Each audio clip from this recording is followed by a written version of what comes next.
Honourable Senators, the President.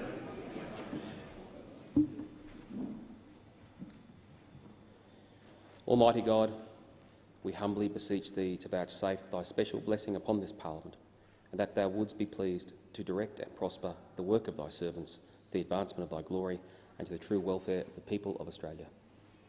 Our Father, who art in heaven, hallowed be Thy name. Thy kingdom come, Thy will be done, on earth as it is in heaven. Give us this day our daily bread, and forgive us our trespasses, as we forgive those who trespass against us. And lead us not into temptation, but deliver us from evil. For Thine is the kingdom, and the power, and the glory, forever and ever. Amen. I acknowledge the Ngunnawal and Ngambri peoples, who are the traditional custodians of the Canberra area, and pay respect to the elders past and present of all Australia's Indigenous peoples. The Clerk. Mr President, I table documents pursuant to statute and returns to order as listed on the order of business. Are there any proposals for committees to meet during the sittings of the Senate? The Clerk. Mr President, committees have lodged proposals as shown at item 4 of today's order of business. An additional proposal has been lodged by the Family Law System Joint Select Committee for a private meeting today from 4:30 p.m. I remind senators the question may be put on any proposal at the request of any senator. There being none, I call the Leader of the Government. Thanks, Mr President. I seek leave to move a motion to provide for the remote participation of senators. Leave is granted. Senator Birmingham. I move that the rules for remote participation of Senate proceedings recommended by the Procedure Committee in its first report of 2020 have effect during the sittings of the Senate from 15 to 18 February 2021. The question is that motion be agreed to. Those of that opinion say aye. To the contrary, no. The ayes have it. Senator Birmingham. Thanks, Mr President. I seek leave to move a motion to vary the routine of business for today. Is leave granted? Leave is granted. Senator Birmingham. I thank the Chamber. I move that today, 1, the sitting of the Senate be suspended from 11:50 a.m. till the ringing of the bells to enable senators to attend the House of Representatives for a statement by the Prime Minister concerning the anniversary of the national apology to the stolen generation. 2, when the sittings resume, the Senate return to its routine of business. 3, the routine of business after notices of motion be the tabling and consideration of the statement and no time limit apply. 4, after consideration of the statement has concluded, the Senate return to its routine of business. The question is the motion moved by Senator Birmingham be agreed to. Those of that opinion say aye. Contrary, no. The ayes have it. Senator Ruston. I move that the following general business orders of the day be considered today at the time for private senators' bills. A. Number 40, Commonwealth Electoral Amendment Transparency Measures Lowering the Disclosure Threshold Bill 2019, and B. Number 62, Royal Commission Amendment Confidentiality Protections Bill 2020. The question is the motion moved by Senator Ruston be agreed to. Those of that opinion say aye. The contrary, no. The ayes have it. I call the Clerk. Private Senators' Bills order of the day number 40, Commonwealth Electoral Amendment Transparency Measures Lowering the Disclosure Threshold Bill 2019, resumption of second reading debate. Senator Farrell. Thank you, Mr President. I first introduced this bill more than a year ago, in fact on the 27th of November 2019. And it sat on the notice paper since then because, of course, this government, the Morrison government, does not want to deal with this issue. They don't want transparency around political donations. They want to continue the cover-up. And the recent release of the Australian Electoral Commission on the political donations for the financial year shows why. A $75,000 donation from Clive Palmer to the National Party. Simply outrageous that the Nationals are accepting donation from Clive Palmer while he's funding his own political party. This government coalition is a coalition between Liberals, Nationals and Clive Palmer. And because political parties were only required to disclose individual donations above $14,000 during the last financial year, we don't know whether Clive Palmer also made donations to the Liberal Party. He could have donated $13,999 and we wouldn't know about it. We also don't know which Liberal donors this government has done favours for. Last year, we found out that the Leppington Pastoral Council had donated $58,000 to the Liberals and had been paid $30 million for a parcel of land worth, we found out, 1/10 of that much. Just last week we found out that Peter Dutton had awarded an $880,000 grant to an organisation 8 days after it made a donation of $1,500 to the LNP in support of Mr Dutton. How many other Liberal Party donors have won tenders, grants and approvals funded by taxpayers' money? We don't know because the system lacks transparency. How many donations are we not seeing because the threshold for disclosure is set so high, $14,300? Federal Labor discloses all donations above $1,000. That's our policy, and that is what we think all parties should be doing, so that donations are transparent and there for all to see. That's why we've introduced this bill, and that's exactly what this bill does. All donations over $1,000 would need to be disclosed. That would mean that the Australian public would actually get to see who is funding political parties, not just a tiny piece of the puzzle. With the lower threshold, a whole heap of donations would come to light. There will be greater media scrutiny and reporting of donations, which will mean greater transparency and more information for voters as they go to cast their vote. This can only be good for the democratic process. Federally, we have some of the worst disclosure laws in the country, and we're lagging behind the states and territories. New South Wales, Victoria, Queensland and the ACT all require donations over $1,000 to be disclosed. Western Australia requires disclosures of donations over $2,500 and South Australia requires donations over $5,000 to be disclosed. So all of them lower than the federal requirements. We can and should be doing better, and we have done better in the past. It will not surprise Senator Smith over there to know that it was a Labor government that first introduced a federal donations disclosure regime. That was nearly 40 years ago, in 1983, under the Prime Ministership of Bob Hawke. All donations above $1,000 were required to be disclosed. In 2006, though, the Liberals under John Howard jacked this back up to $10,000 and linked it to CPI. This indexation has caused it to blow out to the current figure of $14,300 for the 2021 year. That's why this bill also removes indexation to the threshold so that it won't increase every year as it does currently, and it will be fixed from now into the future at $1,000. So why would the Liberals massively increase this disclosure threshold unless they wanted to hide the donations they were receiving? They will tell you it's about privacy, that the people don't want to donate, don't want their names published. But it's not mum and dad donors who donate more than $1,000 in 1 year. If people choose to donate more than that, then they ought to be transparent about that donation. Under Labor's proposals, the privacy of small donors will still be protected, but a light will be shone on those seeking to influence policy and government decision-making. The Liberals will also tell you that they don't want to lower the threshold because of the increased compliance burden for these parties. That it's too difficult and too much effort for political parties to fill in the paperwork. Obviously, with a greater number of donations to declare, there will be a greater amount of work, but transparency and accountability are worth the extra effort, and democracy itself is worth it. If that means providing additional public funding to parties and candidates to ensure their compliance, then we should be having a conversation about that too. The release 2 weeks ago of the donations data also highlights how extraordinarily long it takes the Australian public to find out about the donations political parties have received.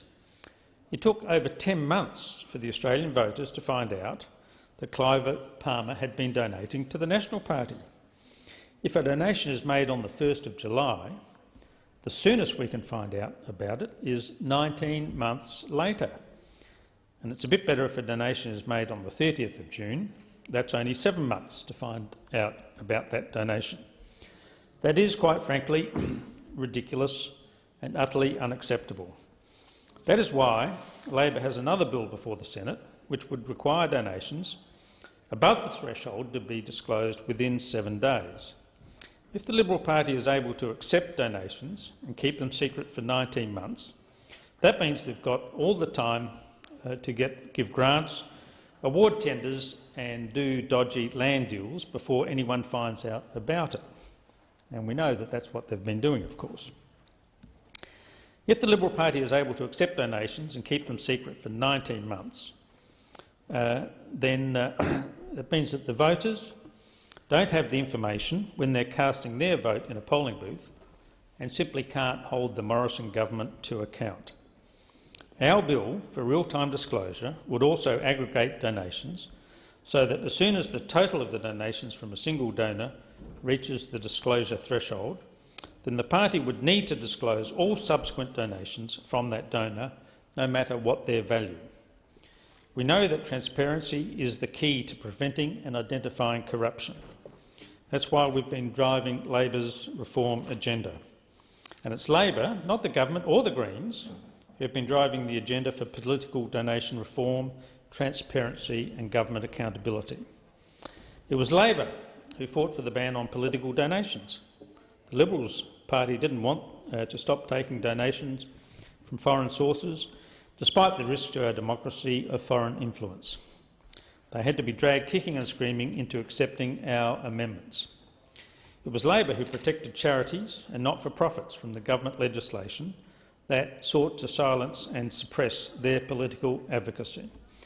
And it was Labor who ensured that the public election funding was linked to campaign expenditure, preventing candidates and parties from profiting from the electoral system. And it is Labor again who is fighting for a powerful and independent integrity commission. Where is the government's promised integrity commission? We've seen delay after delay because this government and this Prime Minister doesn't believe in integrity or accountability in government. It is a constant battle to get this government to come to the table on integrity reforms, and it is a battle to stop them eroding democracy with draconian measures designed to suppress the vote and silence their critics. We know from Senator McGrath's recommendation as the chair of the Joint Standing Committee on Electoral Matters that the Liberals want to, firstly, introduce voter ID laws, potentially disenfranchising our most vulnerable Australians. Abolish compulsory full preferential voting, undermining our compulsory voting system, and introduce increased restrictions for charities and not-for-profits, making it harder for them to engage in political advocacy. We will be fighting all of those changes if the Liberals try to introduce legislation before the next election. Australians want honesty in government, but they've received the opposite from the coalition. We've had the sports rorts, the community grants rorts, and now the safer seats rorts. Are there any grants program that they won't rort? The Morrison government expects everyone else to play by the rules, but think that the rules don't apply to them. They want to restrict the abilities of charities to fundraise and restrict their ability to campaign on issues that affect the most vulnerable people in our society. But the government's happy to receive donations from wealthy vested interests and happy with the rules that let them keep those donations secret for as long as possible. Labor is on the side of accountability and transparency in government. That's why our reforms, that's what our reforms are designed to achieve. The government knows who's donating to them and what they're getting for it. It's information they can use, which is hidden from us, the media and the public. Doing a favour for a donor is obviously wrong. It raises questions, but it's not obvious if no one can see it. We cannot question what we do not know about. We have to trust the government not to take advantage of its position. And given the rorting by this government, you'll forgive me for not trusting them. Australians should know about political donations. They should know before they vote, not months to close to 2 years later. With our two bills, that is what is going to happen. Lowering the disclosure threshold is something we can do right now to immediately improve transparency. I commend the bill to the Senate. Thank you, Senator Farrell. Senator Askew. Thank you, Madam Deputy President. Today I rise to speak on the Commonwealth Electoral Amendment, Transparency Measures, Lowering the Disclosure Threshold Bill 2019, introduced as a private senator's bill by Senator Farrell. As a member of the Joint Standing Committee on Electoral Matters, I am pleased to make a contribution to this debate. Senator Farrell's bill proposes to amend the Commonwealth Electoral Act 1918 regarding the amount at which disclosure of political donations is required. It claims that amending the Act will restore the integrity of our democracy, but what it will actually do is place an unnecessary administrative burden on political parties and increase the red tape load disproportionately to the amounts being donated. Don't forget, political parties are largely volunteer-run organisations. Do we want to tie our hard-working volunteers up with even more red tape? A disclosure threshold as low as $1,000 could pick up donations or spending by very small groups such as neighbourhood associations, RSL branches, sporting clubs and other small players who comment favourably or adversely on a federal politician or federal party. It would be unreasonable to expect the smallest donors, like your local footy club, to report with the same intensity as major players. Those donors have only limited financial means, and while their interest in politics may be only at a peripheral or hobbyist level, we do not want to discourage that interest or their willingness to donate to a political cause. Diversity in donors encourages diversity in views, making our political landscape more representative. We need to strike a balance that ensures transparency for the largest political donations while protecting the democratic freedom and privacy of smaller players. A disclosure threshold that is set too low will mean a loss of privacy, which in turn compromises the ability to freely sponsor participants in public debate. This bill throws up potential consequences in that it could expose a person to harassment. Aspiring politicians may shy away from further political participation as a result. Privacy rights should not be traded away so lightly. Consider the harassment tactics that have become popular with political activists in recent years. Personal attacks, particularly via social media, have become so commonplace now. We heard harrowing evidence of this during our hearings into the 2019 election campaign. And in an environment where such behaviour is becoming accepted as the norm, there is an even greater need to be cautious about aggressive campaigns that demand greater disclosure of political beliefs. Small businesses, which make up the majority of the Australian business landscape, are often owned by the same person who serves you at the counter, who does the books and who markets their operation. They are likely time poor, and if they were to donate to support a candidate or political party who champions their values, they do not want that act to be arduous. On top of the red tape issue, small businesses are particularly susceptible to cancel culture intimidation. Word of mouth is a key marketing tool for small businesses, but negative word of mouth can cost these small operations dearly. This means they might decide not to make a political donation for fear of harassment or intimidation. A low donation threshold would take away the platform for the diverse opinions that are otherwise heard in public debate today. Many of these opinions come from small players like mum and dad small businesses and local sporting groups. We don't want to silence their voices. We want these players to have a say in Australian public debate. This bill is such a blunt instrument that it not only proposes to lower the cap, but it also does away with indexation of the disclosure threshold by proposing repeal of Section 321A of the Electoral Act. This would mean that the $1,000 threshold would be frozen in nominal terms, effectively lowering the cap each year. Thousands more Australians will therefore be caught in the red tape reporting net as a result. The Coalition has already implemented several reforms to improve the integrity of the electoral system.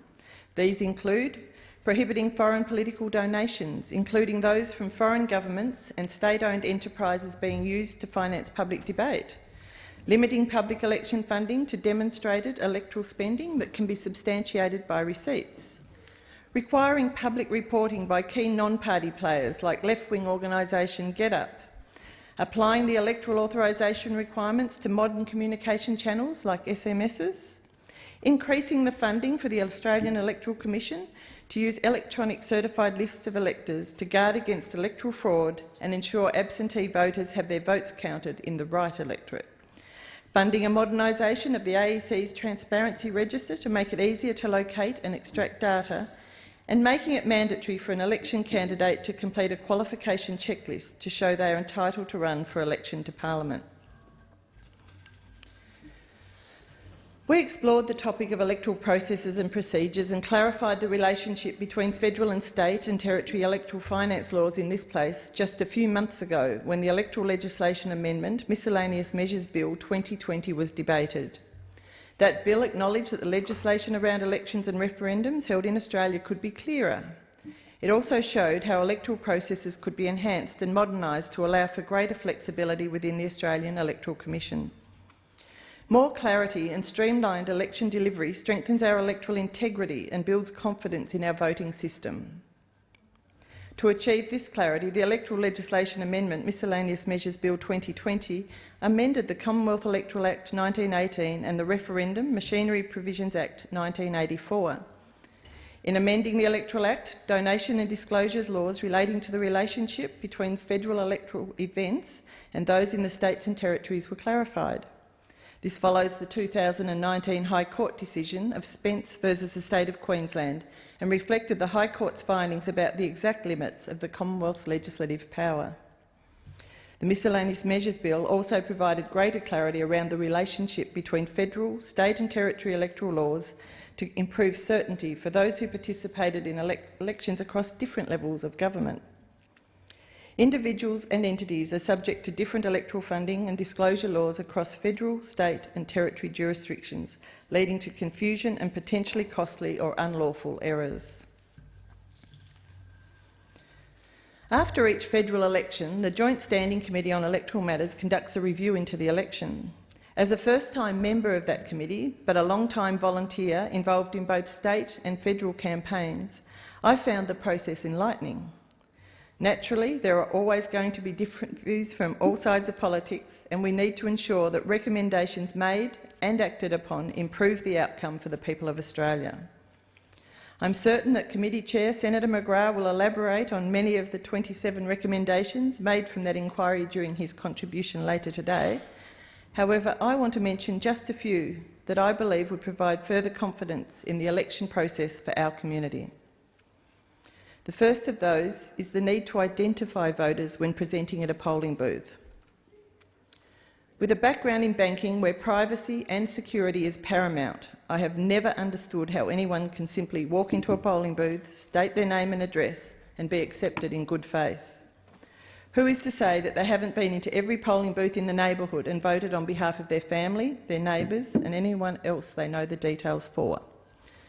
In today's world, you are asked to verify your identity in almost every aspect of life, using pins, thumb or fingerprints, and yes, occasionally even signatures, on a regular basis. Why should voting be any different? Further to this, the Chair's report also recommends that the electoral roll be strengthened to ensure only those with photo ID or other forms of suitable ID can enrol or change enrolment. This is a simple no-brainer to me. Other recommendations included broadening the test for affiliated organisations, exploring the possibility of introducing an electronic certified roll, replacing compulsory preferential voting with optional preferential voting, and introducing Tasmanian initiative, the Robson rotation for ordering candidates on ballot papers in the House of Representatives.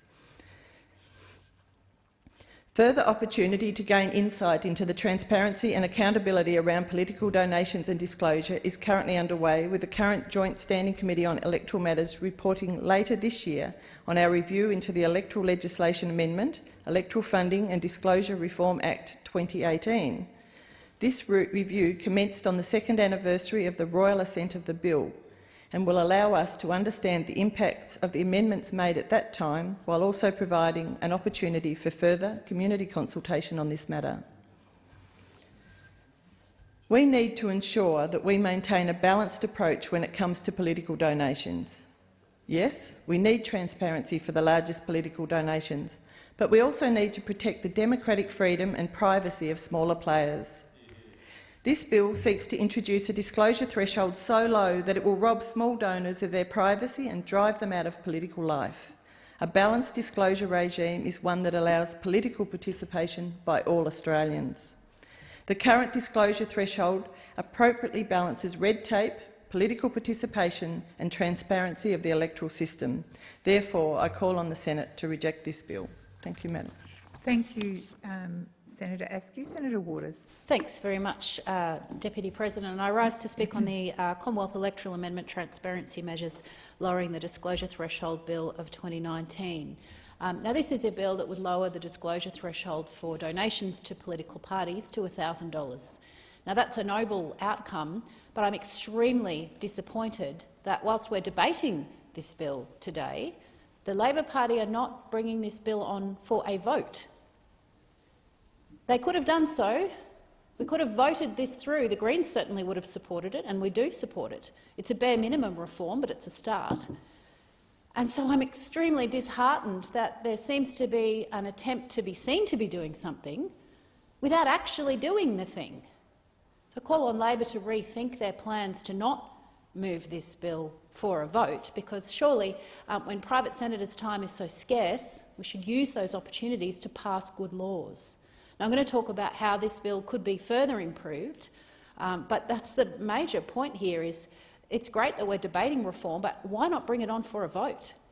Now, we know the government doesn't even want to be seen to be doing anything, let alone actually do something, but to have this chance to push them to a vote and to not do so is baffling to me and incredibly disheartening to the Australian population who want reform in this space. They are sick of their democracy being perceived as for sale.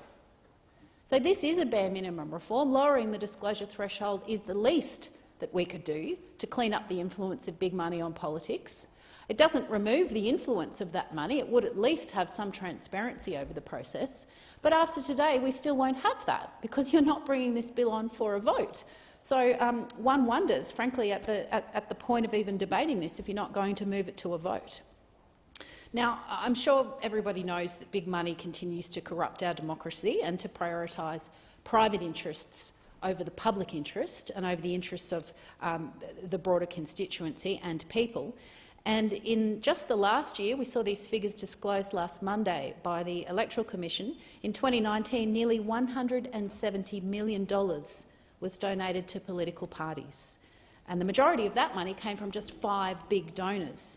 Now, the alarming thing is the trend here. Between 2016 and 2019 elections, the amount of money that was donated tripled. So the problem of private money buying political parties and funding their re-election campaigns is getting worse. It's gotten 3 times worse between the last 2 elections. And these are just the donations that we do know about. And I'll talk a bit about dark money in a moment. But this is a particularly concerning trajectory, particularly since we're staring down the barrel of the next election. The usual suspects like the gambling industry, fossil fuels, pharmaceuticals and the banking sector have continued to give very generously, and they've been rewarded with grants, with contracts, with advantageous policy outcomes or advantageous policy inaction in the case of the climate crisis. Just a few examples. The guy whose box factory opening kept the Prime Minister from an international climate summit, Mr Anthony Pratt, donated $1.55 million to the coalition through Pratt Holdings. And Pratt's company, Visy, ended up with a $10 million bushfire recovery grant, and now with a recycling export ban that strengthens their market dominance. Collectively, the biggest 5 fossil fuel giants, Woodside, Santos, Rio Tinto, BHP and Peabody, gave around $10 million to the major parties and to lobby groups in 1920. Is it any wonder that we see government paralysis on the climate crisis and this continued fiction of a gas-led recovery? Chevron paid no tax on their Australian earnings, but they somehow managed to find $92,000 to donate to the major parties.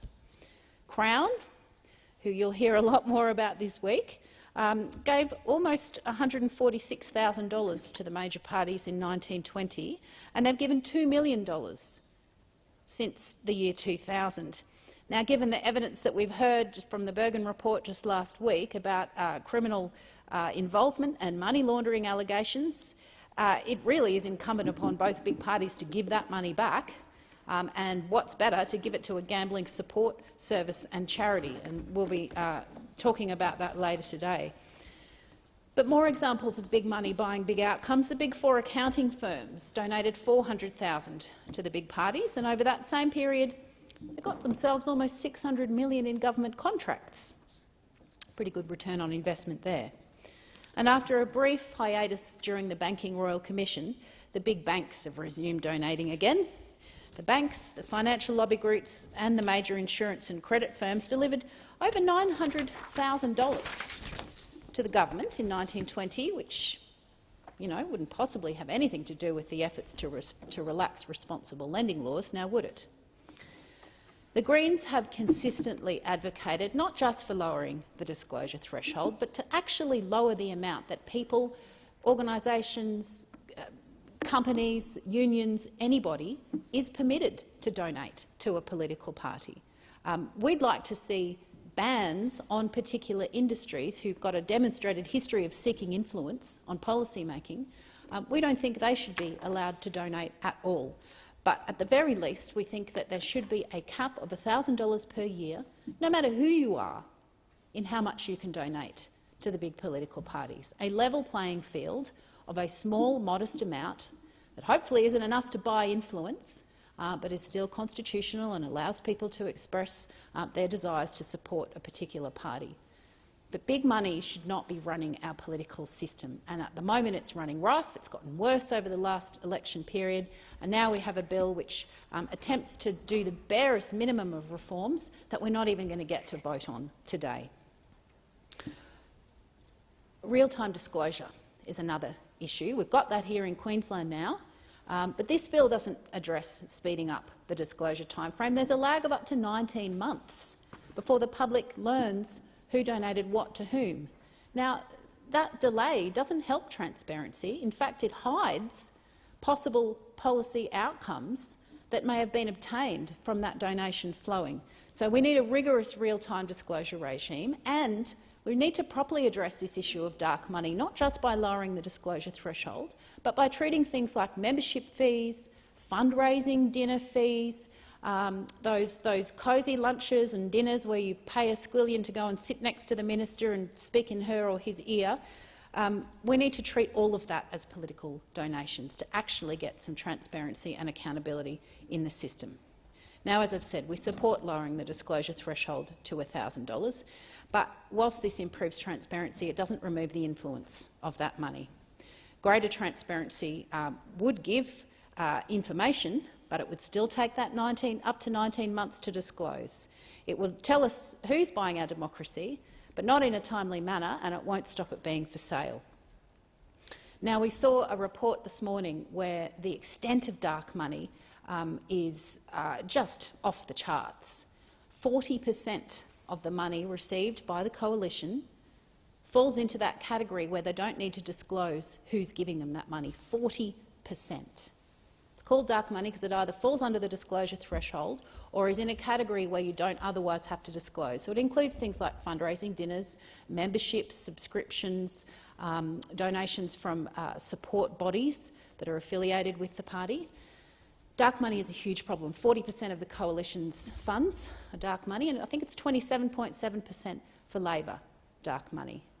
So while lowering the disclosure threshold will address some of that, it still leaves those other categories unregulated. And we have the chance to fix that and we should be doing exactly that. This bill doesn't capture membership fees, it doesn't capture subscriptions or attendance at fundraising events, it doesn't lift the curtain on those holding companies and foundations that warehouse donations. So without that reform, significant sources of campaign income will remain hidden. This bill also doesn't stop government grants and contracts going to donors. It doesn't prevent companies applying for government approvals while donating and while their application is being assessed. And we've seen a litany of examples, including Santos and Adani, make donations in recent years, round about the time their approvals were given. That's something that the Greens would like to reform as well. This bill doesn't impose any restrictions on the source of political donations.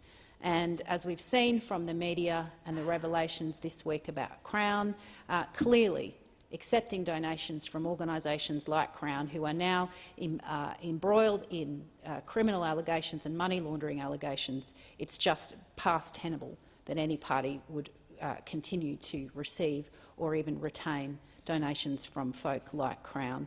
The defence, pharmaceutical, mining, property development, banking and alcohol industries should also be explicitly prohibited from seeking to buy favourable outcomes through donations. And this bill, lastly, doesn't put a cap on the total amount of donations that can be made. It doesn't bring forward that 19-month delay in disclosure. A few weeks ago and earlier today, when Senator Farrell spoke to this bill, the Labor Party were dismayed that, that Clive Palmer and his political party had made donations to the Nationals and generally spent an awful lot of money trying to buy electoral outcomes either for themselves or for the coalition. But despite this outrage, which I note is lacking when it comes to fossil fuel donations and the influence that that industry seeks, they sadly refused to vote for our motion just last week calling for real-time disclosure and donation caps. They said that the parliament needed to debate real reforms. Well, here we are debating some reforms. You're not even bringing it to a vote. I think you hoist on your own petard. So I'm moving today a second reading amendment, which I now do so. It's in my name on sheet 1194, which is drafted in such a way that we hoped people would actually be able to support it. I understand it's now been circulated in the chamber, and it's to call for a cap on the amount of political donations that can be made. We'd like that at $1,000, but we're open to discussion. And it calls for a more timely disclosure of political donations so that we're not waiting that 19-month period. Again, Queensland manages real time. There's a variety of different timeframes that apply in different states. It can be done, it can be sped up. Let's have that conversation. So I look forward to some support, as I'm an eternal optimist, for that second reading amendment when the time comes. I might just flag one final point, and just really to mention that were this bill have gone to a vote, if the Labor Party had sought to do so, that we would have moved some committee stage amendments to address this point. We don't have that opportunity today, but we may have that opportunity in the future, in that lowering the disclosure threshold will impose greater reporting requirements on third parties. And now third parties is defined, and the definition in section 287 means that an organisation becomes a third party if its spending on electoral matters is more than the disclosure threshold. And if you are so deemed a third party, you are therefore subject to higher reporting requirements. Beyond just disclosure of those same donations, there's additional obligations that flow. Now, we are concerned, as we always have been, that that might deter smaller organisations from advocating on important political issues during election campaigns. I'm thinking in particular of environmental organisations, given that's my background. This is a very readily fixed issue, and it would simply be to decouple the definition of third party from the disclosure threshold and instead to tie it to an amount of electoral expenditure. Now, I understand this issue is before JSCAM, which I also sit on, and will probably be addressed in the review of the Electoral Funding Disclosure Review, or EFDR bill, so we look forward to hopefully having a consensus workable solution on that matter, but I just wanted to place on record that we're aware of that issue and keen to see it addressed. So we had an opportunity here today to debate donations reform. The reforms needed are such a long list. Yes, we need to lower the disclosure threshold, but we've got to cap the amount that people can donate. We've got to make sure that that disclosure happens as quickly as possible. We've got to capture all that dark money by making sure that memberships and fundraisers and those other uncategorised donations actually do have to be disclosed. People have a right to know who is seeking to buy influence. And frankly, people have a right to a system that is free from being able to be bought. That's why we'd like to see a cap on the amount of donations that can be made to political parties. And a level playing field. No matter who you are, that cap should apply. Individuals, unions, companies, vested interests, lobby groups, you name it. Let's get the influence of big money off our politics, out of our democracy. This isn't America. Our democracy shouldn't be for sale to the highest bidder. We should be guided by evidence and by the public interest in making decisions, not by who just took you out to lunch and promised to make a mozza of a contribution to get you re-elected. The Australian people deserve that reform. Momentum is building for that reform. The Greens have been pushing for this for 10 years now. That seems to be about the time frame that it takes for other things to get done. It took us 10 years before a federal ICAP was at least agreed in principle to by big political parties. Of course, we're yet to see one, but we continue to wait. So we will still be here pushing for reform of our political system because people want their democracy back. Thank you, Senator Waters. Senator Ayres. Thanks, Madam Acting Deputy President. Well, I've listened carefully to Senator Waters and to Senator Farrell's outline of their approaches to the bill, and I have to say I think there is largely agreement in the Australian community about what the nature of the problem is.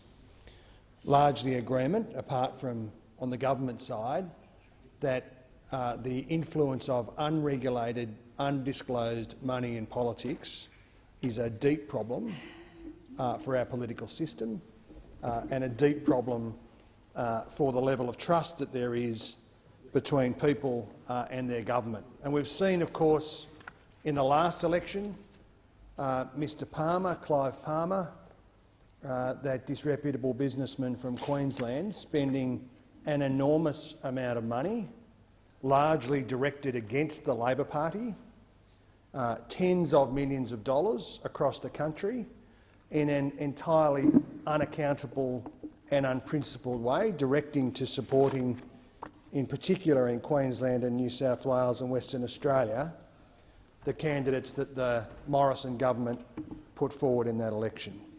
We've seen scandals about donations being provided by companies and by organisations who later got grants from the Morrison government. But people are, I think, entitled to have a deep level of scepticism about this government's commitment to a clean electoral system, to a balanced electoral system. Now, when you listen to Senator Waters, it is as if the impetus for electoral reform somehow comes from the Greens political party, as if they are a pure source of deep concern about the Australian electoral system, and as if nobody else in the system or in the community, in academia, has been talking about this issue for decade after decade.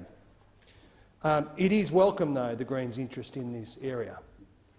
But I do think, having listened carefully to Senator Waters and looking at the Greens' policy position in this area, they have some similar motivations, but they get the answer quite wrong. I do think that the bill that Senator Farrell has spoken to and dealt with offers the right answer to some very complex questions.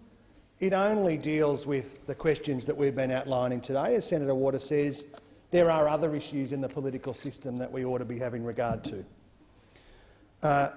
So that's the Greens' position. Right motivation, but I think get the answers wrong. I think the Farrell bill is well worth this parliament supporting, but it does beg the question, what is the Morrison government's position about electoral reform? Well, it's two things. Firstly, nothing to see here, move on. And secondly, how can they use this for their own partisan political advantage to game the system? Of course, the regulation of political donations is fundamental to our democracy. Donations are a form of speech, in fact. The High Court's upheld that donations are a form of political communication. Who can donate, how they can donate, the process through which that is disclosed is fundamental for citizens' participation in democracy. The lesson has to be clear from the United States about where you end up going as a society and a community if you allow complete, unregulated, undisclosable, completely not transparent money into the political system. Now, in this country, the laws around political donations are subject to two legal tests. Firstly, does the law burden the implied freedom of political communication?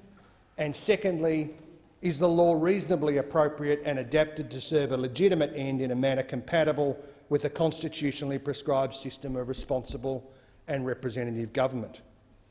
The truth is, all regulation of political donations effectively burden the freedom of political communication. The question is, when you regulate, is it appropriate and is it directed towards a legitimate end? We don't want an American-style system that preferences the constitutional rights of a wealthy few over the health of our whole political system. So what should be the legitimate ends of our system of electoral donations? Our system should prioritise accountability, transparency, integrity and equity. The purpose of regulation in this area should be to provide for a vibrant public sphere. It should be to provide for more voices of ordinary Australians in politics, not less.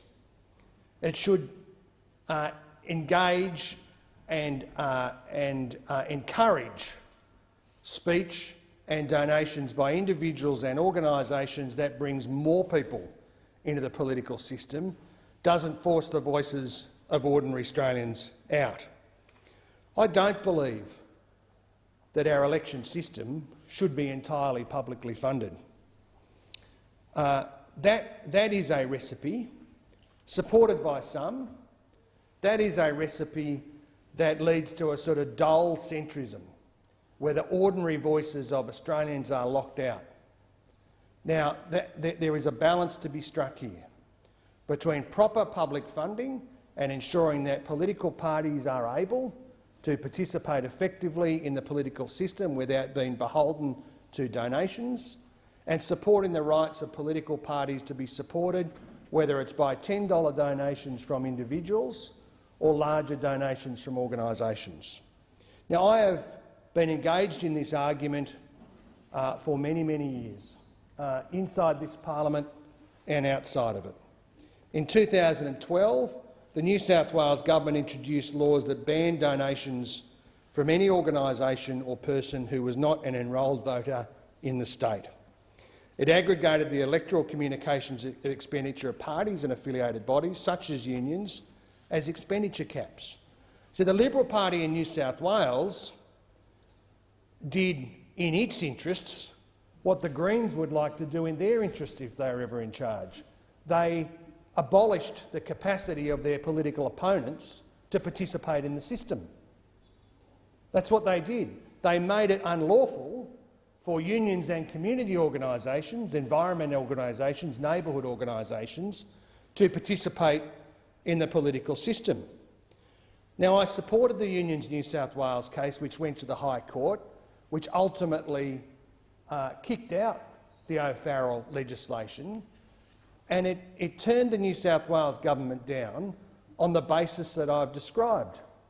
It was not a legitimate end that the government sought. It was a political end that the government sought in its own political advantage. You know, there is quite some history to the Labor movement's engagement in politics in this country. Most of our modern political history is shaped by the Labor movement and the Labor Party participating in politics. Almost all of the good things that have happened in modern Australian history have happened as a result of the Labor movement and the Labor Party's participation. And people, when considering their approach to donations, ought to have regard to that. You know, if the Nurses and Midwives Association want to use their resources to campaign on nurse-to-patient ratios in the lead-up to an election in a way that's openly declared, spending perhaps millions of dollars worth of members' money. Who on earth are a group of politicians to tell them that that ought to be regulated out of existence?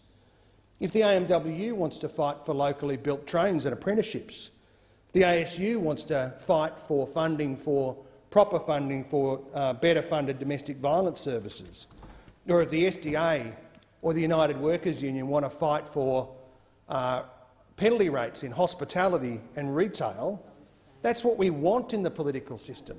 We want more people making the argument, bringing the argument home, but the Greens bill would see those voices silenced in many respects. The first meeting of the New South Wales Labor Party, I always say the New South Wales Labor Party, I don't want to upset my Queensland colleagues. The first meeting of the New South Wales Labor Party was on the 4th of April 1891 at the Unity Hall Hotel in Balmain. It's still there, that pub.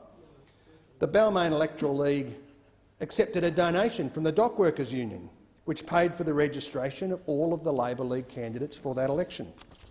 Our movement has survived for 130 years because of those institutional connections.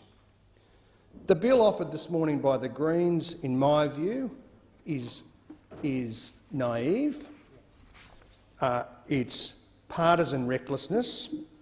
Excluding individuals should be a product of careful and deliberate consultation, not a list of the people that you wish weren't participating in the public space.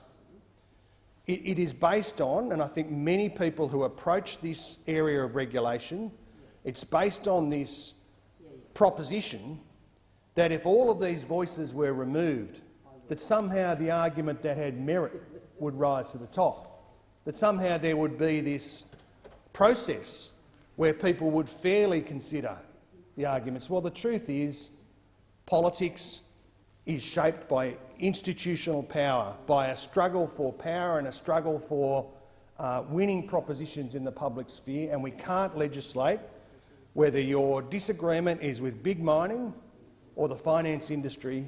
You can't legislate those people out of having some role. It is true that you can, where there is a nexus between pecuniary advantage and public policy, it is a legitimate end. So, for example, in the New South Wales system, I do think that there is a very strong argument for keeping property developers out of local and state government decision-making. It makes absolute sense. I think there is a community understanding that the tobacco industry ought not be engaged in that, given how closely related they are to health industry regulation. The case has got to be made out, and it's got to satisfy the test that the High Court set out for the Parliament. And I don't think that the list that's provided does that trick. I do want to spend a little bit of time, though, on the bill and the government's approach. Lowering disclosure thresholds is pretty fundamental. Our federal sphere has the weakest political donation laws of any jurisdiction. The disclosure threshold is entirely out of step with the states and the territories. In Queensland, it's $1,000. New South Wales, $1,000. Western Australia, $1,000. Victoria, $1,040 for some reason. The ACT, $1,000. South Australia, $5,000. In the federal sphere, you can donate up to $14,300 and nobody will know. Nobody will know. There is no aggregation. Multiple donations below the threshold can go unreported. That's why, as Senator Waters outlined to the chamber, that's why 40% of the money received by the coalition parties to campaign in Australia is dark money, is unreported, is unaccountable, is from individuals unknown. Now, in a system where we are watching developments overseas and watching developments in our own jurisdiction, with foreign interference, with big money getting involved in politics, with scandal after scandal here, rort after rort here, smug arrogance in the way that this government treats government money as Liberal Party money, it is entirely proper that people look at that 40% of Scott Morrison's electoral war chest, 40% of it, nearly half, and nobody knows where it's come from. Nobody knows who's made those donations. Nobody knows which piper is calling the Morrison tune on any particular day. Now, we do need proper electoral regulation in this country. We do need a National Integrity Commission to oversee the intersection between money and politics. You know, we've just seen this week, last week, that Mr Dutton awarded a grant nearly $900,000 to an organisation 8 days after it donated to the Queensland Liberal National Party. He took a $36,000 chartered flight to Tasmania to announce a grant that he hadn't even awarded yet. This program wasn't safe for communities, it was safe for seats. That's what Minister Dutton was engaged in. That's why people are sceptical about the role of money in politics, and that's why this place and the other place need to get with the program and get a decent system of electoral regulation so we can rebuild confidence in the system. Thank you, Senator Reyes. Senator Urquhart. Thank you, Madam Acting Deputy President. I move that the debate be now adjourned. All in agreement? Thank you. Clerk. General Business Order of the Day number 62, Royal Commission's Amendment Confidentiality Protections Bill 2020, resumption of second reading debate. Senator Steele-John. Thank you, Acting Deputy Pres. The Royal Commission into Disability Abuse is a historic opportunity for truth and justice. It was created as the result of a vast community campaign spanning from every section of our country to create a mechanism by which we, as disabled people, would be able to tell our stories, would be able to disclose the information that we have, the evidence that we have gathered, speaking to the violence, speaking to the abuse, speaking to the exploitation and the neglect of our community. And it should be the case that every person that wishes to give that evidence to the Commission is able to do so, guaranteed, safe in the knowledge that giving that evidence, giving that information, sharing that story will not in any way negatively impact on them, will not jeopardise their future employment, will not place them at risk of harm. The reality, however, is that right now, due to a flaw in the law which creates and empowers royal commissions, that guarantee of protection, that guarantee of privacy cannot be given. Right now, the confidentiality of information given to the Commission as confidential is only remained and retained as confidential for the life of the Royal Commission. And this means that when the Royal Commission ends, the confidentiality protection ends, that information can be FOI'd, that information can be given as evidence. And this flaw in the law removes the confidence and the protection that is needed for people to come forward, for people to tell their stories.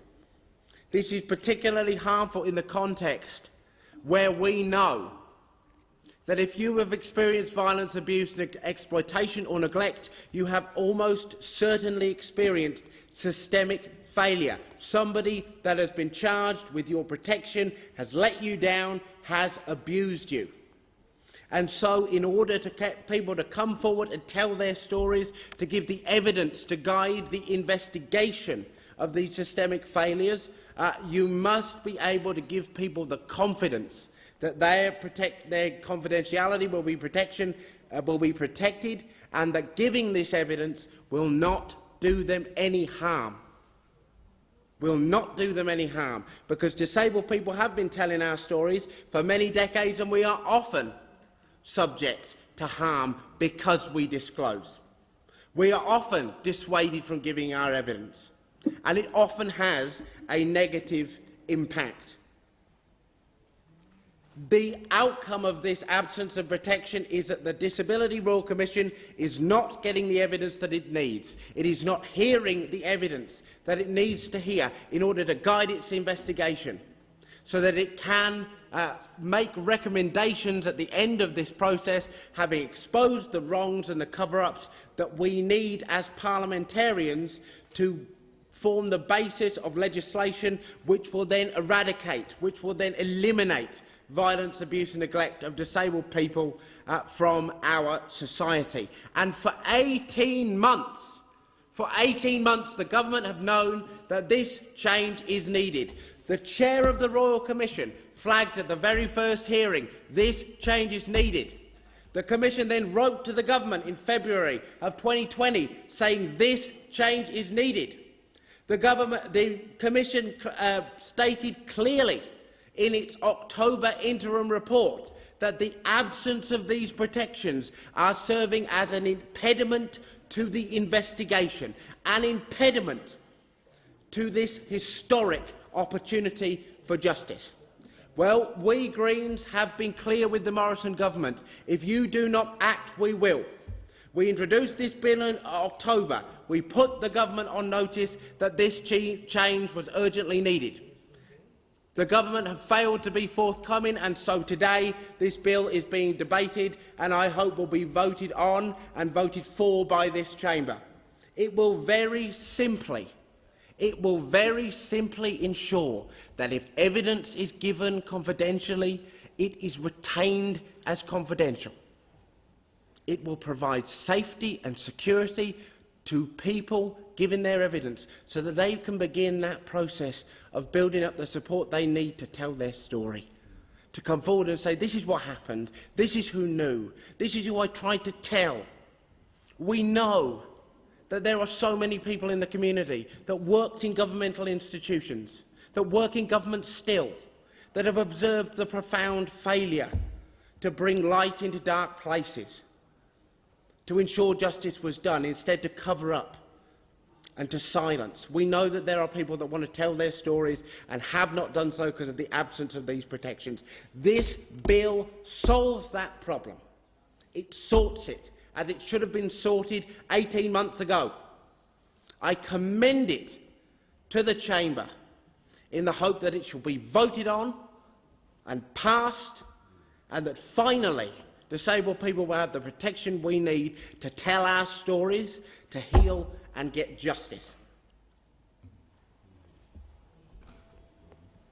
Thank you, Senator Steele-John. Senator Scarr. Thank you, Madam Acting Deputy President. If I can first say, Madam Acting Deputy President, how much I admire and have admired since coming to this place more than 18 months ago now, Senator Steele-John's passion with respect to this subject and his advocacy with respect to this matter. And I also commend Senator Siewert as well, because I know she's had an integral part in terms of maintaining the pressure which absolutely had to have been maintained in order to establishing the Royal Commission. So I just want to place that on the record, and we saw that passion once again on display today, and I think it's fair to say that there'd be many Australians suffering under a disability today who look at you, Senator Steele-John, with great admiration. The government agrees that there is a problem that needs to be fixed, and it does need to be fixed quickly, because it is absolutely essential that disabled people have an opportunity to tell their stories, and where confidentiality needs to be maintained, that confidentiality should be maintained. There is absolutely no question about that whatsoever. And I commend Senator Steele-John for introducing this private members bill. The government did announce in October last year, I must say after, as I understand it, the private members bill was introduced, but on the 20th of October that the government would be looking and is in the process of drafting legislation to address this very problem. And it is hoped that that legislation is introduced in the autumn sittings of this parliament. And as Senator Steele-John has said, it is really time critical that this legislation is introduced, because when this Royal Commission concludes its deliberations, we must ensure that those people who have made submissions to the Royal Commission, their confidentiality, where that confidentiality is absolutely crucial, is maintained on and from the end of the date of the Royal Commission. It's also important that the step be taken as soon as possible. And the reason for that, and Senator Steele-John touched on this in terms of his contribution, we need to send a message. We need to send a message to everyone in the Australian community that the Australian government is aware of this issue. All members of this Senate, including Senator Steele-John, are aware of this issue, and it needs to be addressed. And it will be addressed. It will be addressed. And I'm happy to stand behind that statement I've just made on the record.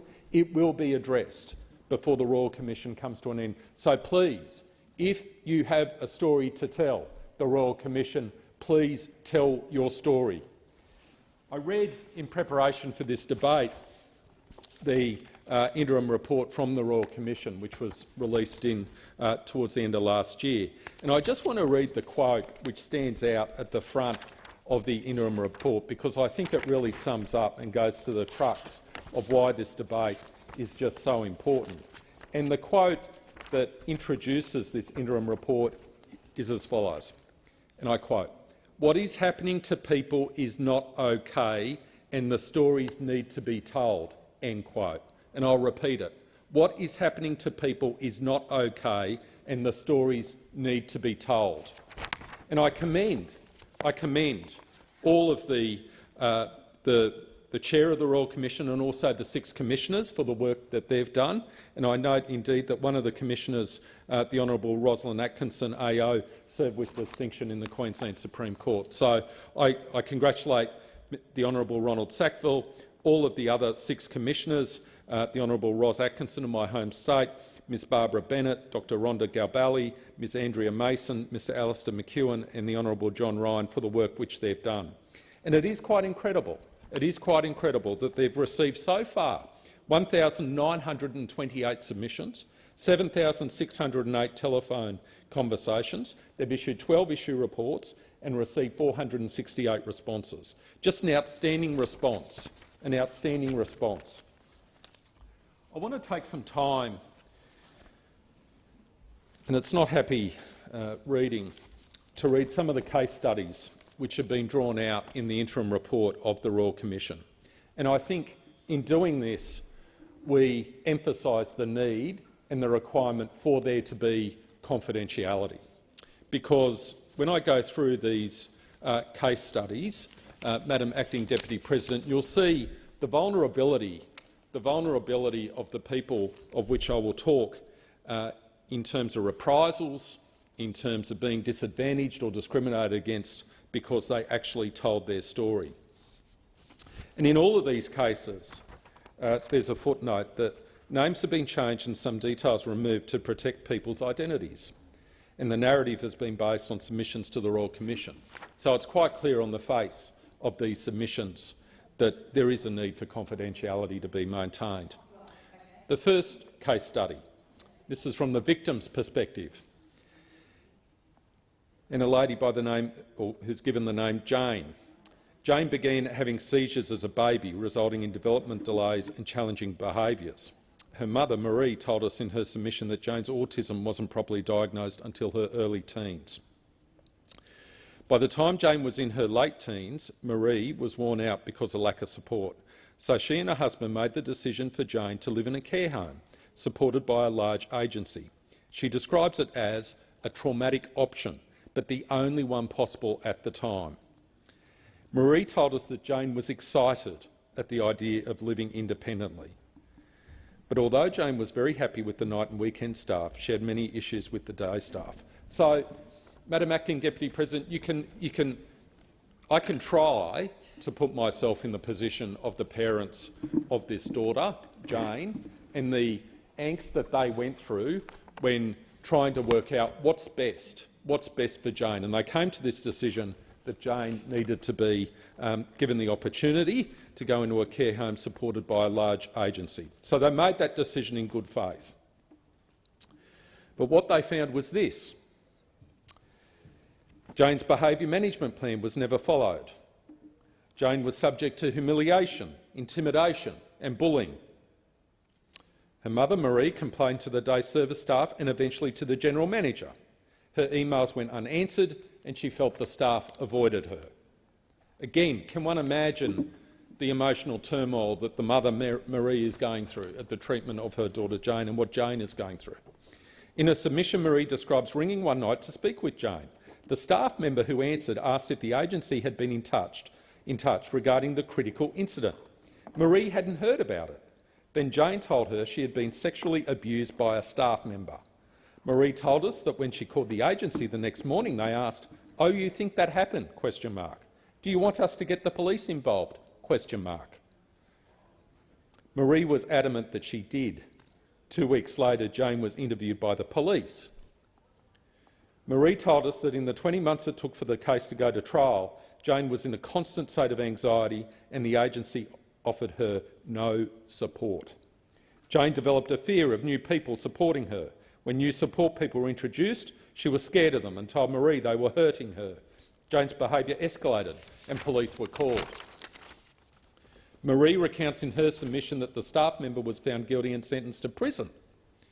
The prosecutor was surprised because it is, and I'll quote, "quite rare for a person with a disability to win a case of abuse," end quote, as they are not considered reliable witnesses. However, the conviction was overturned on appeal.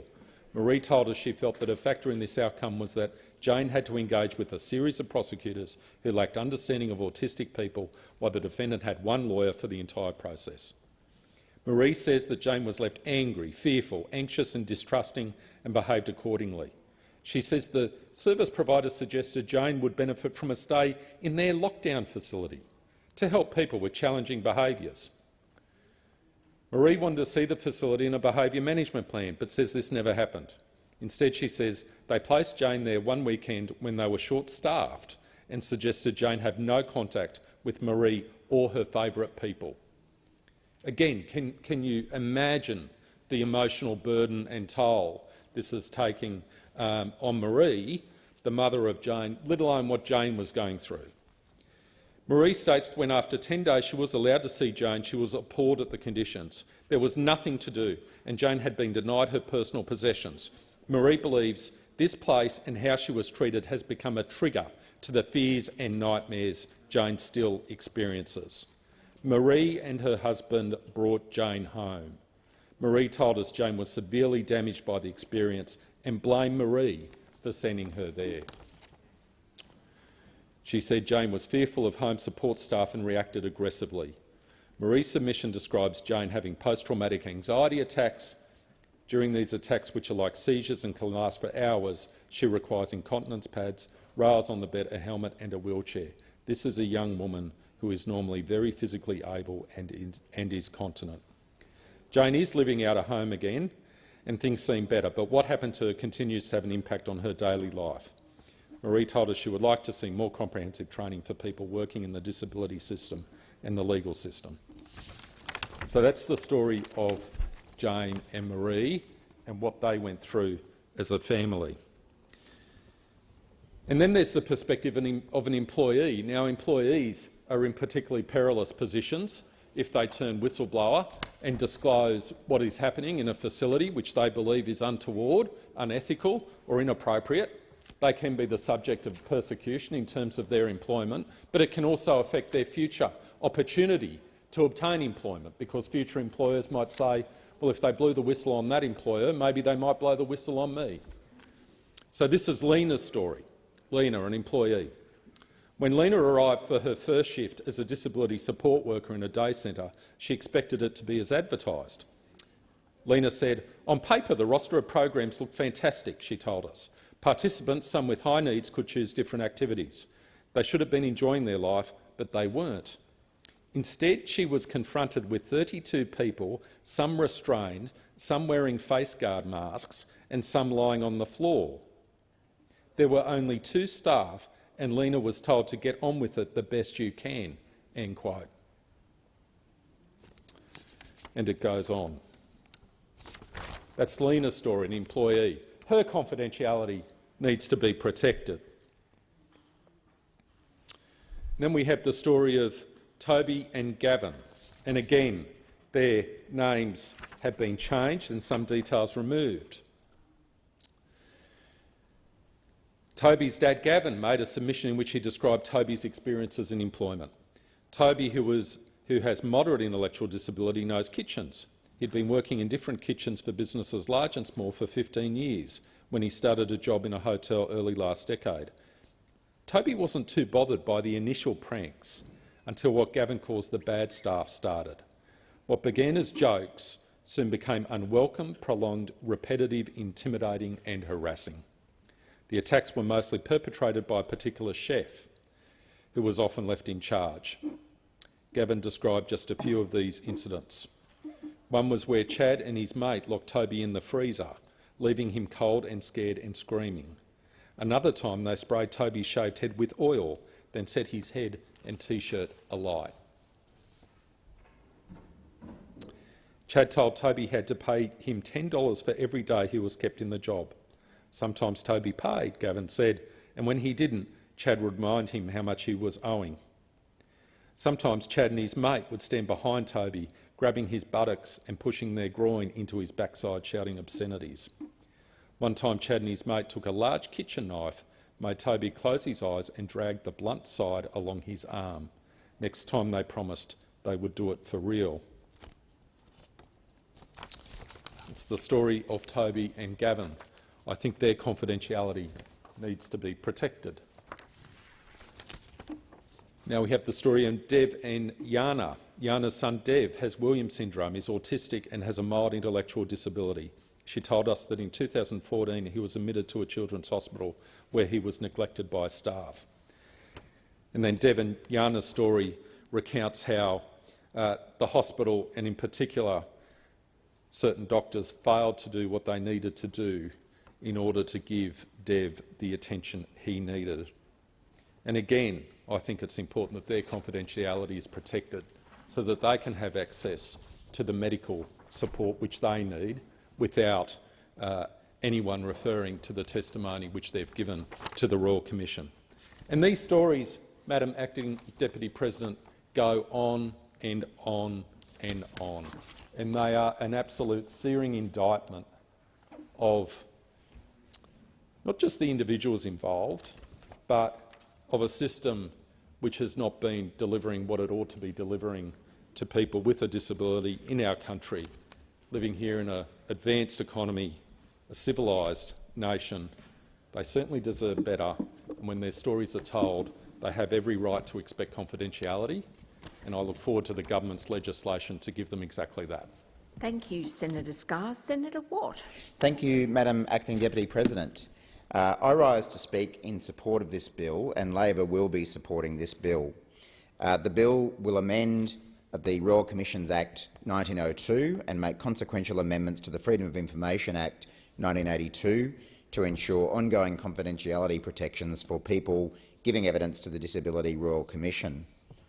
Currently, evidence that is received in private sessions conducted by the Disability Royal Commission is treated as confidential and is guaranteed to remain confidential after the Commission's work is completed. However, the same privacy protections do not apply where evidence or information is received by the Commission outside of a private session, even if, prior to the evidence or information being given, the Commission indicated to the person providing the evidence or information that it would be treated as confidential, and after it was received by the Commission, the material was in fact treated as confidential. Quite astounding that such information will not be protected by privacy protections in the same way. Disability advocates have argued persuasively that this may discourage some people from giving evidence to the Disability Royal Commission. The amendments in this bill have been sought by disability advocates, including the Australian Federation of Disability Organisations, and also by the Chair of the Disability Royal Commission, Ronald Sackville AOQC. In fact, it is difficult to find anyone who is opposed to these amendments. Last year, the Morrison government even announced that it would introduce similar legislation, and yet the Morrison government is so allergic to following through on its announcements that, as is almost invariably the case, it has done nothing. We will soon find out whether the Morrison government's aversion to following through on its announcements extends to voting against legislation that would do more than implement the government's own policy commitment. A truly bizarre situation. Let's be very clear. The Disability Royal Commission is ongoing, and the amendments in this bill are likely to have a material impact on the willingness of people with disabilities to make submissions to the Commission.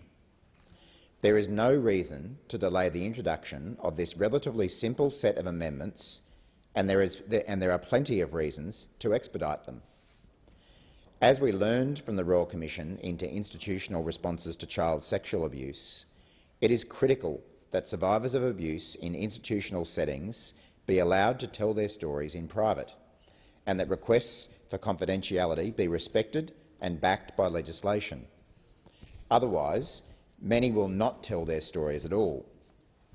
In 2013, the Gillard Labor government amended the Royal Commission's Act 1902 to allow the chair of the Royal Commission into institutional responses to child sexual abuse to authorise a fellow commissioner to hold a private session to receive information from victims and others affected by child sexual abuse.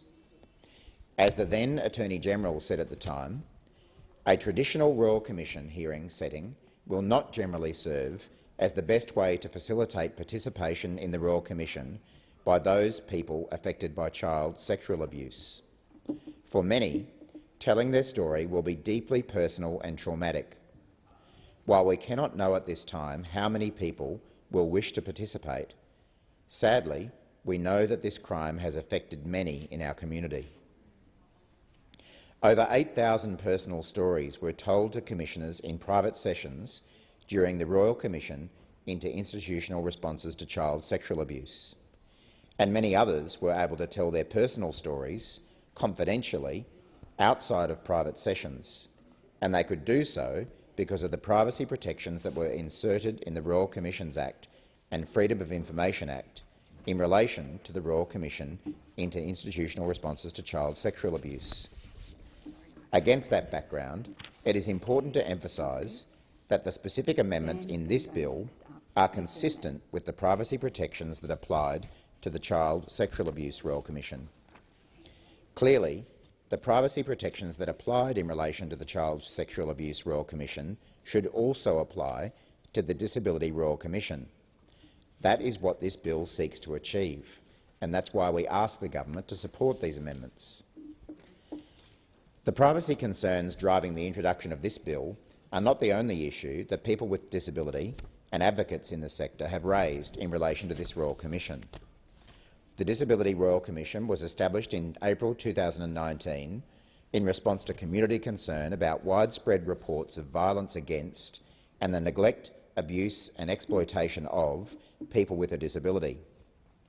It set out to investigate preventing and better protecting people with disability from experiencing violence, abuse, neglect and exploitation, achieving best practice in reporting, investigating and responding to violence, abuse, neglect and exploitation of people with disability, promoting a more inclusive society that supports people with disability to be independent and live free from violence, abuse, neglect and exploitation. The Morrison government dragged its feet for 2 years before establishing the Royal Commission, which Labor first called for in 2017. It was finally announced in 2019, but only at the prospect of losing a vote on the floor of Parliament. At the time, then Leader of the Opposition Bill Shorten said, "We have to recognise that while ever we are a nation who devalues people with a disability, then we will never actually get to the root cause of violence and the prevention of violence, abuse and neglect." But the Disability Royal Commission has been plagued by this government's continuing disinterest in the systemic problems that exist in Australia's disability frameworks. The terms set out by the Disability Royal Commission are at risk of not being properly investigated, while the Morrison government overlooks the basic requirements of people seeking to make a submission to the inquiry. Since its establishment, Labor has called for the Morrison government to heed the calls of more than 60 disability advocacy groups and address the composition of Disability Royal Commission to remove commissioners who have conflicts of interest and to replace them with people who have lived experience of disability and the support of the sector. The Royal Commission is inquiring into episodes that are highly sensitive, as well as confronting for those affected. It is only appropriate that the commissioners be people who can hear such evidence objectively and without any perception that their consideration of this evidence be biased in any way.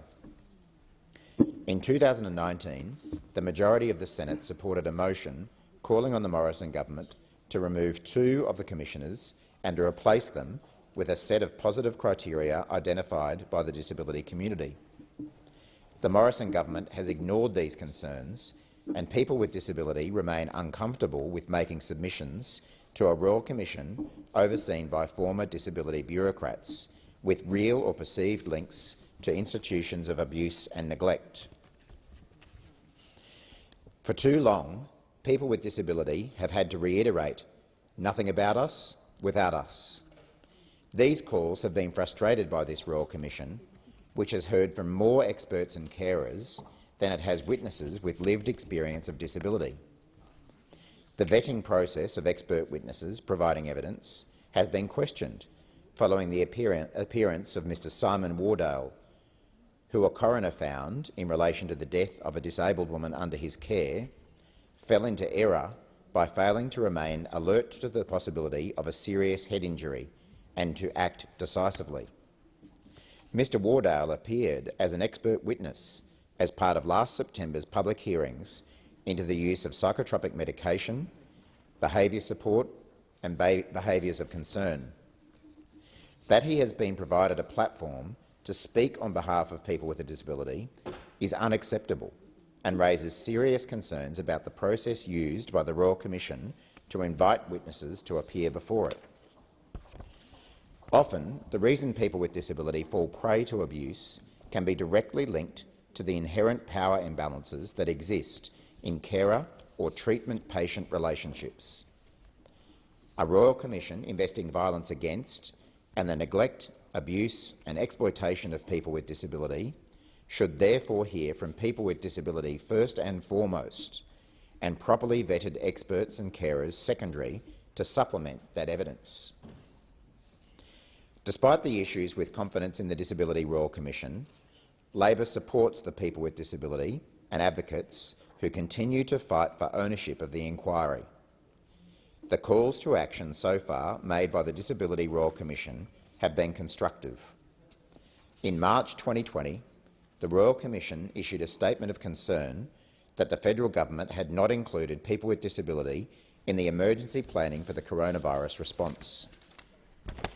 In August, the Royal Commission held hearings into the experiences of people with disability during the ongoing COVID-19 pandemic, revealing that the Morrison government did not mention disability once in its first pandemic response plan. The hearings heard stories such as Ricky, aged 45 in Melbourne, who was forced to survive on muesli bars for 9 days while bedridden without access to a support worker when coronavirus hit. What a way to treat our fellow Australians. The oversight of 4.4 million people in a national emergency is symptomatic of the struggle that Australians with disability face in a society that, without leadership from its government, continues to exclude and overlook them. Labor supports the finding by the Royal Commission that it was a serious failure that no Australian government agency with responsibility for disability policy, including the Department of Health, made any significant effort to consult with people with disability or their representative organisations during the early stages of the COVID-19 pandemic. In its 560-page interim report handed down in October 2020, the Royal Commission noted these attitudinal and communication barriers and the high rates of violence many people experience. The report did not make a clear set of recommendations, but urged the federal government to do more to support people with disability during the coronavirus pandemic. Labor is calling on the Morrison government to act immediately on the issues presented by the interim report to prevent the further exclusion of people with disability from national planning and response. At the same time Commissioner Ronald Sackville handed down the interim report, the Royal Commission made a request to government that the April 2022 reporting date be extended by an extra 17 months until September 29th, 2023, to produce a final report due to the scale of work required and the COVID-19 pandemic. Mr Sackville has reasoned that the broad scope of the inquiry's terms of reference, as one of the biggest of any Royal Commission, that means no firm recommendations could be made in the interim report, and the Commission needs an extension to hand down a final report. He is expected to request an extension to September 29th, 2023. Labor supports the Royal Commission's request for an extension and urges the government to address the barriers preventing many people from making a submission before its closing date. Almost 2 years into the inquiry, it is long overdue that these concerns be addressed. Labor will continue to call on the government to act so that the Royal Commission can maintain its integrity and people with disability, their families and carers and the disability sector can have confidence that their evidence is heard independently and impartially. So in conclusion, Mr Acting Deputy President, Labor will be supporting these amendments. We don't see any distinction between the arrangements that were made by the previous Gillard Labor government in relation to the Child Sexual Abuse Royal Commission and this Royal Commission into the abuse of people with disability. Arrangements were changed for the child sexual abuse to ensure that evidence could be provided confidentially with privacy protections outside of private sessions, and we think the same thing should be done in relation to the Disability Royal Commission. People with a disability have been waiting far too long for these terrible abuses and neglect to be properly investigated, and we should all be doing everything we can to ensure that their evidence can be provided safely, confidentially, securely, to inspire confidence in this Royal Commission and to ensure that at last people with disability who have suffered abuse and neglect actually can be heard properly, securely, that they can have confidence that their concerns will be dealt with.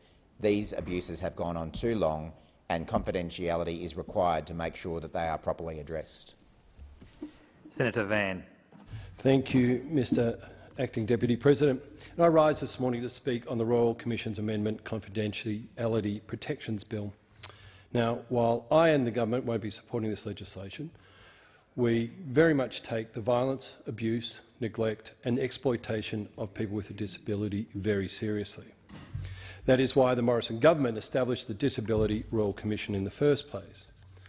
All forms of violence against and abuse of, neglect and exploitation of people with disability are abhorrent. We cannot act as a society, allow it to happen, and we must take action to eliminate it from our society. This bill from Senator Steele-John comes after issues were raised by the Chair of the Royal Commission, the Honourable Ronald Sackville, regarding the confidentiality of information given to that Royal Commission.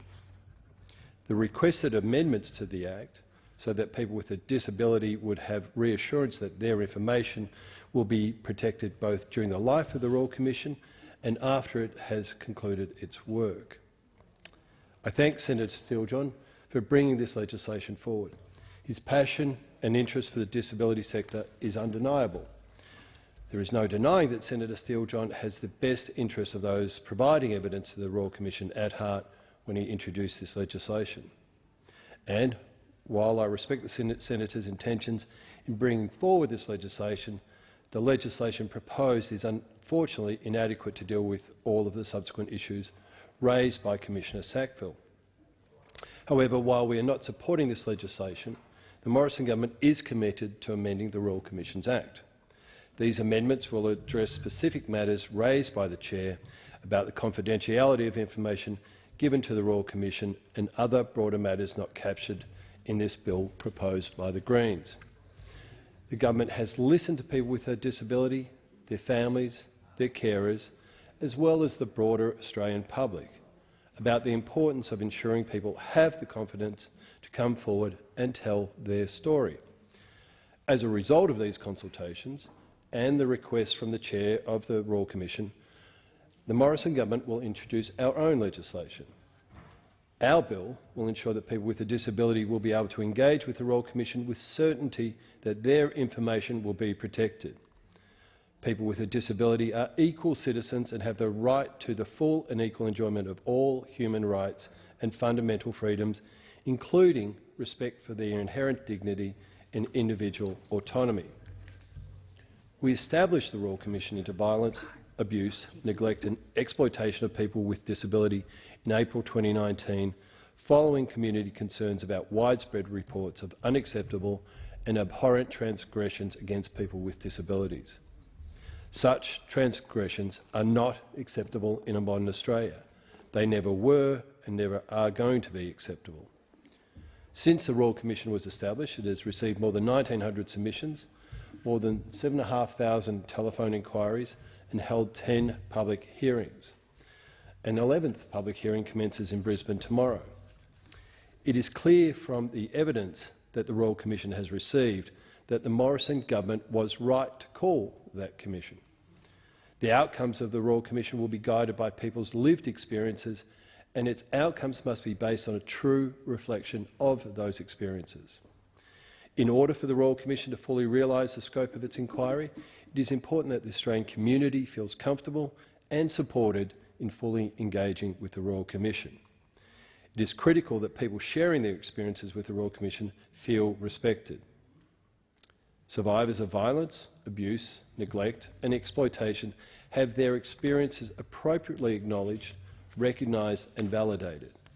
And the Morrison government is committed to ensuring that the Disability Royal Commission does just that. Now, Mr Acting Deputy President, prior to being elected to this place, I had significant experiences with Royal Commissions. I've advised governments and businesses through 4 Royal Commissions. So I know from first-hand experience that Royal Commissions already have strong protections in place and can ensure people can engage with confidence about protections for information and identity. These mechanisms include the use of private sessions or the use of pseudonyms in public hearings and reports of the Royal Commission, or through making of do not publish orders. The government has listened to the Royal Commission and advocates and disability supporters. We understand that the existing protections may not give people the necessary confidence to come forward and tell their story.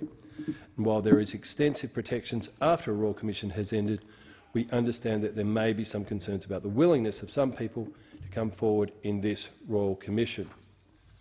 For many people with disability and their families and carers, telling their story to the Royal Commission may be the first time in their lives that they have disclosed their experiences of violence, abuse, neglect or exploitation. For others, it is the first time their story has been heard by someone in a position of authority. We want those people to come forward. We want people to feel confident that if and when they come forward, they will be protected. It is for this reason that the Morrison government is making changes to the Royal Commissions Act of 1902 to further these protections. These further measures will ensure that people with disability and their supporters, advocates and families will be able to recount their experiences and fully participate in the Royal Commission. The amendments to the Royal Commission Act by the Morrison government is proposed for the autumn sitting of this parliament this year. These amendments will go a long way to ensure participants in the Royal Commission feel the information given to the inquiry is confidential and protected. Mr Acting Deputy President, the last thing I or the Morrison government want to do is to leave the disability community concerned that because today we are not supporting this legislation does not mean we are not listening to your concerns. We are 100% committed to ensuring that you are listened to and that you feel supported. Thank you. Senator Seawood. Thank you, Acting Deputy President. This bill is an extremely important bill. It addresses issues that absolutely need to be addressed in terms of being able to guarantee that people have privacy and are confidential. Now, Senator Vans just said that he's had a lot of experience with Royal Commissions and has said that, in fact, people will be protected. Well, people won't be, and Senator Steele-John has really carefully articulated why they won't be so protected by the current legislation that operates and in which people are covered at the moment if they are considering making their contributions to the Royal Commission. What we are looking for in this, or what we are trying to achieve with this bill, is to ensure that people are guaranteed confidentiality and privacy in perpetuity, so that they do feel the confidence to bring their accounts of what happened to them to the Royal Commission, because at the moment they do not feel that confidence. So this bill is absolutely essential to give people, to give disabled people the confidence that they can bring their accounts of their treatment to the Royal Commission. Now, I chaired the Senate inquiry into violence, abuse and neglect of people with disability in institutional settings. And the accounts that we heard during that inquiry absolutely broke my heart in terms of the sorts of treatment that people received in residential facilities, in fact, in their homes, in schools, on school buses, in every residential setting or a setting where a disabled person was receiving care. We heard of accounts of the mistreatment, the abuse, the sexual abuse, the physical abuse, the verbal abuse as well, that disabled people received. People need the confidence that they will be protected. And they are telling us, and in particular telling Senator Steele-John, that that's not what they feel. So those on the other side should actually listen to disabled people, to hear what they are saying about their lack of confidence, to hear them say that they are, in fact, I think it's fair to say, afraid to give evidence, because these people have already been subjected to violence, neglect and abuse and retribution. We also heard about that during the Senate inquiry, about the retribution that occurs if they dare to speak out, the threatening behaviour, particularly if they are still in the institutions that are still providing some level of care.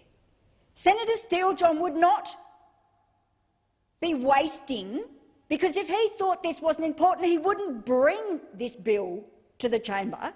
He would not be asking us to be debating this bill if he had not heard the first-hand accounts from disabled people saying this sort of protection is necessary. Why would we waste the Senate's time on doing something like this? This is of such grave importance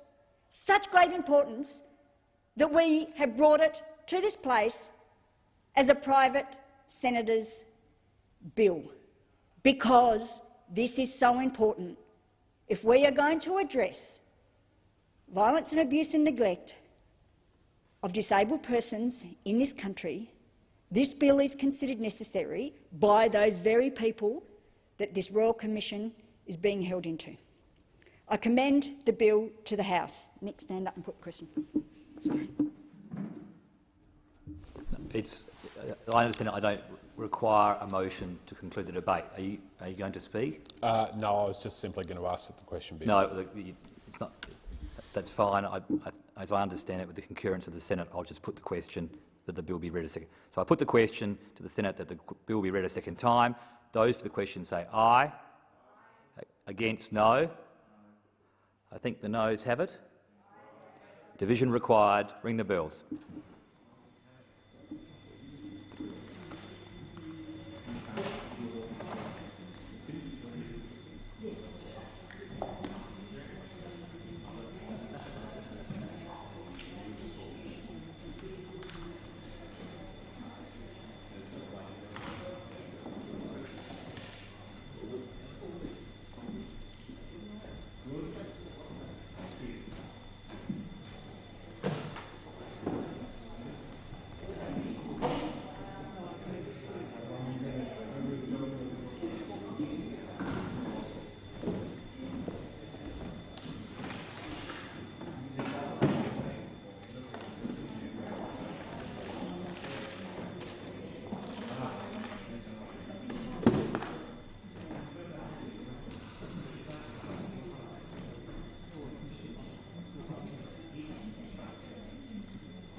Lock the doors. The question is the bill be read a second time. The ayes will pass to the right of the chair, the noes to the left of the chair. I appoint Senator Ciccone tell of the ayes, Senator Dean Smith tell of the noes.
The result of the division is ayes 30, noes 26. The matter is resolved in the affirmative.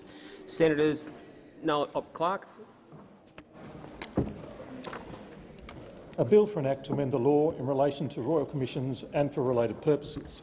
No amendments have been circulated, so unless any senator desires a committee stage, I'll call for the senator to move the third reading. Senator Steele-John.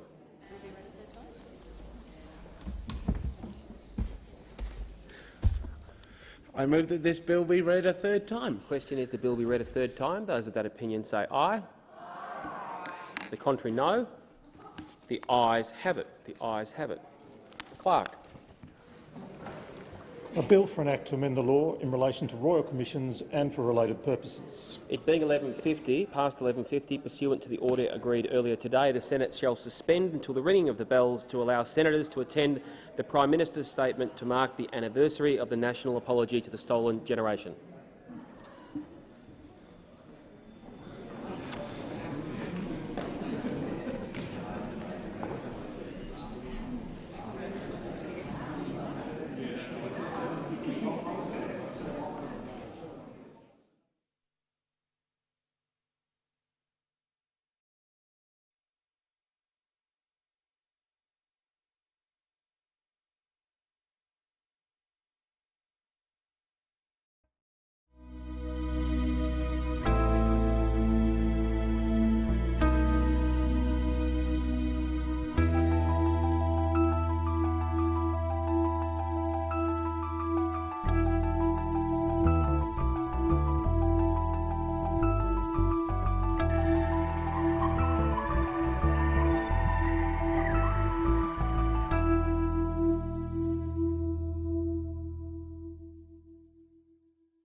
Right, I believe, Senator Waters, you're seeking the call. Yes, thank you very much, Deputy President. I seek leave to move a motion relating to political donations received from Crown as circulated in the chamber. Is leave granted?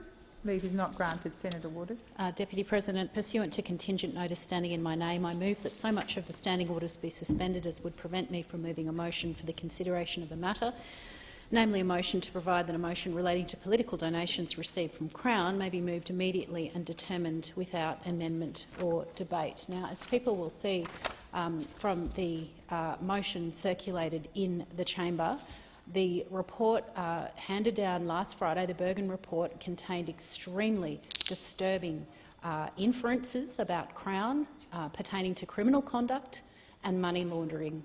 Now, it's escaped nobody's notice that Crown has donated almost $2 million to both sides of politics in the last 20 years, and indeed in recent years amounts have been received in quite large form by both sides of politics.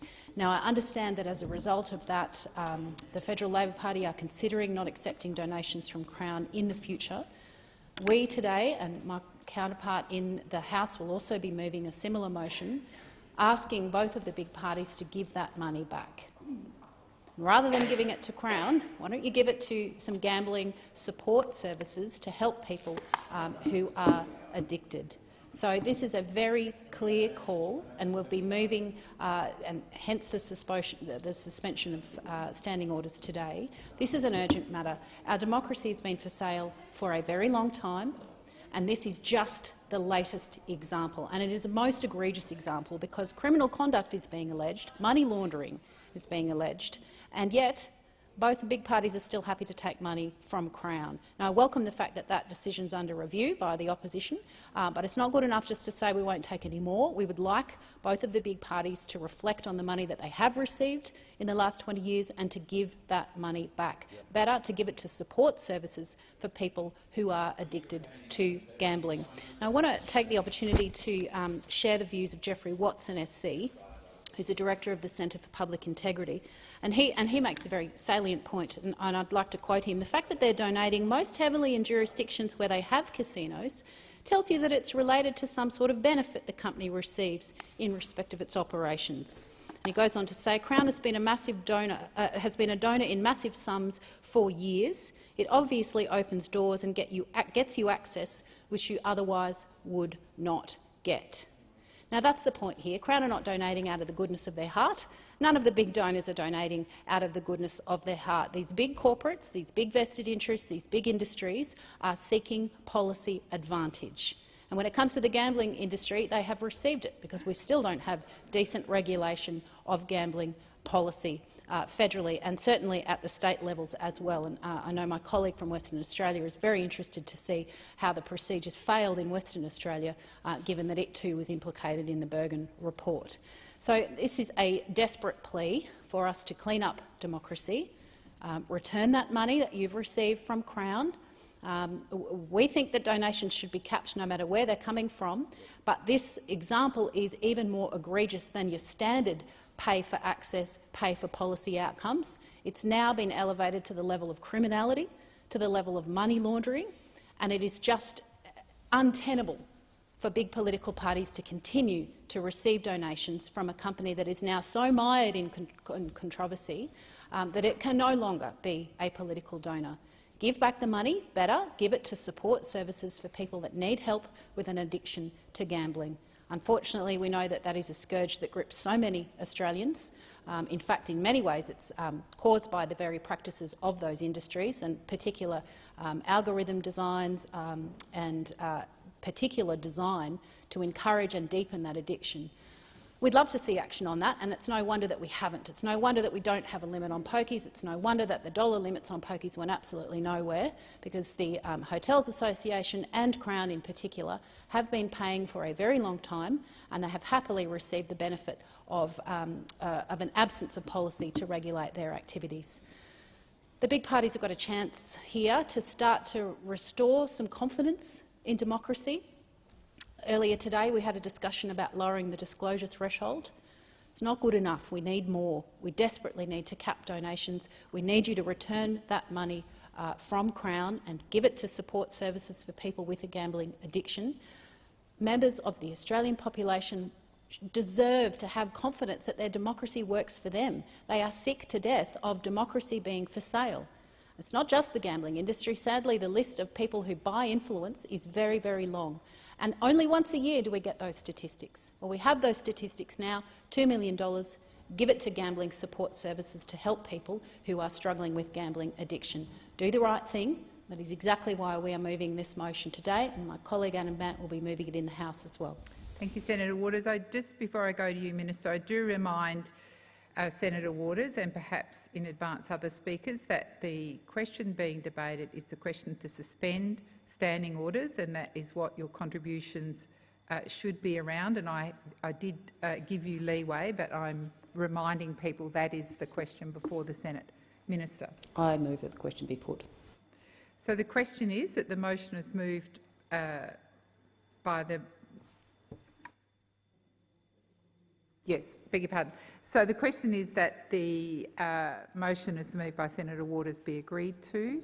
Oh, beg your pardon. So the question is that the motion that we be put as moved by the minister be agreed to. Those of that opinion say aye. Aye. Against? I believe the ayes have it. Division required. Ring the bells for 4 minutes.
Order. I lock the doors.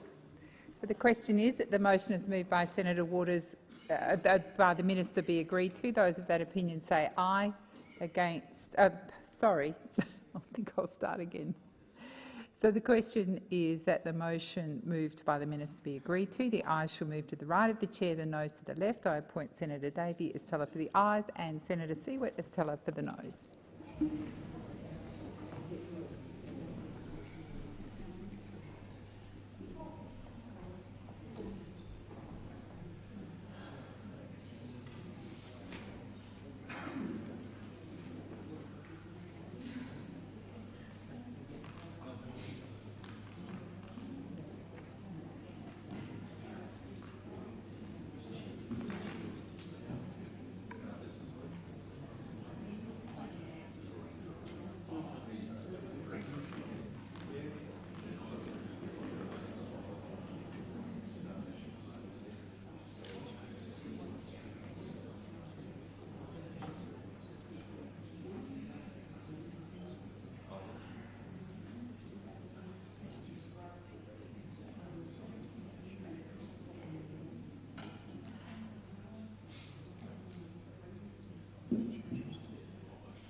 Order. There being 36 ayes and 9 noes, the matter is resolved in the affirmative. I now propose to put the motion to suspend as moved by Senator Waters. So the question is that the motion as moved by Senator Waters be agreed to. Those of that opinion say aye. Against? I believe the noes have it. Ayes have it. Ring the bells for 1 minute. Whips? Yes? Thank you.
Lock the doors.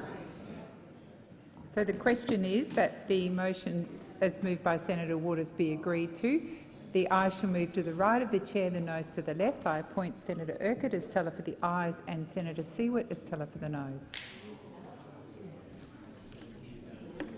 It's a Mickey.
order, there being 10 ayes and 36 noes, the matter is resolved in the negative.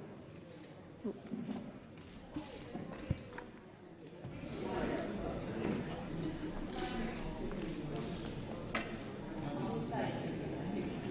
I call the clerk. Government business, order of the day number 1, Aged Care Legislation Amendment, Serious Incident Response Scheme and Other Measures Bill 2020 in Committee of the Whole. The committee is considering the Aged Care Legislation Amendment, Serious Incident Response Scheme and Other Measures Bill of 2020, and the question is that the bill stand as printed. Those of that opinion say aye. Against? I believe the ayes have it.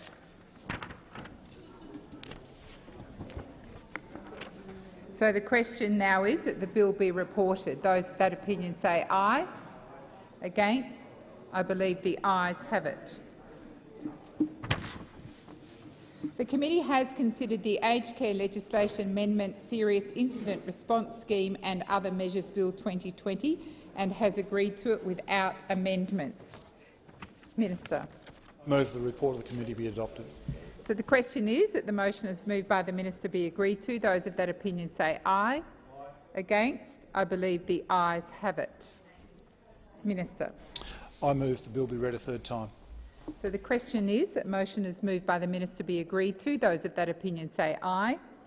Against? I believe the ayes have it. I call the clerk. A bill for an act to amend the law relating to aged care and for related purposes. Government business, order of the day number 2, National Redress Scheme for Institutional Child Sexual Abuse Amendment, Technical Amendments Bill 2020, resumption of second reading debate. Senator Pratt. Thank you very much, Madam Deputy President. Just excuse me as I find my speech. I was not at this chair.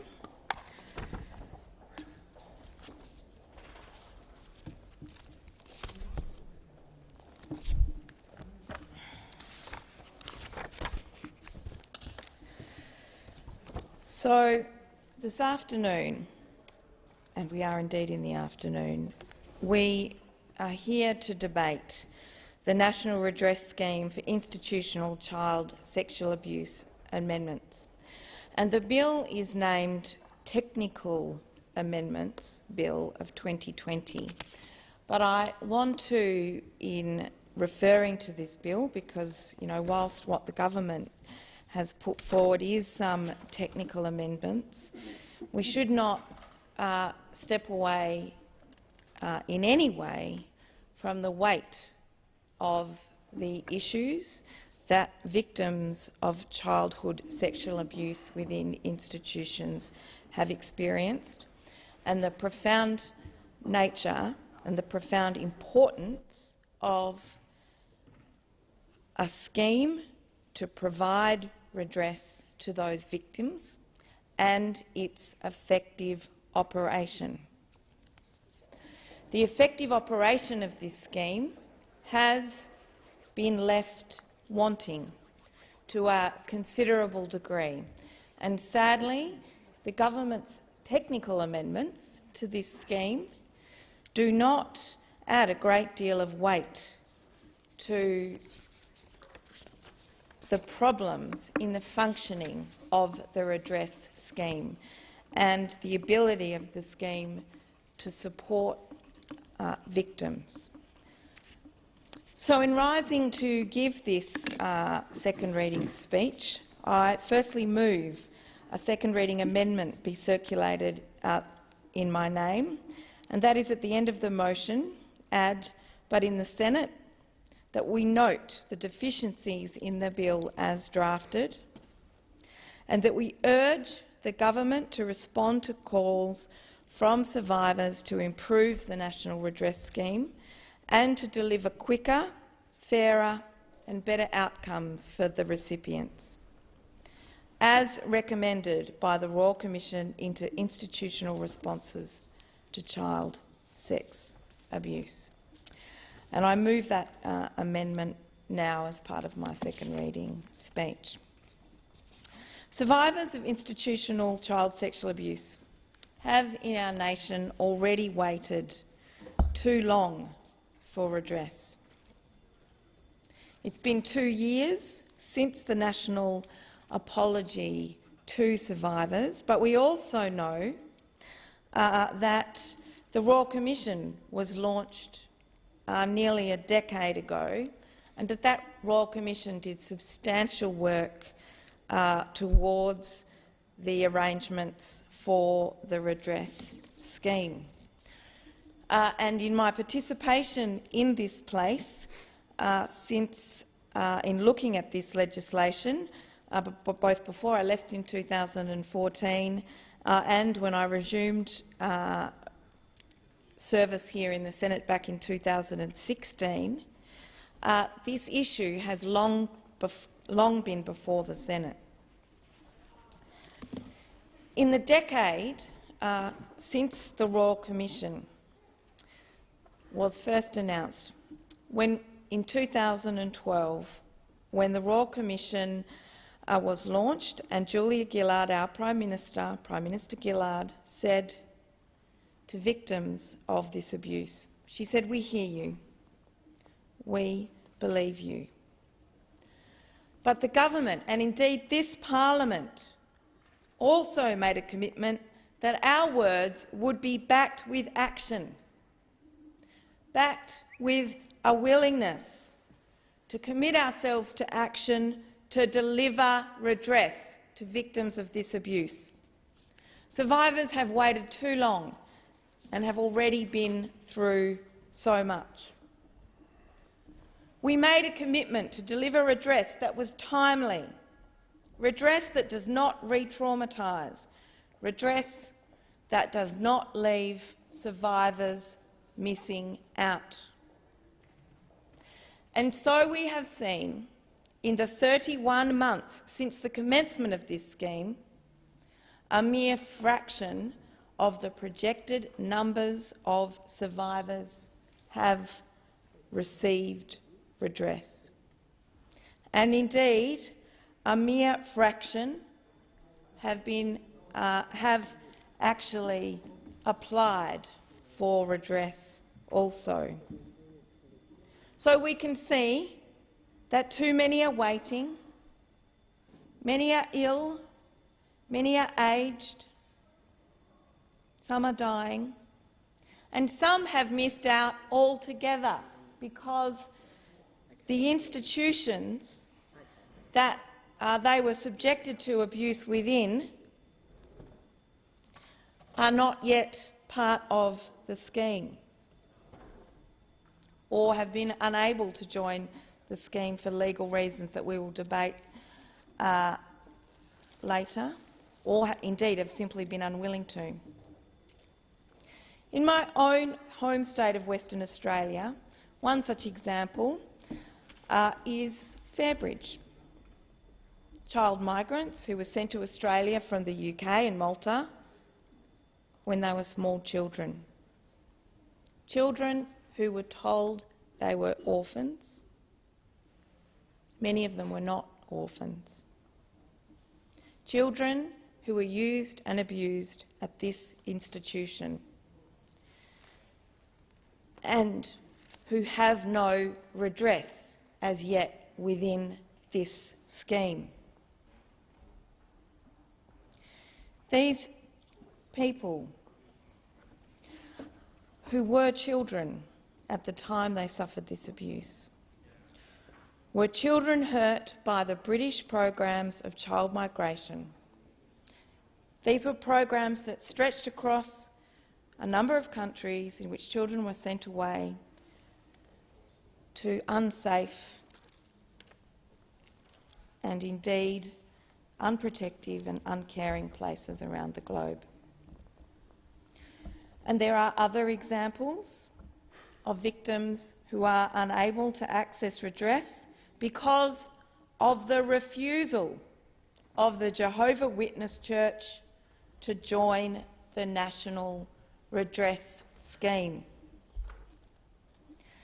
And I call on those within the Jehovah's Witness Church to acknowledge that it would be right and just for them to join this scheme.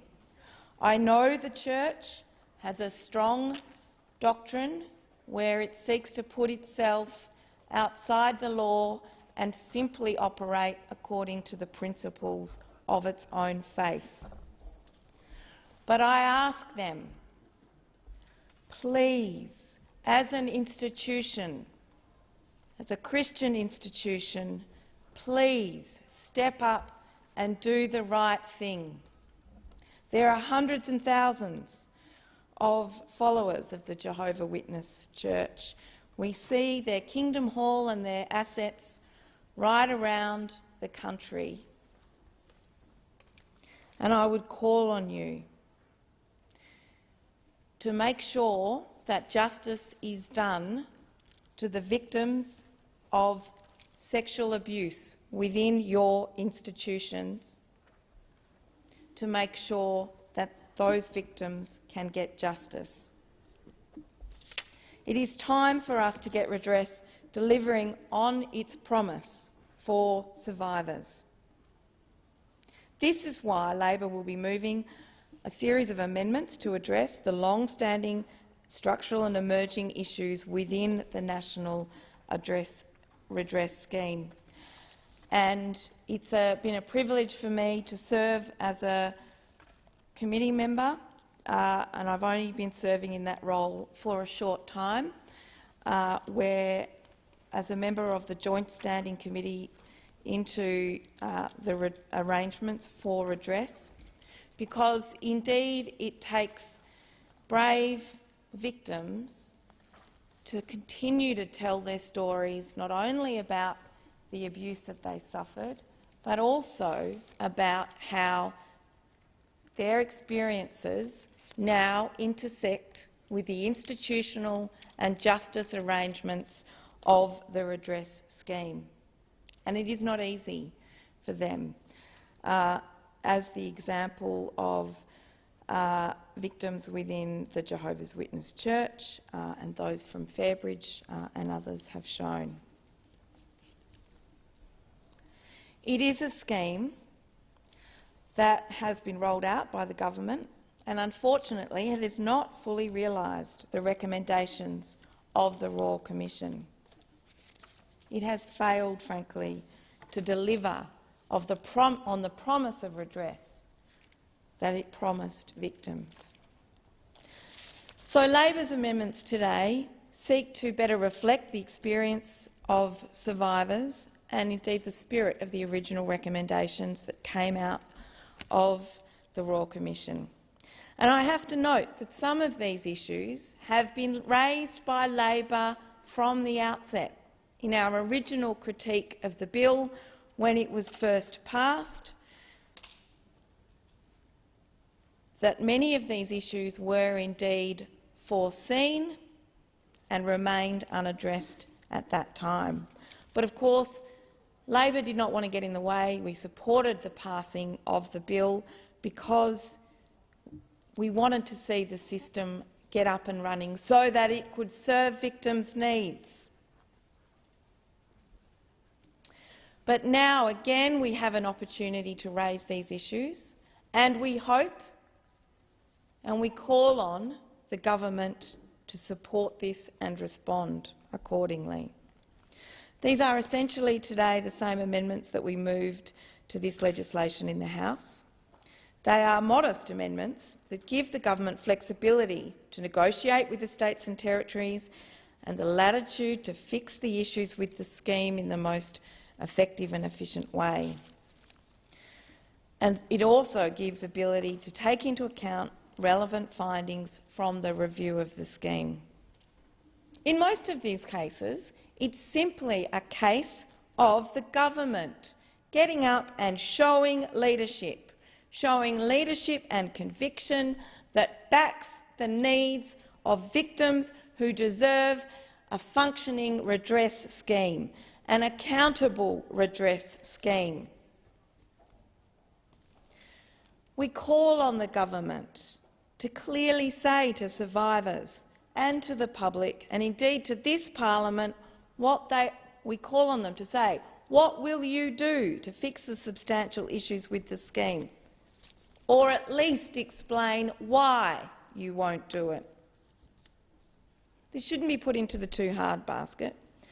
And, as I'll outline now, the changes that we put forward don't jeopardise any aspect of the scheme.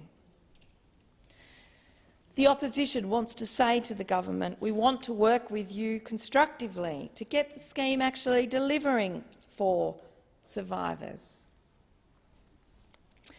So, in terms of the purpose of the bill, as the government's outlined its technical amendments, it's important that the opposition acknowledge our position on those. We acknowledge that it puts forward administrative amendments, and I won't go through those because I have insufficient time. But the Royal Commission said that an estimated 60,000 survivors would be eligible for redress. But as at January 2021, there's 9,232 applications, just under 5,500 decisions, 4,660 applications, and 4,620 payments. This is just a fraction of those victims that should have access to the scheme, and many of the reasons that there aren't more applications in come down to the onerous nature of making an application. It would take over 30 years for the estimated 60,000 victims to get redress if the current pace of making findings and giving out money is maintained. And these delays are a form of further trauma. I look forward to being able to discuss our amendments further. Senator Pratt, Senator Siewert, and no, sorry, Senator Siewert. Thank you, Acting Deputy President. I rise to speak on the National Redress Scheme for Institutional Child Sexual Abuse Amendment, Technical Amendments Bill 2020. This bill makes a series of important technical amendments to the operation of the National Redress Scheme. The Greens are broadly supportive of this bill. However, we do have concerns about the operation of these amendments, which we will monitor and to which I'll make some comment now. First off, we have the issues around associate institutions. This bill changes the way associate institutions in a group are determined, listed and described for notices and offers of redress. Under these changes, survivors will no longer be provided with a full list of associates of participating institutions when they accept or reject an offer of redress. During the inquiry, stakeholders raised concerns that these changes could have unintended consequences for survivors. The National Community Legal Service No More highlighted it is important that survivors understand which institutions they will be releasing from civil liability if they accept an offer of redress. Stakeholders suggested alternative ways the full list of associated institutions could be provided to survivors. For example, the scheme operator could allow survivors to request this information in writing. Associates of participating institutions could be identified on the redress scheme's website, or a full list could be provided to survivors earlier in the application process. We will be monitoring the implementation of these changes closely to ensure that survivors continue to be provided with information about associates of participating institutions and are able to make informed decisions about redress offers. I would note here that if this isn't working, there will inevitably be more amendments to this bill once the independent assessor's report is provided to the government, and the necessary amendments, which we all know will need to be made, are debated. We'll put the government on notice that if this particular amendment is not working, we'll be seeking amendments to it again. Under the current redress scheme, government institutions can become funders of last resort, for example, where non-government institutions no longer exist. The current Redress Act assumes that only one government institution will be involved as a funder of last resort. This bill makes changes to clarify that one or more participating government institutions can become funders of last resort. Some stakeholders expressed concerns that this change could lead to further delays for survivors seeking redress. The Australian Greens strongly echo these concerns and urge the scheme operator to ensure these changes do not result in further delays for survivors. I will have more to say in this issue shortly. Engaging independent decision-makers is another area that this bill touches on, or amends. At the moment, the appointment of each independent decision-maker must be approved by the Minister for Families and Social Services in consultation with state and territory ministers. This bill instead allows the scheme operator to appoint decision-makers in consultation with states and territories. It is expected that this change may reduce delays experienced by survivors to receive a decision on their application. Legal firm Ryan, Carlisle and Thomas noted that devolving responsibility to the scheme operator would not provide sufficient scrutiny for the appointment of decision-makers. Again, we will be monitoring the implications and implementation of this new appointment process very closely. The commencement of the National Redress Scheme in 2018 represented a milestone for survivors of institutional child sexual abuse. However, this legislation was flawed from the beginning. Make no mistake. We sought to amend it, the Greens sought to amend it at the time. If people recall, this was coming up to the deadline of when this legislation would come into effect, and unfortunately, if we delayed the Act any longer, that would delay redress for survivors. So it was a catch-22 situation where we knew the legislation was flawed, but we didn't want to disappoint survivors. We are now dealing with the consequences. The proposed amendments that were in fact debated in this very chamber would have meant that some of the issues we are dealing with right now would not have had to have been dealt with, and it certainly would mean that some of the issues that we'll have to deal with once a new bill comes up in response to the independent assessor's review of the implementation of the bill, the 2-yearly review, after that will certainly need changes, and some of those changes will in fact address the issues that were raised in 2018. We all know that the redress scheme is not as good as it could be. There are many issues that need to be urgently fixed. As a member of the Joint Select Committee on the Implementation of the National Redress Scheme, I've been made aware yet again of many of these issues. The committee's first interim report found that the National Redress Scheme application process can re-traumatise survivors. Preparing an application is often a stressful and traumatic experience for survivors. It can take months for survivors to finalise their application, particularly because of the re-traumatising of people when they're actually, and the triggering when they're actually filling out the form. The lack of published guidelines for decision-making limits the ability of survivors and their advocates to understand what should be included in their application. Survivors continue to experience long wait times, although I do acknowledge the department is working to try and get this under control, and it has improved for certain applications. It's just not good enough that survivors can have their civil claims resolved, in fact faster than it can take to get a redress application done and completed. We need to make urgent reforms to the application process to ensure that it does not further harm and traumatise survivors. I continue to hold serious concerns about the government's cap on the redress payments of $150,000. The Royal Commission actually recommended, as we all know in this place, $200,000 cap on redress payments, which the government rejected. This lower cap may be a reason for survivors to pursue civil actions instead of going through the redress scheme. Lawyers have suggested that civil actions result in awards of hundreds of thousands of dollars compared to the average redress payment of around $80,000. The practice of indexing payments is unfair and needs to be reformed.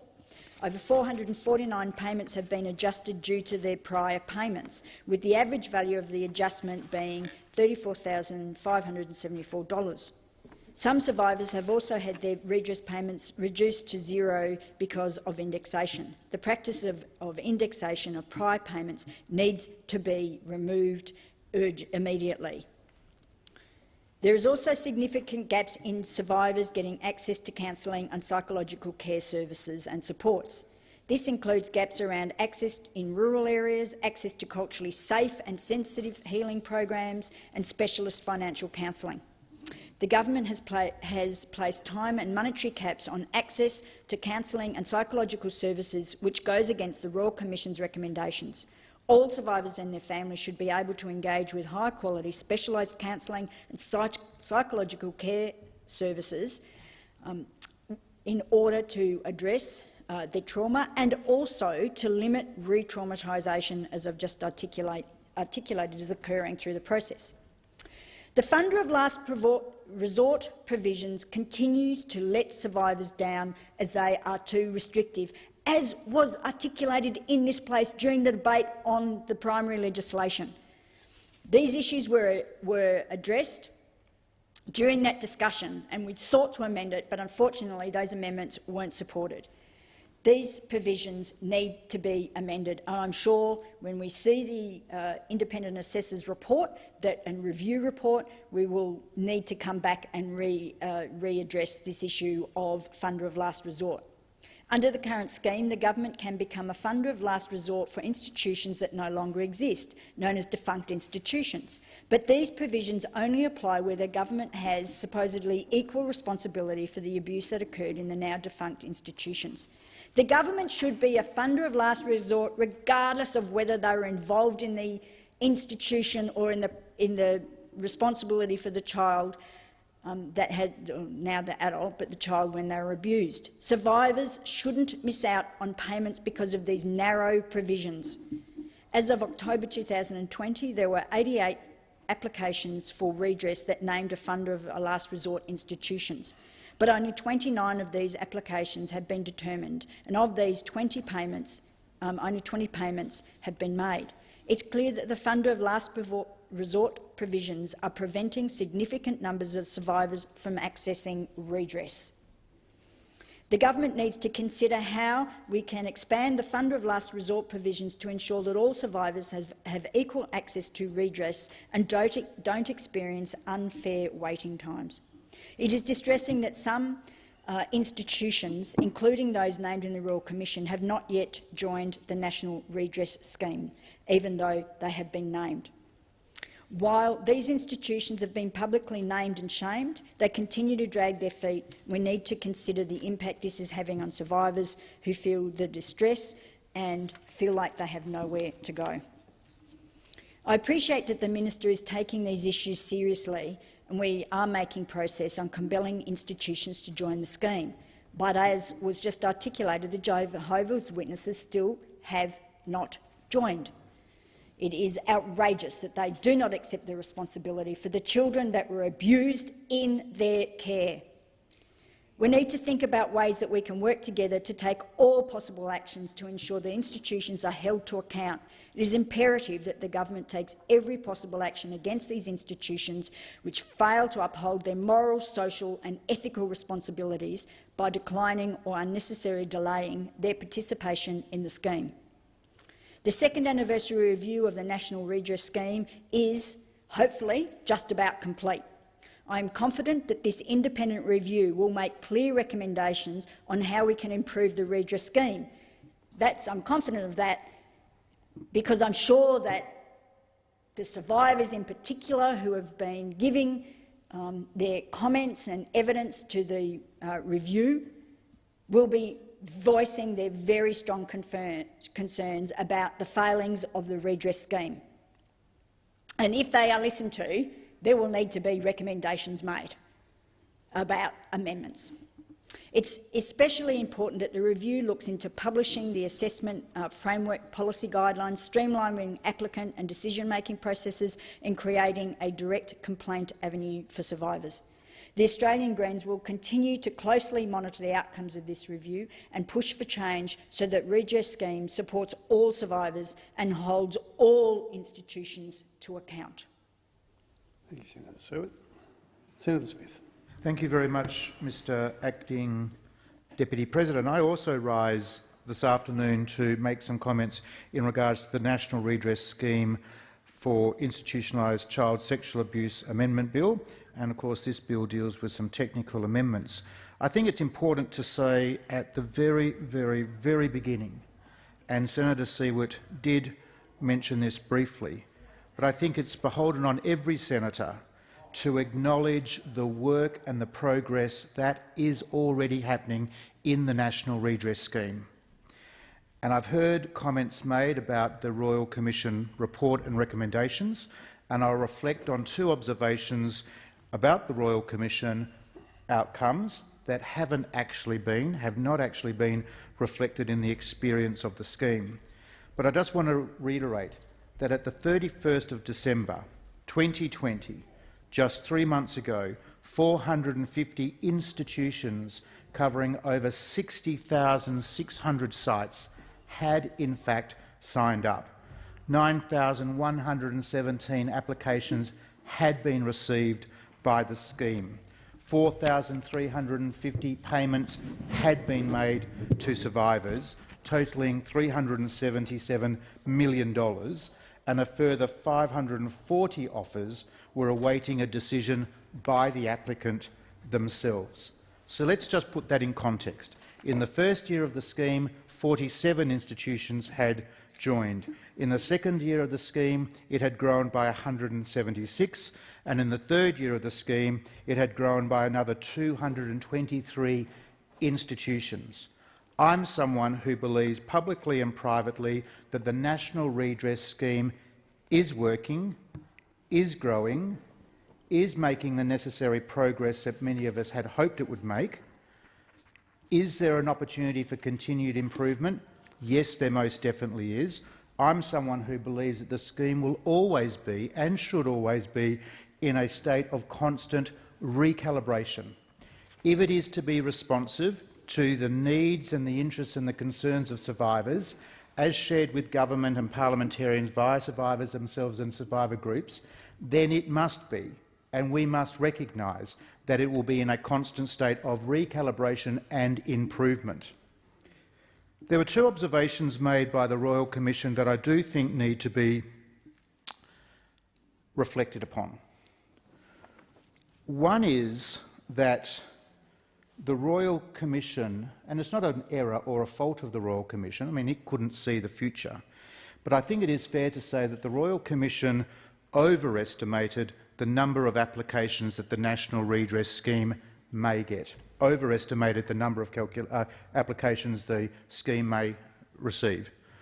What the Royal Commission didn't foresee was the complexity of those applications.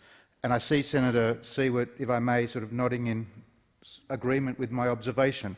And I think this is a very important point to be mentioned up front, because when we came to design the scheme, it was designed with a variety of assumptions, and this is a reflection on the good work that the Royal Commission and senators in this place and other parliamentarians had contributed to, but we've got to recognise that those early observations may not have been the experience of the scheme thus far. And on those 2 points, I think that's very true. The number of applications received has not been the number as great as the Royal Commission would have expected, but the complexity of those applications has been greater, and that was not foreseen by the Royal Commission. And this is a particularly important point when people come into the chamber and say, well, the Royal Commission was expecting X, but therefore the scheme has only delivered Y, and therefore the scheme is unsuccessful. Not true. Not true. The second point I would make is that as the scheme develops and matures, different sorts of survivor groups and their needs come to the fore more sharply. And I'll reflect on this a little bit later in my contribution. There are two particular groups that I think require much greater and urgent attention, and I'll come to those in a brief moment. Labor is moving a variety of amendments. These amendments, as Senator Pratt alluded to, were moved in the House of Representatives. Let me be very clear about this. These are amendments that ignore a critical feature of the scheme, and that is that it is actually not a Commonwealth scheme. It is in fact a Commonwealth in cooperation with states and territory scheme. So whatever our views might be in this parliament about what changes, improvements should be made to the scheme, they have to be agreed to by the relevant ministers in states and territories. I think that is a good design feature, but it does present some challenges where particular jurisdictions might have a view that other jurisdictions don't hold on to. The other point I would make in regards to Labor's amendments, if I've understood them correctly, is they actually don't make any real changes, and many of these matters are already under active review by the independent reviewer Robin Crook, and as Senator Siewert alluded to, the committee of which I chair, the Joint Parliamentary Committee on the Implementation of the National Redress Scheme, we are hoping to see that report ourselves very, very soon to make our own judgments about how effective the independent review process has been on collecting and identifying further improvements and recalibrations to the scheme.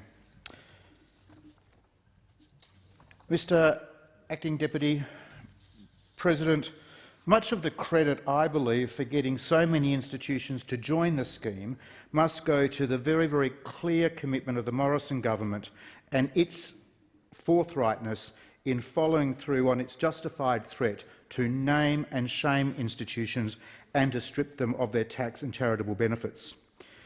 But now is the time to refocus our efforts on two specific survivor groups whose access to justice, in my view, has been blocked.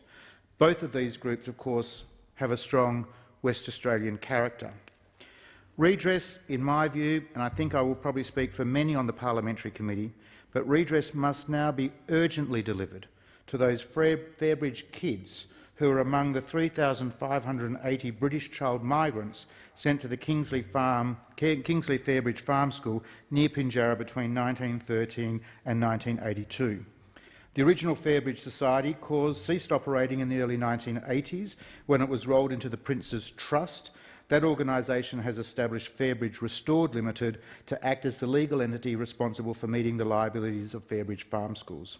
While Fairbridge Restored was publicly named for its failure to join the scheme last year, we now understand that its reluctance is due to legal barriers in the United Kingdom rather than a lack of willingness or good faith on their part. That is evidence that has been made available to the Parliamentary Committee, and again I see Senator Siewert nodding.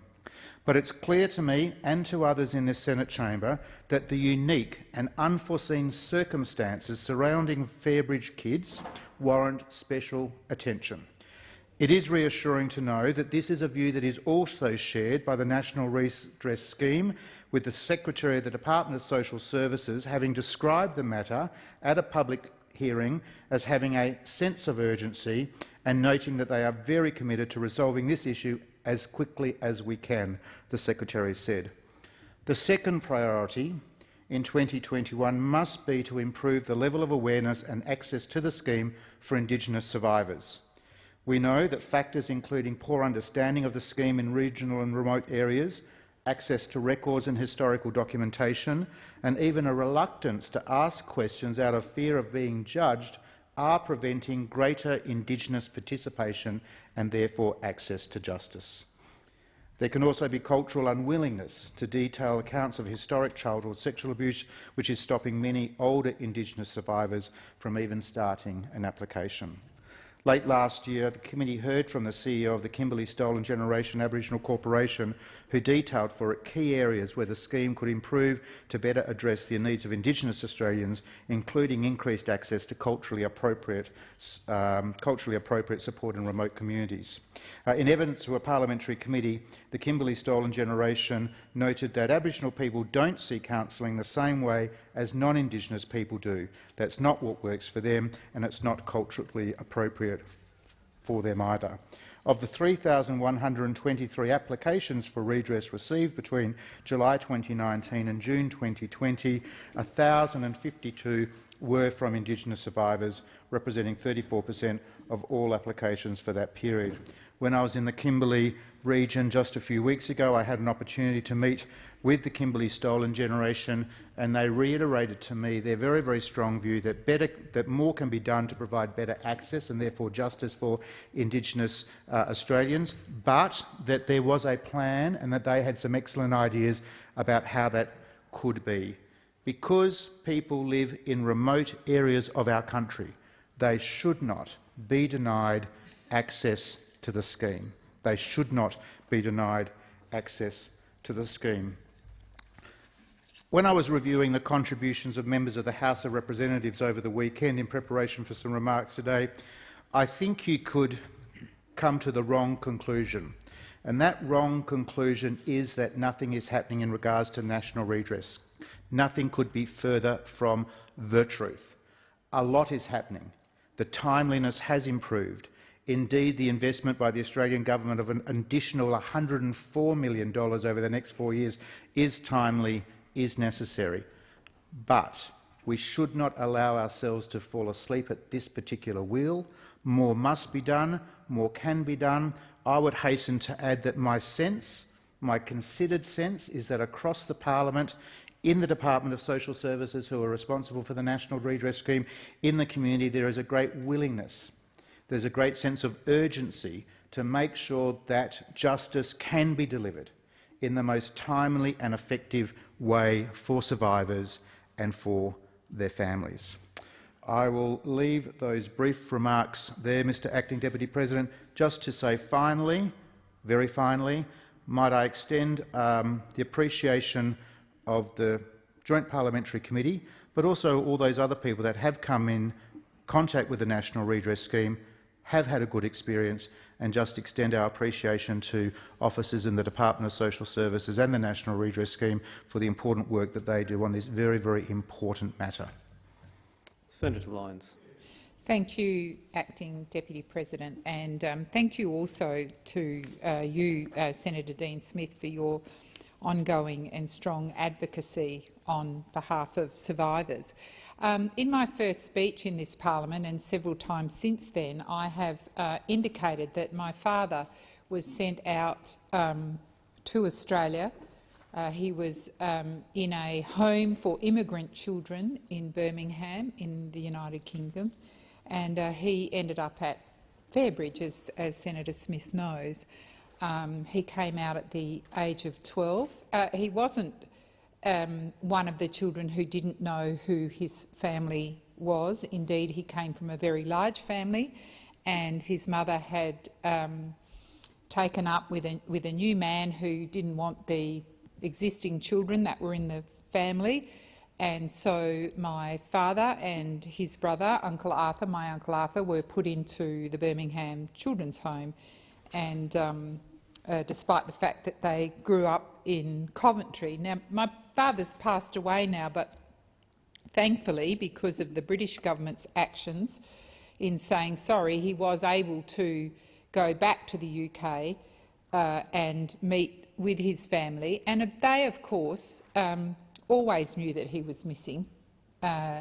He met, for the first time ever, a sister who hadn't been born when he left, but she knew all about her brother Bill and her brother Arthur, who had been sent out to Fairbridge.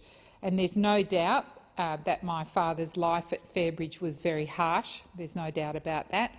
And Uncle Arthur's life at Fairbridge was harsh as well.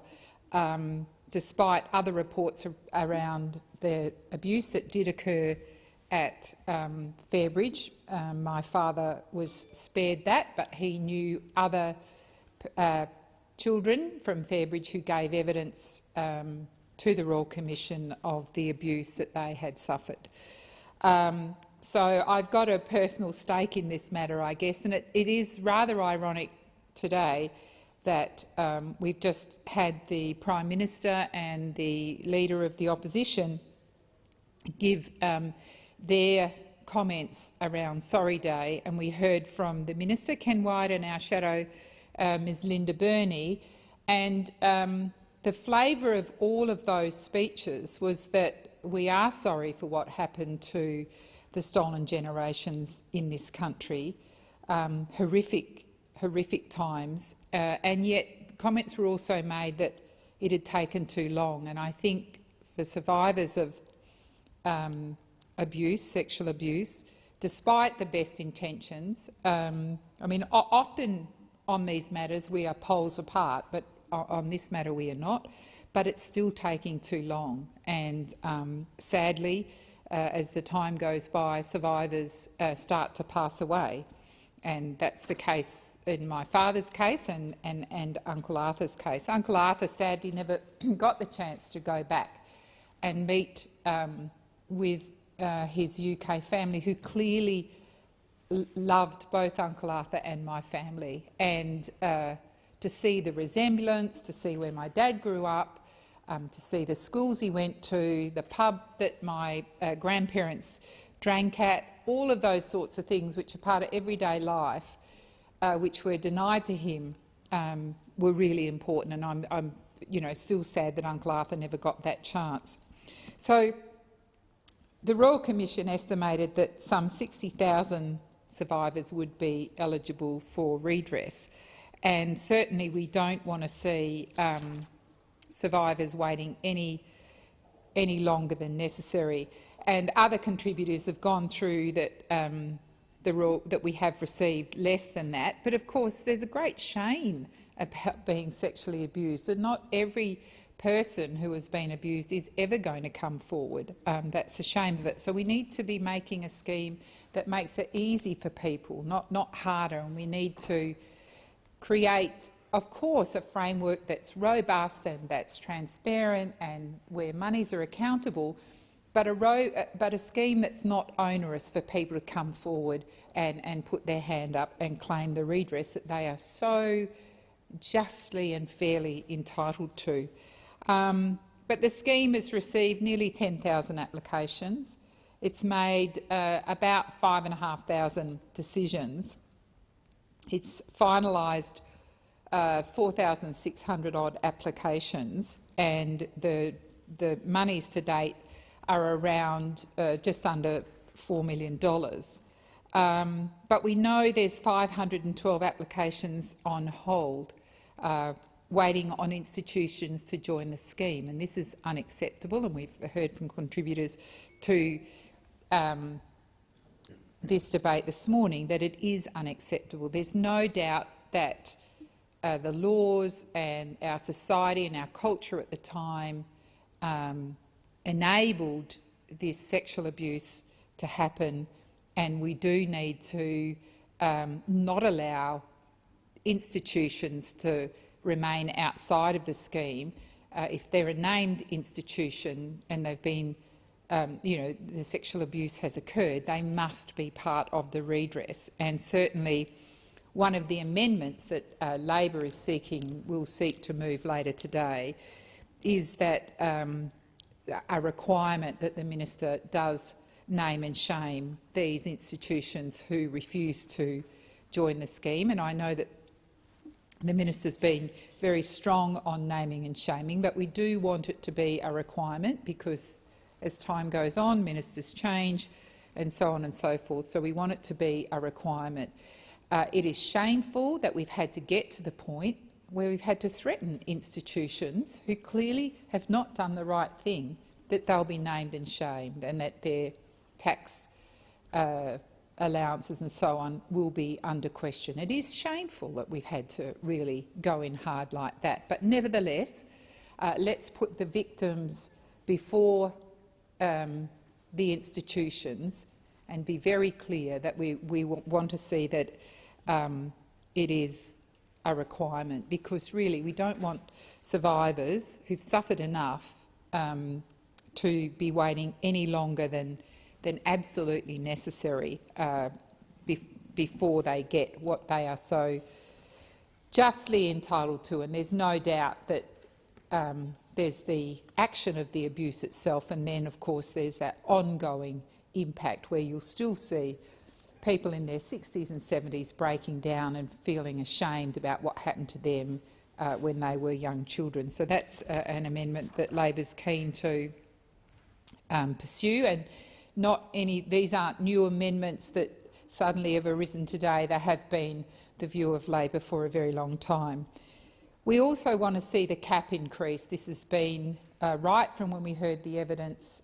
This has been our view that the cap ought to be increased from the current amount of 150 up to 200,000, because what we believe is happening is that survivors are being pushed into civil processes, and that undermines the scheme in and of itself. If the scheme is seen by some to be inadequate, because the cap's too low, you want to have the redress to civil processes there, but being the exception in rare circumstances. We don't want it to be used increasingly because people are not satisfied that receiving the full cap amount currently of 150 is inadequate. We think it ought to be up to 200,000, and this is an opportunity with Labor's amendment for the government to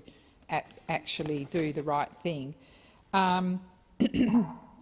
We do have an amendment that looks at the indexation of prior payments, and it is heartbreaking to hear the stories of people who get barely any redress once a tiny payment from years ago is indexed. And it's fair to say state governments and institutions themselves have had a number of goes at this, of trying to get it right, now we're at the point where we've got amendments that we say will make it right, and we really do want to see them taken up. The issue of funders of last resort has certainly been around for a while, and there are some institutions. Fairbridge doesn't neatly fit the issue, and Senator Smith went into its various iterations, but we do need the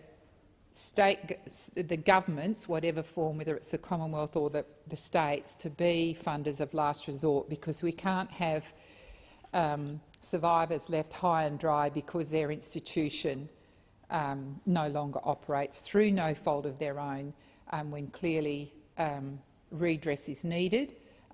We do believe that should be something that happens as a matter of course, and our amendment will, if it gets up, will seek to ensure that governments act as funders of last resort when people would have otherwise miss out. And I don't think it's the intention of the government or anyone in this place that people miss out. That's not the intention behind this amendment. It's just us saying we really do need it to be shored up. We also want, and again this is not new, the government to consider establishment and advance payment scheme. As I said earlier, and no doubt other senators have said, we have people ageing out, and we see that all the time with claims that go back a generation or 20 or 30 years, is that lawyers can play fancy games in civil proceedings to time matters out, and a person then dies. So we are saying that an advance payment where you would get the bulk of the monies up front, so they are of use to the person who finally gets to some money and a public acknowledgement of the hurt and the suffering that they endured, would get the bulk of those monies up front that they can use in whatever way they see fit. There's a similar scheme currently being used in Scotland, and that's been well received by survivors over there. And given the decades and years that many survivors have waited for a chance at redress and justice, it's vital that people don't die waiting. And again, as I said, that's certainly not the government's intention. I don't want anyone to be under the misapprehension that that's what Labor's saying. We just think it is an additional measure that we can give a person an advance payment. So that's what we're seeking with that amendment. our amendments, as I said, are nothing new. They have been around a good while, and we really do want the government to consider them in a serious manner and to be able to agree to them. So that issue of the indexation. The assessment matrix also, the redress assessment matrix has also been widely criticised. And again, we start with an idea. If it doesn't work properly, then let's look at it and review it and get something that does. We know that many survivors need counselling and psychological care from time to time throughout their lives.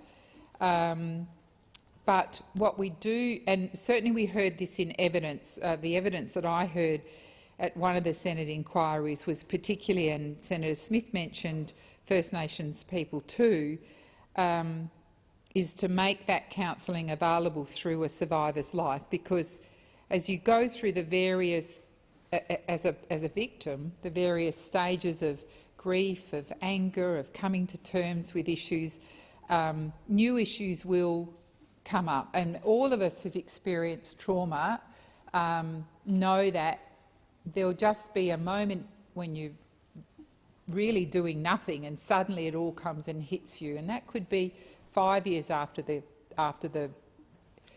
whole affair, or it could be 20 years, or it could be 30 years. There's no doubt if we accept that there's long-term impact and damage, then we've also got to accept that counselling ought be available throughout a victim's life. I think it's one of the least things that we can do, and we do need to establish a benchmark, a safety net, if you like, that really does capture and protect and enhance the rights of survivors in whatever way we can. And I want to be part of a parliament that does that, that we honour and we continue to honour survivors of sexual abuse by institutions. Thank you. Minister. Thank you very much, Mr Acting Deputy President. Can I thank all senators who've made a contribution on this bill and also acknowledge the very bipartisan or multi-partisan way that everybody in this chamber has approached this very, very serious issue and the response that we as a parliament want to provide. This bill in of itself seeks to amend the primary legislation for the scheme, and the bill is proposed to increase the efficiency of the scheme for its remaining 8 years of operation and to make sure that we assist in finalising outstanding applications.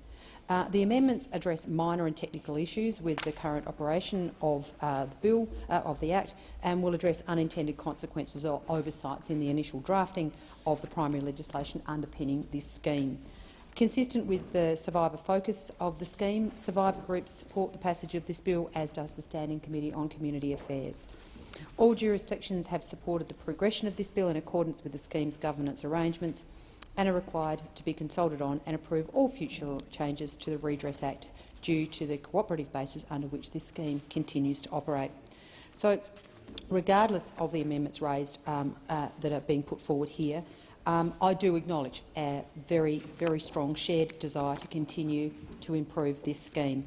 The bill adds to the strong improvements that have already been put in place to the scheme, and the government remains committed to improving the scheme and encouraging all institutions that have been named to join.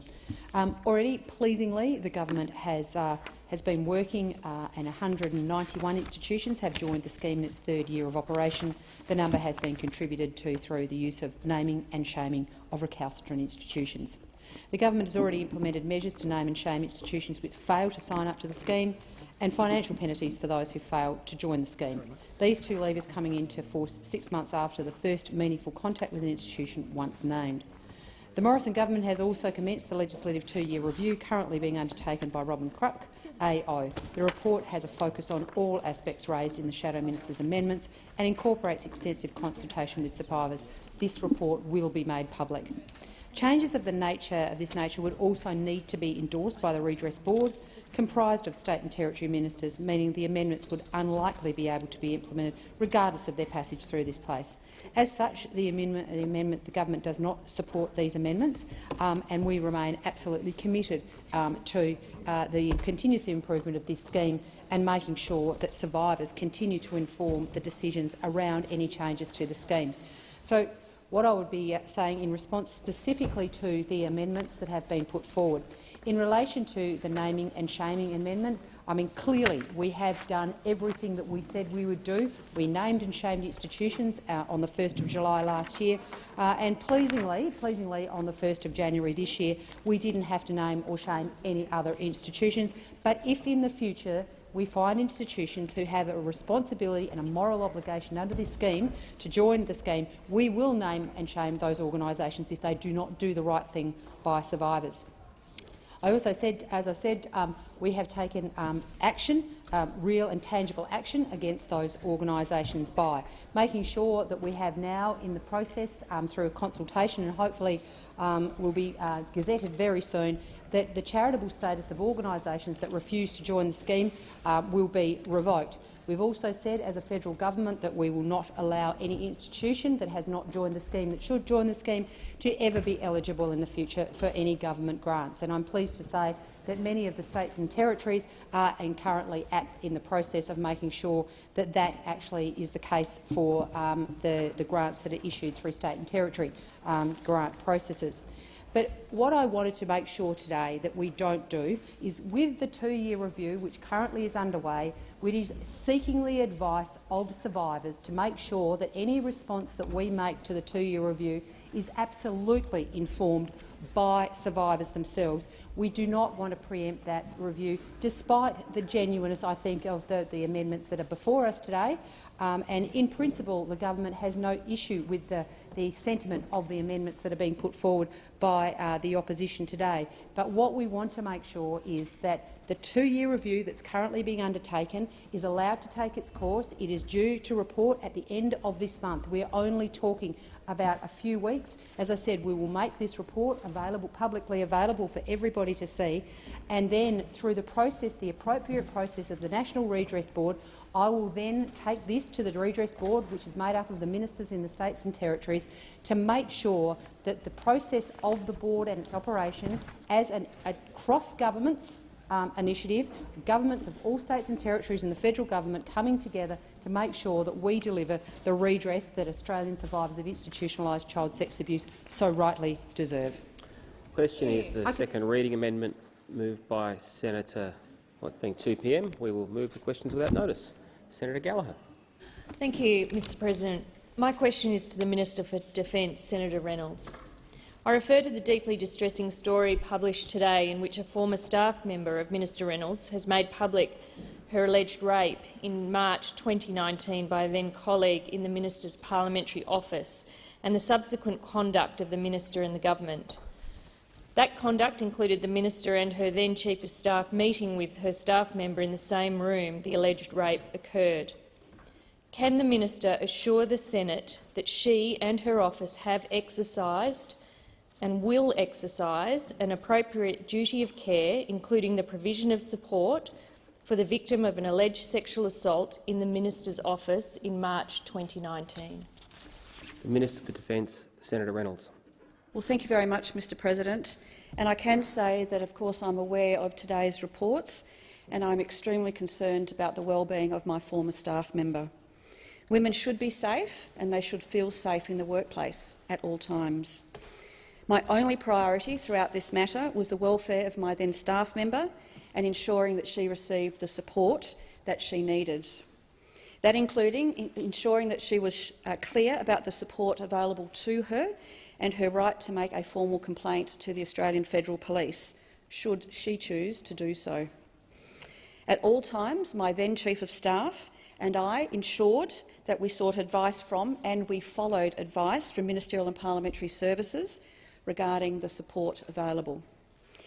I was at pains to ensure that my staff member felt empowered to determine how she wanted to handle the matter, and that remains the case. At the time of the initial meeting with my staff member, I was not aware of the details or the circumstances of the alleged incident in my office. Had I known, I would have conducted the meeting elsewhere. And given the sensitivities surrounding this issue, it would not be appropriate for me to comment further. Thank you. Senator Gallagher, a supplementary question. Yes, I do. Thank you, Mr President.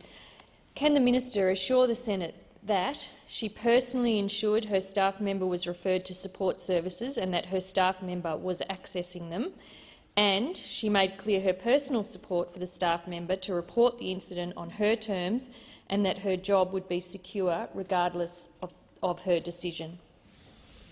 Senator Reynolds. Thank you very much, Mr President. And I believe I've answered all of those questions in my first answer. And as I've said, given the sensitivities, Senator Reynolds, I've got it would Senator be Wong on a appropriate. point of order. Senator Wong on a point of order. Point of order, direct relevance. The minister has not answered that question in her first answer. I know she seems to want to give one answer and then say, I'm not taking this any further. It is a reasonable question to ask whether or not this woman understood that her job would be secure regardless of her decision. The minister was speaking for a very brief period of time, and so I've allowed you to highlight that part of the question, Senator Wong. Senator Reynolds, had you concluded your answer? You had. Senator Gallagher, a supplementary question. Thank you. Order. Order. Senator Gallagher has the call. Thank you, Mr President. Can the minister assure the Senate that neither she, her staff, nor any of the Prime Minister's staff said or did anything which may have implicitly encouraged her former staff member not to pursue the incident with police? Senator Reynolds. Well, thank you very much, Mr President. And as I said in my first answer, my first and only concern was then and remains her welfare, including her right to understand all of her options and for those to be presented to her, which they were. She did continue after this incident in my employ and then moved to Senator Cash's office for the preceding 2 years. Senator Bragg. Thank you, Mr President. My question is to the Minister representing the Minister for Health and Aged Care, Senator Colbeck. Can the Minister confirm to the Senate that the COVID-19 vaccine rollout is on track? The Minister representing the Minister for Health and Aged Care, Senator Colbeck.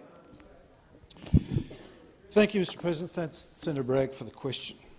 Mr President, rolling out the COVID-19 vaccine is one of the most significant public health campaigns we have had to conduct this century, and this government, Mr President, is on track to deliver that program. In fact, Minister Hunt has announced this afternoon that the Pfizer vaccinations have just touched down in Sydney, which, Mr President, is a significant milestone for this country. The Australian government aims to have as many people vaccinated as soon as possible. Identified priority groups will be the first to get the available doses of vaccines, and more people, Mr President, will progressively have access to a vaccine as more doses become available. Our world-class vaccination program will commence with identified priority populations, including aged care and disability residents and workers, frontline healthcare workers and quarantine and border workers to receive the vaccine first up, Mr President. They will be part of Phase 1A. Order.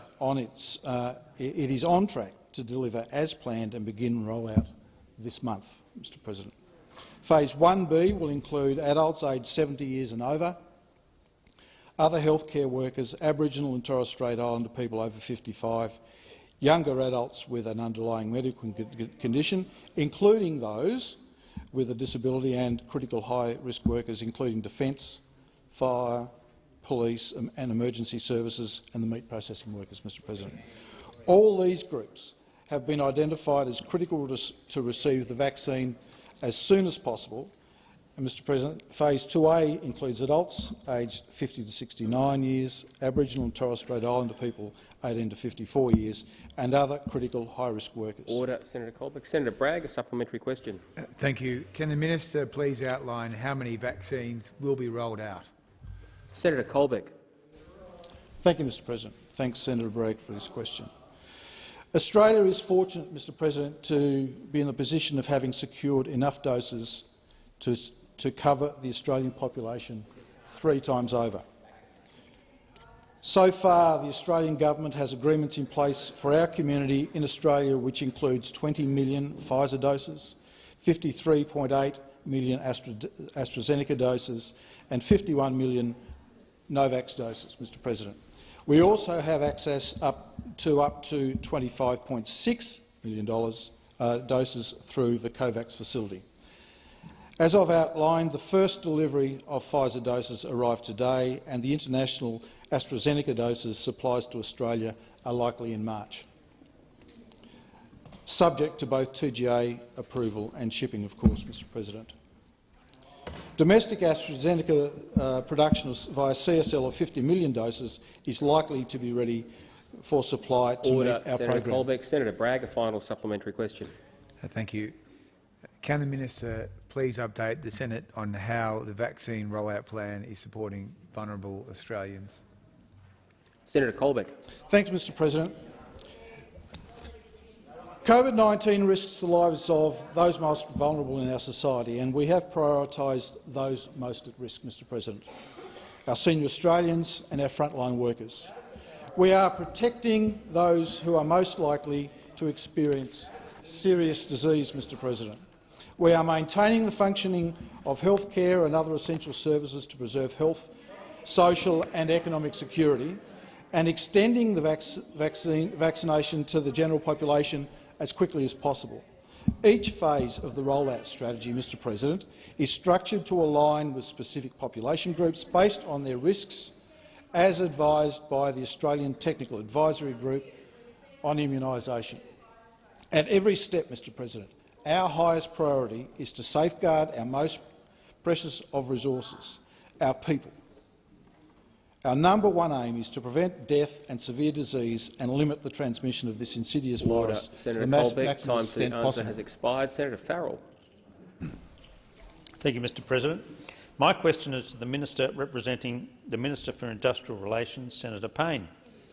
2020 saw the largest expansion of casual employment ever in the history of Australia.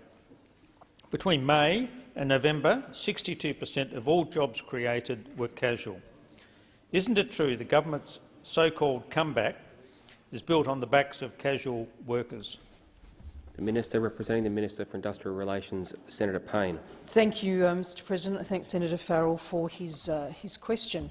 I don't have the specific figures that Senator Farrell has quoted in front of me, but I will take those on face value, as Senator Farrell has articulated them. And I would, of course, observe, as I understood his question, they relate to the jobs profile in Australia in 2020, which, of course, is characterised by being completely uncharacteristic of any previous year in living memory. That is, a work, jobs and economic environment completely struck by a global pandemic, in which Australians and, in fact, the international community found their lives disrupted, their workplaces disrupted, and, in fact, whole economies disrupted.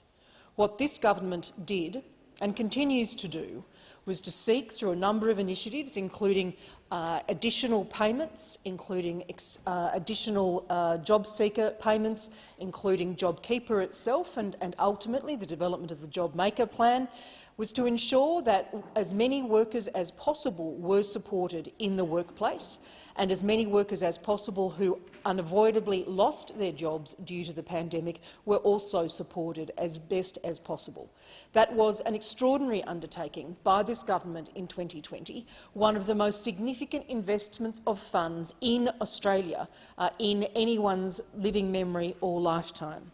So a number of jobs to which Senator Farrell has referred obviously returned in a different manifestation than they previously had. That's correct. But what the JobKeeper statistics now show, Mr President, is that the economy is improving, and indeed that Australia has gone ahead of many other major advanced nations with a larger proportion of Australians who were in work Order, before Senator this crisis Payne. still Time in for work the answer today. has expired. Senator Farrell, a supplementary question. Yes, thank you, Mr President. I do have one. Can the minister confirm that instead of doing something to fix the scourge of insecure work, Mr Morrison's proposed industrial relations changes will in fact make that situation worse? Senator Payne. Thank you very much, Mr President, and I absolutely disagree with Senator Farrell. What the government's reforms will provide is the strongest ever casual conversion rights to employees who want to become permanent, and spread those rights to all those employees who don't have conversion rights now. For example, like those in the coal industry. For whatever reason, those opposite don't want this. They apparently think that casuals working should stick with the rights they were given with those opposite over a decade ago. They see casuals who want permanent work as, and I quote, collateral damage, unquote, Mr President. What our reforms will do is to introduce stronger penalties for wage underpayment and wage theft to ensure employees' entitlements are secure, as well as a more efficient path to recover underpayments where they do occur. Again, those opposite don't want that. In fact, so committed are they to do nothing about wage theft that the opposition's industrial relations spokesman thought it would be a good idea to do a press conference outside of 7-Eleven. Senator Farrell, a final supplementary question. Yes, I do have one. Thank you, Mr President.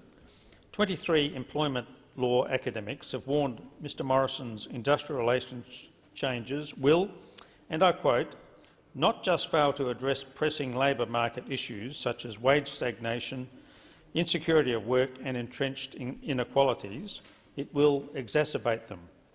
Are these experts wrong? Senator Payne. Mr President, thank you. I don't have the benefit of the material that Senator Farrell has referred to, and in the absence of that, Senator Farrell, I would continue to refer the senator to the facts that exist within the government's legislation. Our reforms will incentivise permanent work, complete with paid leave entitlements in our vital retail and hospitality sectors, as well as to help give more hours of work for the more than 100,000 part-time employees in those sectors who are going underemployed under the system that those opposite actually set up. And again, they don't seem to want to fix that. They don't seem to see the unemployed, underemployed as important. Our reforms are focused on boosting pay by reinvigorating an enterprise bargaining system that on average pays 69% or $500 or more a week than award wages, but which has seen the total number of agreements more than halve, from 25,000 down to 10,000, under the broken system that was put in place by those opposite. Even former Prime Minister Keating thinks the current system as put in place by those opposite. Senator Small. Thank you, Mr President. My question is to the Minister for Employment, Skills, Small and Family Business and my fellow West Australian, Senator Cash. Could the minister please outline to the Senate how Australia's small businesses are recovering from the economic impacts of COVID-19 and how the Morrison government has assisted to keep their doors open throughout the pandemic? The Minister for Employment, Skills, Small and Family Business, Senator Cash. Thank you, Mr President, and I thank Senator Small for his question. And can I also acknowledge Senator Small as someone who is a small business owner himself. He built a small business from scratch in the southwest of Western Australia. He knows what it's like to actually have sleepless nights. He knows what it's like to employ people. He knows what it's like to actually pay wages. And, Mr President, it's people like Senator Small, the small business men and women across Australia, that the Morrison government continues to deliver for. Why? Because, as we know, they are the backbone of the Australian economy. They are the employers of over 6 million Australians. Every day, over 6 million Australians wake up and they are able to go to work, have the dignity of work, because of the small and family businesses in Australia. When you come to look at what they do in local communities, as we know, they are the lifeblood of their local communities. They sponsor the sporting teams, the community events, and they often offer young Australians their very first job. Mr President, in terms of the economic support that the Morrison government has provided to the lifeblood of the Australian economy throughout COVID-19, we've provided $251 billion in economic support throughout the pandemic. In particular, as we know, JobKeeper has been an essential policy. It's now estimated to have provided $90 billion worth of support, and it is a wage subsidy on a scale that has never been seen in Australia. In terms of the cash flow boost, giving businesses back their own hard-earned money, this saw over $35 billion provided to over 800,000 businesses. And in relation to the Supporting Apprentices wage subsidy, that has kept around 119,500 apprentices on the tools in 62,600 small businesses. They are the backbone of the Australian economy, and the Morrison government backs them every step of the way. Senator Small, a supplementary question. Thanks, Mr President. Can the minister advise how the government will continue to build a stronger Australia by supporting small and family businesses throughout 2021? Senator Cash. Well, Mr President, in 2021 the Morrison government will continue to put more money back into Australians' pockets, will protect more of what they've earned, because let's face it, it's their hard-earned money, and of course support families and businesses. In terms of our legislated tax cuts for small and medium businesses, the full expensing for new investments, something that was welcomed widely by businesses across Australia, and our loss carryback measure. This will all provide, it's a suite of policies, and it will all provide that much-needed support, that much-needed boost for small businesses who, as we know, many still continue to do it tough. We need to help them to ensure that their business is able to grow so that they can continue to create more jobs for Australians. In terms of our $4 billion boosting apprentice commencement wage subsidy, this is supporting small businesses out there to actually take on a new apprentice into their business. They're the backbone of the Australian economy. Small businesses, and the Morrison government will back them every step of the way. Cash. Senator Small, a final supplementary question. Minister, how has the government's record of delivering for small and family businesses put in place the conditions to allow our small businesses to recover, invest and employ more Australians as we emerge from COVID-19? Senator Cash. Well, Mr President, on this side of the chamber, the Morrison government side of the chamber, we have a proud record of supporting small business. And in fact, as Senator Small would know, it's not just about being the business owner and running the business. You work enormously hard. Senator you are the HR department often. You are the bookkeeper often. You're the marketing department. You're often the floor staff, and often you need to get the family to work in the business on the weekends. But every day, small business people across Australia, they get up, they go to work because they are passionate about their business. They're passionate about giving other Australians the opportunity of work. The one thing that I'm always humbled by when it comes to small business is they don't ask for a lot from government. They don't ask for much, but what they do need and what they do want is to be supported to do what they do best. Run their business and employ Australians. Mr President, in terms of our tax cut for small businesses, this was so important. We gave them back money, their hard-earned money, so that they could reinvest back into their business. Order. Senator Waters. Thanks very much, President. My question is to the Minister representing the Prime Minister, Minister Birmingham. I refer to today's reports of an alleged rape of a young Liberal staffer that happened in this building. The PMO provided support to Minister Reynolds' office in relation to this incident. The government, in a recently issued statement, says, and I quote, that it regrets in any way if Ms Higgins felt unsupported through this process. End quote. Ms Higgins has said she did feel unsupported. She was interviewed in the room she was raped. She didn't access the Employee Access Program. She felt she was discouraged from reporting the rape to police. She was shunted from office to office, and no one in the government or the minister's office has apologised to her yet. And now the minister seems to have a confused recollection of whether she even understood there was a rape allegation that had been disclosed. What action will you take to ensure that her experience is not repeated? When will the safety of women be put ahead of political interests? The Minister representing the Prime Minister, Senator Birmingham. Thanks, Mr President. I thank Senator Waters for her question. Safety of everybody in any workplace is of paramount importance, especially the safety of women in the workplace and their ability to feel safe and secure in their working environment. And today's reports are deeply distressing. Throughout the entire process, the government's concern was to support Ms Higgins's welfare in whatever way possible. We understand that this matter has now been put under consideration by the Australian Federal Police. It is an important step, and the government has consistently supported that option from the outset. We will await the outcome of that process. I am advised that at all times guidance was sought from Ms Higgins as to how she wished to proceed and to support and respect her decisions. The important best practice principle, as the Prime Minister's statement that you referenced, or the statement that was tabled in the House of Representatives that you referenced, the important best practice principle of empowering Ms Higgins is something the government has sought to follow. Ms Higgins, I understand, was notified that should she choose to pursue a complaint, including a complaint to the police, that was within her rights, that she would be assisted and supported through that process. You indeed did reference, Senator Waters, the fact that there are support services available through the Department of Finance for all employees under the Members of Parliament Staff Act to be able to access. Of course, where an assault is alleged to occur, I would encourage anyone to pursue that with the appropriate police and authorities, but also to know whether an assault or instances of bullying, harassment or otherwise, that all employees can access confidential support and counselling through the Employee Assistance Program. That program is there for their support, and the Department of Finance will treat them with respect and confidentiality as they wish. Senator Waters, a supplementary question. Thanks very much, President. This is at least the third public report of Liberal staffers being assaulted at work, telling their boss about it and feeling like nothing was done to support them.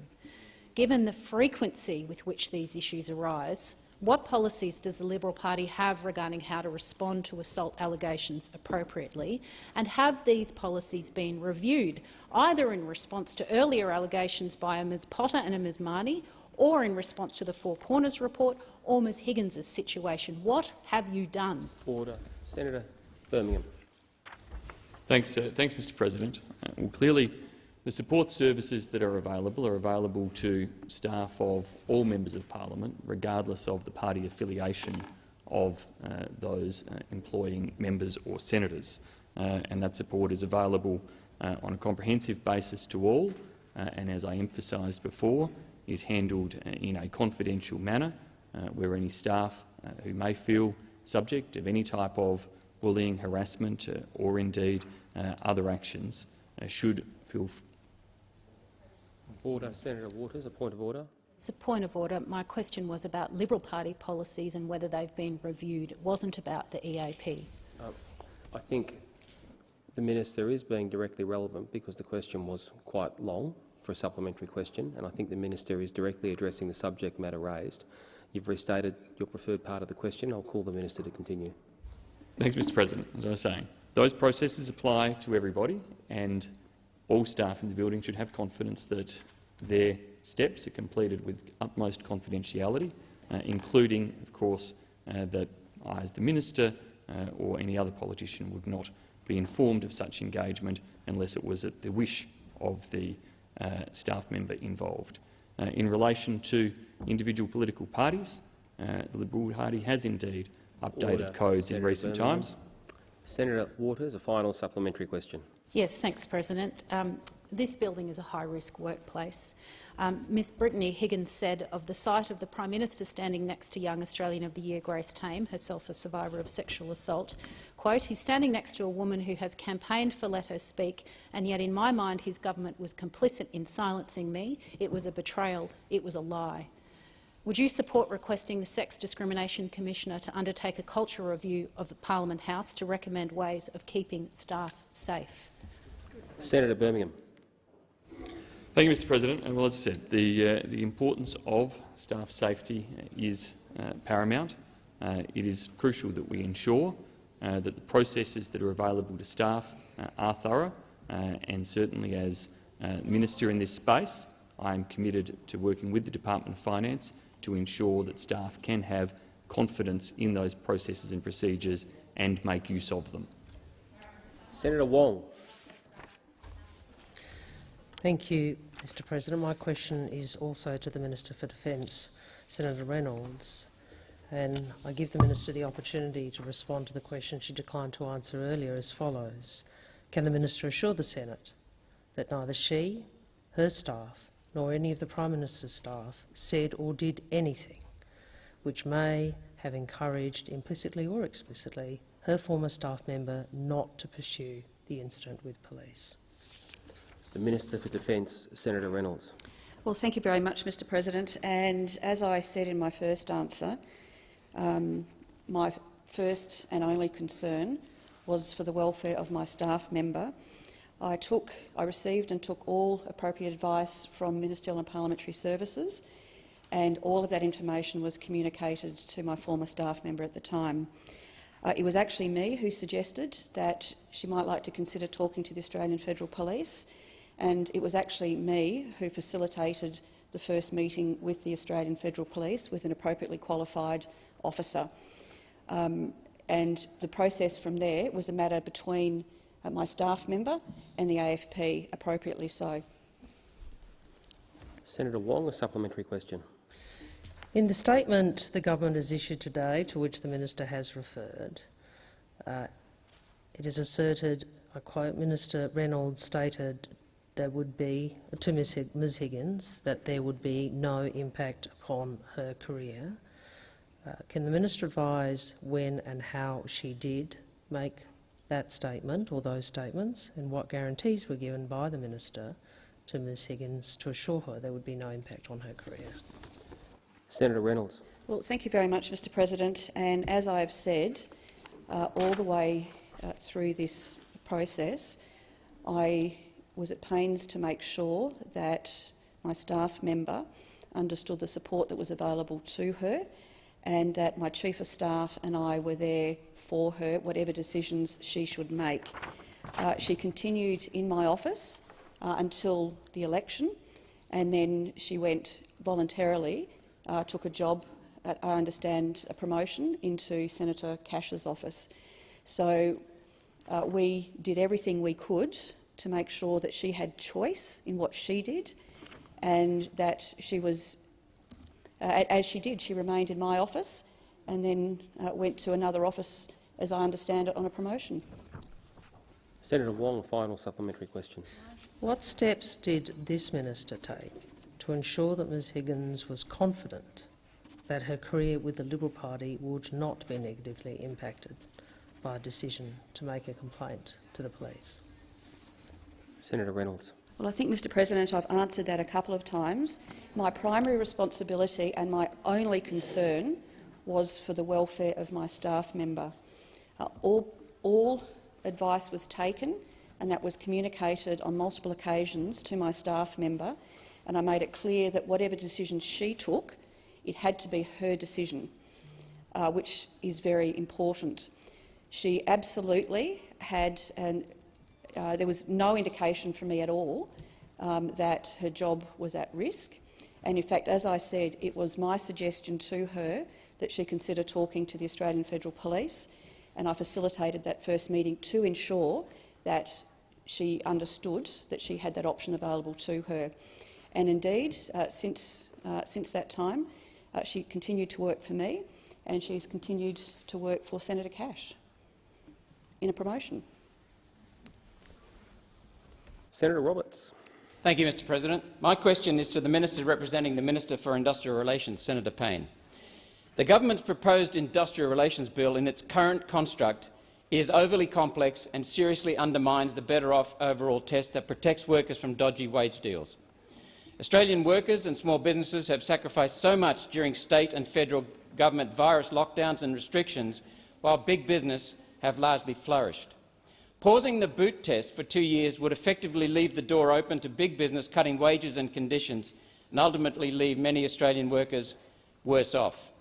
Minister, is the Morrison government prepared to sink the boot into its changes in order to enable One Nation and other crossbench members to continue genuine discussions on industrial relations reform that won't hurt Australian workers and will protect Australian workers? The Minister representing the Minister for Industrial Relations, Senator Payne. Thank you very much, Mr President. I thank Senator Roberts for his question, and let me begin by responding to the last part of his question and absolutely assure him that, of course, the government is prepared to engage in constructive discussions and negotiations with you, Senator Roberts, with colleague Senator Hansard, and with all members of the chamber on these matters. Of course we are, as we have done in the past on a whole range of pieces of legislation and continue to do. We do have, it would seem, Senator Roberts, a different view about the implications in relation to the Better Off Overall test in the legislation, and I've noted your view. I think, however, there are, outside this chamber, a number of, and perhaps inside in some cases, a number of false claims being made about the proposed changes to the Better Off Overall test under the enterprise bargaining framework. For example, there have been suggestions that we are removing the Better Off Overall test, and that is not the case. The bill does not remove the test. In fact, enterprise agreements will continue to leave workers better off than they would be under the relevant award. That's one of the reasons that the bill is making enterprise bargaining easier, so that more agreements are able to be made and more workers are left better off. We see that the changes we're making to the Better Off Overall test will ensure that the Fair Work Commission gives significant weight to the views of the parties, that it considers actual and reasonably foreseeable work arrangements, not hypothetical ones, and considers Senator the O'Neill. overall benefits to workers. Senator O'Neill. What the bill also does is to build on the existing public interest exception to the Better Off Overall test, which has actually been in Commonwealth industrial legislation for decades, including in the Fair Work Act, and was, of course, introduced by those opposite. This long-standing exception only applies in exceptional circumstances and where it's not contrary to the public interest. It's not a provision that's used very often, but it is sometimes necessary to save a business and protect jobs during a short-term crisis. Order, Senator Payne. Senator Roberts, a supplementary question. Thank you. Answering my questions in Townsville, the CFMEU Mining and Energy Division's Legal Director, Mr Bukarika, had the courage and integrity to acknowledge that the union's Hunter Valley division had enabled the permanent casuals rort. Until we get to the core of the industrial relations problem, the government's proposed changes add needless complexity and transfer the risk from big business to small business. When will the Morrison government admit its role through 6 years of inaction that enabled big mining companies, labour hire firms and the Hunter Valley CFMEU to collude in redefining the term casual and then in exploiting casual workers? Expired. Senator Payne.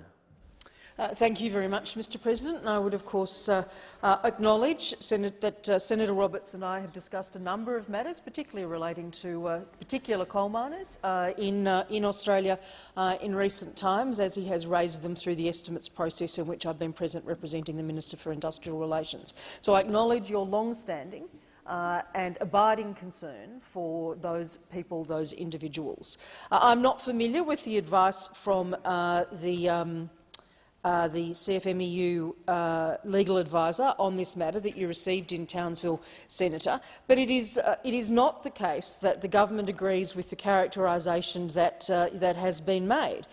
The government's view is that these initiatives, this reform, in fact, will contribute in a positive sense to responding to the economic crisis caused by COVID-19, or triggered by COVID-19, that we see ourselves at a critical point in our recovery, and as we navigate our way out of this COVID-19-induced economic crisis, it's our ability to— Time for the answer has expired. Senator Roberts, a final supplementary question. Minister, our country's largest employer is small business. Will you give Australian workers an assurance that you are prepared to drop the Morrison government's changes to the Better Off Overall test and simply focus on genuine industrial reform that won't hurt already struggling workers and small business? Senator Payne.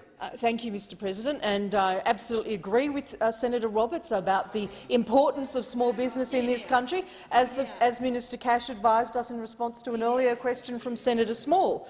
I won't give that guarantee, Senator, because the government does not share the same view of the legislation, but I will undertake, of course, the government undertakes, the minister himself undertakes, to work closely with senators to address issues of concern. Senator Fawcett. Thanks, Mr President. My question is also to Senator Payne, as the Minister for Foreign Affairs. Will the Minister update the Senate on the World Health Organisation's recent mission to Wuhan and the Australian government's support to international efforts to prevent and, where necessary, respond to future pandemics such as COVID-19? The Minister for Foreign Affairs, Senator Payne. Thank you very much, Mr President, and I thank Senator Fawcett particularly for this important question, because throughout COVID-19 the Australian government's sole focus has been protecting the health and the well-being of all Australians. Our domestic response has been guided by expert health advice, and it has been amongst the most successful in the world. We believe that transparent, scientific investigation of how this virus emerged is essential to preventing future global pandemics. So last week, Mr President, the WHO convened scientific team studying the origins of COVID-19 concluded its mission to Wuhan, and those investigations are, of course, critical.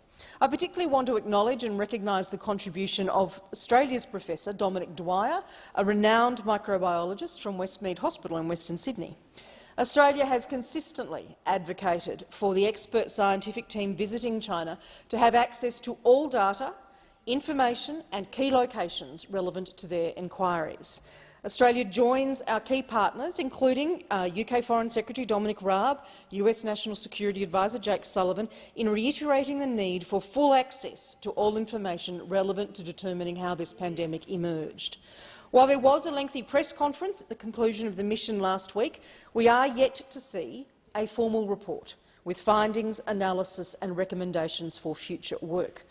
We will consider those scientific findings carefully when they are released, and Australia reiterates again the need for transparency and independence throughout this process. The World Health Assembly resolution of May last year delivered a very clear mandate to identify the source of the COVID-19 virus and how it was transmitted to humans. Our collective ongoing work is vital, as we all want to establish the origin and spread of this pandemic so that we can learn the lessons and prevent future devastating Senator outbreaks Payne. of disease. Senator Fawcett, a supplementary question. Thanks, Mr President. Would the Minister outline Australia's ongoing work with international partners to ensure that international health architecture is fit for purpose to tackle future health challenges? Senator Payne. Thank you very much, Mr President. The World Health Organization itself is an important partner in the Indo-Pacific, and I want to acknowledge its work in our region. What COVID-19, however, has shown is there is a need to strengthen, to reform the WHO. As a member of the WHO Executive Board, Australia has consistently advocated the importance of principled, collective action from the international community. I've discussed this work with the Director-General of the WHO, Dr Tedros, on a number of occasions and stated clearly that Australia will remain a constructive and pragmatic contributor to these efforts. Last month, Australia joined the G7 and the Republic of Korea in calling to strengthen and reform the WHO to ensure it remains fit for evolving challenges, including with the continued strong support and involvement of its member states and the international community. Senator Fawcett, a final supplementary question. Thank you, Mr President. Will the Minister update the Senate on Australia's ongoing advocacy for an independent, comprehensive and impartial evaluation of COVID-19? Senator Payne. Thank you, Mr President. Australia remains closely engaged with the Independent Panel for Pandemic Preparedness and Response, led, of course, by former Prime Minister of New Zealand, Helen Clark, and the former President of Liberia, Ellen Johnson Sirleaf. We've welcomed the Independent Panel's progress report of January 19th. Australia has advocated for strengthening the WHO's authority to quickly access and investigate an outbreak, and our national submission to the panel focused clearly on building an independent and authoritative WHO, reducing the risk of zoonotic disease transmission and strengthening WHO operations on the ground. The panel's progress report stated that the WHO's power to, and I quote, validate reports of disease outbreaks and deploy resources to affected areas is gravely limited, unquote. Following the WHO investigation team's media conference last week, Australia will continue to advocate for a review and a report that is both thorough and credible. Senator Payne. Senator Urquhart. President, my question is to the Minister representing the Minister for Home Affairs, Senator Reynolds. Documents released under Freedom of Information have revealed that Minister Dutton announced 2 grants for 2 councillors during the Braddon by-election worth $194,000.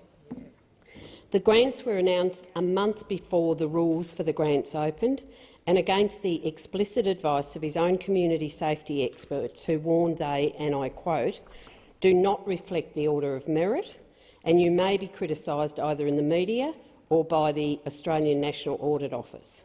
Why did the minister ignore the advice of community safety experts and fund the grants?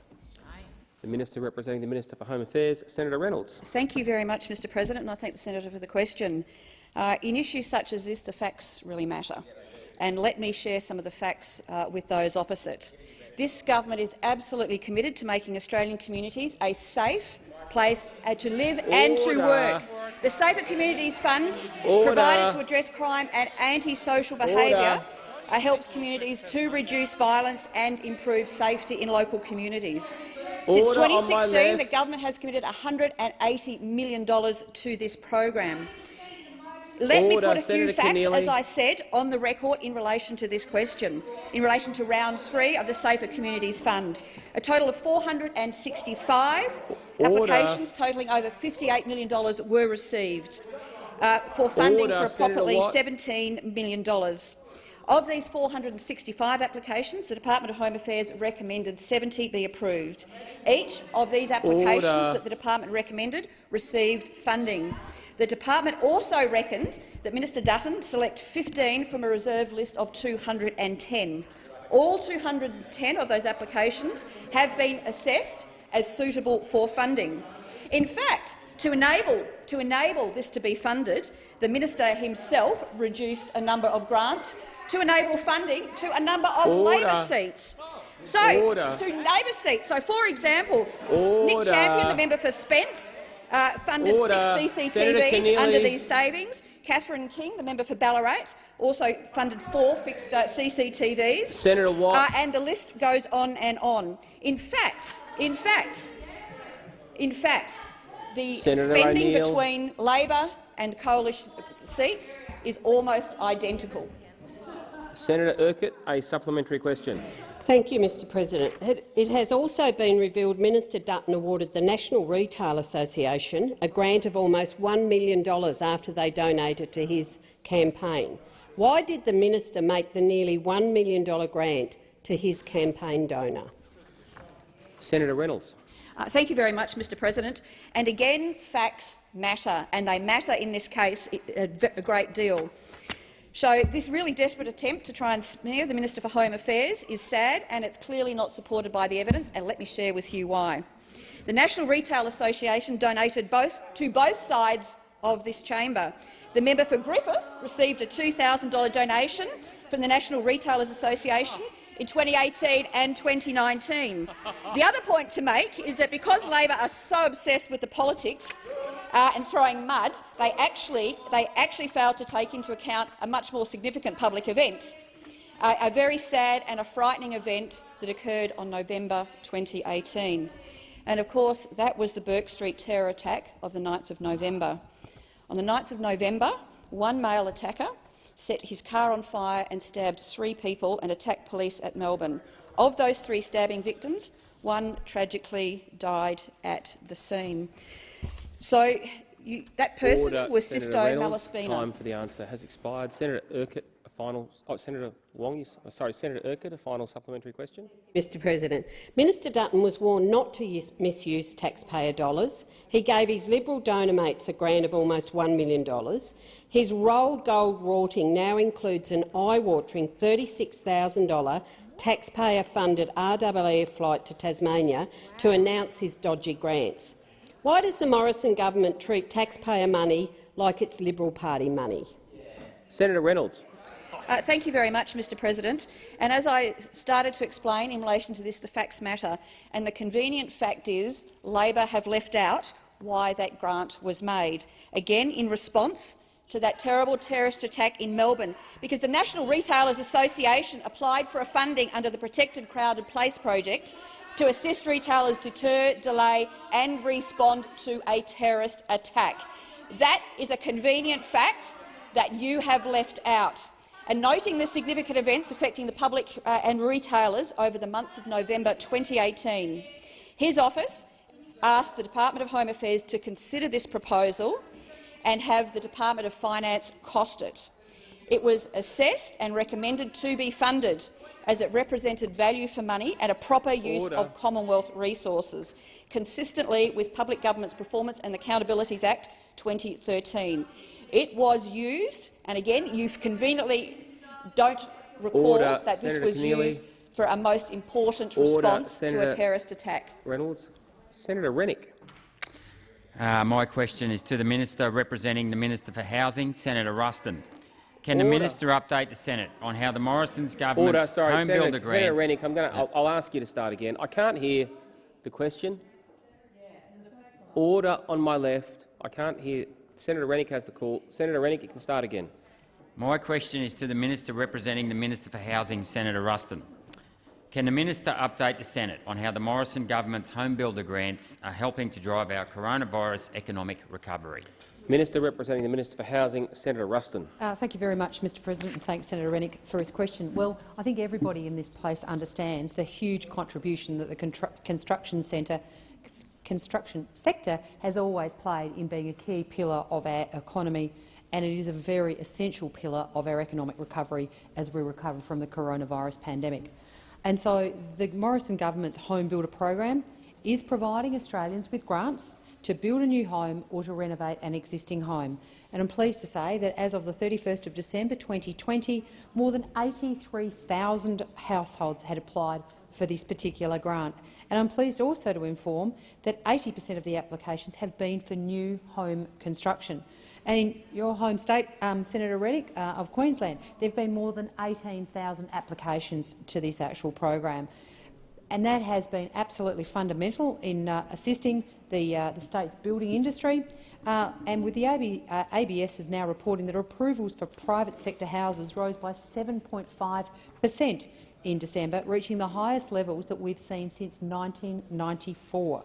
At the outset of the pandemic, sales of houses virtually stopped overnight, and up to 500,000 jobs across many industries were put at risk. But as we ended 2020, new home sales were up 32.5% compared on the previous year, a remarkable turnaround thanks to this amazing program and the investment that we've made in the construction industry. Home Builder was created as a stimulus to increase confidence and encourage buyers back into the market as the devastating impacts of the coronavirus pandemic started to hit the market. We now can say that with no doubt whatsoever that the Home Builder program has well and truly exceeded our expectations and its goals, and has kept hundreds and thousands of tradies in work who otherwise would have been unemployed. We extended the program, and we are absolutely delighted. Order, Senator Ruston. Senator Rennick, a supplementary question. How does the Morrison government help Australians who want to enter the housing market for the first time? Senator Ruston. Thank you very much, Mr President. Well, we all know that home ownership is an absolutely intrinsic part of the Australian dream, and it's also a very important component of creating lifelong stability for Australians. And that's why, as the government, we have given young Australians the mechanism and confidence to invest in their future. Saving for a deposit can be particularly difficult, so our First Home Loan Deposit Scheme helps Australians buy their first house by making their deposit only as little as 5%. And as part of our economic plan to rebuild our economy, the scheme was extended to allow an additional 10,000 young Australians who are buying their first home to be able to access this particular program with a guaranteed loan until the 30th of June 2021. When we first introduced the Home Builder program, those opposite insisted that nobody would take up the offer and it was only for the rich. We now know that first home buyers were the biggest cohort to use this grant, and despite the pandemic, we've seen the highest number of first home buyers in 11 years. Senator Rennick, the final supplementary question. How is the Home Builder program supporting Australia's construction industry? Senator Ruston. Thank you very much, Mr President. Well, the livelihoods of more than 1 million Australians lie in residential construction. 1 million Australians. And we know that for every new home that is built in Australia, it will support 43 tradies through that process. That's bricklayers, that's glass manufacturers, Australian jobs in rural areas and in urban areas, and they are the beneficiaries from the construction support of our Home Builder Grant program. Treasury has estimated that the Home Builder program will support $18 billion worth of residential construction projects. And I'd like to quote the CEO of the Master Builders, Danita Warren, who said, "There is no doubt that the federal government's decisive action to implement Home Builder saved the day for thousands of small builders and tradies, the people they employ and the communities they support around the country. We will, as the coalition government, always prioritise jobs, support home buyers and get our tradies back to work to support a strong Australia." Senator Wong. Thank you, Mr President. My question is again to the Minister for Defence, Senator Reynolds. The Minister has today referred to a meeting in her office between the Minister and, amongst others, Ms Higgins. Can the Minister confirm, was this the only meeting that the Minister was personally engaged in with Ms Higgins in relation to the alleged assault? The Minister for Defence, Senator Reynolds. Look, thank you very much, Mr President, and I thank Senator Wong for that question. Senator Wong, I'll have to take that one on notice. Now, I'll just explain why. Because I understand that this situation is still subject of an open AFP inquiry. So I'll just need to take advice in terms of how much detail is appropriate for me to comment, and then I will get back to the chamber, Senator President. Order. Order on my left. Order. Senator Wong, a supplementary question. Thank you, Mr President. Earlier in question time today, the Minister explained the location of the meeting by indication she was at that point unaware of the alleged assault. Can the Minister explain how she claims she was unaware of the alleged assault at the time of that meeting, given the meeting took place after Ms Higgins had reported the assault to the Minister's Chief of Staff? Senator Reynolds. Senator Wong, I will again take that question on notice because it goes to a very important matter, and that this is still the subject of an open AFP investigation since April 2019. I can confirm the details of that first meeting, and as I said at that first meeting, I was unaware of the circumstances of the alleged incident.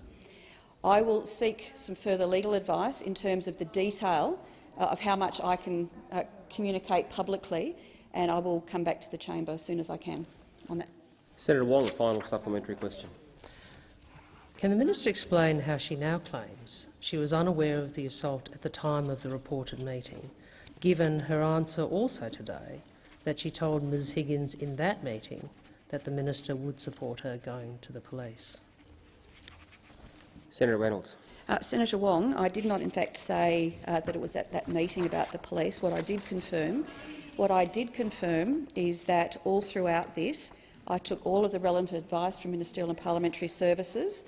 That information was communicated to my staff member, and including my recommendation to her that she consider talking to the AFP and seeking advice from them, which again is something that I facilitated for her.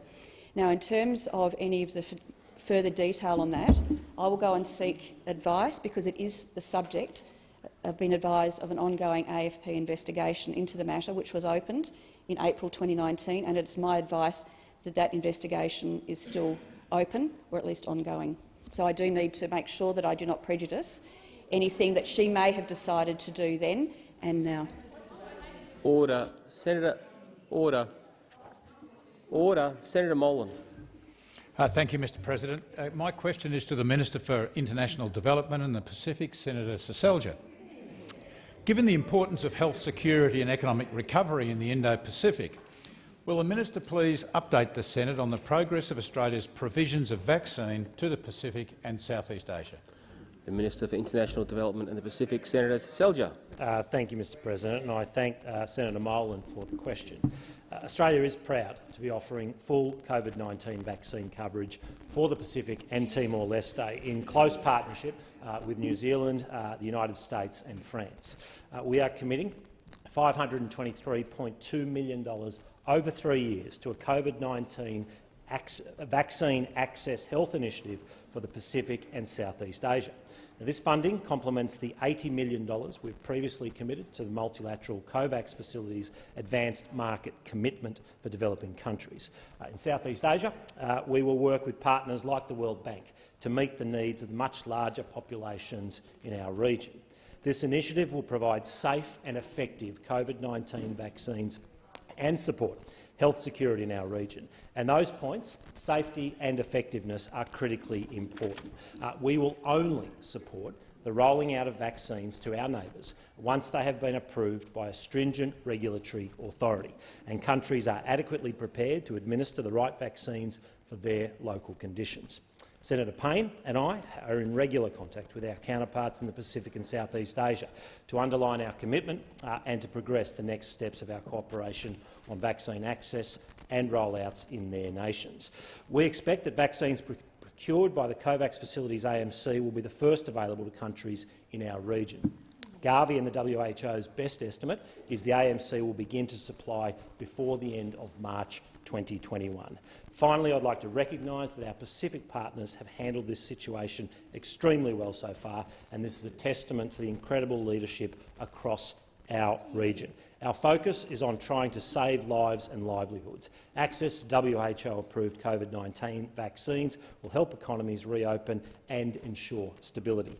Our regional vaccine initiative will enable the purchase of vaccines by our neighbouring countries and will provide them with the necessary technical support to prepare for vaccine introduction. Time for the answer has expired. Senator Molan, a supplementary question. Can the minister please update the Senate on the comprehensive nature of Australia's COVID-19 support measures to the Pacific and Southeast Asia? Senator Seselja.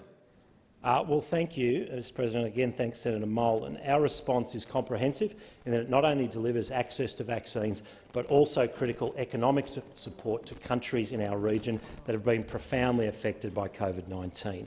Our Vaccine Access Initiative will deliver a holistic package of end-to-end support. It's not just for the procurement of WHO-approved vaccines. We're providing technical assistance and logistical support, such as training of health workers and cold chain storage, as well as the development of national immunisation policies. Economic measures will support health security, social stability and help drive economic recovery across the region. They're also designed to help protect the most vulnerable who are disproportionately affected by the pandemic, including women and girls and those with a disability. These targeted initiatives will meet the urgent needs of our neighbours and enable the region's recovery from COVID-19 in the longer term. It's not just delivering vaccines, it's about making sure we work with our partners to maintain essential health services and enhance security to those who need it most. Senator Molan, a final supplementary Thank you, question. Mr. President. Can the minister update the Senate on how Australia is working with other nations to coordinate our COVID-19 support to the region? Senator Seselja. Well, thank you very much, Mr. President, and I thank Senator Molan for the question. I am pleased to inform the Senate that all Pacific Island nations and Timor-Leste will be provided with the support to achieve full vaccine coverage in line with their own national priorities, and that process has already started.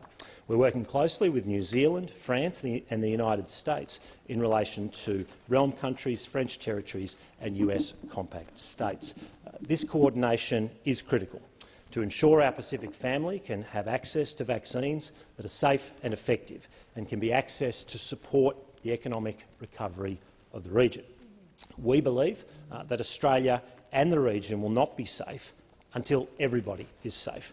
That is why we are making a significant global contribution to ensuring that all of our close partners have access to a safe and effective WHO-approved COVID-19 vaccines and full international support to deliver them. Senator Birmingham.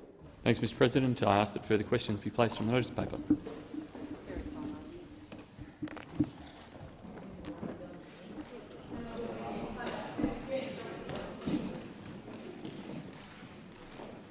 Are there any motions to take note of answers? Senator Urquhart. Thank you, Madam Deputy President. I rise to take note of the answers given by Senators Payne and Birmingham to the questions asked by Senators Farrell and Walsh. So, can I say what we've seen over the last 12 months is extraordinary service, extraordinary sacrifice and extraordinary dedication by our essential workers in our country and a dawning realisation that essential workers are not only those who put out fires, rescue us in natural disasters and provide police, emergency and health services. Hospital staff, cleaners, security workers, workers all through the supply chain striving to keep essential goods available, workers in our ports and airports and public servants in Centrelink, health and tax. I just want to quote ACTU Secretary Sally McManus, who pretty much summed up when she said, "The economy, local businesses will not be able to recover if workers are facing pay cuts." She was, of course, talking about the plans of this government to cut the wages and the conditions of workers in this country under IR laws. She went on to say, "Families need the confidence to spend. You can't heal the economy by hurting working people." Prime Minister Morrison, summing his best sincere face, announced, "We're all in this together," in April last year. "We've got to put down our weapons," he declared. Well, it's quite clear now that this government, the Morrison government, has picked up those weapons and is armed to the teeth. Their plan is a pathway for employers to cut pay due to the impact of COVID-19 on their businesses, to wipe out back pay claims for misclassified casuals, and they want so-called flexibility for part-time workers to pick up shifts without overtime rates. The minister in her answer talked about the boot test.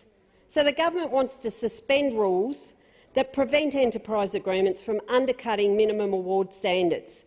And just to put this change into perspective, it wasn't even discussed. It wasn't even on the agenda at the government's "We're all in this together" IR meetings last year. We know that suspending the boot test will result in cuts to take-home pay for 1 in 4 workers that are covered by enterprise agreements.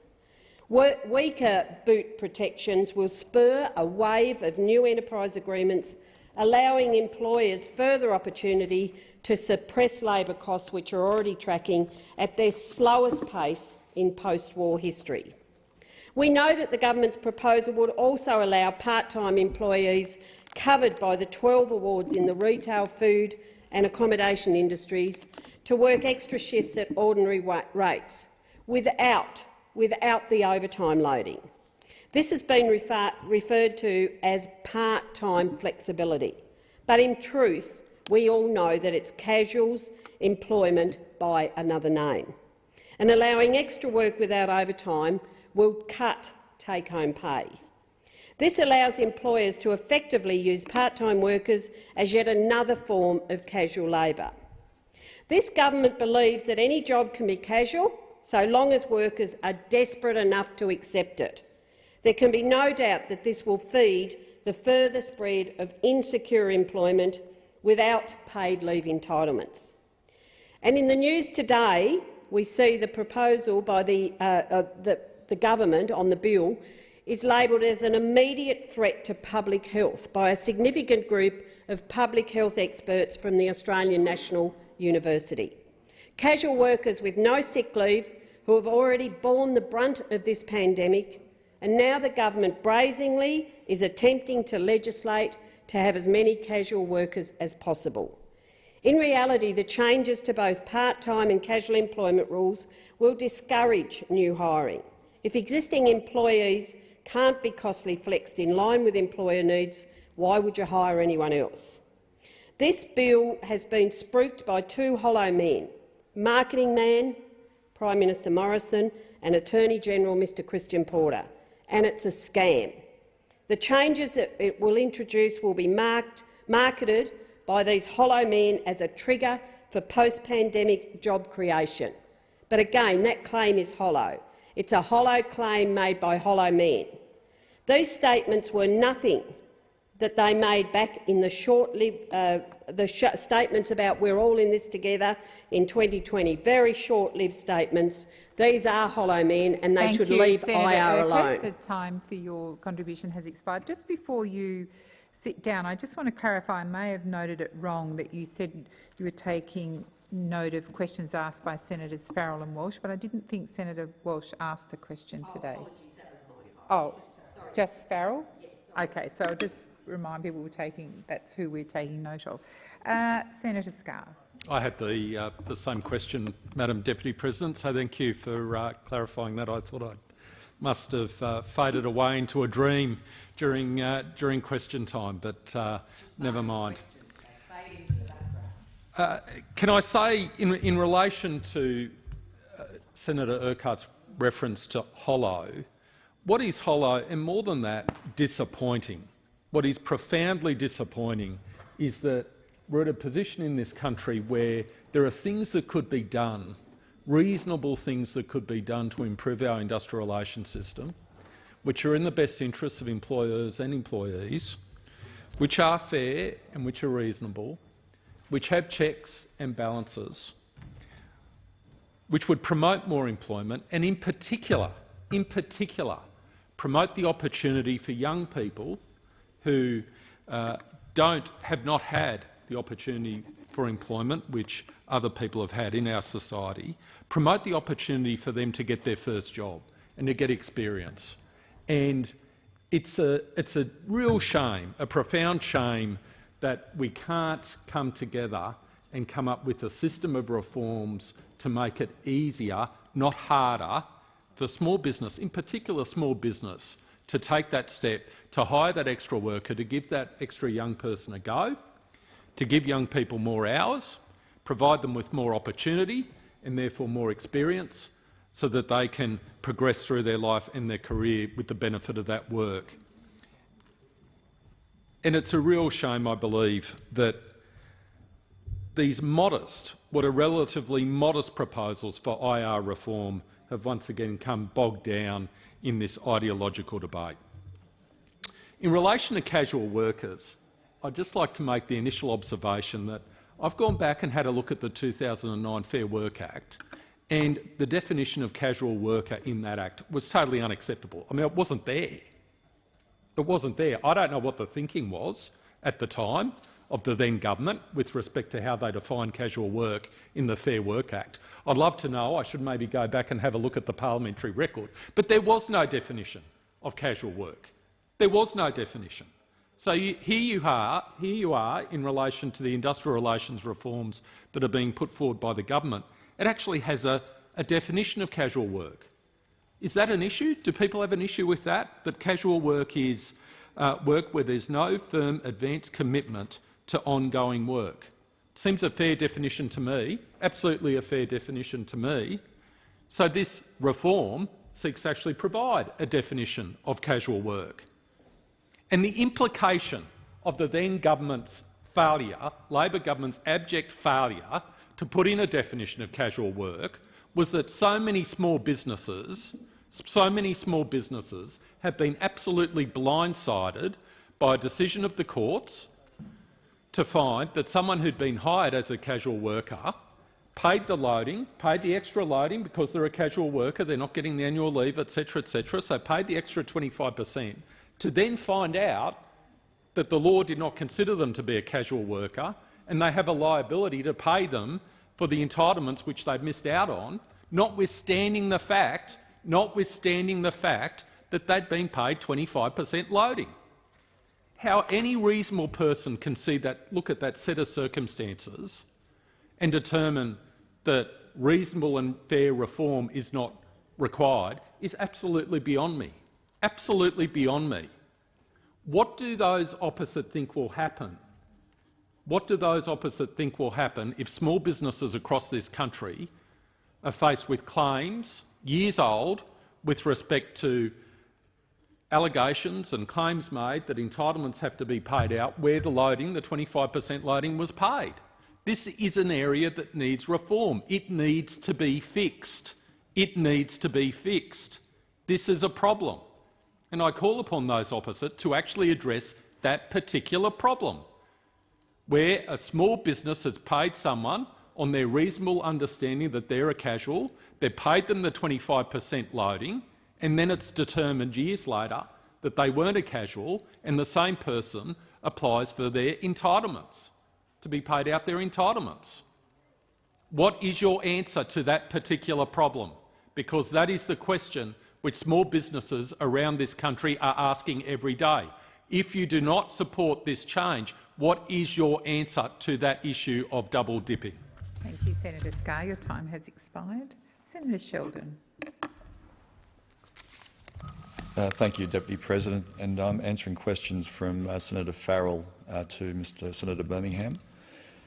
Well, that was an interesting speech, and I've got a bit of time for Senator Scurrow, but I think what he needs to do is actually have a look at some of the facts around what happens out there in the workplace. In actual fact, what would be useful is actually to look at what happens with regards to the WorkPac case, and what happens in the mining industry, and what happens regards labour hire. In the case of the mining industry, where there was a decision taken where workers had been clearly ripped off by being treated as operating as permanents but paid for as casuals, where they were getting paid 40% less for doing the exact same work to the permanent employee standing side by side. Let's be very clear.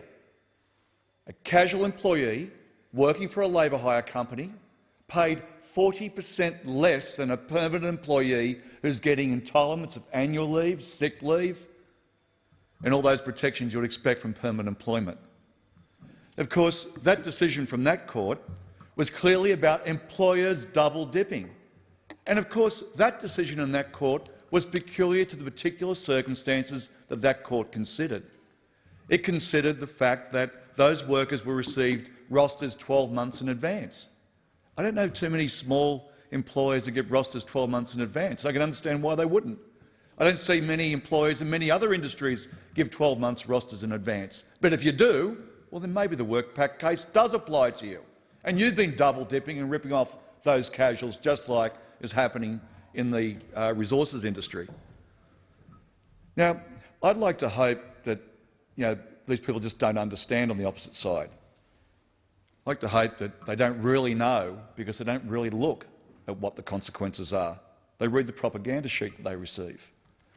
But unfortunately, too many of them very clearly understand too well that this is an attack on job security for part-time workers by casualising their performance, by turning around and saying to part-time workers, when an employer goes and sees you in the real world and says, I'd like you to do your part-time overtime at flat rates, when I'd like you to do that, you have one of two choices. The person either says no or they say yes. And everyone knows what happens in too many circumstances when you say no to your employer. And if you do say yes, what happens to the other part-time worker who's receiving those overtime payments for the exact same role? Funnily enough, the person receiving the proper penalty, exercising their proper rights, is not employed, is not engaged. And let's just say every employer does that, because that's not true. Every employer doesn't actually operate that way. But what happens is when an employer does operate that way, their competitors have no other option but to meet the market requirements. If one player turns around and rips off part-time workers in one market and gets a cheaper rate, then those same companies competing are under the same pressure to take the exact same steps. It's not seen in isolation. How can it possibly be? It's not in isolation in the workplace when someone makes that decision, and it isn't in isolation across a market. So when decent employers, good employers, thoughtful employers don't want to go down that course, there's a consequence. That gets us down to the boot test. You know, bad business are licking their lips at this bill. They can't believe their luck. Some even are coming forward with suggestions of how they could take money from workers. McDonald's even put in a submission that they should all be allowed to cut their workers' pay if they ate some chicken nuggets on their break. You know, the old company store approach. This bill is part of and this bill that the government's talking about is part of the government's multi-pronged attack on Australian workers. You know, I note Senator Bragg is spearheading the attack on workers' superannuation. Now, let's not have dignity in retirement, heaven forbid. That's the premise of the well-off and parliamentarians. He believes that cutting your superannuation will somehow trickle into your pay, despite all the evidence to the contrary. Perhaps he can work with McDonald's on their plan to not pay superannuation, but to give people fries. The boot test that has been proposed by the government clearly is a substantial wage cut. Any simple review of the proposals from this government cuts wages on penalties, on shift allowances, on annual leave payments. It has a cut right across public holidays. There's all that capacity to have that effect. Senator Sheldon. The time for your contribution has expired. Senator Hughes. Thank you, Madam Deputy President. Well, it's like Groundhog Day, time and again. Never seen an IR scare campaign that the Labor Party can't get behind. And really, that is just what's so sad and desperate when it comes to the modern Labor Party. And I would like to support Senator Scarr in his comments. And I think this is potentially what is the most disappointing part of the modern Labor Party, is their inability to ever have a sensible discussion about reform. They are totally incapable of looking at any changes without running back to the old scare campaign tactics. But I don't know why we're surprised. I mean, when we look at those opposite and those in the other place, I mean, at times you'd start to wonder and question whether or not it's la-la land that they live in when it comes to running a business, employing staff. I mean, we know that's not part of their pre-selection criteria. Having ever run a business, having ever employed people, having ever faced the burdens of red tape, looking at the challenges about being every part of a business from payroll to marketing to HR. We know that those opposite and those that sit on the opposition benches in the other place have little to no understanding of the challenges of small business, and that is completely obvious when you look at the way that they've politicised and tried to respond to the current COVID pandemic and the efforts the Morrison government has made in securing small businesses' future, in ensuring that those small businesses are able to survive and rebuild on the other side of this pandemic. And yesterday, watching Sally McManus be the spokesperson for Labor, the spokesperson for industrial relations reform, when we know there's not an employer that Sally McManus wouldn't like to see the back of, there seems to be this disconnect when it comes down to it, that we want to talk about jobs, we want to talk about pay and conditions, but we just want to demonise all employers. There is an inability to accept from Labor that employers are the people that create jobs. Without supporting employers and ensuring their businesses can succeed, that we can cut red tape, we can make it easier for those businesses to do what they're good at, to conduct their core business, that more jobs will be created, boosting the opportunities and options for all Australian workers. But of course, options, like choice, is a dirty word for the Labor Party. Why do the Labor Party hate choice? Why do they think they are so incapable that Australian workers can make a decision? What's better for them? Is it better to receive loadings, to continue work as a casual? Is it better to move to a permanent position? But why do the Labor Party have so little faith in Australians and Australian workers that they are able to make that choice? Why do you think it's appropriate to cut casuals' wages, if that's how they choose to remain, by on average $153 a week? I am looking forward to Mr Albanese, the opposition leader, coming out and explaining to workers, whilst removing their choice, he determines they should take, on average, a $153 pay cut. So we know that this will be about choice. This will be an option for workers. And we know that this flies in the face of the groupthink ideology so embraced by Labor, that unions know best, do as we tell you. I mean, when you look at the behaviour of some of the union bosses, we do know it's do as I say, not as I do. We know best for you. Big Brother will look after you, don't you worry about that. Don't challenge your little head with any of those independent thoughts. But again, we can't see a Labor Party here that's actually looking for workers, because we know what this is about. It's only about one job in this country, and it's a job that's looking very shaky at the moment. And this is all about the job of opposition leader Anthony Albanese.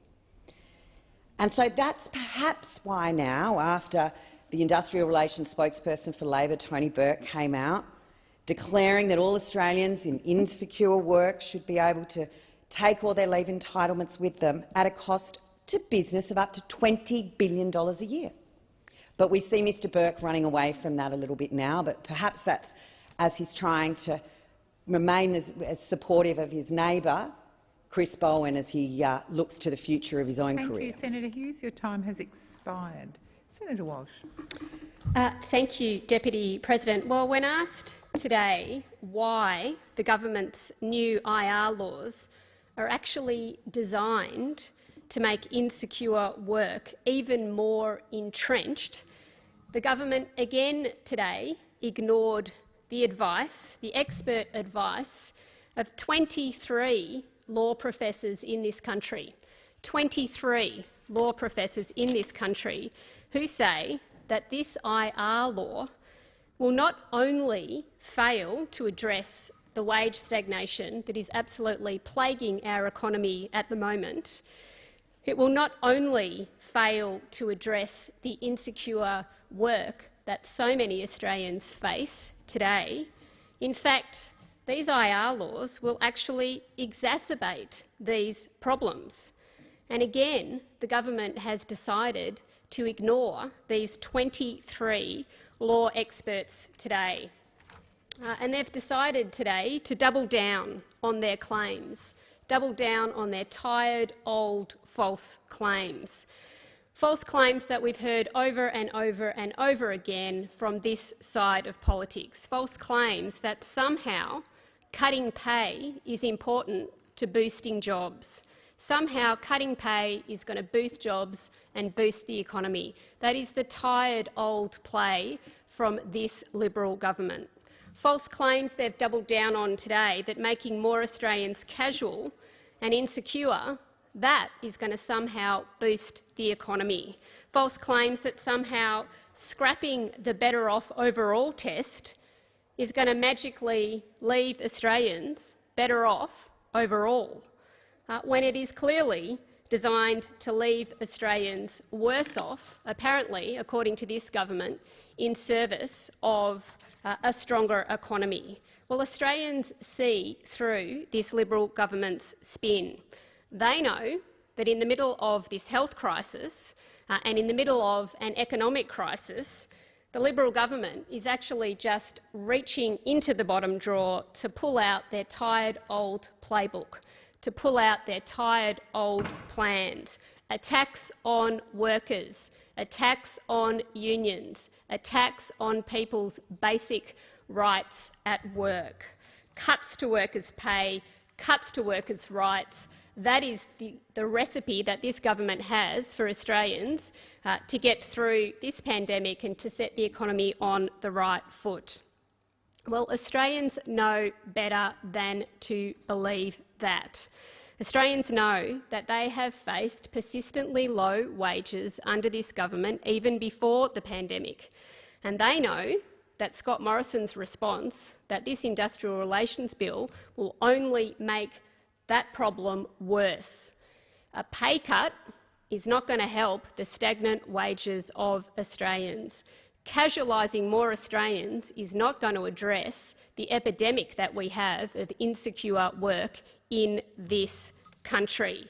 Wages have been flatlining under this government even before COVID-19. And it is a big problem. It's a big problem for workers who can't afford to put food on the table for themselves and their families. And it's a big problem for the economy as a whole, because what we actually need is for people to have the pay packets to be able to open their wallets and spend in their local communities and spend in their local businesses. That's what we actually need to get this economy moving. And we need people to have secure jobs to get this economy moving. We need people to have the security of a paycheck next week, the week after and the week after that, the hours of work that they need next week, the week after and the week after that, in order to be able to spend, in order to be able to put money into local business, local community, and to give our economy the boost that it needs. But too many Australians are stuck in low-paid and insecure jobs under this government. Casuals, contractors, freelancers, labour hire workers, gig workers, people stuck in jobs with no certainty of work for the next day, the next week, the next month ahead. And what we actually need is a government that has a plan to boost wages and a government that has a plan to boost job security, not to make more workers casual and not to deliver a pay cut to more Australian workers, and not to hang out the very essential workers who saw us through 2020. Thank you, Senator Walsh. Your time has expired. So the question is that the motion is moved by Senator Urquhart to take note of answers be agreed to. Those of that opinion say aye. Against, I believe the ayes have it. Senator Waters. Thanks very much, Deputy President. I rise to take note of the answers to my question to Senator Birmingham, representing the Prime Minister. We've got a culture problem in this building, and how many more examples are we going to be faced with before this government does something about it? We've seen this morning incredibly confronting reporting of an actual rape in this very building that is, 18 months ago now, almost 2 years ago now, and this government has sought to sweep it under the carpet. Now, in examining this issue today, I had cause to trawl back through history, and there have been so many other examples, and I am so disheartened that there still seems to be no action to fix either the culture of this place and in this political party, the Liberals in particular, or action to actually fix the systems that might either prevent this, ideally, or at the very least support survivors of sexual violence and assault. I asked the Minister representing the Prime Minister, and the Prime Minister, of course, made a statement earlier today, belatedly, saying that he regrets if Ms Higgins, Brittany Higgins, who's the woman who was raped in this building by a Liberal staff colleague, the Prime Minister regrets if she felt unsupported.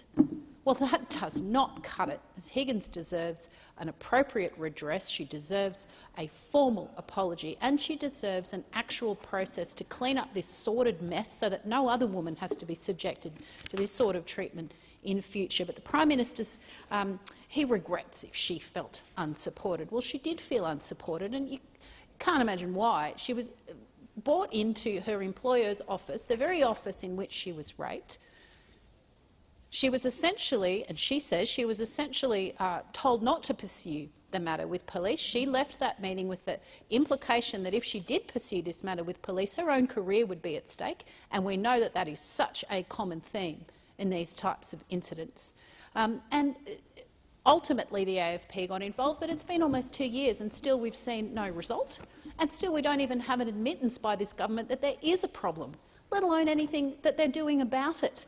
I asked the Minister, have you got a policy about this? And I asked him, well, have you reviewed that policy, if you even have one, after the example of Ms Higgins, after the example of what happened with Ministers Tudge and Porter that was recently revealed on Four Corners, after the example of Ms Potter and Ms Marnie, which was reported nigh on 2 years ago. The examples just keep on coming. Where is the review of your inadequate policies? Now, the minister saw fit to bang on about the Employee Assistance Program, which I'm sure is a noble program, and yes, it exists for everyone working under the MOPS Act to access, but it is hardly an appropriate response when I've asked about Liberal Party policy and whether that's been reviewed to clean up the fact that women are not safe in this building. It is an entirely inadequate response. It is a dodge to the question, and it is an insult to all survivors of sexual harassment and assault and rape in this workplace and anywhere for that matter. So I was extremely disappointed that the government had the opportunity to say they were doing something and they didn't take that opportunity, so the natural implication is they're not doing anything about this. They just want these women to shut up and go away. Now, Minister Reynolds, who was the woman's employer at the time, was asked about, well, what's happened to Ms Higgins, and she ultimately conceded that, well, Ms Higgins then went to work for Minister Cash and might have even had a promotion. That's pretty rare. Usually it's the woman that loses her job. But one wonders whether or not this promotion, presumably with a slight pay increase, was that the price that Ms Higgins had to pay? Was that what she got so that she didn't speak out? it just boggles the mind that this government continues to think they can ignore this issue and do nothing about it. The Prime Minister didn't face the media today. That camera-loving Prime Minister who loves to entertain us all with extremely lengthy press conferences forgoed that opportunity today. And one wonders whether or not it's because he is complicit in this cover-up and he should be the person showing some leadership in tackling these issues, because they keep on happening. And yet nothing, a blandly worded statement where he's sorry. No, he's not even sorry. He regrets that she feels unsupported. What an absolute joke. So I note that the Young Australian of the Year, Grace Tame, said she was, Brittany, when she saw the Prime Minister standing with Grace Tame, said she felt sick in the stomach and that she thought that this government was complicit in silencing her. They are. Fix it. Do better. Question is the motion moved by Senator Waters be agreed to. Those of that opinion say aye. Contrary, no. The ayes have it. We'll move to. Are there any notices of motion to be given for another day? Senator Fierravanti-Wells. Thank you, Mr. President. Pursuant to notice given on 4 February 2021 on behalf of the Standing Committee for the Scrutiny of Delegated Legislation, I withdraw notices of motion proposing the disallowance of 3 legislative instruments as set out in the list circulated in the chamber. Thank you. Are there any other notices of motion? Senator Seward. I give notice of a motion on gambling that I will soon give to the clerk. Thank you, Senator Seward. Are there any other notices of motion? There being none, I will call Senator Birmingham. Thank you, Mr. President. On behalf of the Prime Minister, I table a ministerial statement on the anniversary of the national apology to the stolen generation, and I move that the Senate take note of this statement. Mr. President, today we reflect on the anniversary of the apology to Australia's Indigenous peoples given here in the Australian Parliament on Ngunnawal land 13 years ago. We take this opportunity to honour the local custodians, the Ngunnawal people, and the First Peoples across all of our great southern land. I join the Prime Minister in thanking them and their elders, past, present and emerging, for 65,000 years of continuous stewardship of our land. We also honour the immense contributions being made by our Indigenous parliamentary colleagues serving in this parliament. We honour the Minister for Indigenous Australians and the Shadow Minister and the contributions they make to our nation. Here in this place, we particularly honour Senator Patrick Dodson, Senator Malarndirri McCarthy, Senator Lydia Thorpe and Senator Jackie Lambie. Thank you for the work that you do. Each of you bring a crucially important perspective to this place, a perspective that adds knowledge and understanding to the deliberations and the conversations, not just in the formal chambers or committees of the Parliament, but perhaps even more importantly, in the informal engagements had between one another. You also set a most crucial and valuable example. You provide, we hope, inspiration and hope to new generations of young Australians through the leadership roles that you play. I look forward to other Indigenous Australians joining us in this Parliament in the years to come, and ultimately, we hope, for it to be commonplace rather than exceptional to be serving alongside Indigenous women and men in our parliaments.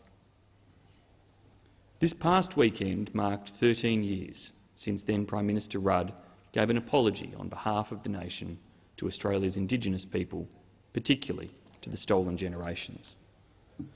The apology was a moment for our country to take steps towards healing. It was a significant step in and of itself. I reiterate those words today. I am sorry for the injustices of the past. We are sorry as a parliament. Whilst we observe the anniversary of such a significant milestone in our nation's history, this is also an opportunity for us to reflect upon practices undertaken by governments in the past that wrongly sought to disrupt and indeed destroy the world's longest living culture. We pay respect to those members of the stolen generations, the survivors, and to those who have followed in their footsteps and those who are no longer with us. To the victims of past government policies that forced removal and cultural assimilation. A state that acted with absolute control over Aboriginal people's lives without even recognising them as citizens clearly was a mark of shame.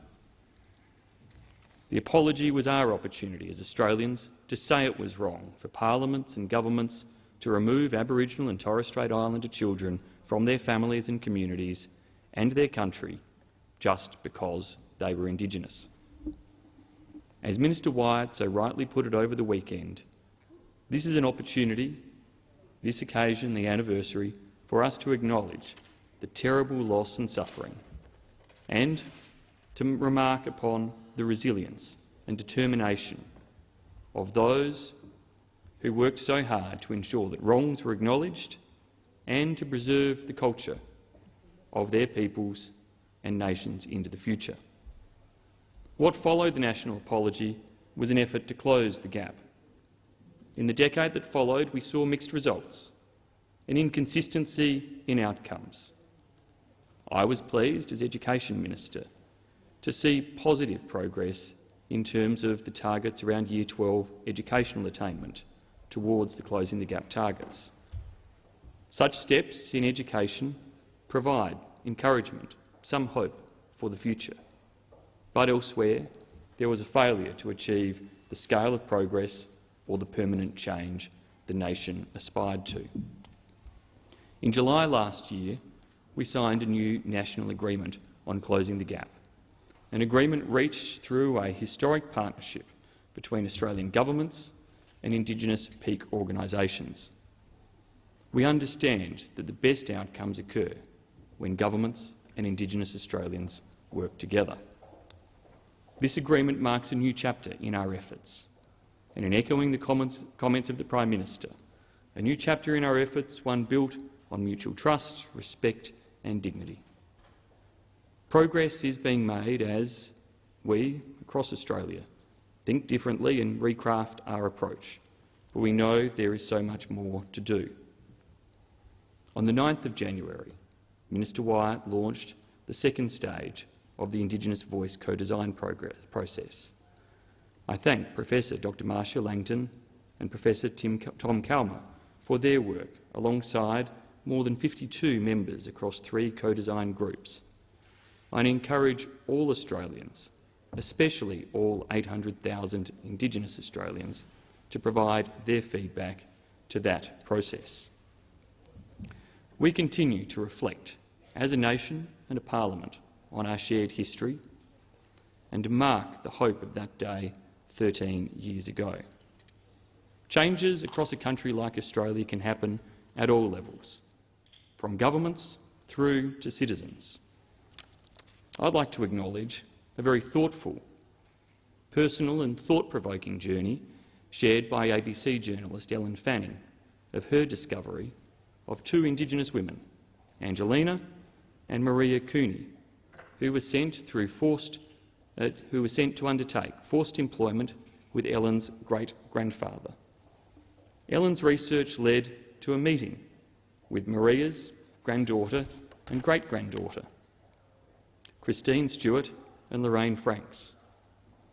To quote from Ellen's article, she said that after 5 hours of exchanging photographs and stories, those 2 Queensland families, sweating on a hot Queensland day and smiling, there was still one thing left to say. From Ellen: "My family owes a debt of gratitude to your family, because when they came from England and Ireland, they had nothing. They were pretty much illiterate. And off the back of the work and the knowledge of country that your family brought, my family is educated and where we are today. So, is thank you the right thing to say?"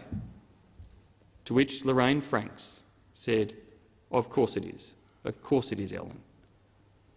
You cannot blame the children of today for what the elders did yesterday. As far as I'm concerned, my mother would be smiling down on us now. I really mean that." Lorraine shows an amazing generosity of kindness and forgiveness that offers remarkable hope. So many Indigenous Australians have shown such resilience, such kindness, such forgiveness. On days like today, we acknowledge the wrongs of what have happened and together seek to work to ensure that it does not happen to future generations. The apology brought this parliament, the nation, closer together and recognised the significant contribution Indigenous Australians had made and continue to make to this great nation. Today we reaffirm our commitment and lean into that shared hope of a future in which we are one and walk together in the pursuit of a better future for all and a better understanding amongst all. I thank the Senate. Senator Dodson. Thank you, Mr President. 13 years ago, I had just returned to Australia from South Africa. I'd left this country disgusted and angry at the political obfuscation, fabrication and outright denial around the removal of Aboriginal children from their mothers and families, and the refusal to acknowledge, apologise and compensate for what governments had done under political cover to hide the genocide that had been perpetrated. Taking Aboriginal children away, breaking their links to culture and community, and forcing an assimilation scheme upon them. Unless anyone who cares to challenge my words in relation to this, in terms of the use of the word genocide, let me point to Article 2 of the Convention on the Prevention and Punishment of the Crime of Genocide. The Convention was unanimously adopted by the United Nations General Assembly in December 1948 and ratified by Australia the next year. Article 2 of the Convention prescribes acts committed with intent to destroy, in whole or in part, a national, ethnical, racial or religious group. And among those acts of prescribed were the deliberate inflictions of conditions of life calculated to bring about a group's physical destruction and the forcible transfer of children of the group to another group. And as uncomfortable as the definition might be, that's the definition of the United Nations, and Australia ratified that convention in 1949, almost 70 years ago. The Human Rights Commission Bringing Them Home report was quite explicit. The forcible removal of children from Indigenous Australians to other groups for the purposes of raising them separately from and ignorant of their culture and people was properly labelled genocidal in breaching of binding international law. I have very vivid memories of the late Sir Ronald Wilson and my brother Mick Dodson, his co-commissioner, launching the Bringing Them Home report at the Reconciliation Convention in Melbourne in May 1997. It was a moment of national truth-telling that the Howard government could not handle. Its reaction was to deny that these awful things had ever happened to Aboriginal people in this country. And if they had happened, somehow or other, it was for the good of the children involved. There was no need to apologise about what happened, and certainly no need to compensate them from this sanctioned activity. One of those children was an old friend of mine, Mr Frank Burns, who was taken from his family in 1943. I was reminded of the wretchedness he experienced throughout his whole life when only last week I penned a foreword to his memoir to be published later this year. Frank was just 6 years of old when the authorities dumped him at Mullabulla Station in the Kimberley, which was run by the Western Australian government. In his early teens, he was told his mother had died, but that was a blatant, dreadful lie. He spent the rest of his life trying to find out what had happened to her, only to learn in later years that she had not died until 1962. Frank's grief was overwhelming. This wrench from his mother haunted him until his death in 2017, and his writing about this sense of loss will move many people to tears. An injury prevented Frank from coming to Canberra to hear Kevin Rudd's apology to the stolen generations 13 years ago, but he said he was able to witness it from his home in Alice Springs, In his memoir, which I've been proud to promote, he writes, "I thought this man is genuine. He had guts to come out and say this wonderful thing." I was able to be here in Canberra when Prime Minister Rudd made the apology. I sat in the other place with Mrs Vincenti, whom I had met during the Aboriginal Deaths in Custody inquiry in Western Australia. Mrs Vincenti had been taken as a young girl to the notorious Rowlands Mission near Bunbury in Western Australia. Tragically, her son had been shot at Canning Vale Prison while he was in custody. The apology was the first time we'd heard of the idea of closing the gap in life expectancy and measures to bring equality between First Australian nations and the wider population.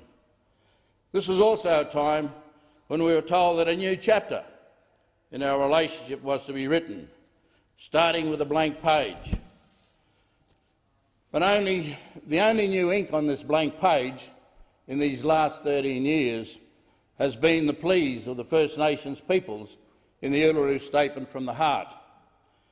Today we heard the Prime Minister and Minister White say that there's a new deal that involves buy-in from the Commonwealth, the states and the territories and from the peak Aboriginal organisations, a COAG agreement that has not formulated implementation plans yet, so we'll be waiting until August until we learn if anything in fact is going to be done and is going to improve the situation. What we do know, and there's empirical evidence to back this up, is just how damaging were those policies of forcibly removing and damaging those thousands of stolen generation peoples. They continue to suffer to this day. A study by the Australian Institute of Health and Welfare has found they have experienced a range of adverse health, cultural and socio-economic outcomes at a rate higher than Indigenous populations that were not removed. For example, members of the stolen generations are more than 3 times likely to be incarcerated than other Indigenous peoples. And the disadvantage and trauma doesn't end with the stolen generations themselves. Their families too have poor health and poor social outcomes. The same Institute of Health and Welfare report, for example, found that their descendants are 1.5 times as likely to have been arrested in the past 5 years than those, again, of First Nations peoples whose families were not removed. No wonder that Mrs Vincenti's son was in jail when he was killed. He was almost fated to have been incarcerated.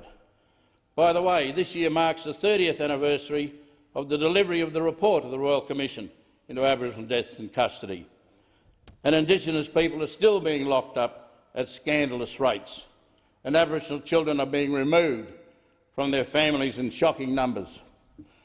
24 years after the Bringing Them Home report, First Nation children are nearly 10 times more likely to be living in out-of-home care in Australia, and more than 20,000 First Nation children are in out-of-home care.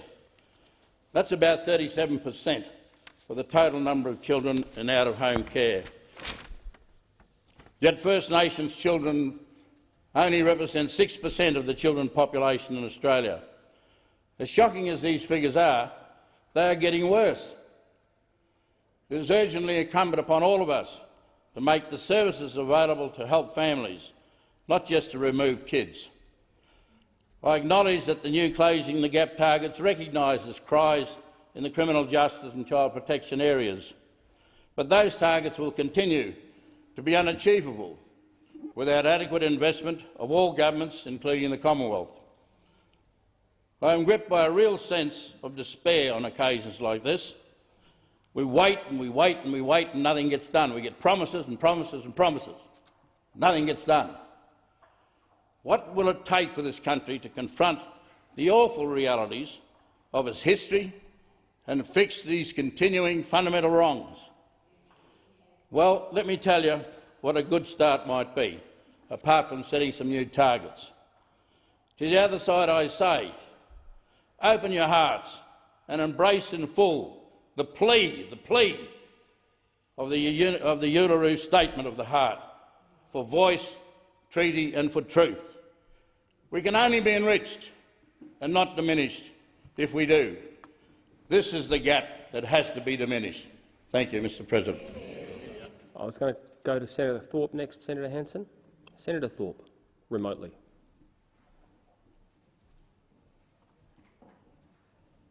We haven't got sound, Senator Thorpe. I'll just ask you to recommence and try again, Senator Thorpe. No, we don't have sound yet. Can I give it 1 minute if we... You're not, I don't want to say you're not on mute, Senator Thorpe, but everything's right at your end up until now. I'll give it one more shot. It doesn't seem to be working. Senator Thorpe, I'll get the technicians to come to you. Senator Wong. Thank you, Mr. President. We honour the Indigenous peoples of this land, the oldest continuing cultures in human history. We reflect on their past mistreatment. We reflect in particular on the mistreatment of those who were stolen generations, this blemished chapter in our nation's history.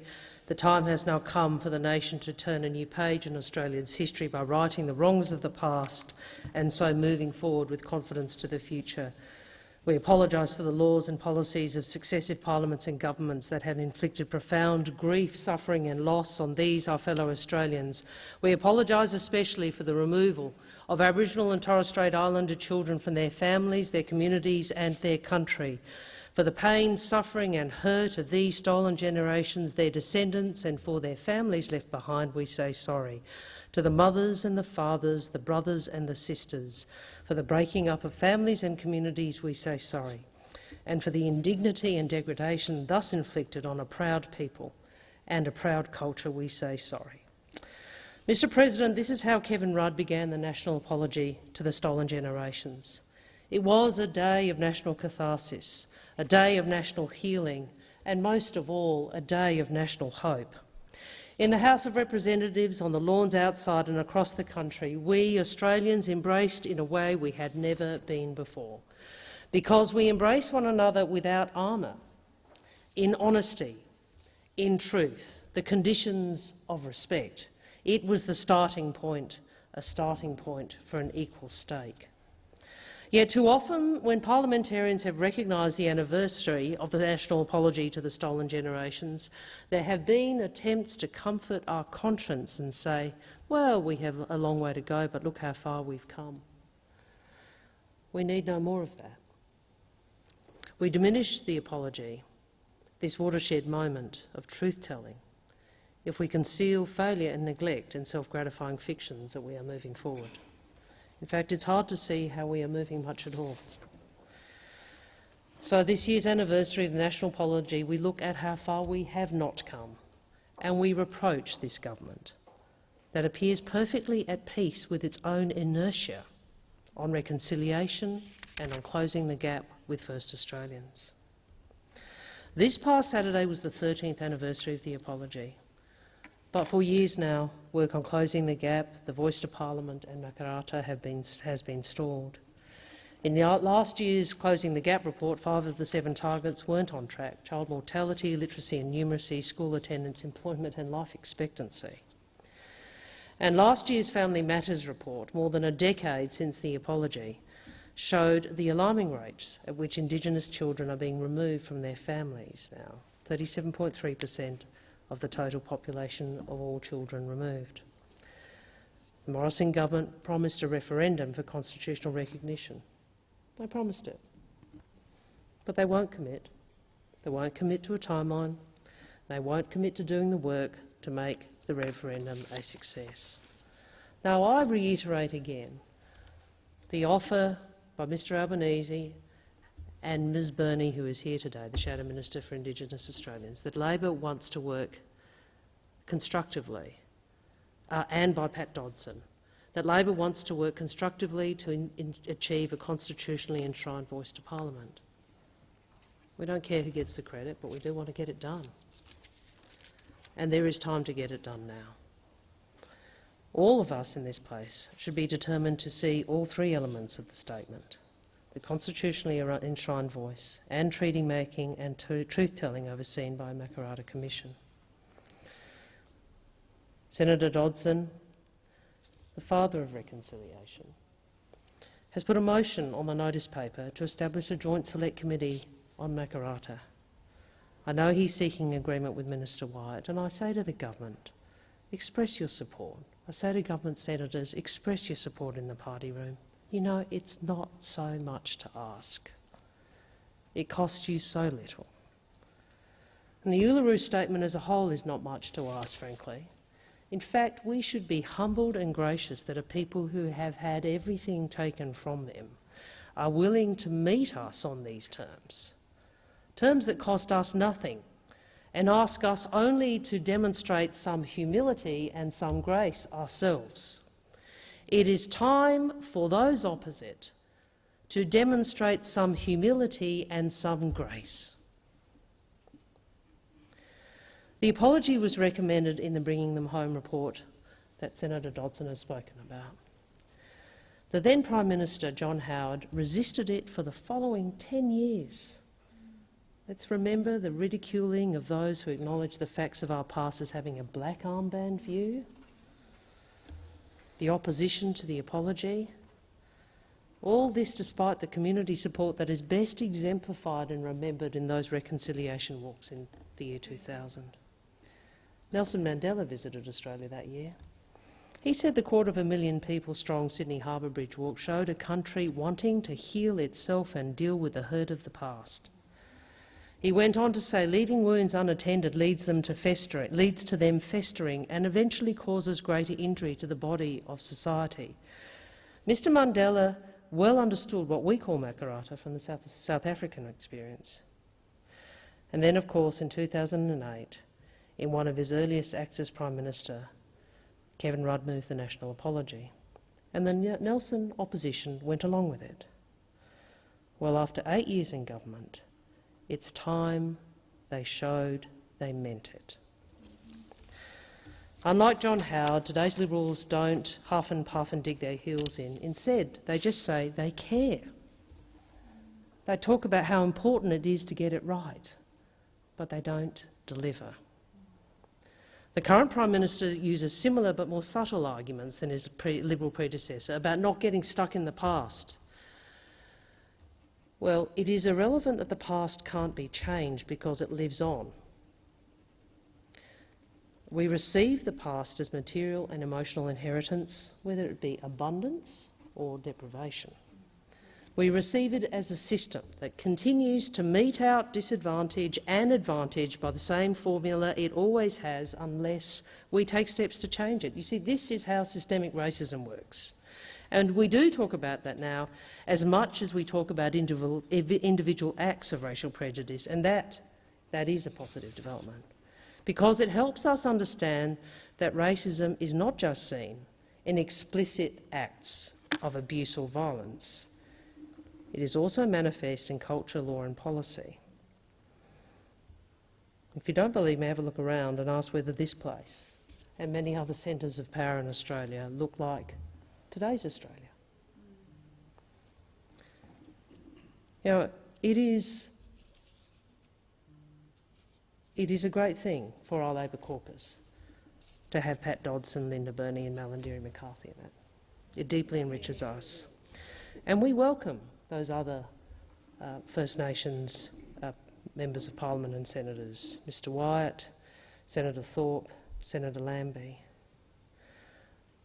But alongside representation, the rest of us also need to act. And in this place, in the Parliament of Australia, we actually have the means to move the needle.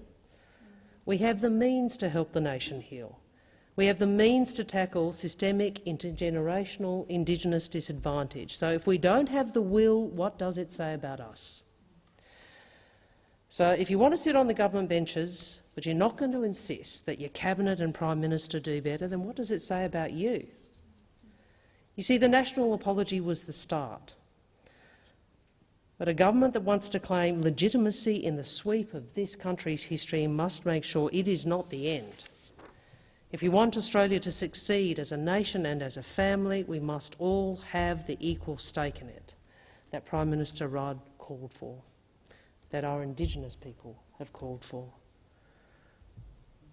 So I again extend Labor's offer to work together to close the gap, to achieve constitutional recognition for voice, treaty and truth.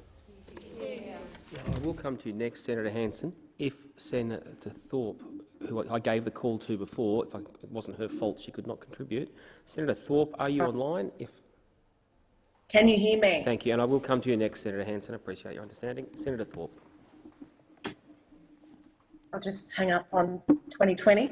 I rise to contribute. Thank you, President. I rise to contribute to the anniversary of the apology to Stolen Generation mob and members out there listening today. My mother was also co-commissioner with Sir Ronald Wilson at that time and still is affected by the hundreds and hundreds of stories that she sat through at that time of that inquiry. So the impacts continue and the stealing of children continues today in 2021. May I remind everybody that a lot has been said about systemic racism in the lead up to and after January 26, particularly in my home state of Victoria. And Senator Wong touched on this briefly in the fact that this is a system of colonisation. This is a systematic racism that continues in our society today.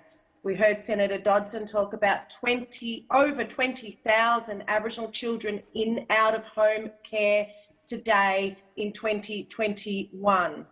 Saying sorry means you don't do it again, yet the numbers increase and the destruction and desecration of our families and our communities and those parents of those children, that continues in 2021.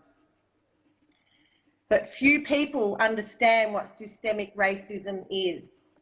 It was systemic racism and white supremacy that made the colonisers steal our children, ripping them as babies from their mothers.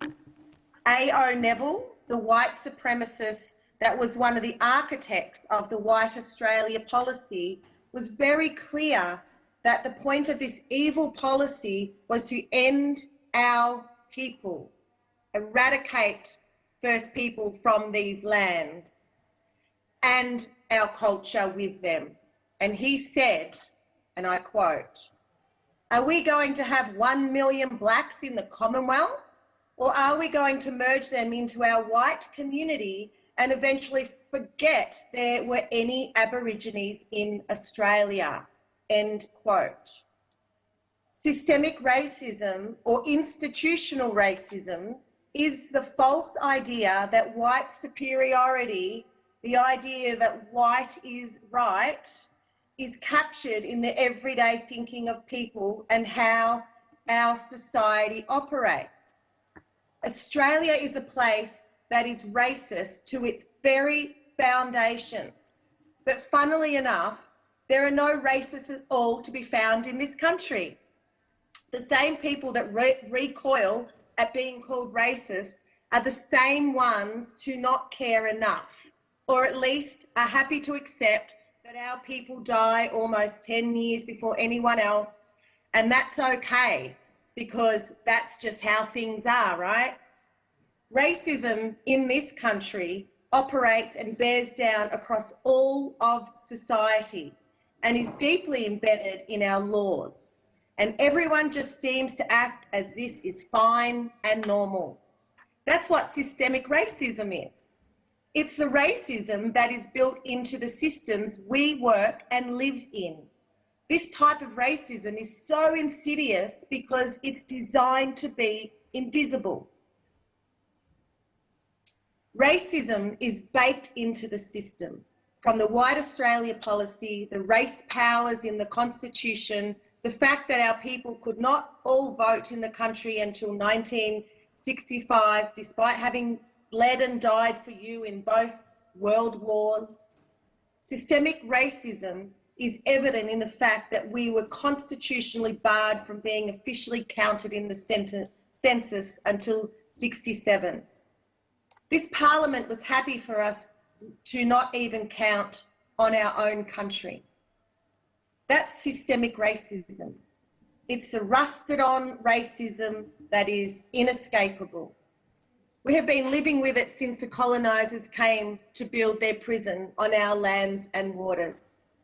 They raped our women and children, they poisoned our water holes and forced us to eat their toxic food. The colonisers chained us, beat us, imprisoned us, and tried to eradicate us from our own country for their own profits. They also stole our children. They took our babies. And I just got a message this morning about another baby that's been taken away at the hospital bed before its mother could even begin breastfeeding. Then these colonisers, these foreigners, told us that they were doing this for our own good, and they still do. The vile racist A.O. Neville said that, and I quote, "They have to be protected against themselves, whether they like it or not. They cannot remain as they are. The sore spot requires the application of the surgeon's knife for the good of the patient, and probably against the patient's will." What we actually needed protection from was colonisation. The colonising governments of this country stole our children. Let's sit with that for a moment. The governments of this country stole our children as an act of genocide. 10% of our children who were born before the 70s were stolen by the governments of this country. Those children were enslaved, raped, abused, set to work and kept separate from their families, their cultures and their country. So many of them are still looking for their families. So many more died not knowing who they came from or where their ancestral homes are. The government of this country ratified the Convention on the Prevention and Punishment of the Crime of Genocide. Article 2 of that convention states that genocide, and I quote, means any of the following acts committed with intent to destroy, in whole or in part, a national, ethnical, racial or religious group as such, a killing members of the group, causing serious bodily or mental harm to members of the group, deliberately inflicting on the group conditions of life calculated to bring about its physical destruction in whole or in part, imposing measures intended to prevent births within the group. And we know what big mining Gina Reinhardt's father had said about that we needed to be sterile and we just need to poison the waterways to make us all sterile. Forcibly transferring children of the group to another group, end quote. They are the definition of genocide. If the governments of this country did to other people in other countries what they did to us, they would be rightly condemned as war criminals. But when our people are under fire from the government of this country, then that's accepted as just, this is how things are here. And that is the systemic racism that is killing us. The survivors of the stolen gen have been pushed to experience the worst outcomes of almost anyone in this country. And we heard Senator Dodson talk about those statistics, not to mention the trauma and ill health people have to live with every single day. As a black woman, there is one emotion I'm not allowed to feel or show in public, and that's anger, or else I'm an angry black woman. An uppity black who should just shut her mouth and stay happy with the rations I get. I'm not allowed to be angry despite having plenty of reasons to be. Our people have been pushed to experience the worst social health, education and employment outcomes than anyone else in this country. Our sacred places have been destroyed, both sides of that chamber, and our sites have been poisoned and our totems have been killed and continue to be killed today. Our people are the most imprisoned people on earth.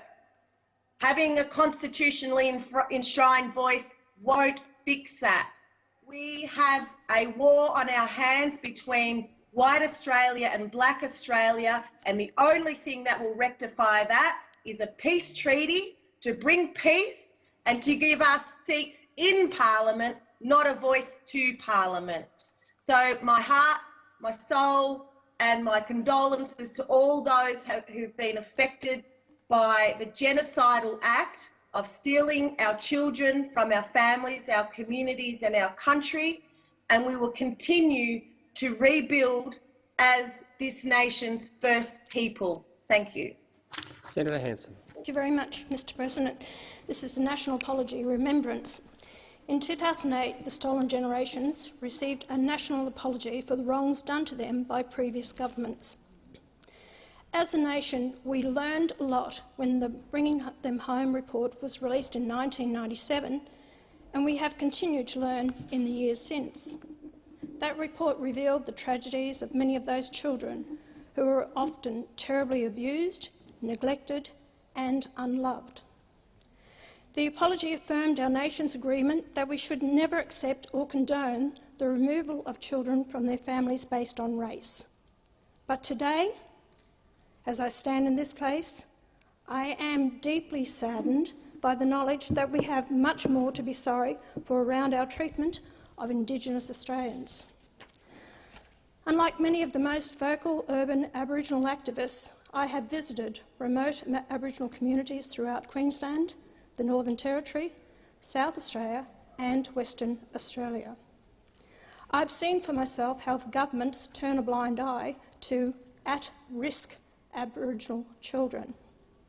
I have sat with elders and learned firsthand what they need and what they want to rid their communities of the evils of violence, abuse, alcohol and drugs.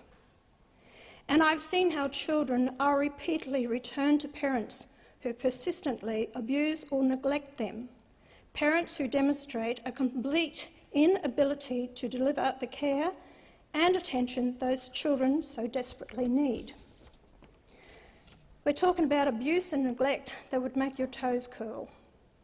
From rampant alcohol and drug abuse, into family and domestic violence, some of the worst you will ever see, the starvation and malnutrition of children, the denial of education because too many Aboriginal parents refuse to send their children to school, and worst of all, prostitution and pedophilia involving reportedly children as young as 2.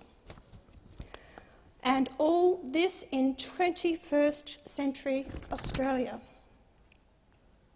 in one of the most economic and socially advanced countries on the planet. And why do governments of today refuse to remove at-risk children from these households?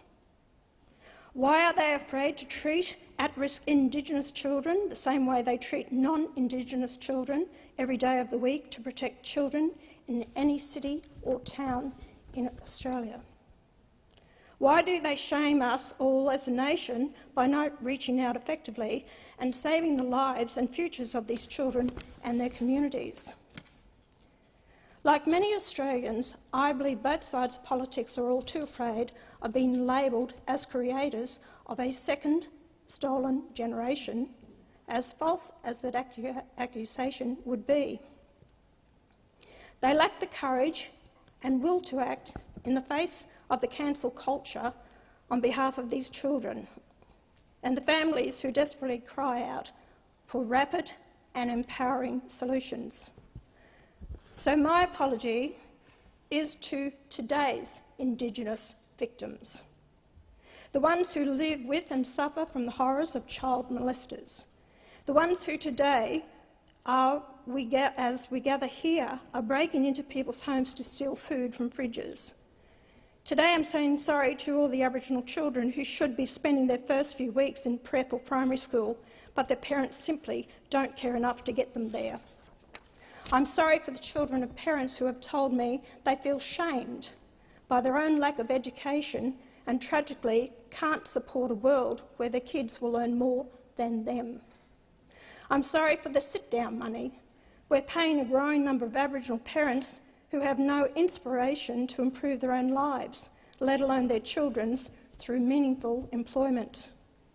I'm also sorry for those Indigenous kids who have never been tucked into bed by loving parents, but are instead ignored by those who are too busy drinking to worry where their kids are late at night.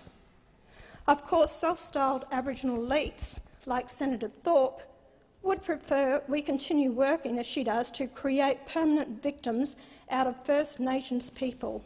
Sorry, I didn't. Senator Waters is on your feet. Senator Hanson, I didn't catch what you said there. I am going to ask. I'll check the hand safe otherwise.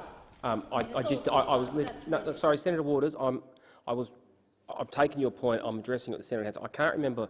Couldn't hear exactly what you said, Senator Hanson. I'm going to ask you to reflect on the words you used.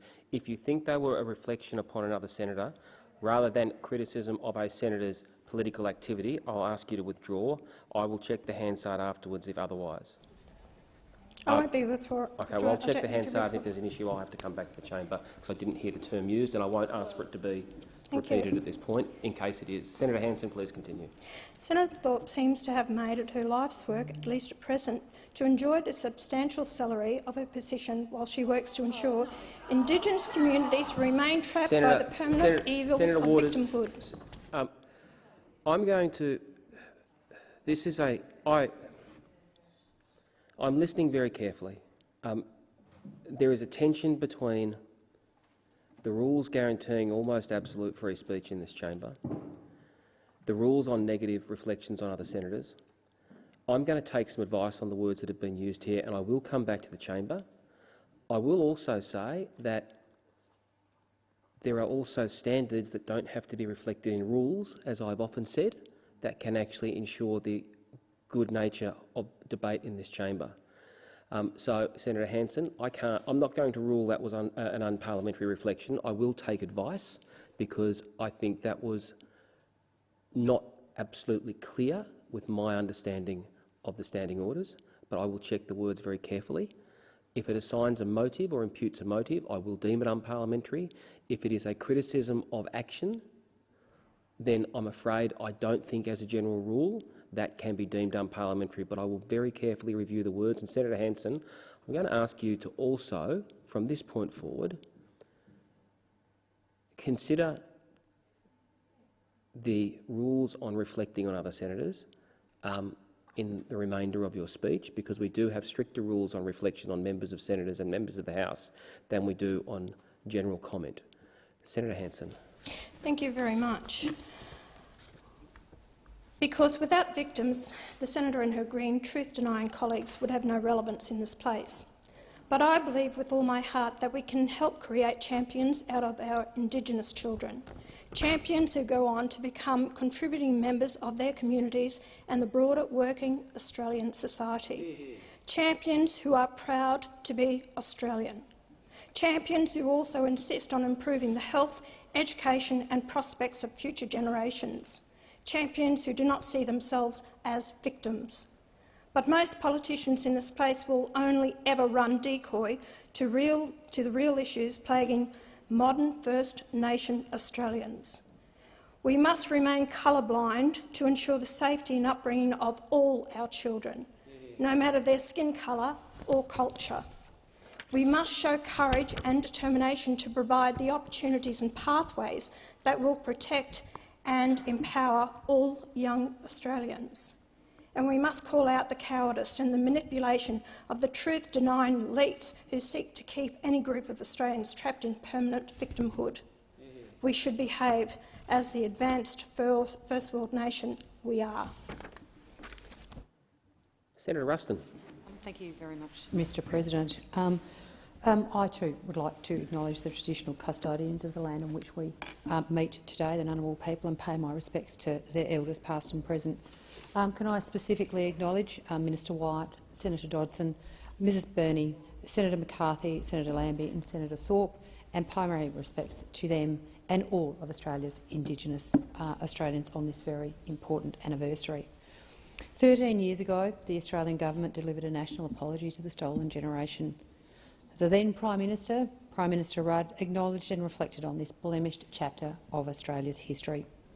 13 years on, we must not forget that, because it's important today as it was then and as it always has been.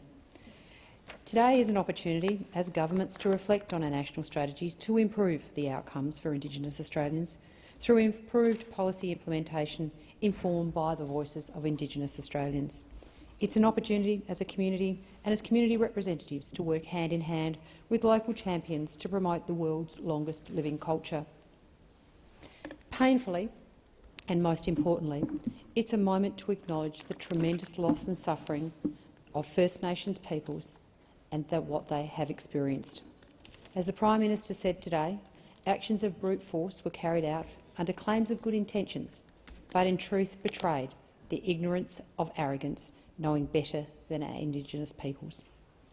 Following the national apology came an effort to overcome inequality and shape an Australia where we close the gap between the life expectancy, educational achievements and economic opportunities of Indigenous and non-Indigenous Australians.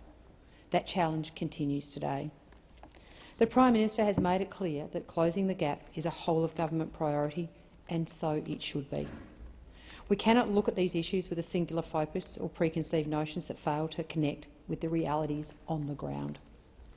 Major changes to systems, to policy and to practice will only be secured when Indigenous leaders and their communities are able to participate and influence over the decisions that affect their lives. This is central to some of the programs and initiatives that exist under my social services portfolio. For the first time, the Closing the Gap agreement includes targets to reduce the rate of overrepresentation of Indigenous children in out-of-home care. Our goal is to make sure that we reduce that rate by 45% by 2031. Right now, there are approximately 20,000 Indigenous children in out-of-home care. By any measure, that is a very distressing figure, and we must address it. So too is the tragic rate of domestic violence in our remote communities. Evidence indicates that Indigenous women and children experience disproportionately high rates of domestic violence. Everybody has the right to be safe in their communities, and that's why it is so essential that we are able to provide specialised family violence services to deliver culturally and age-appropriate family and domestic violence services to children and young people, as well as women who are victims of domestic violence. In order to make a long-term difference in the rates of violence against women, we also must change attitudes to violence. And that's why it is very important that we invest in initiatives that work with our First Australians to make sure that working with community elders, that we can promote healthy and respectful relationships. Equally important is to effect change in relation to the level of educational attainment. The government is committed to supporting Aboriginal and Torres Strait Islander students to access the best education possible as we continue to work together to close the gap in education. Under the Social Services portfolio, we continue to fund support to Indigenous children starting their schooling with cognitive development and skills comparable to their peers, improving their chances of completing their education. And so I say I can look forward to continuing to work with all Indigenous leaders and peak organisations in the pursuit of developing outcome-focused policies that make a real difference to Indigenous people in Australia. These challenges remain. They are big and they are small, but we must continue to work side by side to overcome them. Thank you, Minister. Senator Griff. Thank you, Madam Deputy President. The national apology in 2008 was very much overdue. It was delivered years after every other state and territory issued their apologies. When it was finally delivered in this place, it was an important acknowledgement of the suffering and devastation wrought by past government policy. A policy of forcibly removal and assimilation of Aboriginal and Torres Strait Islander children. The national apology was important for healing. But the horrible legacy of those callous policies continues to this day. The harm of being ripped away from family, land and culture passes through generations. An apology was important, but it was only a beginning and not an end. On many fronts, we are still in the process of making amends. We are yet to close the gap on several health and social determinants, and until that is done, the apology remains a symbolic act of unfinished business. There are so many adverse health and welfare ills that disproportionately afflict Indigenous people. For instance, rheumatic heart disease. In estimates last year, I asked what is being done nationally about this serious disease. Rheumatic fever and heart disease are rare in Australia unless you're Indigenous. Young children living in remote areas are a particular risk. It is absolutely a preventable condition. It is also a condition brought on by poverty, by crowded living conditions and limited medical care. It seems incredible to me that we are battling what is essentially a third world condition in a first world nation. While today we commemorate the national apology, we can't simply mark the occasion in our collective calendars and then move on to business as usual. There are things that we can all do, things that we must do, starting with speaking up against casual racism when we see it, and holding those in power to account. I'm confident we will eventually close the gap in attitudes, in services and prospects. I am hopeful that in my lifetime all Indigenous people around Australia will be able to enjoy the same opportunities and life outcomes that many other Australians take for granted. But progress remains way too slow. Good intentions and the symbolism of the national apology are important, but what matters more is the action we take in response. Thank you, Senator Griff. Senator Siewert.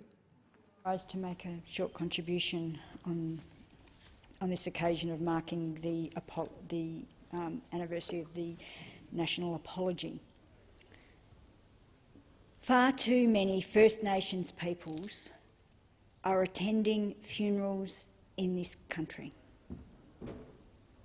I attend so many meetings where somebody's giving an apology because they have to be at a funeral. The apology brought such hope, and it was very, very important, but unless we back it up, where are we heading in this country in closing the gap? While so many First Nations peoples are attending funerals for loved ones and friends who have passed away all too soon, while far too many children are still going into care, and in my home state of Western Australia, our appalling record shows the failures in our system.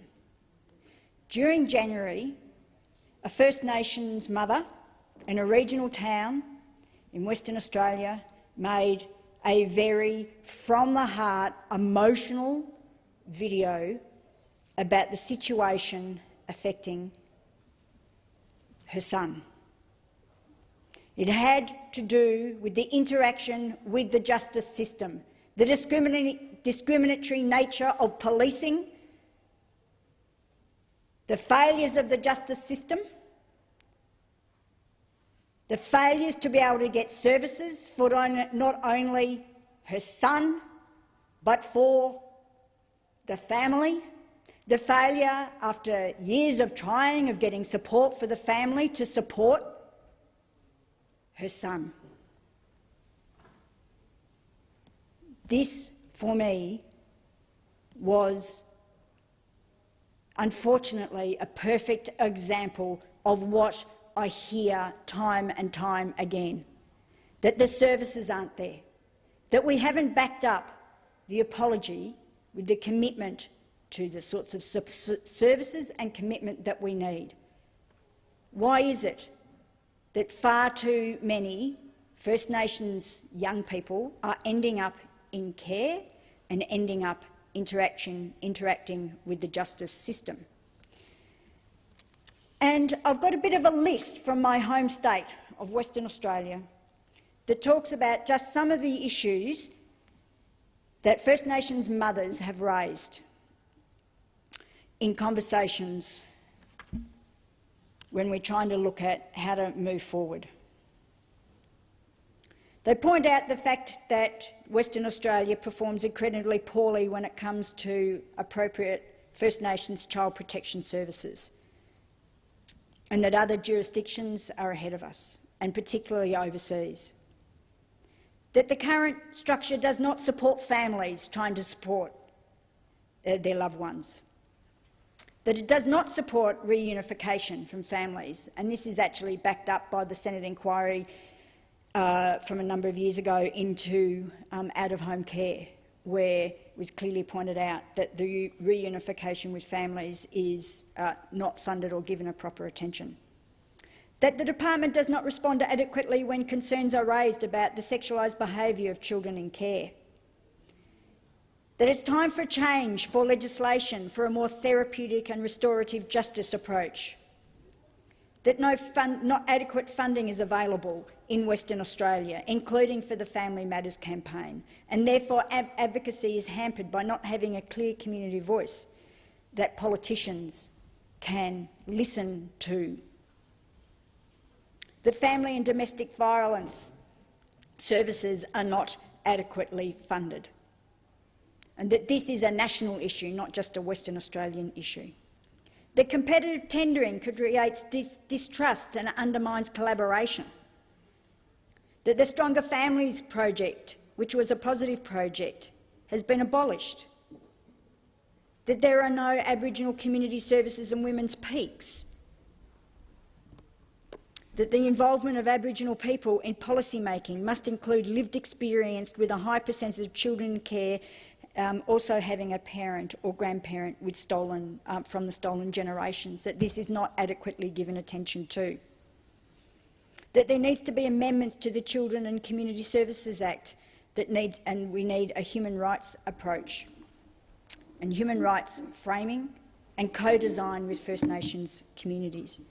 That the issues around the therapeutic court need to be extended and resourced properly and trialled more in regional areas, and that there needs to be support for children and their parents with complex needs when they're interacting in that situation. And we need to ensure we're supporting kinship care and family care properly. They also talked about the issues caused by intergenerational trauma, the issues around the need for provision of more services and recognition of intergenerational trauma. They talk about the needs for a justice system that meets the needs of First Nations peoples. These are the sorts of things that we still need to address. And we're talking about the anniversary of the apology, 13 years later. Surely I shouldn't have to stand in this place and be raising these issues again. First Nations peoples should not have to be continuing to raise these issues. It's absolutely essential that these issues are addressed. The issues that I've just articulated are issues in my home state of Western Australia, but they occur all over this country. This system is still discriminatory. It is a racist system, and we need to call it for what it is: discriminatory and racist. Our systems are still, our services are still discriminatory. They do not meet the needs of Aboriginal people. So next year, when we're standing in this chamber talking about the anniversary of the apology, let's be able to be more positive that these issues are starting to be addressed. Because if not, in 10 years' time we'll be here again saying the same things. I don't want to see my replacement standing in this chamber having to say the same things in 10 years' time. Senator Watt. Thank you, Mr Acting Deputy President. I'd just like to make a small contribution in this debate as well, because this is a very significant day, recording the 13th anniversary of the apology to the stolen generation.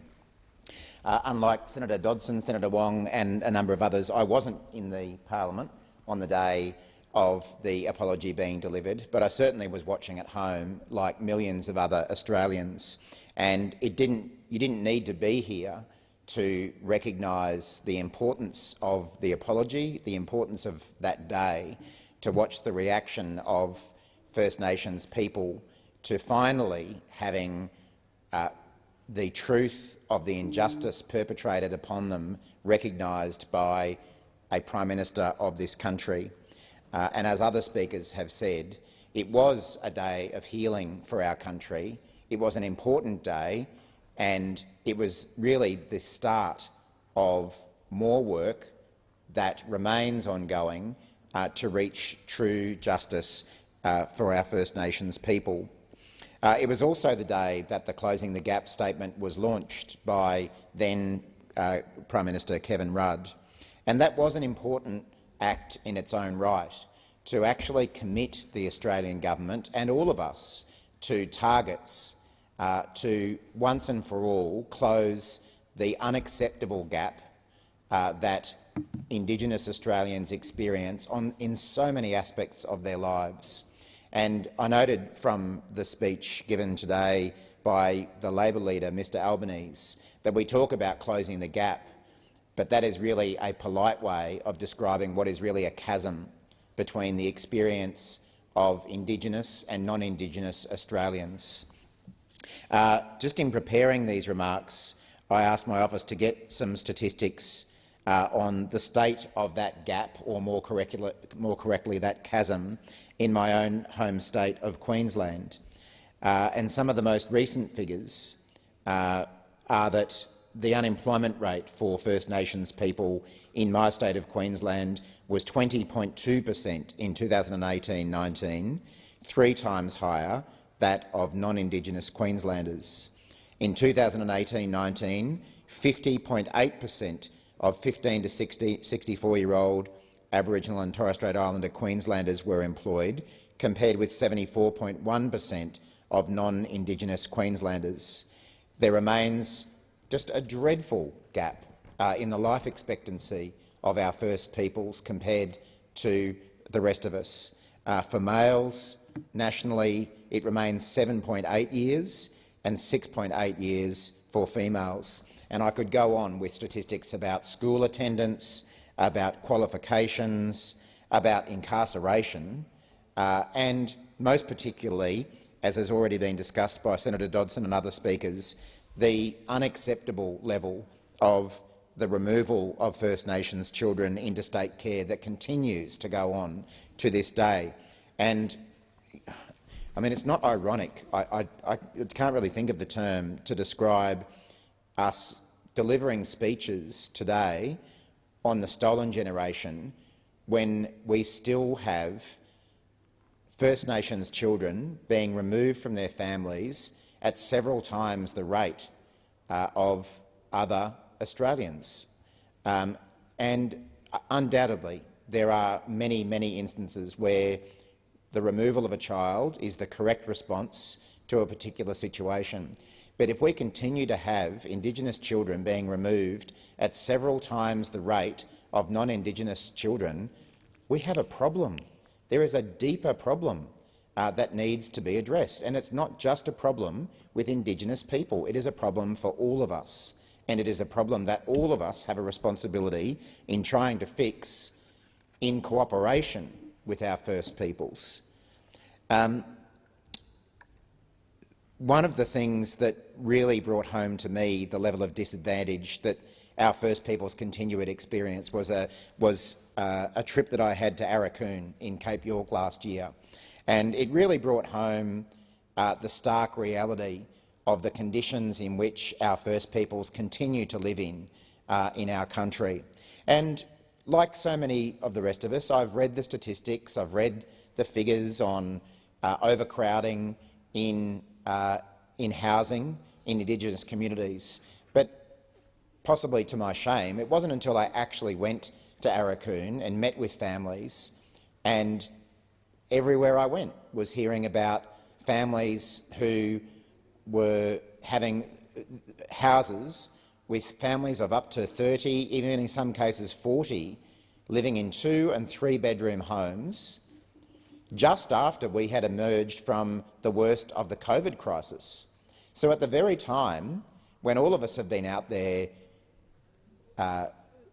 telling people across the country how important it is and was to maintain social distancing to preserve our health, at the very same time we were leaving and continue to leave Indigenous families in communities all across our country living in conditions where there is no choice but to have severe overcrowding. And it's worth remembering that we're talking about people who are highly vulnerable because of their very poor health condition.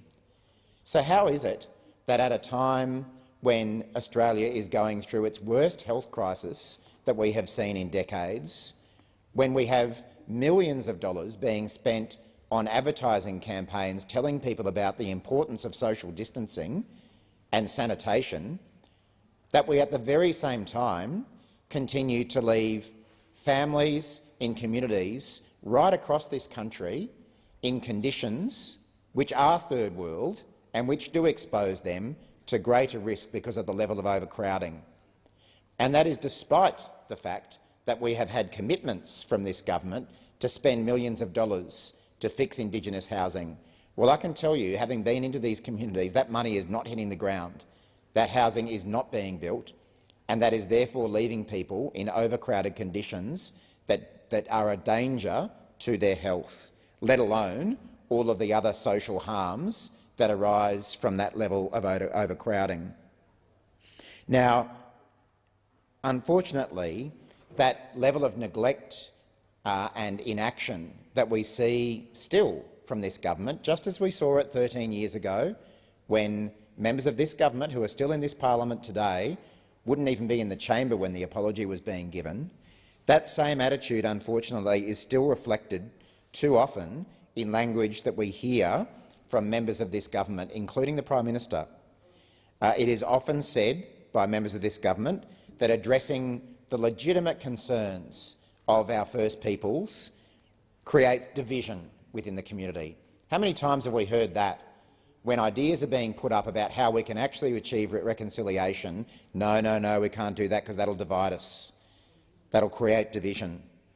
And we even saw it this year around Australia Day, when the Prime Minister chose to equalise the experience of First Nations people who have gone through literally genocide with others in our country, talking about the First Fleet and the arrival of the First Fleet, and not being a flash day for everyone on the First Fleet either.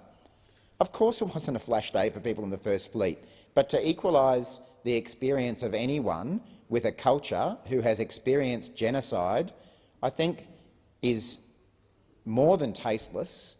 It shows a complete lack of understanding of the ongoing needs and the legitimate desires of our First People. And unfortunately, we continue to see that attitude displayed in the government's policy responses as well. It's not just a matter of the language that is chosen. We see it with the government rejecting the Uluru Statement from the Heart, rejecting calls for a First Nations voice to this parliament based on a blatant lie that amounts to a third chamber of the parliament. It is deeply unfortunate that 13 years on from an apology to the stolen generation, that we continue to see mistruths being perpetrated by members of this government to discount and avoid delivering on the legitimate aspirations of our First Peoples. Now, we all have a responsibility to listen to Senator Dodson, to listen to our other First Nations members of this parliament, to listen to all First Nations people across this country who have been waiting so long to be properly listened to and to have their aspirations achieved. But I, for one, and I know that everyone on this side of the chamber supports those aspirations, and that's why we so passionately support enshrining a First Nations voice in the Australian Constitution. Senator Bragg. Thank you, Mr Acting Deputy President. I also wanted to start with an acknowledgement of all the Indigenous members and senators in this place that make a terrific contribution to this parliament. And I guess the thing that comes to my mind is Australia has been a great country. And during this year, we have seen that we have performed better than most other places on earth. But this has not been a good country for Indigenous people. And of course, this goes back, the apology was a terrific thing, a great gesture. It took too long to be given. But it was part of a rebalancing of our history. And you go back to the 60s and look at what Stanner said about the Great Australian Silence. And I still think a lot of that is around today, that there is a certain blindness or deafness about some of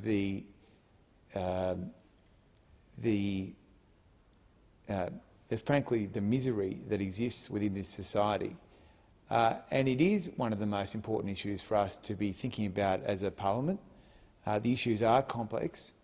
If we had all the solutions, we would have solved the problem some time ago. But it does require people to think about the issues. And I have to say that my sense is that too few Australians know Indigenous people. And I think there is a problem of proximity. There's not a lack of care, but there is a lack of proximity. That has been my observation. In New South Wales, there are around 300,000 Indigenous people. I've tried to travel around the state, out to Brewarrina, Burke, Kempsey, Nowra. I talk to the people in Redfern quite a lot. The issues are complex, but the Closing the Gap refresh this year, I think, is a genuine attempt to try and formulate listening into a policy framework rather than doing without consultation. And that is let's hope, a significant improvement. But there is a need for us to do more beyond refreshing the Closing the Gap targets. The Closing the Gap targets, I think, are terribly important because it does speak to this disparity. And over the last year, yes, there's been a pandemic, but there's also been significant protests in the United States, the Black Lives Matter movement, which people have said to me in Australia, well, that's an imported movement that has nothing to do with us here. But if you look at the data and you look at the comparison on incarceration and you look at the comparison on lifespan, the issues are more acute in Australia than they are in the United States. And so the Closing the Gap targets, Closing the Gap 2.0, you may want to call it, I think is heavily focused on these bread and butter issues. It is focused on education. It is focused on employment. It is focused on reducing incarceration. I think that is good, and there is much hope that this Closing the Gap 2.0 will work. It has to work, and it is very important that the government put the resources into it to make sure that it does work, because that is a very important national issue for us to spend our time on. Of course, the other issue that's been spoken about today, and I think there were some very good contributions in the House as well as in the Senate, is around this question of a voice to Parliament, which was in the Uluru Statement, but of course was a policy idea that was around before the Uluru Statement was released in 2017. And this is the idea that you would consult Indigenous people on laws and policies which impact them. Now, Indigenous people are the only people in Australia that have a whole slew of laws especially made for them. There is no other group in Australian society, no other group which has so many laws on our statute books here. Native title, land rights, heritage protection, Indigenous corporations, the list goes on and on. And so the idea that you would have a system of consulting people on these special laws, I think, is a very good idea. And this is something that we are progressing.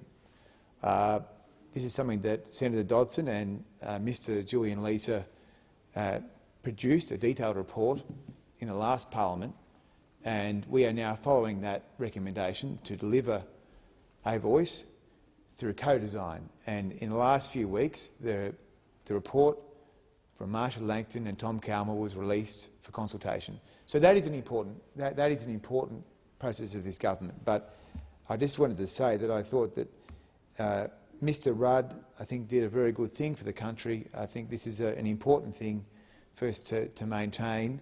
I'm very, very mindful that this Closing the Gap 2.0 must work. It is a serious refashioning of that agenda, and it's very important that the resources and the effort is put into that.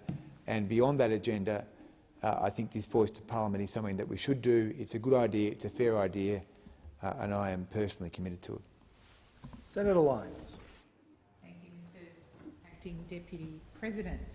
So I rise today to talk about Minnie Daly, who is on my granddaughter Charlie's side. Charlie is a direct descendant of Minnie Daly. Minnie Daly was born on Sturt Creek Station in the Kimberley. And if you look at the history of Sturt Creek Station, you will see that it was part of what's described as the killing times. There were massacres there. We've not got to the bottom of that yet, but certainly that was part of what Minnie's family experienced. At some point in her young life, Minnie Daly was stolen from Sturt Creek Station, taken from her family, from her mother, along with her brother Owen and her sister Peggy. And Minnie spent the rest of her time at the Swan Native and Half-Caste Mission in Middle Swan, and she stayed there until she reached the age of 18. So today I was speaking with Nola Gregory, one of Charlie's grannies, and Nola told me that Minnie died in a pauper's grave in Karrakatta. Now that's shameful. It's absolutely shameful, because what we know is that the records of First Nations people in Western Australia under Native Protector Neville are immaculate. So I'm sure it was written in the record books exactly who Minnie Daly was. But nevertheless, she was buried in a pauper's grave and the family weren't notified. Last year, the family took Minnie and gave her a proper burial in their adopted home of Geraldton. But Nola, despite being fourth generation, some 60 years later, tells me that that pain is still real, and it is real, and it's passed on, and it's real pain for Charlie. When Kevin Rudd, the former Prime Minister, made the apology, I stood on the lawns outside, and I knew that there were women here from Geraldton and Morowa. Nola had told me to look out for them, and they were wearing T-shirts. One of the things about Nola Gregory is she's an incredibly clever woman, and she writes the most amazing poetry, some of which has been published, and other poems are about to be published. And her poems are always incredibly meaningful. And so Nola wrote a poem for the apology, and those women wore it on their T-shirts, so it was pretty easy for me to track them down and introduce myself. But I asked Nola today if I had permission to read her Stolen Generation, her Recognition of Sorry Day, into the Parliament, and Nola gave me that permission, so I'm going to do that today. This is a poem that Nola Gregory wrote on the 5th of February 2008. In silence you have suffered, your pain locked deep inside. You fought so long for this, and still you kept your pride. The tears of all the mothers, for the children they did cry. Their broken hearts are memory, etched in the children's eyes. Born of a strong, proud people, never would you forget the anguish and the burdens. Now your life has been all set. But the yearning was still a part of you. You just didn't feel right. Something here was missing. You knew you had to fight. And fight you did throughout the years, to parliaments, pollies and all. How could you make them listen? Would they heed your heartfelt calls.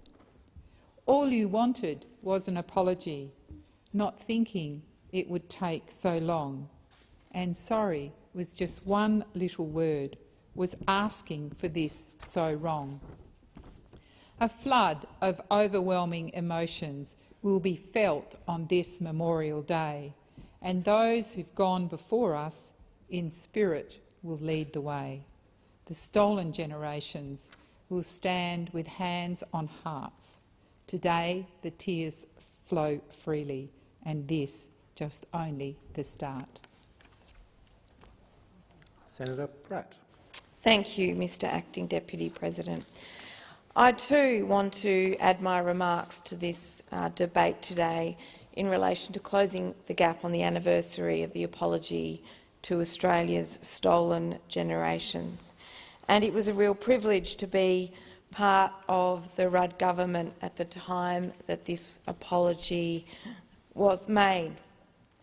But today I want to turn to things more practical that very much stand in the way of making progress on that promise of that we made back in 2008.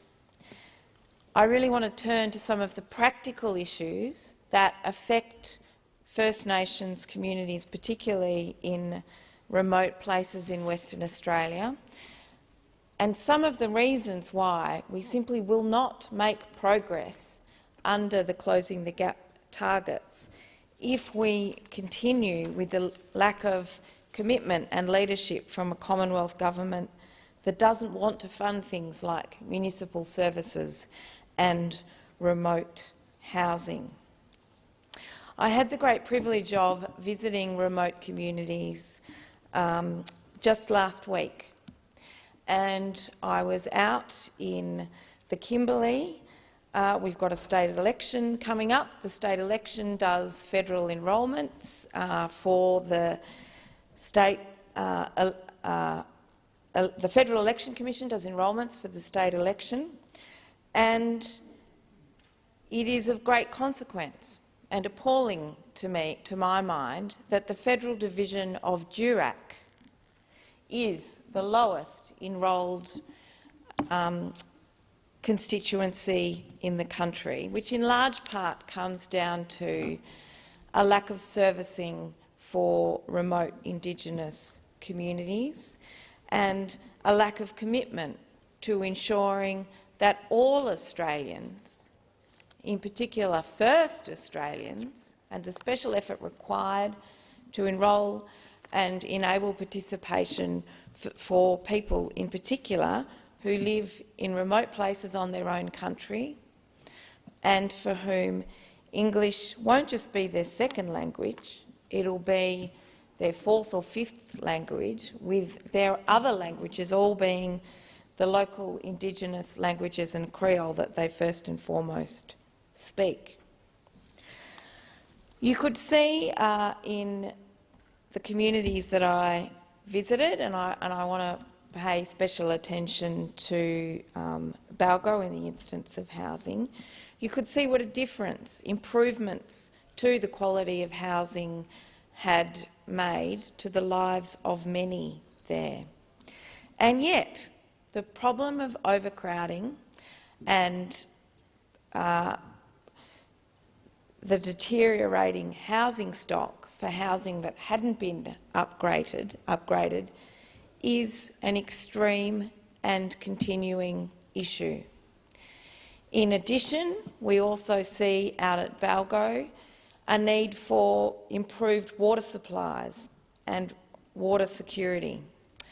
They desperately need access to renal services in Balgo. I spoke to one elder who was terrified and afraid of the prospect of needing to leave her community, needing to leave the young people there without the cultural leadership that elders like her were currently handing on to young people, because she could see countless examples before her of the elders that have had to leave those communities in order to be able to access renal services. So they've set out to raise some $2 million so that Purple House will be able to play a role in their community in providing those services. But it really does set down to us the challenge that we must meet in the delivery of government services. When you see housing, an issue as important as housing, and yet this Commonwealth government has stepped away from an ongoing commitment to remote community housing. They've stepped away for funding critical municipal services, including things like water. It is very difficult to see how the government's rhetoric in relation to closing the gap can be anything more than that. I visited the community of Mullen, and it was delightful to see the terrific work being done by remote Indigenous protected area rangers there. They've just rediscovered the night parrot, and they're really excited about their traditional custodianship of their lands. A terrific program is Indigenous Rangers that is indeed funded by the Commonwealth Government, and yet critical to the sustainability of those programs are the people that are able to work in those programs being able to live in a sustainable community that is properly serviced with clean water and adequate housing and adequate community facilities. And yet, for example, in the community of Balgo, I saw that the older women were staying in an aged care context in the women's housing facility, that the renal and aged care facility that had been previously been built and set up for future services was not being used at all, and that both in the community of Columbaroo and Balgo, the request for men's shed funding from the Commonwealth Government had been refused and rejected. So today, in making these remarks, I really want to underscore and underline the importance of the participation of First Nations communities in the decisions that affect them. And I really want to commend Senator Dodson and Senator Malandieri for the work that they have done in this regard. In particular, Senator Dodson's ongoing commitment, particularly in his role as the Shadow Minister at the time, in ensuring direct representation, in fighting for direct representation for First Nations communities so that they can have oversight and participation in the decisions that affect them. We are yet to see the next iteration of the government's voice to government. I look forward to being updated about that. But I have to say, the government said that that voice is a voice to government, it's not a voice to parliament. Well, the government cannot stop agencies and people that this parliament calls from giving evidence, lest they want to interfere with the independence of that voice. So on this anniversary, I very much look forward to continuing to work with First Nations communities and ensuring that we continue the fight to have the gap that is very evident in people's life outcomes in our nation closed and addressed. Thank you. Thank you, Senator Pratt. I believe we're going to Senator Smith. Thank Thank you very much, Deputy President. I'd just like to make some very, very brief remarks. It hadn't been my intention to speak on this, but having listened to, I think, the very, very careful and considered contributions of senators, I thought I would make my own. And I'd like to just point to why I think there's opportunity for hope and why a recent event should be seen through the lens of greater Australian consciousness around Indigenous matters. And I point to the outrage in regards to the destruction of Juukan Gorge. An outrageous event. But as I have reflected, I think it was the outrage of non-Indigenous Australians that really catapulted that gross event into the public consciousness. And the outrage that many, many Australians felt, not just Indigenous Australians, about that particular event, for me, demonstrates actually that things are changing and things are moving in a more positive direction. When I travel around Western Australia, much of my activity is focused on supporting what I call new Australians and supporting and travelling around rural and regional communities. And what strikes me about new Australians or multicultural communities when they go about celebrating their heritage in our country is the fact that they always begin their events with an acknowledgement to country. When I think about what the future of our country looks like, when new Australians, or those that have come from multicultural communities of longer standing, when they are incorporating into their own events, into their own appreciation of their heritage and appreciation of Indigenous heritage, then I think that can only bode well for the future.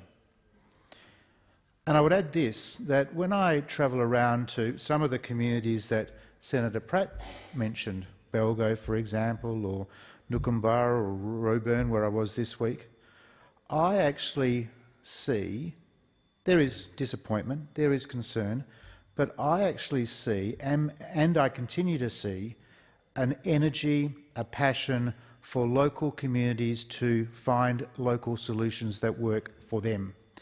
And one in particular that struck me is a night patrol in Halls Creek. Very, very successful night patrol, which looks after and cares for young children who might be out on the streets late at night. What strikes me about that, on the positive side of the ledger, is the fact that it's a local solution driven by local people. What does frustrate me is how difficult it is to find even the modest amount of public money to support a local initiative like that. And I think this is where the frustration and the concern comes from many Australians. Why is it that sometimes the simplest things that local people have identified as fixing their local issues are the things that are the hardest to get attention to, the hardest to get some public funding for? I think in the Australian community that there's a great sense of disappointment that we have not progressed further towards improving Indigenous disadvantage. But I'm someone who believes that if there's more granularity, empowering local communities to take responsibility for finding local solutions, I'm someone who believes that if we put more responsibility on local and state governments, I think we'll get better local outcomes. And I'm someone who believes that rather than restricting ideas to just 2 or 3, we should actually be more accustomed, better comfortable with the idea of identifying a broader suite of initiatives, a broader suite of things that together can work to correct and to reverse some of the outrageous disadvantage that we see in our country. So I'm someone that sees clearly the disadvantaged.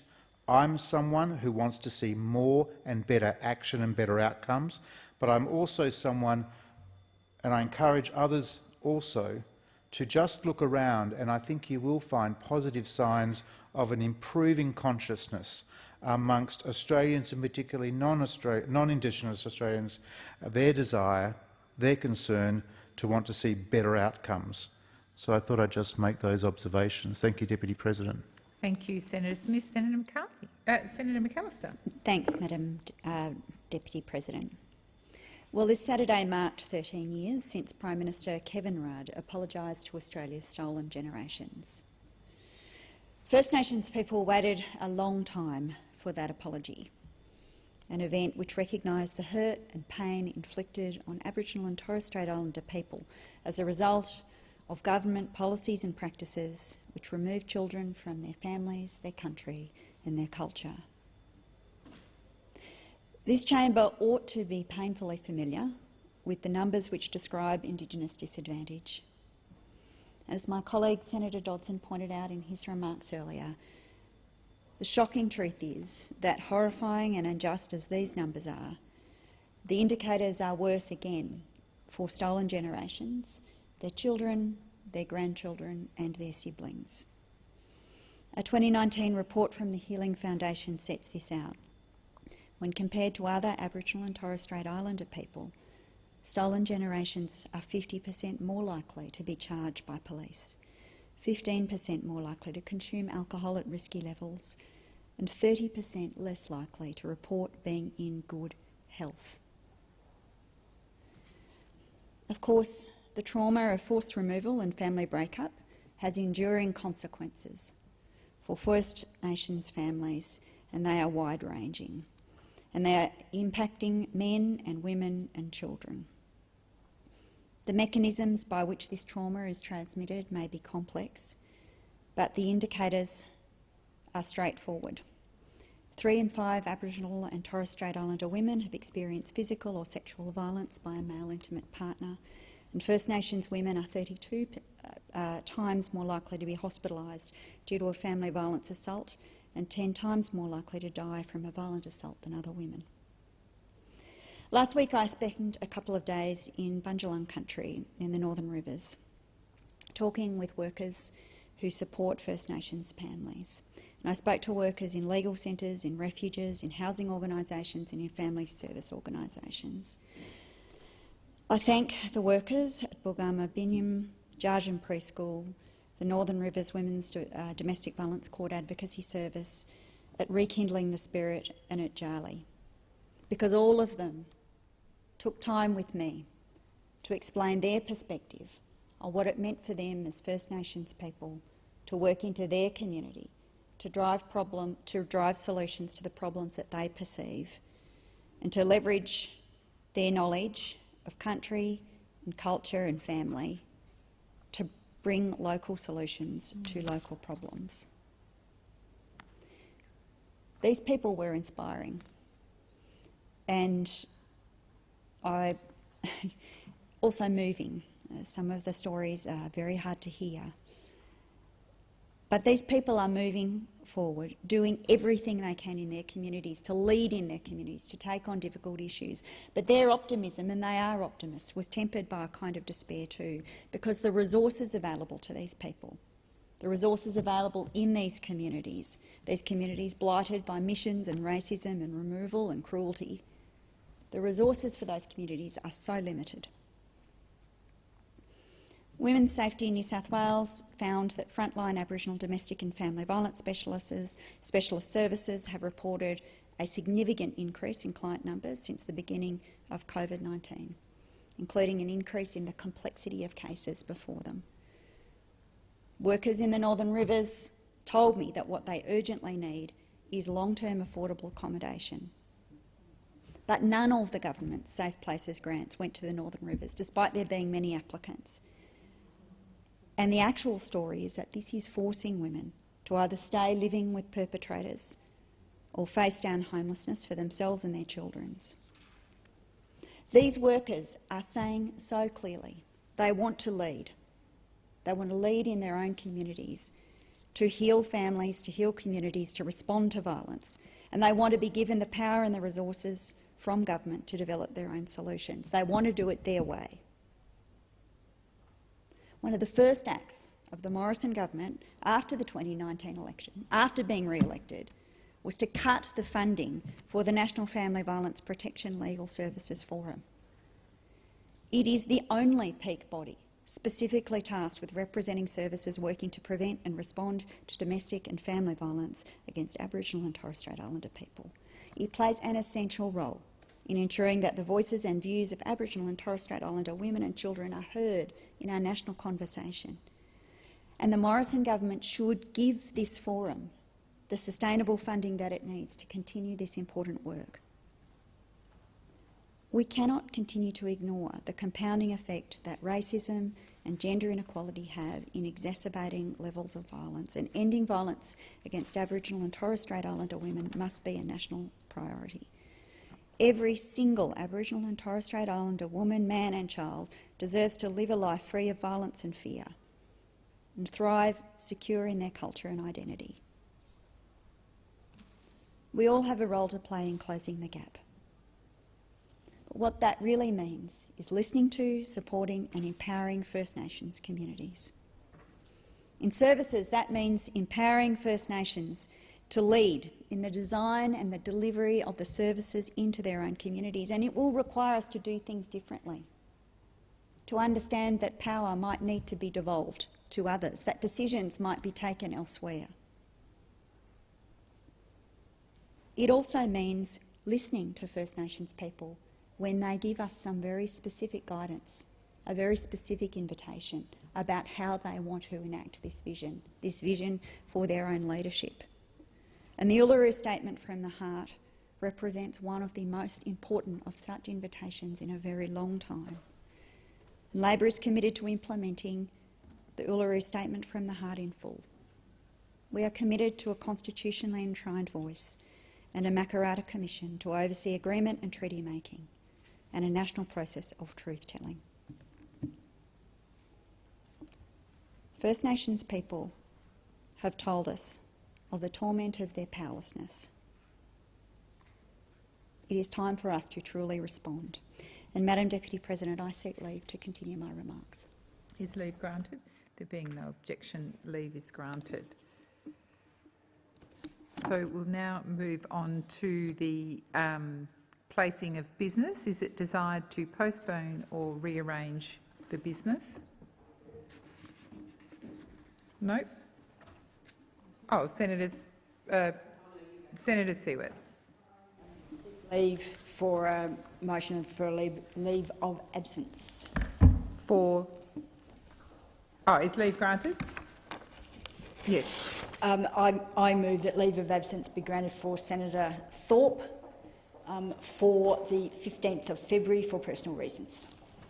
So the question is that the motion is moved by Senator Siewert be agreed to. Those of that opinion say aye. Against, I believe the ayes have it. Senator Dean Smith. Thank you, Madam Deputy President. I also seek leave to move a motion relating to leave of absence for senators. Is leave granted? There being no objection. I move that leave of absence be granted to the following senators for personal reasons: Senators Abetz and McDonald for today, and Senator Henderson from the 15th to the 18th of February.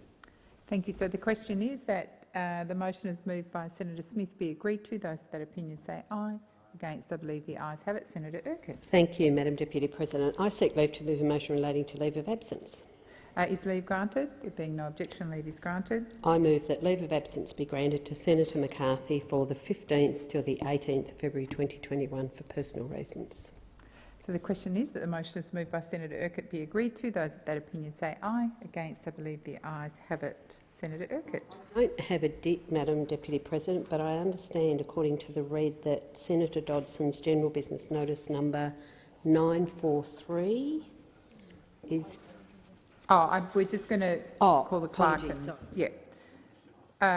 Okay, so no further motions to postpone or rearrange. I'll call the clerk. Postponement notification has been lodged as follows. General business notice of motion 943, standing in the name of Senator Dodson for today to the 15th of March. So I remind senators that the question may be put on any proposal at the request of any senator. I shall now proceed to the discovery of formal business, and we'll start with general business notice of motion number 978, standing in the name of Senator Duniam and others. Thank you, Madam Deputy President. I ask that general business notice of motion number 978 relating to the Tasmanian Regional Forest Agreement be taken as formal, and in doing so, if I could ask that Senators Ciccone, Urquhart, Billick, Brown, Polly and Lambie have their names added to the motion. Is there any objection to that motion being taken as formal? There being none, I call Senator Duniam. I move the motion standing in my name and the names of Senators Abetz, Askew, Chandler, Colbeck, McKenzie, Ciccone, Urquhart, Billick, Brown, Polly and Lambie. Senator Rice? Make a short statement. Is leave granted? Leave is granted for 1 minute, Senator Rice. Thank you. This motion is delusional. The court clarified what we Greens have known for decades, that the law is broken. The court found that regional forest agreements do not have to protect critically endangered wildlife. And the Greens commend the Bob Brown Foundation and the protesters who are putting their bodies on the line to protect our forests and our wildlife.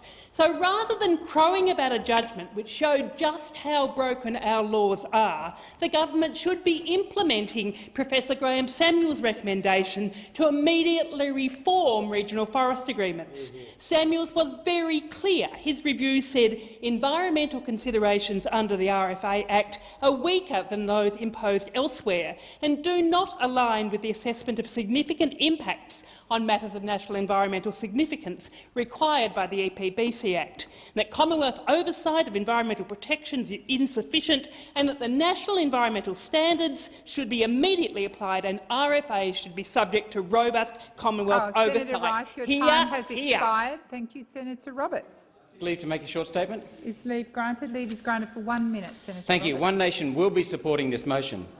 Regional forestry agreements are a federal initiative dating back to 2007.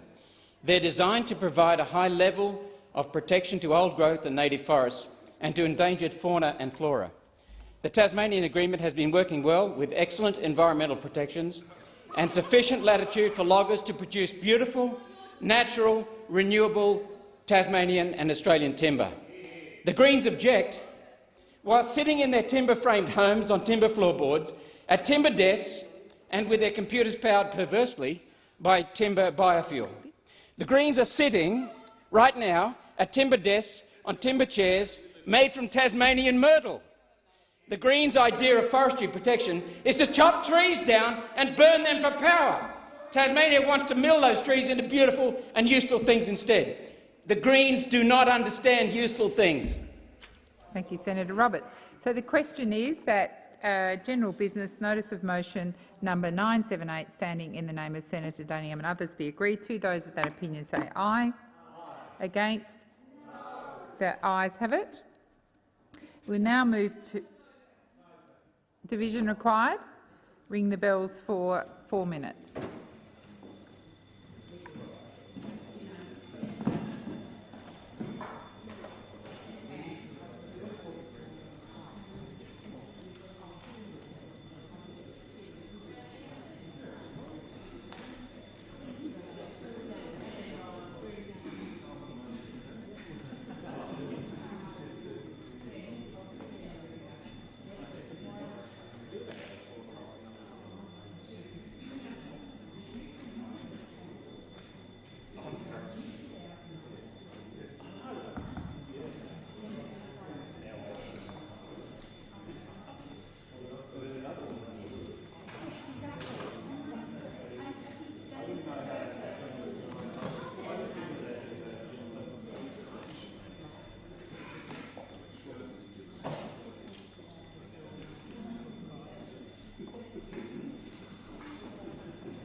Order. Lock the doors. So the question is that general business notice of motion number 978, standing in the name of Senator Duniam and others, be agreed to. The ayes shall move to the right of the chair, the noes to the left. I appoint Senator Dean Smith as teller for the ayes and Senator Siewert as teller for the noes.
Order.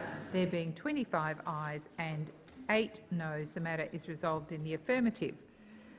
I advise senators there may be further divisions. I'll now go to general business notice of motion number 983, standing in the name of Senator Rice and others. Senator Rice. Thanks, Deputy President. I seek leave to amend general business notice of motion number 983. Actually, no, yes. Are you seeking to... Is there a typo? Beg your pardon, let me just check.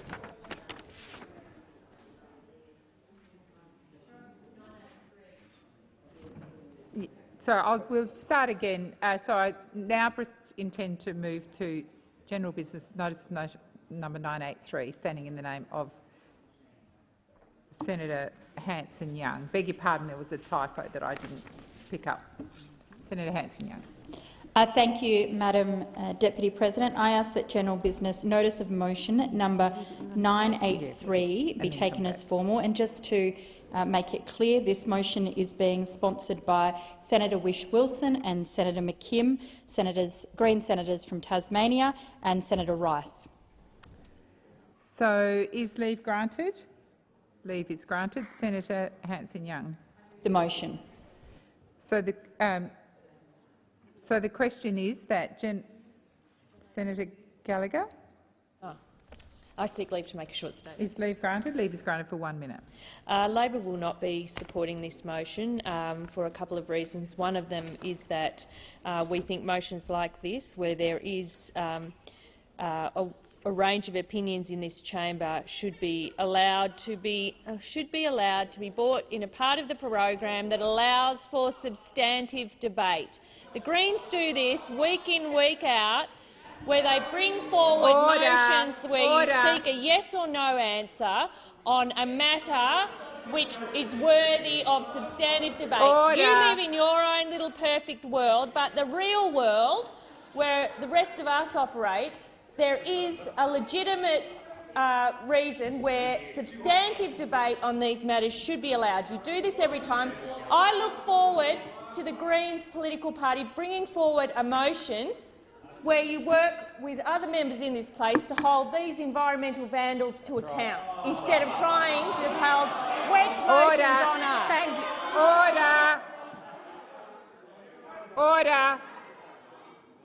Order.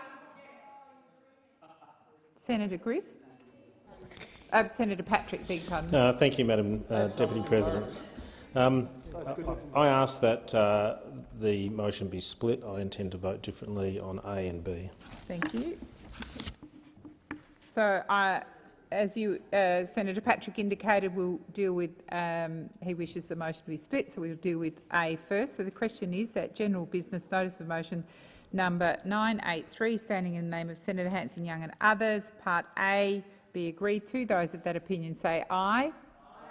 Against? I believe the noes have it. Division required. Ring the bells for 1 minute.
Lock the doors. Order. So the question is general business notice of motion number 983, standing in the name of Senator Hanson-Young and others. Part A be agreed to. The ayes shall move to the right of the chair, the noes to the left. I appoint Senator Siewert as teller for the ayes and Senator Urquhart as teller for the noes.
Order. There being 9 ayes and 32 noes, the matter is resolved in the negative. We'll now move. Senator Roberts. Vote recommitted, please. I made a mistake.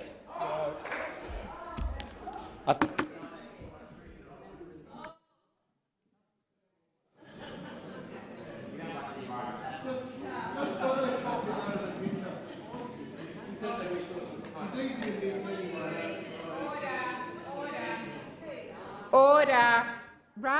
May I suggest, Senator Roberts, rather than recount, you seek leave to make a short statement indicating Yes, your certainly. vote? I seek leave to make a short statement that Is leave granted? Leave is granted for 1 minute. I wanted noted that I voted in opposition to this Section A. To the environment. Thank you, Senator Okay. Roberts. Order. We'll now move to general business. Notice of motion. 983, Part B. Those of that opinion say aye. Against? I believe the noes have it. Division required. Ring the bells for 1 minute.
Lock the doors. So the question is that general business notice of motion number 983 Part B be agreed to. The ayes shall move to the right of the chair, the noes to the left. I appoint Senator Siewert as teller for the ayes and Senator Urquhart as teller for the noes. Amen.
Order. There being 10 ayes and 31 noes, the matter is resolved in the negative. I'll now move to general business notice of motion number 984, standing in the name of Senator Rice. Thank you, Deputy President. I seek leave to amend general business notice of motion number 984 relating to Australians stranded overseas before asking that it be taken as a formal motion. Is leave granted? Leave is granted. Thank you, Senator Rice. I amend the motion in the terms circulated in the chamber and I ask that it be taken as formal. So the question is that general business notice of motion number 9.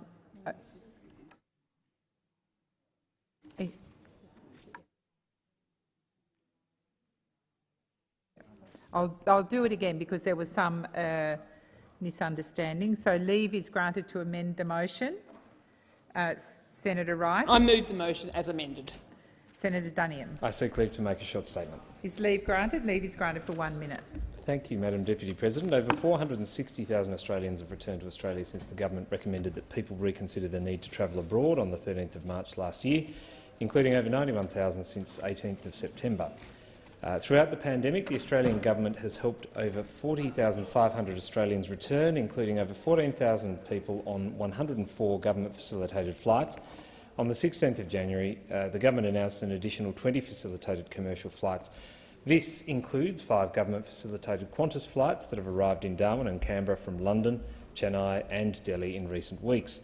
A further 4 facilitated flights will land in Darwin over the next few weeks from London and Frankfurt, with passengers quarantining at the Centre for National Resilience at Howard Springs. Thank you, Senator Duniam. So the question is that general business notice of motion number 984, standing in the name of Senator Rice, as amended, be agreed to. Those of that opinion say aye. Against? No. Believe the noes have it. Ayes have it. Division required. Ring the bells for 4 minutes.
Lock the doors. So the question is that general business, notice of motion number 984 as amended, standing in the name of Senator Rice, be agreed to. The ayes shall move to the right of the chair, the noes to the left. I appoint Senator Urquhart as teller for the ayes and Senator Dean Smith as teller for the noes.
Being 28 ayes and 29 noes, the matter is resolved in the negative. We'll now move to general business, notice of motion number 981, standing in the name of Senator Siewert. Thank you, Deputy President. I ask that general business notice of motion number 981 about the job seeker payment be taken as a formal motion. Is there any objection to that motion being taken as formal? There being none, I call Senator Siewert. I move the motion. Senator Duniam. I seek leave to make a short statement. Is leave granted? Leave is granted for 1 minute. Thank you, Madam Deputy President. The Government has extended payment of the coronavirus supplement for a further 3 months from the 1st of January 2021 at a cost of $3.2 billion to provide additional temporary support to Australians impacted by the pandemic. The extension of the coronavirus supplement and a range of enhanced eligibility criteria within the social services system complements the $251 billion in direct economic support already committed to by the government and the government's priorities to get Australians back to work. So the question, Senator Roberts. Statement. Is leave granted? Leave is granted for 1 minute. Senator Roberts. Thank you. One Nation will be supporting this motion. It is true that the job seeker COVID supplement was set so high that it provided a disincentive to work.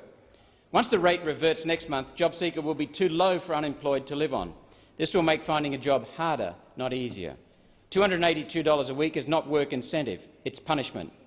If increasing job seeker temporarily by a ridiculous amount, $550 a week, was good economic policy to assist the recovery, a much smaller permanent increase must also be good policy. The Morrison government's opposition to an increase in job seeker and pensions makes no sense. It's an embarrassment to Conservatives, and I urge the government to reconsider. While this motion does not put a figure on the desired increase, One Nation supports a $75 a week increase in job seeker and pensions effective immediately. Thank you, Senator Roberts. So the question is that general business notice of motion number 981, standing in the name of Senator Siewert, be agreed to. Those of that opinion say aye. Against? I believe the ayes have it. The ayes have it. We'll now move to general business notice of motion number 980, standing in the name of Senator Griff. That's good. Thank you, Madam Deputy President. And he's read as well. And my friends. All your friends. I ask that general business notice of motion number 980 be taken as a formal motion. Is there any objection to that motion being taken as formal? There being none, I call Senator Griff. I move the motion. So the question is that general business notice of motion number 980, standing in the name of Senator Griff, be agreed to. Those of that opinion say aye. Against? I believe the ayes have it. The ayes have it. So we're now moving to the matter of urgency.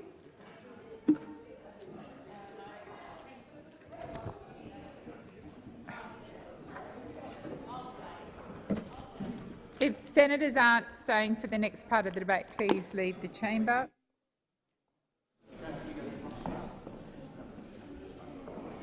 Thanks, Sue.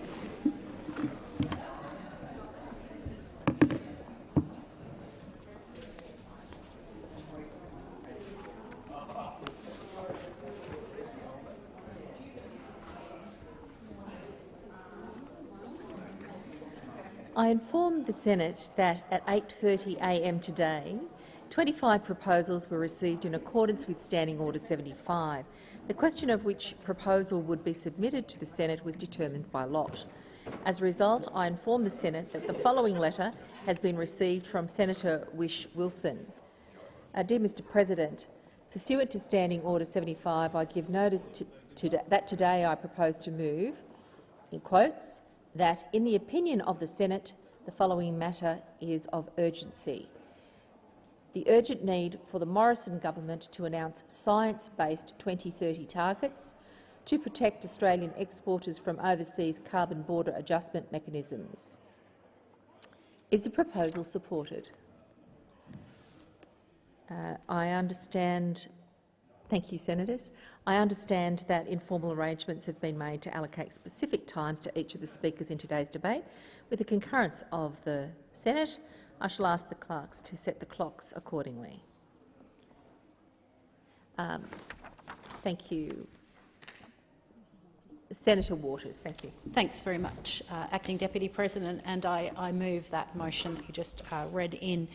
In the last few weeks and months, everything about the global fight on the climate emergency has changed. 2030 targets, net zero commitments, coal and gas exports, and now carbon tariffs. Prime Minister Boris Johnson announced last week that he wants to use June's G7 meeting to forge an alliance on carbon border adjustment mechanisms. And while this government is trying to secure a free trade agreement with the European Union, the EU ambassador has urged us to embrace, quote, more ambitious and emboldened, end quote, climate policies. Japan, a country that accepts 40% of Australia's LNG exports and over a third of our thermal coal exports, is set to make a decision by July on its own carbon border adjustment mechanism. And in the platform that he took to the 2020 election, President Biden said that his administration will, and I quote, impose carbon adjustment fees or quotas on carbon-intensive goods from countries that are failing to meet their climate and environmental obligations, and will also condition future trade agreements on partners' commitments to meet their enhanced Paris climate targets, end quote. We already know that this government has turned Australia into a global pariah when it comes to climate action, and that we face the scorn of the international community when it comes to doing our fair share to reduce emissions. Prime Minister Morrison was refused an invite to the UN Climate Ambition Summit late last year. The former Prime Minister of Tuvalu has said that the Prime Minister's actions at the 2019 Pacific Islands Forum communicated the view that Pacific leaders should, quote, take the money, then shut up about climate change, end quote. This government has spent the last two meetings of the Paris Agreement begging the rest of the world to let Australia cheat on our emissions accounting by using Kyoto-era carryover credits, something that no other country is intending to use. But now it looks like Australia's exporters will have to wear the consequences of this government's go-slow approach as well. And we don't know how far the consequences could go. Maybe there'll be tariffs based on the carbon intensity of our goods, and all of the exporters who rely on our dirty coal-based electricity that this government refuses to transition off will get whacked with a big fee. Maybe the tariffs will be general and impact all exporters, which could see even low-carbon exporters hit with tariffs due to this government's inaction. We don't know yet, and given the nature of these global trade agreements, there is every chance that we won't have much of a say. What's so sad about this is that it doesn't need to be this way. We had a price on carbon and it worked. We brought down energy emissions by 12 million tonnes in just the 2 years before it was repealed, the only time prior to COVID that that's happened in this country. We are blessed with the resources of the sun and the wind. We have the engineering and technical know-how to rapidly transform our economy. But politics, the politics of the big parties and the big coal and gas corporations who pay for their campaigns, continues to get in the way. We have two options available to us. We can continue to double down on our fossil fuel obsession while the rest of the world leaves Australia behind, or We can do our fair share to reduce greenhouse gas emissions, adopt science-based 2030 targets and make a proper plan to meet them. There is no other option. You hear from the government that somehow we can close our eyes and wish it all away. Minister Taylor has said that he's dead against carbon tariffs. Well, I'm sorry, Minister, but that's not how it works. You can be dead against them all you like, but if we want to be part of the global community, we can't just unilaterally decide to shirk our responsibility on emissions. That's the choice: a jobs-rich transformation to a low-carbon economy, or a poorer, hotter, more dangerous and more insular Australia. This government faces a series of very serious threats over the coming months: President Biden's April climate summit, the G7 meeting in June, the 2021 Pacific Islands Forum, and finally COP26 in Glasgow in November. And while talk of preferably by 2050 might be a balm for those who want to delay action, it is what we do and what we say over the next decade that counts. It is science-based 2030 targets and the next decade that will be debated at the Biden summit and at the G7 and at COP26. The decisions that this government makes over the coming months will set the course not only for the future of the fight on climate change, but the future of Australia's role in the world. The eyes of the world are on us, and if this government fails again, there will be consequences. Senator Canavan. Thank you, Madam Acting Deputy President. Look, I think it's great that the Greens have moved this motion this evening in the Senate because it once again highlights the difficulty that the Greens political party seem to have in conceiving of the concept of democracy. It's, I thought, a pretty simple system we have here. A tough system, but a simple one, where we have these things called elections in our country every 3 years for the federal parliament, and there's certain policies put forward by different political parties at those elections. The Australian people choose which of those parties or groups they'd like to rule them, and those policies then are generally, hopefully, implemented. The promises are kept, hopefully, and passed through this place. But, of course, the Greens don't like what the Australian people have said over the past decade, so now they're hoping, wishing, praying, trying to get through this place, that we encourage other nations to rule us. We encourage other countries to tell us what we should do here in this country and how we should govern ourselves. The Greens want to effectively disenfranchise the Australian people and say your views are simple, your views are not sophisticated enough, your views don't accord with a globalist agenda that other countries have adopted, so they should be imposed on you regardless of what you vote for or who you support. That is the position of this motion, because the position of this motion says that we should adopt, and Senator Waters just outlined there, adopt carbon taxes, carbon prices very soon, because so we can avoid other countries trying to force us to do something through carbon adjustment border mechanisms or otherwise just tariffs and taxes on us. So because the Greens haven't been able to convince the Australian people to impose a tax on themselves, they want, wishing and hoping other countries impose a tax on this country. I mean, how un-Australian can you get?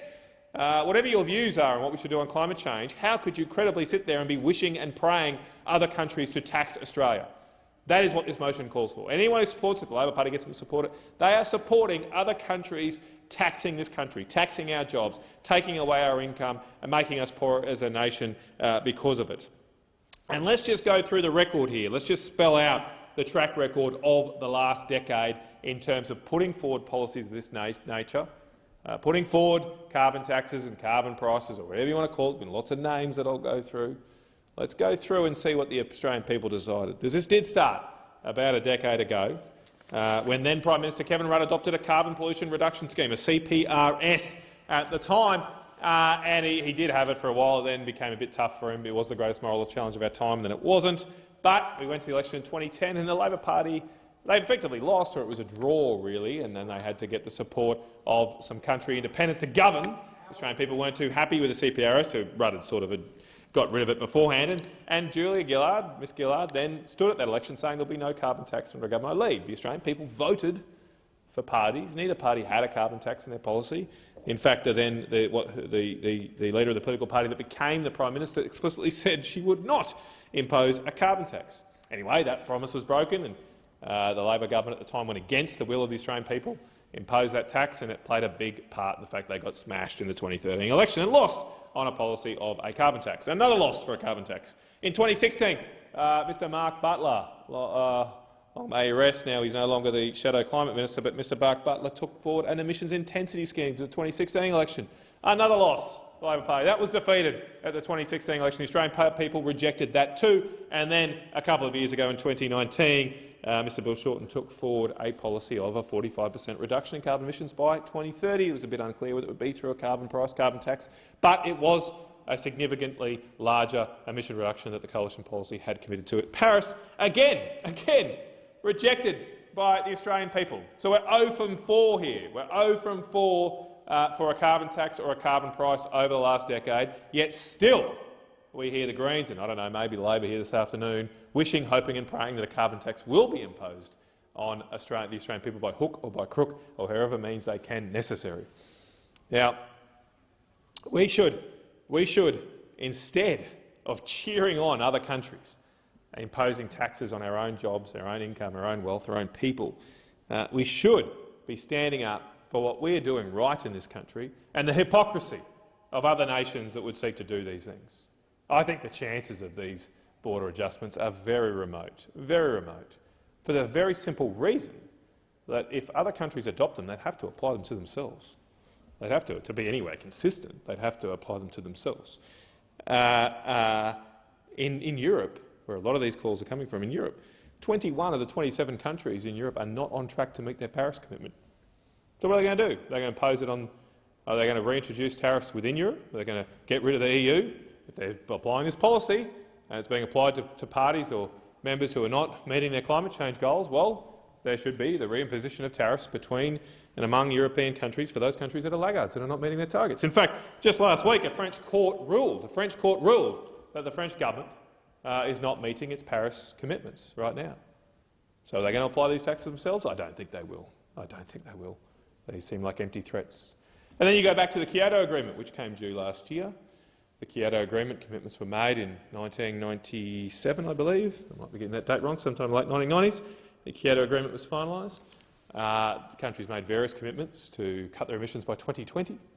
A lot of countries didn't meet that target. We did. Australia met our commitments and our targets, but Canada didn't meet their targets. New Zealand didn't meet their targets. They're going to impose carbon adjustment border mechanisms on themselves. How are they going to tax their own products? I don't know. How are they going to tariff your own products? An internal tariff would be an interesting thing to impose, but that would be the rationale under this scheme. We should be fighting against this hypocrisy and pointing out that that kind of behaviour could not be tolerated at all at any international level. And we should also, if we believe in the international rules trading system and believe in free trade, which has come under a lot of pressure in the last 20 years for reasons well outside this debate, if we want to continue to support that, where does this all go? What happens when a country turns around and says, well, we're going to do this if you keep culling your kangaroo herd, we're going to impose a carbon adjustment border mechanism on you? How much more national sovereignty will be impinged based on other countries threatening or imposing tariffs on another nation? This strikes the heart of the Westphalian national system, that other countries should not be able to dictate the policies of another nation. And for that reason, I cannot see this particular proposal getting anywhere past first base. It hasn't yet. There's been a lot of talk, a lot of threats, a lot of smoke and mirrors, but really it would completely destroy the system of nation-state governance and cordial relations between ourselves if it was to come into place, because it goes beyond, well, just climate change if this were to happen.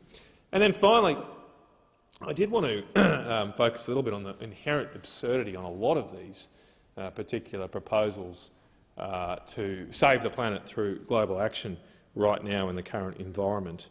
Because I imagine that if these mechanisms were to come into place, if carbon tariffs were to be put into place, they would not just be applied to Australia, they'd have to be applied to other countries too.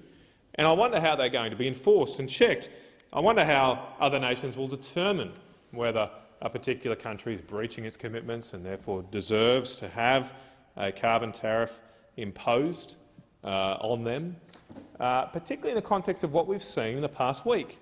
In the past week, we've seen international observers from the World Health Organization travel to China, spend months in China, trying to uncover the origins of the coronavirus. They came back empty-handed. Indeed, it's been revealed this week that there are hundreds of samples, blood samples, that China is not sharing with these inspectors, and they have not been able to come to any really worthwhile conclusions about the origins of the coronavirus.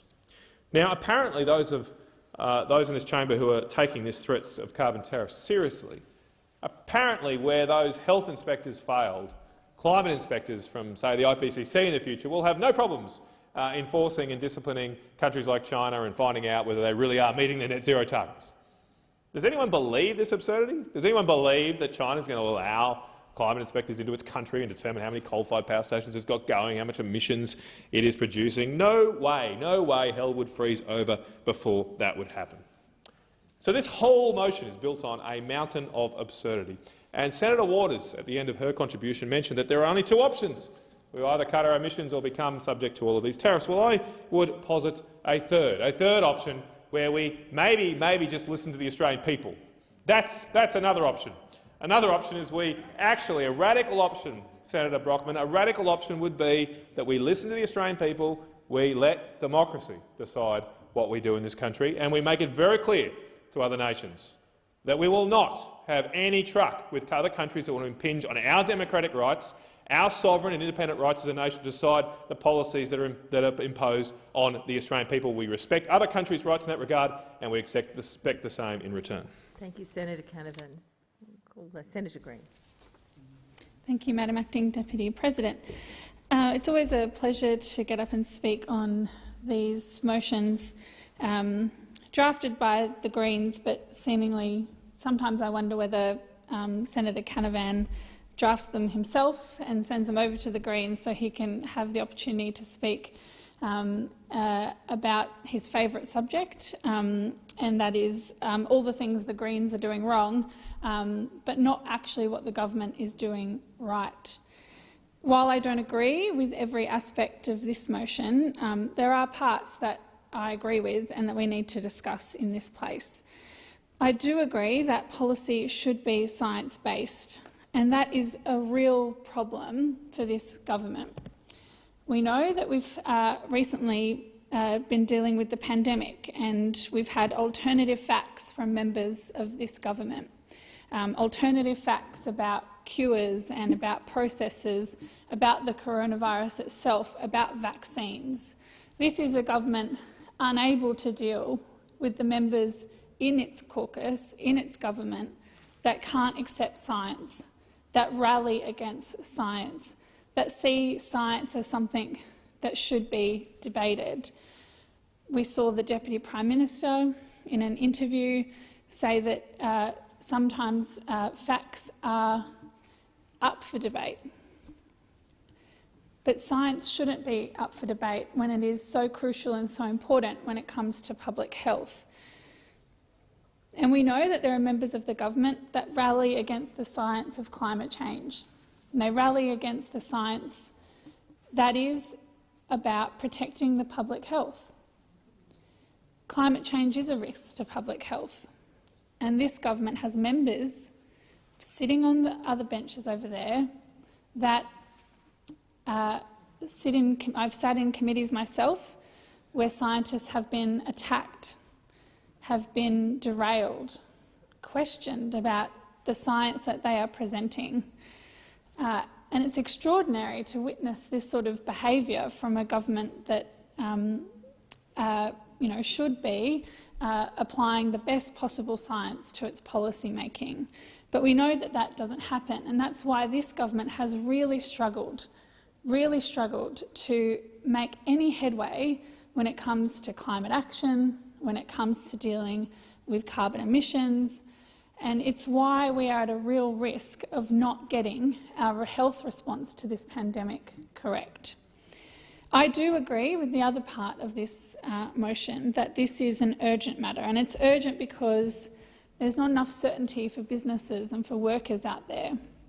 There's not enough urgency about what the plan is around targets. and around carbon emissions and around our energy market. Because we know that there are businesses out there that are looking to the government for guidance. They want to make decisions about the future. These businesses aren't making 12-month plans, they're making 10-year plans. And they need to know from this government what are the parameters that they are working with.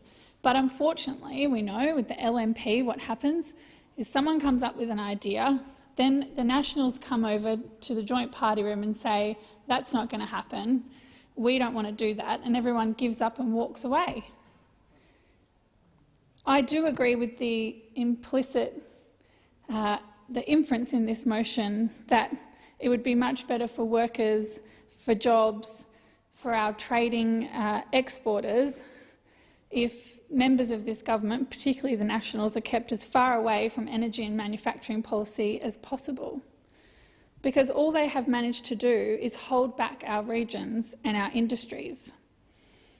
We know in parts of regional Queensland, the parts of our country that members opposite talk about all the time in terms of protecting jobs and standing up for the regions, that these are parts of our country that can have a jobs boom when it comes to renewable energy and getting our energy mix right. We have in far north Queensland a real problem when it comes to jobs right now.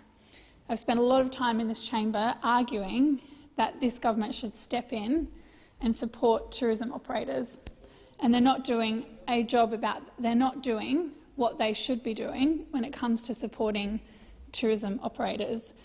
But what they also haven't done is over the last 7 years given a town like Cairns a plan about diversifying the economy.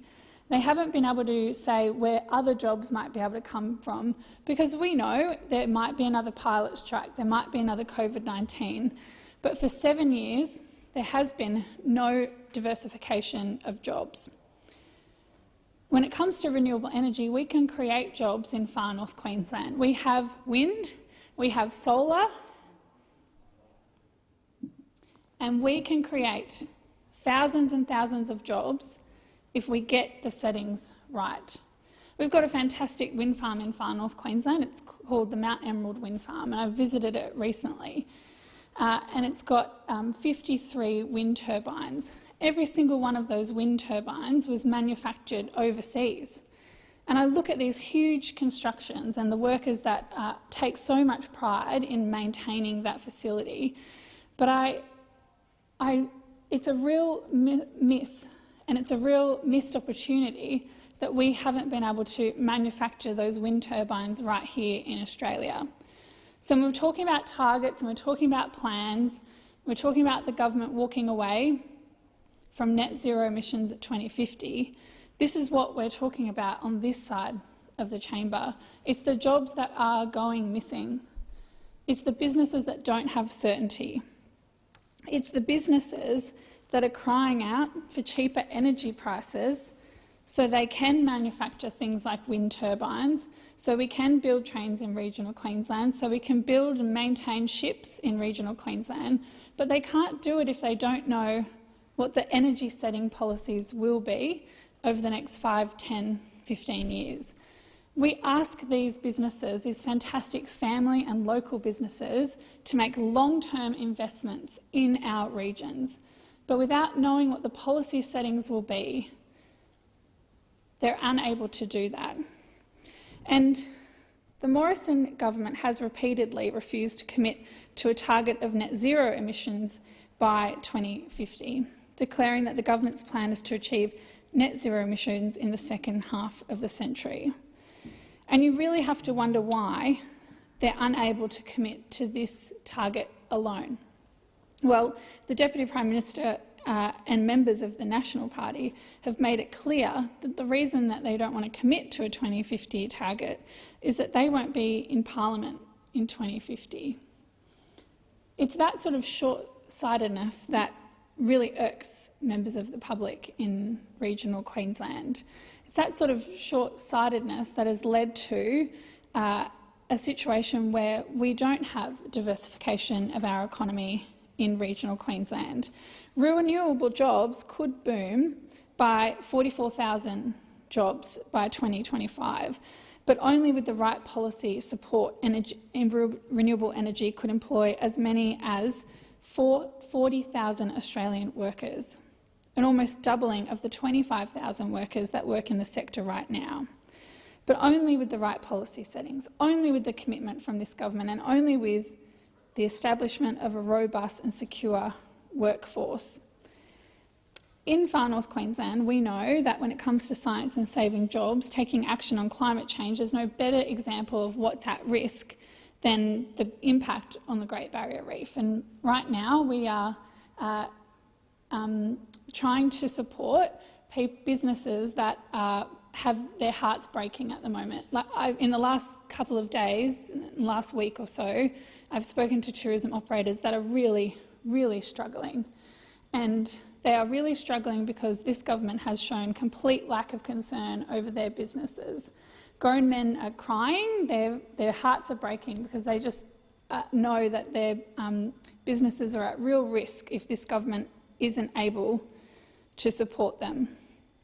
But the risk going forward through the pandemic is that we don't get our climate action settings right, and the impacts on the Great Barrier Reef are irreversible. Because without flights coming into Cairns right now from the international visitors, our tourism businesses are struggling. But if there's no reef to visit, then those planes will stop forever. They will stop forever. And we need to back in these businesses and these local jobs. And the only way to do that is with giving some certainty around targets. Thank you, Senator Green. I call Senator Roberts. Thank you, Madam Acting Deputy President. I welcome the opportunity to talk about energy security and energy affordability. The European Union has threatened to impose a tariff on our exports to punish Australians for not having destroyed as much of our economy as the Europeans have destroyed of theirs with ruinous renewable energy. At the same time the EU is in the grip of record cold, solar panels over there are covered in snow and windmills are frozen solid. Germany, the home of the Greens, has just opened a new Heli coal plant, Datteln 4, which has 1,100 megawatts of reliable baseload coal power, which is proving the difference between keeping the lights on and sitting in the cold and the dark. Heating and cooling are not optional to the elderly and the infirm. They are essential. Energy security and energy affordability. The welfare of Australians must be our foremost consideration in energy policy. Yet in Australia, the Greens insist on pursuing a strategy that will create a hostile energy environment. The old parties, Liberal, Labor and the Nationals, have joined in. In Western Australia, the Liberal Nationals have announced a plan to close their coal power plants by 2025, 4 years' time. The New South Wales Liberal Nationals are closing Liddell coal power plant in 2023. ALP policy. Well, you know, they want to shut down half of our coal-fired power by 2030. At least I think that's right. The ALP policy changes depending upon who's telling the story and where they're telling the story. Every major party has the same policy, to close our baseload power plants without first building replacements. One Nation is the only party with an energy plan that will provide for Australia's energy security now and in the future. We will build a 2,000 megawatt hydro plant near Townsville and micro hydro across the grid. One Nation will build high-efficiency, low-emission heli coal plants in the Hunter and at Collinsville in Queensland. One Nation's plan will bring back manufacturing and jobs, deliver employment security and higher wages, in short, a better standard of living for all Australians. I'll say it again. One Nation is the only party of energy security and energy affordability. I want to mention a phrase that's used in the Greens' motion, science-based 2030 energy policy.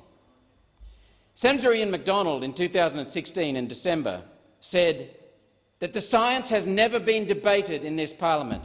Never. until Senator Roberts raised it. And I can still say it's never been debated because no one will debate it. It's been 515 days now since I first challenged in the Senate the Greens leader, Larissa Waters, Senator Waters and Senator Di Natale at the time, to a debate on the empirical scientific evidence for their claim and on the corruption of climate science. Not once have they provided that evidence. Not once have they accepted a debate. It's 10 years, over 10 years now, nearly 10 and a half years, since I first challenged Senator Waters at a debate at the Powerhouse in New Farm on Thursday, the 7th of October 2010.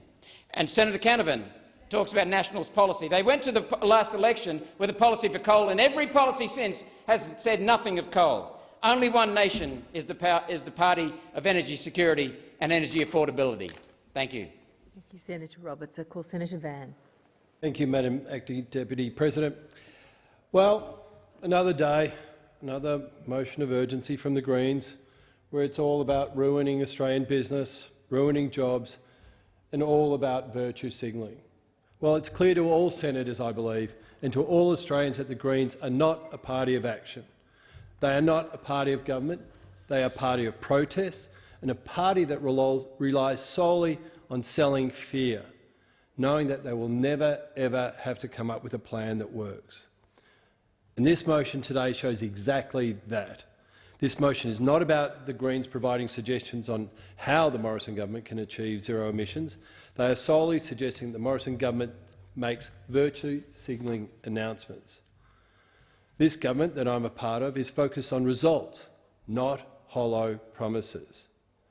All this motion does today is encourage foreign countries to impose tariffs and taxes on Australian business, with the likely effect of destroying Australian jobs, Australian industries and Australian families. The actions of the Greens today in providing cover and support for foreign countries to apply tariffs on Australian products is despicable. The Greens should be ashamed of themselves. Because, Madam Acting Deputy President, what do the Greens get out of putting forward a motion such as this? Maybe a headline, maybe a social media post, a tweet, and providing cover for foreign countries to tax Australian businesses. What is really disappointing about this motion is that the Greens know full well that the Australian government is taking real action to reduce our emissions. We've set targets, we smashed Kyoto, and we are on our way to meeting and beating our Paris obligations. What we know for certain is that it's outcomes that matter, actions and outcomes. The Morrison government is taking real and practical and pragmatic action and delivering real outcomes. As a result of the actions we are taking, we are delivering lower emissions while protecting our economy, jobs and investment. We have strong targets, an enviable track record and a clear plan. Our plan is driven by technology and not taxes. And most importantly, our plan is working. While ambition is important, achievement and outcomes are what matters. So let's talk about our achievements. As I said before, we've smashed our Kyoto targets by 450 million tonnes. Australia's emissions have fallen faster than the G20 average, faster than the OECD average, and much, much faster than similar developed economies like Canada and New Zealand. Between 2005 and 2018, our emissions fell by more than 13%. New Zealand's reductions, on the other hand, barely budged. Canada's fell by less than 1%. The G20 actually increased emissions across those countries. The latest figures have us at nearly 17% below 2005 levels, which shows we are on track to meet and beat our 2030 target, which is currently to reduce emissions by 26 to 28% below 2005 levels. Furthermore, on a per-person basis, our 2030 target is more ambitious than Norway, Canada, Germany, New Zealand or France.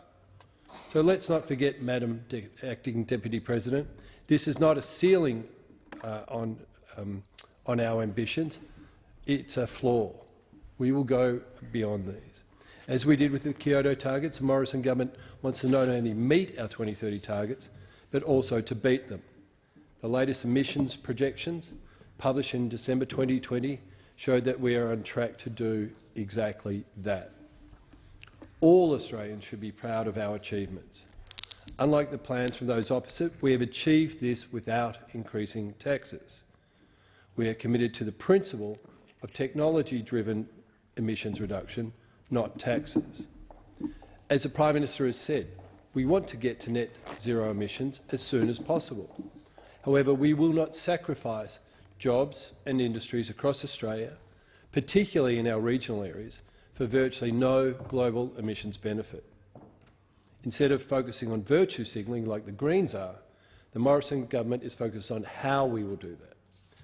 We are focused on assisting to develop technological breakthroughs that we will need to make net zero emissions a reality. By focusing on technology, not only will Australia reduce our emissions, but we will also help reduce the emissions right across the world. As I have repeatedly said in this place, actions and outcomes are what matter, and our track record is one that all Australians can be proud of. So I repeat again, we beat our 2020 target by 459 million tonnes. Recently updated forecasts show Australia is on track to meet and beat its 2030 Paris target. Over the last 2 years, our position against our 2030 target has improved by 639 million tonnes. Again, 639 million tonnes. This is the equivalent of taking all of Australia's 14.7 million cars off the road for 15 years. Between 2005 and 2018, our emissions fell faster than Canada, New Zealand, Japan, the United States, and against the OECD average. Emissions in the national electricity market have fallen to their lowest level since records began. In the last 12 months, our emissions are down by 5%, with record levels of investment in renewables continuing. In 2020, a record 7 gigawatts of new renewable capacity was installed in Australia. That's more renewables injected into the Australian market in a single year under the Morrison Liberal government than under the whole previous Labor government. Compared to the rest of the world, Australia now has the highest total amount of solar PV capacity installed per person. We have the most wind and solar per person of any country outside of Europe. Today, Australia's emissions are lower than in any other year under the previous Labor government. However, Madam Acting Deputy President, despite the great success that the Morrison government has already had in this space, we have the Greens coming into this place and encouraging foreign countries to tax Australian businesses. Now, this is even a new low, even by the abysmal standards of the Greens. But while the Morrison government has seen great achievements in this space, we are not resting on our laurels. We have a clear plan to keep this momentum going. To do this, we have developed Australia's technology investment roadmap, and our commitment is clear: lower prices, keeping the lights on, and all while doing our bit to reduce global emissions without wrecking the economy. Advancing the next generation of low-emission technologies is crucial to achieving the goals of the Paris Agreement. Why, you might ask? Because the technologies to get us to net zero don't currently exist. Our technology investment roadmap will accelerate technologies like hydrogen, carbon capture and storage, soil carbon measurement, low-carbon materials like steel and aluminium, and long-duration energy storage. Widespread global deployment of those technologies will reduce emissions or eliminate them in sectors responsible for 90% of the world's emissions. This is approximately 45 billion tonnes.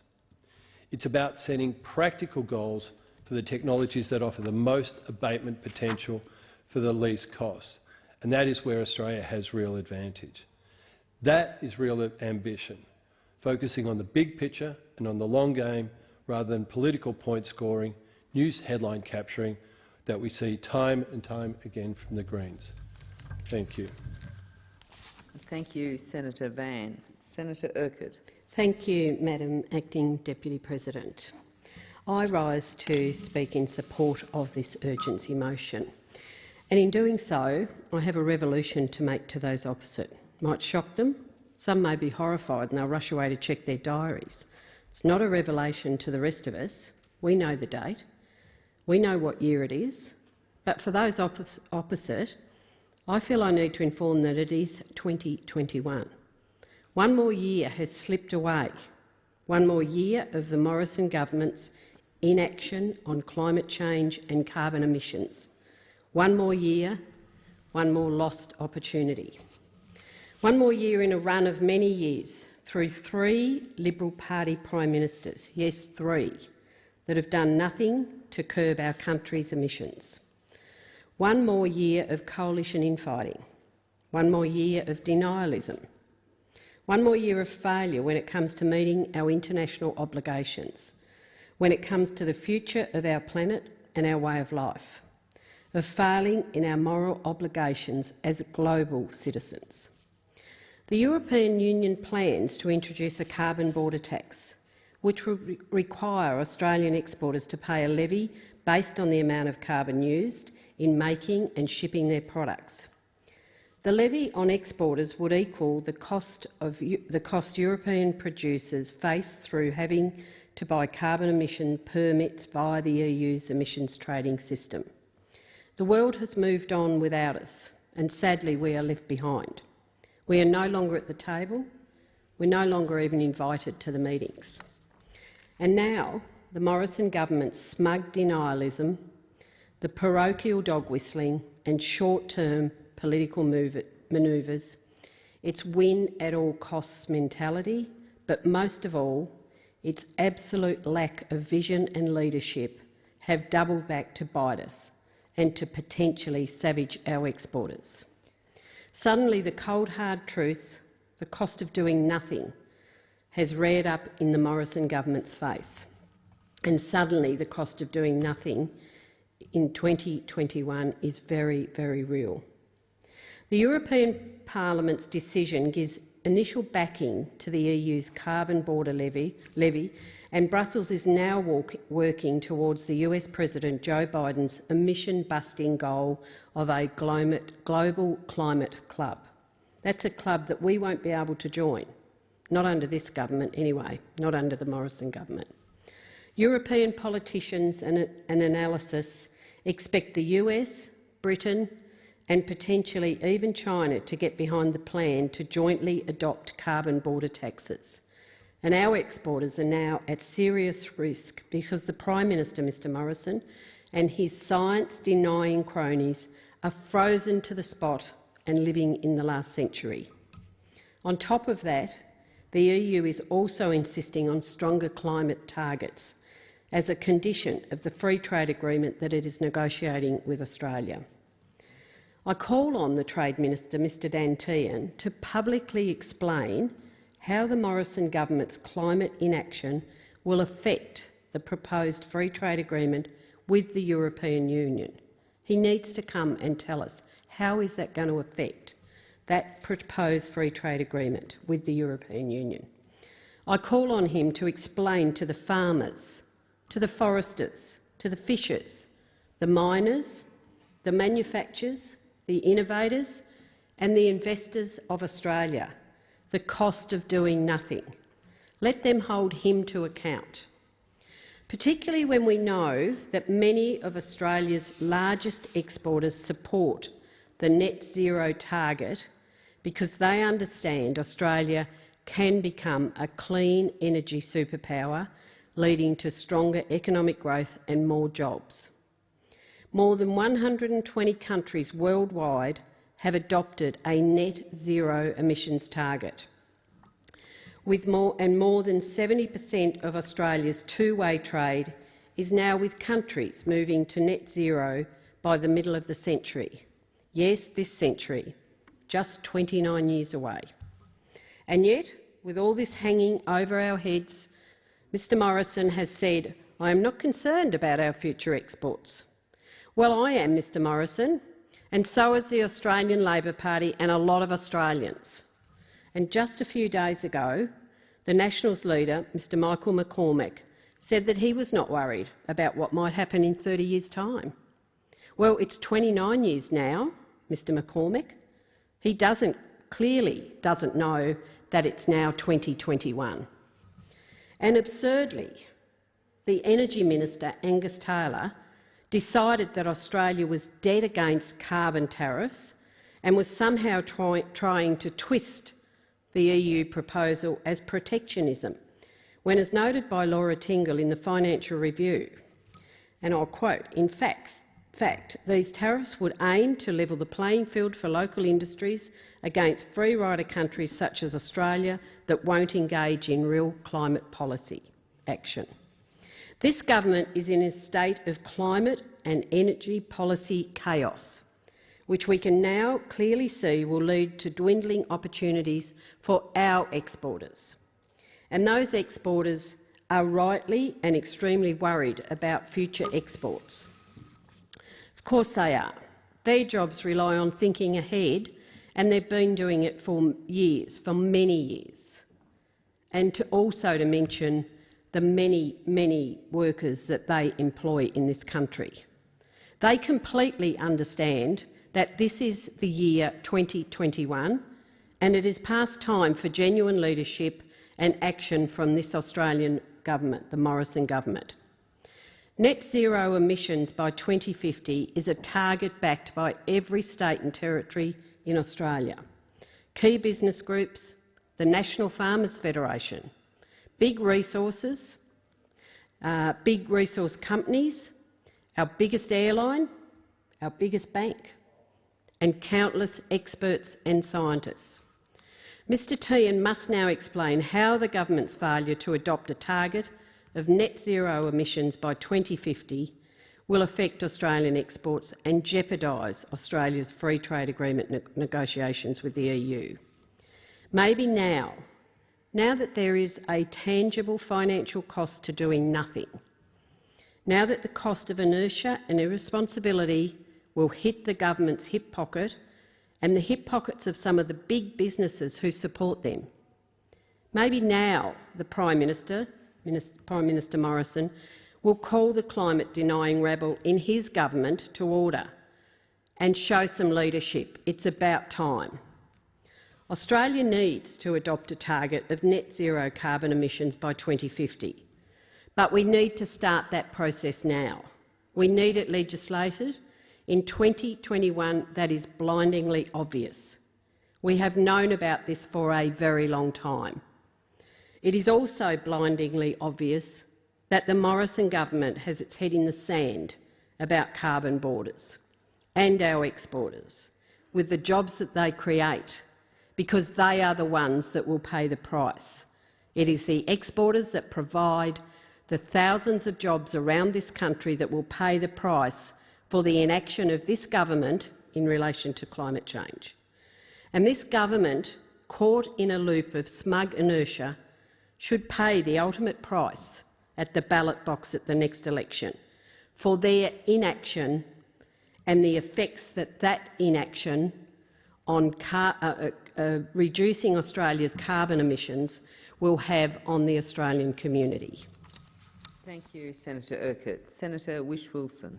Thank you, Acting Deputy President. It might surprise you, but over Christmas I read Malcolm Turnbull's memoirs, and he very clearly labelled up Senator Canavan as one of the, as he calls it, terrorists within his own party, the culture warriors who did so much to derail climate action in this country and blow up any agenda for climate action in the last 5 years. And it's the contribution from Senator Canavan tonight.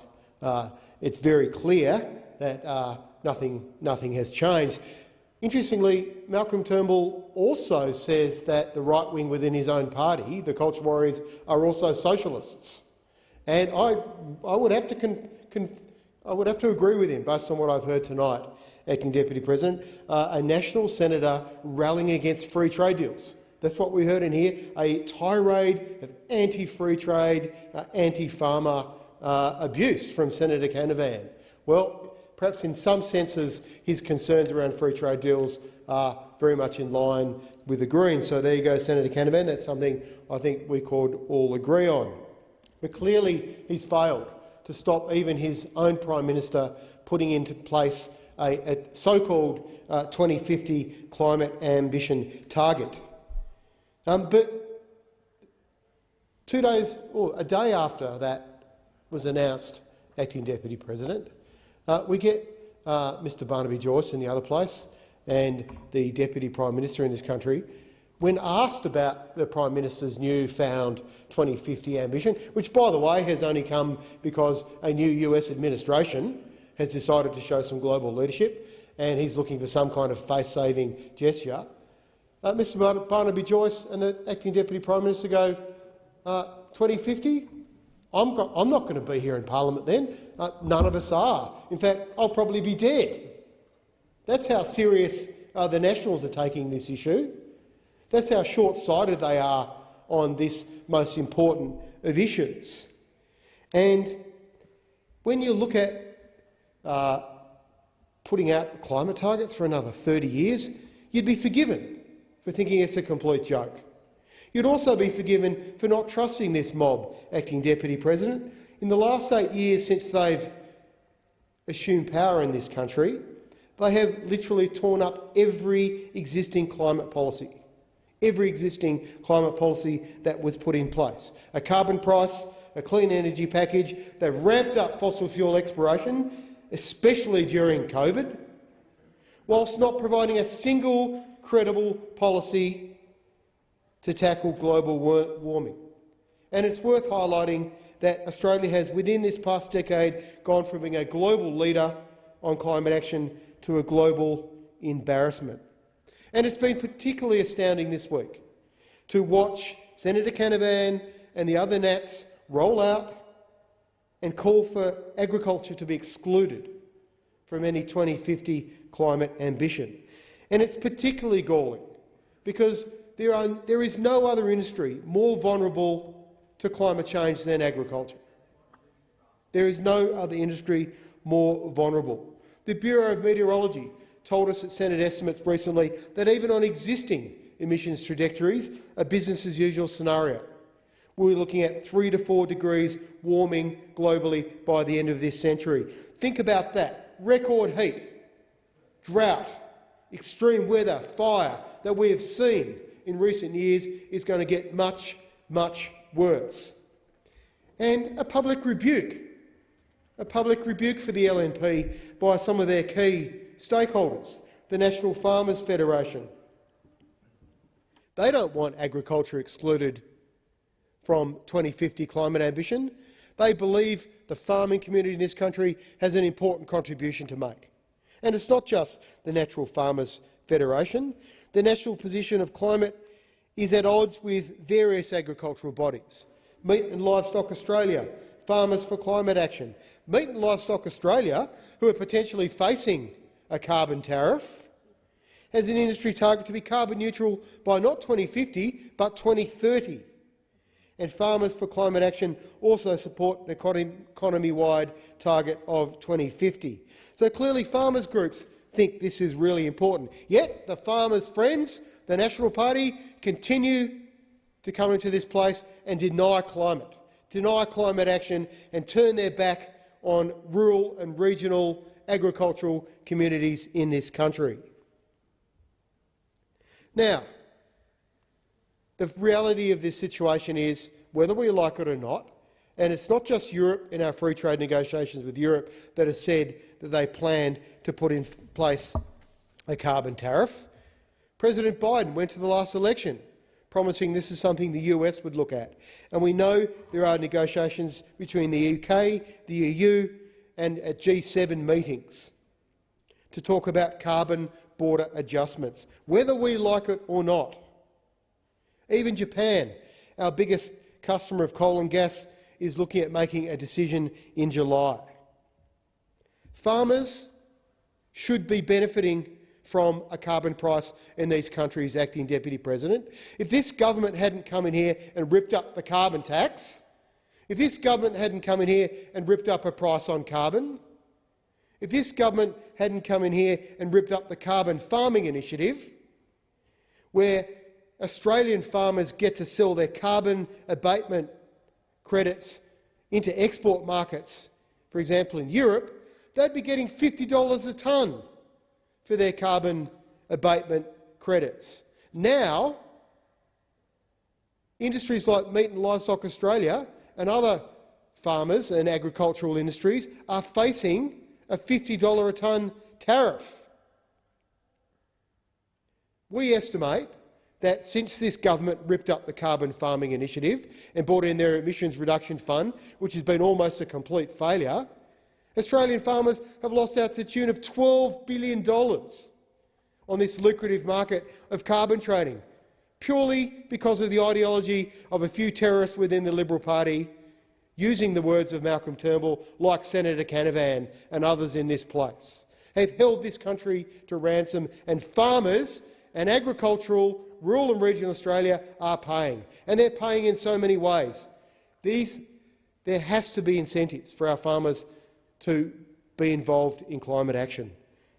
That is what we're talking about here, bringing all our country with us, bringing the whole nation with us to actually put in place not just 2050 targets, but 2030 targets based on science. Unless we have 2030 targets, we'll never achieve net zero emissions by 2050. Do not trust this mob. They have done everything to avoid even talking about climate change in the last 10 years. Do not trust them on their track record. Without the Greens in parliament to hold them to account, we will get nothing. There needs to be a political pathway for change. You need to vote Greens. Senator Rice. Thanks, Acting Deputy President. I want to conclude this debate by returning to the core issue of the topic at hand, and that's the need for science-based targets. Because political reality must be grounded in physical reality, or it's completely useless. That statement by climate scientist Professor Hans Schullenhuber was the starting point for a presentation a fortnight ago by climate policy researcher David Spratt at a public forum organised by the National Climate Emergency Summit. The Greens' target for 2030 is at least 75% reductions in carbon pollution by 2030 and zero carbon no later than 2035, because that is what the science tells us will give us any hope of stabilising our climate below 1.5 degrees of heating above pre-industrial temperature. David Spratt argues that we need to go even faster, that we need zero emissions at emergency speed by 2030. 2020 was the equal hottest year on record, and the planet is now 1.2 degrees hotter than it was 200 years ago. And frighteningly, regardless of what we do in the next 9 years, we are likely to be at 1.5 degrees hotter in 2030 because that heating is already baked in.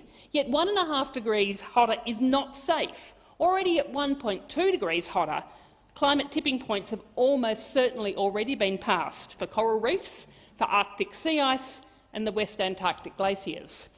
And the Amazon rainforest may have passed its tipping point, and there's strong evidence that at or around 1.5 degrees hotter, the Greenland ice sheet will reach its tipping point. And as for 2 degrees hotter, that's very unsafe, because hothouse Earth tipping points may be reached at that point, where feedback loops mean the Earth just keeps on getting hotter, regardless of what we do to try and pull it back. Yet the targets of the government and the Labor Party are consistent with a catastrophic 3 to 5 degrees of warming by 2100, within the lifetime of children alive today. David Spratt quoted from a seminal paper on climate tipping points that the evidence from tipping points alone suggests that we're in a state of planetary emergency. Both the risk and the urgency of the situation are acute. If damaging tipping cascades can occur and a global tipping point cannot be ruled out, then this is an existential threat to civilisation. And he went on to outline how, in addition to slashing our carbon pollution, we're going to need large-scale drawdown of carbon and a safe means of immediate cooling to protect people and nature from the catastrophic impacts of our climate crisis. In the light of this, the least that the Senate can do today is to support this motion to adopt science-based 2030 targets. Thank you, Senator Rice. The question is that the motion be agreed to. Those of that opinion say aye. Those against say no. I think the ayes have it. We will now proceed to the consideration of documents. The documents are listed on page 4 of the notice paper. Any document to which no senator rises will be taken to be discharged from the notice paper. Documents not called on today will remain on the notice paper. There being no objection, it is so ordered. Documents: Civil Aviation Safety Authority, Crimes Act 1914, Department of Defence Special Purpose Flights, Independent National Security Legislation Monitor, Local Government Financial Assistance Act 1995, and others. My Health Records Act 2012, review of the operation of the Act, Telecommunications Inceptions and Access Act 1979, and responses to Senate resolutions, Australian Broadcasting Corporation and the New Daily, restrictions on social gathering. Are there any ministerial statements? No, there being no ministerial statements. Committee member, we will proceed to committee memberships. The President has received a letter requesting a change in the membership of a committee. Minister. I seek leave to move a motion to vary the membership of committees. Is leave granted? Leave is granted. Minister. I move that senators be discharged from and appointed to committees as set out in the document available in the chamber and listed on the dynamic read. Is that motion agreed to? Those of that opinion say aye. No. The ayes have it. Messages from the House of Representatives. The President has received a message from the House of Representatives forwarding the Financial Sector Reform Hayne Royal Commission Response No. 2 Bill 2020 for concurrence. Minister. I move that this bill may proceed without formalities and be now read a first time. The question is that the bill be now read a first time. All of those of that opinion say aye. All against, no. The ayes have it. Clerk. Bill for an Act to amend the law in relation to the financial sector and for related purposes. Minister. I move that this bill now be read a second time and I seek leave to have the second reading speech incorporated in Hansard. Is leave granted? Yes. Leave is granted. Minister. I move that the debate now be adjourned. Clerk. The debate be adjourned. The question is that the debate be now adjourned. Those of that opinion say aye. Against, no. The ayes have it. Minister. I move that the intervening business be postponed until after consideration of the Export Control Amendment Miscellaneous Measures Bill 2020. The question is that be agreed to. Those of that opinion say aye. Those against say no. The ayes have it. Clerk. Government Business Order of the Day No. 3, Export Control Amendment Miscellaneous Measures Bill 2020, resumption of second reading debate.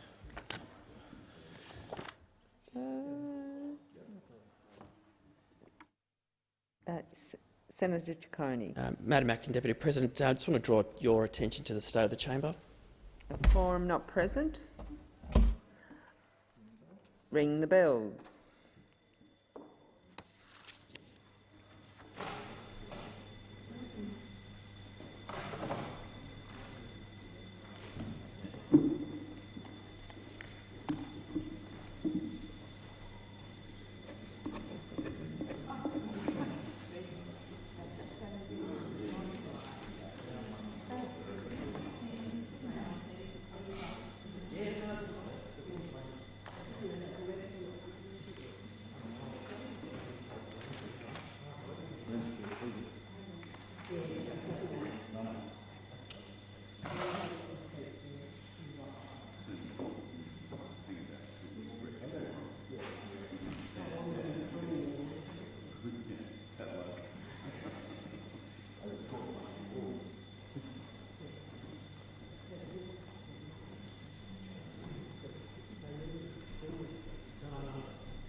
We'll just wait till Senator Sterle takes his position.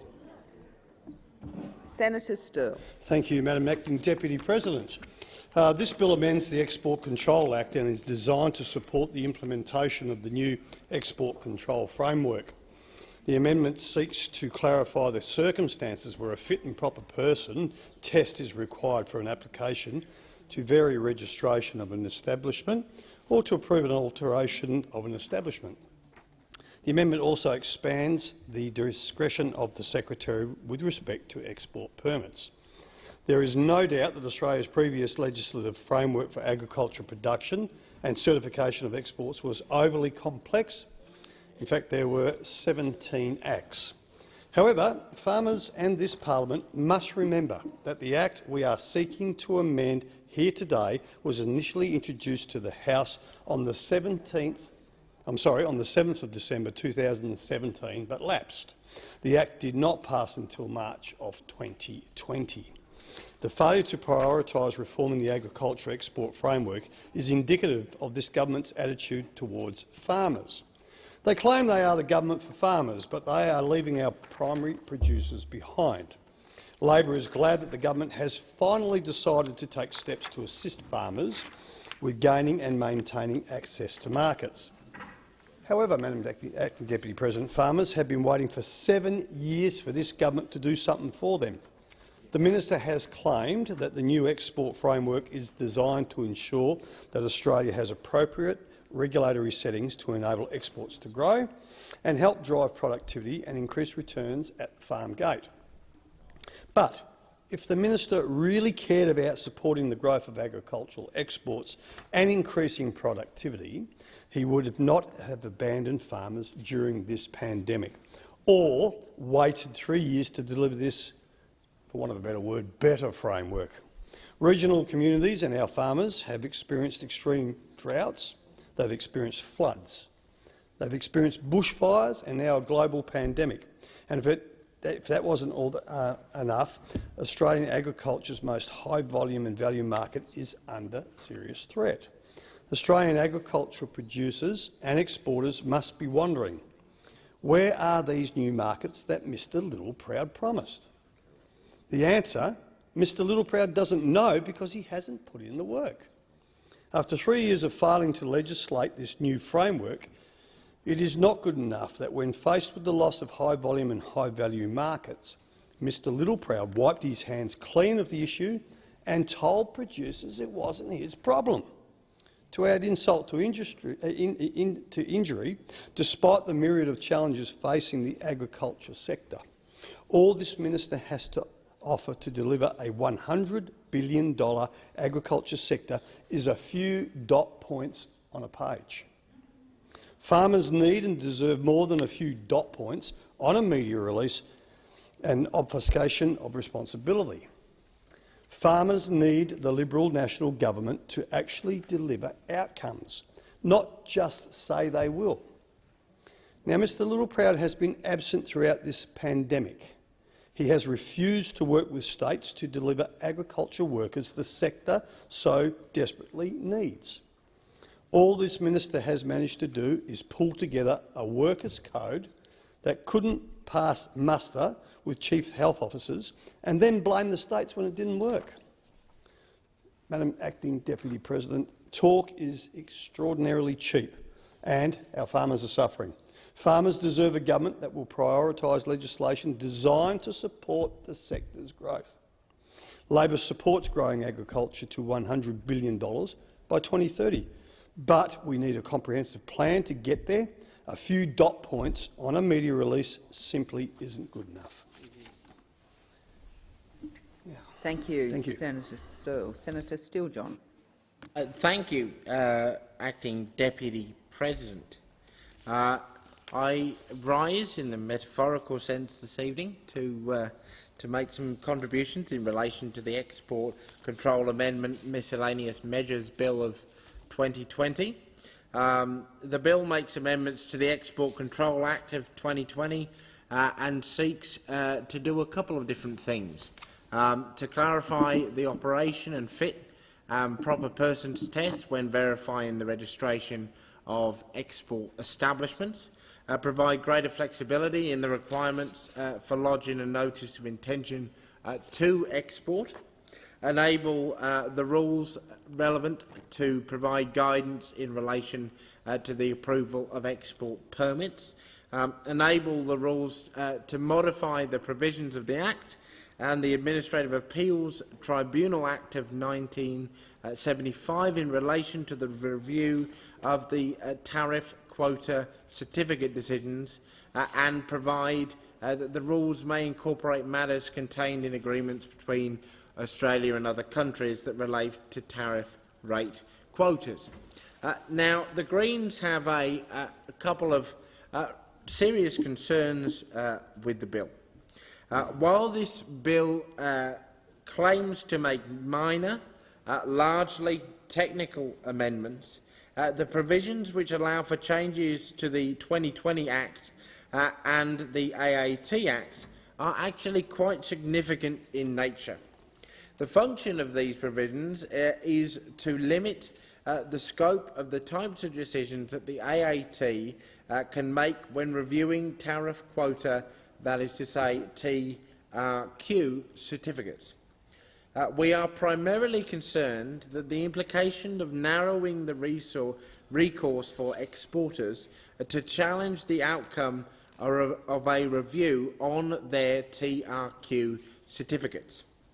The aspect we are least comfortable with is the fact that this bill is seeking to constrain the types of decisions that both require the AAT and the Department Secretary that they can make and are reviewable in relation to TRQ certificates.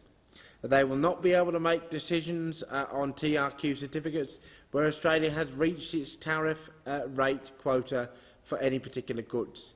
The implications we fear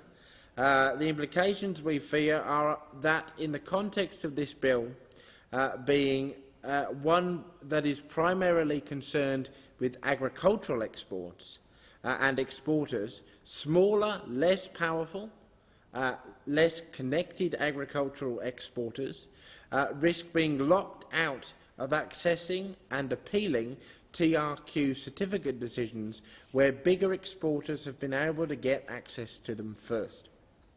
In principle, limiting the recourse for decisions made by government departments where the department is empowered to make decisions on whether one private company can earn money over another is of significant concern. As stated by the Minister in response to the Senate scrutiny of Bill's report, and I quote, "It is proposed that under Section 386 of the Act, as amended by the bill, will be made in the equivalent terms of the current export control tariff rate quota order of 2019, which prevents a person making a decision to overturn an initial decision if there is insufficient amount of quota available at the time. This means that there will be no change to current administration of tariff quota certificates or the impact on related trade agreements." Now, while we acknowledge that this bill seeks to retain the status quo of how TRQ certificates are administered, we are taking a principled decision not to support the provisions which allow for regulations to make changes to the original Export Control Act and the AAT Act, as we see it limits the capacity of individuals or entities to access a fair hearing where review of decisions are limited in scope. This issue was raised at the Scrutiny of Bills Committee level, and we do not see that the Minister's response satisfactorily accounts for this provision. Our amendments, which we will move, are very simple. We are seeking to remove items 9 to 13 of this bill, which will allow for the modification of the Export Control Act and the Administrative Appeals Tribunal Act of 1975. The function of our amendments are to ensure that exporters seeking to challenge the decisions around TRQ certificates and entitlements have access to the full available extent of recourse.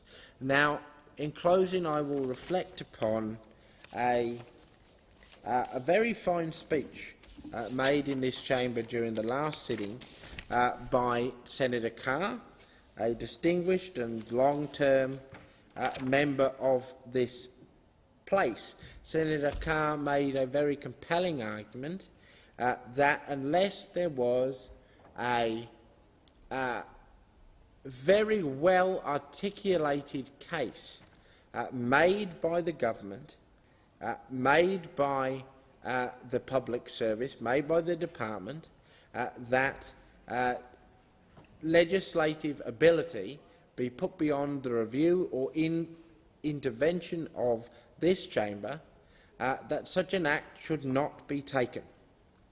And I'll just quote directly from the digest of this bill in relation to the comments made by the Scrutiny of Bills Committee. And I quote, "The committee further stated that its concerns were heightened by the fact that modifications may be made in relation to the review of decisions and therefore affecting an individual's right to a fair hearing. It requested advice from the Minister as to why the provisions are considered necessary and appropriate, the circumstances in which it envisages the powers will be used, and whether they may trespass on the right to a fair hearing." Now, at the time of the production of the digest of the bill, the Minister had not even deigned to answer. The answers that were subsequently given went no way far enough to justifying such a potential risk.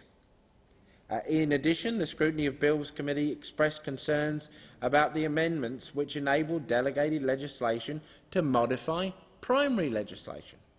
If I remember rightly, another key point made by Senator Carr in the previous sitting. The committee stated that such provisions, referred to as Henry VIII clauses, impact on the level of parliamentary scrutiny and may subvert the appropriate relationship between the Parliament and the Executive. As such, the committee expects a sound justification for the use of a Henry VIII clause to be provided in the explanatory memorandum. In this instance, the explanatory memorandum provides no justification as to why it is necessary and appropriate for rules to modify the operation of the Act or of the AT Act. No justification as to why it is necessary. Now, in the absence of such a justification, I would put it to the Senate that the only responsible legislative course of action is to remove such provisions, and that is what our amendments will seek there to do. In the absence of the adoption of these amendments, we will proceed to vote against the bill on the principle that such action should not be taken by the legislature without the relevant justification made. We must draw a line. We must draw a line in relation to the systemic, what seems now to be perpetual undermining of this legislature. Not out of any attempt to retain any sense of prestige or ego in ourselves, but out of an acknowledgement that we are here on behalf of our community to do the work of scrutiny. We are a house of review, and so we should never, without good cause, diminish our ability to review.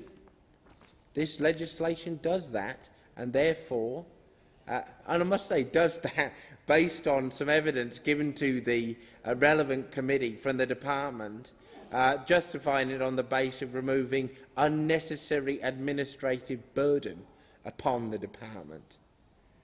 Now, this was a not dissimilar argument made a couple of weeks back in relation to the trade legislation that prompted Senator Carr's contribution. This argument that basically having to do your job, having to put a bit of work in, having to do the admin is a justification for undermining the legislative purview of Australia's ultimate chamber of review should be roundly rejected as nonsense. Absolute nonsense. And so, as I said, should the amendments that we will offer fail to gain the support of the Senate, we shall vote against the legislation. Thank you, Senator Steele-John. Senator McMahon. Thank you, Madam Acting Deputy President. I rise to speak on the Export Control Amendment Miscellaneous Measures Bill. This bill is important as it will help modernise Australia's trade environment and ensure our farmers have continued and reliable access to overseas markets. The bill will amend the Export Control Act to make sure that it is fit for purpose. It will streamline and consolidate existing export controls. The bill will make 5 amendments to the Act. It will clarify the application of the fit and proper person test to vary a registration of or to approve an alteration of an establishment. Secondly, it will enable the Secretary of the Department of Agriculture, Water and the Environment to make rules to enable a notice of intention to export a consignment of prescribed goods to be approved or refused. Thirdly, it will enable the Secretary to make rules to prescribe requirements for determining whether to issue an export permit. Fourthly, it will modify how certain provisions apply to reviews of decisions for tariff rate quotas. And finally, it will clarify which instruments may be incorporated into the framework to calculate the tariff rate quotas for goods. Madam Acting Deputy President, our farmers, producers and agricultural exporters are the lifeblood of our nation, and they must be provided with an environment that is easy to navigate and one that allows them to thrive, particularly in COVID and hopefully post-COVID environments.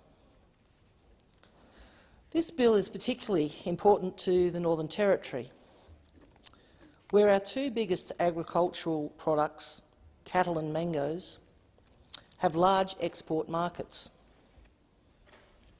We have a good reputation for high-quality produce.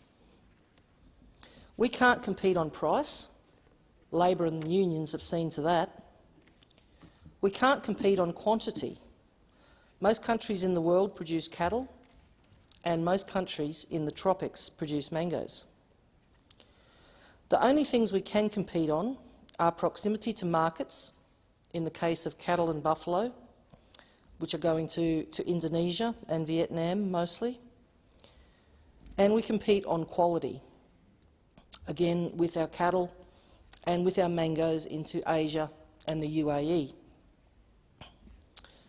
It is vitally important to ensure we continue to develop legislation to support these markets.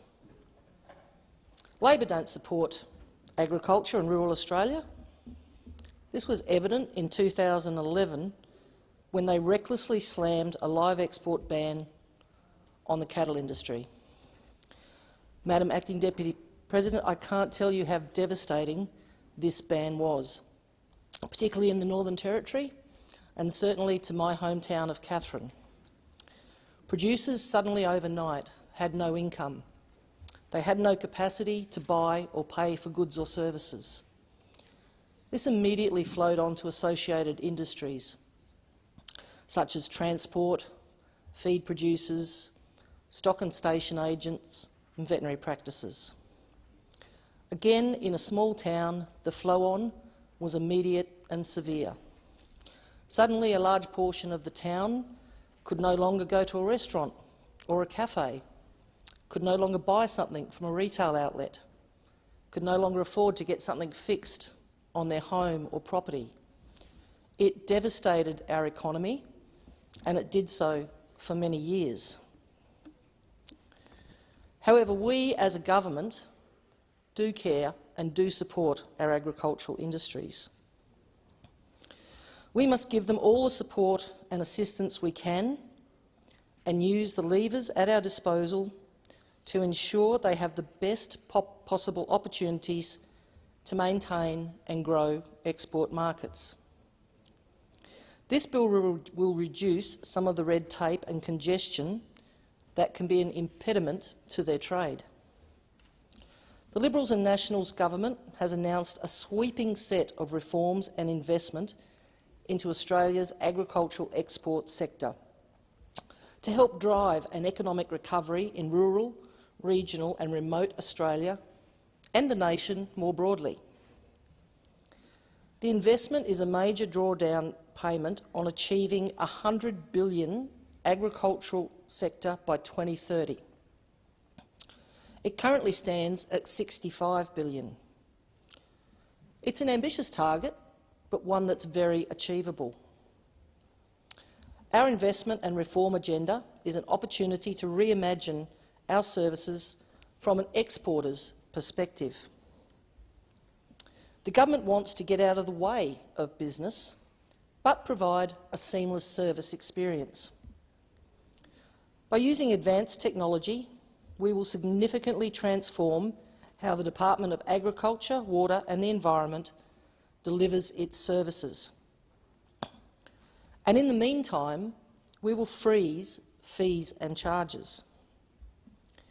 We are investing $328.4 million in the agricultural export system to modernise Australia's training environment and lead a strong economic recovery. We have provided $222.2 million to transform our export systems, including contributing to a single digital one-stop shop, fast-tracking goods to international markets. And we have invested $14.3 million to improve our regulation, particularly for the live animal and seafood industry, to provide greater access for exporters refocusing their businesses into new markets. Live animal exports have remained relatively strong, but we've all heard about the lobster industry and their suffering at the hands of the Chinese market. Madam Acting Deputy President, the Liberals and Nationals government has also provided $10.9 million to reduce the regulatory burden on meat processors and maintain Australia's status as a leading source of premium animal products. Now, our friends at the opposite back corner would like to ban live exports today. Well, I'm sure they will rejoice at this announcement, as increased processing will eventually replace live export. But we are doing much more and have invested $10 million for streamlined plant export services, giving farmers quicker, easier and cheaper access to overseas markets.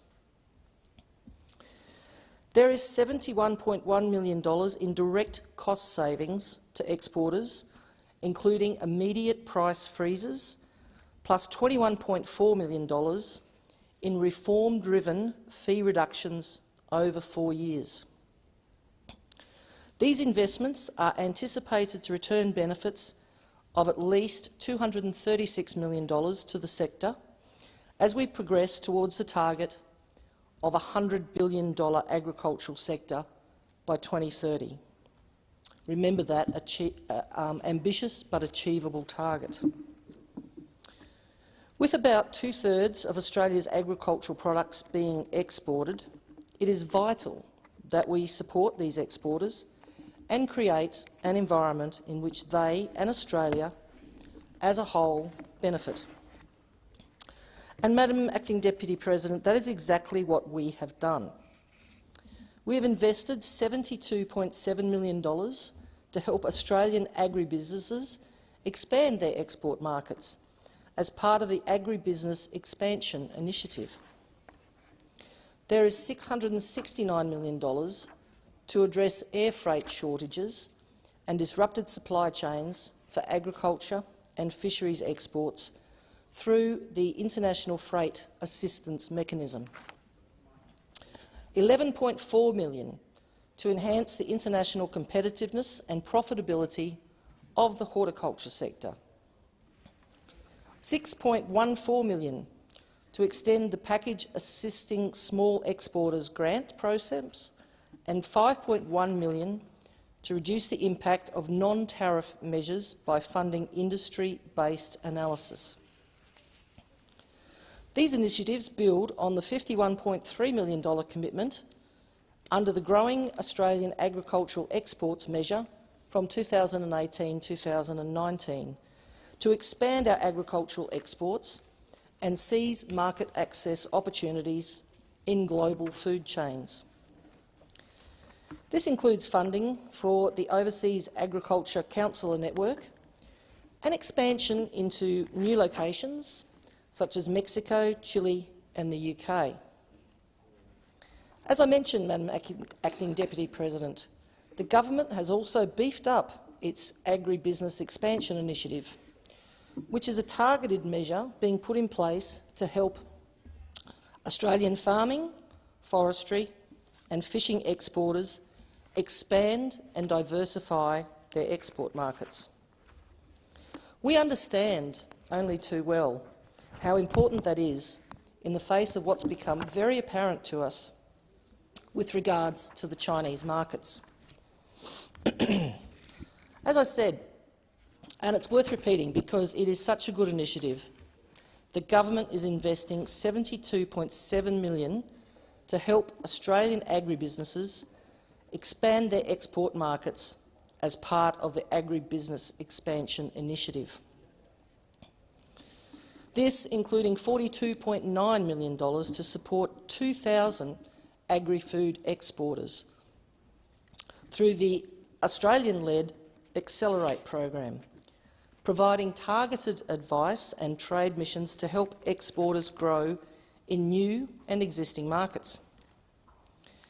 We have also invested $18.4 million to extend the Agricultural Trade and Market Access Cooperation program to develop strategic partnerships with industry to support trade expansion and diversification. $6.8 million to accelerate the negotiation of technical agreements to provide food safety, animal health and biosecurity protocols with trading partners by boosting our scientific and technical capabilities. $3.5 million for 3 new short-term agricultural counsellors, able to be rapidly deployed to pursue market access priorities with the greatest commercial prospects to complement the work of our existing 22 agricultural counsellors. $1 million for marketing intelligence and analysis to assist in identifying opportunities for exporters.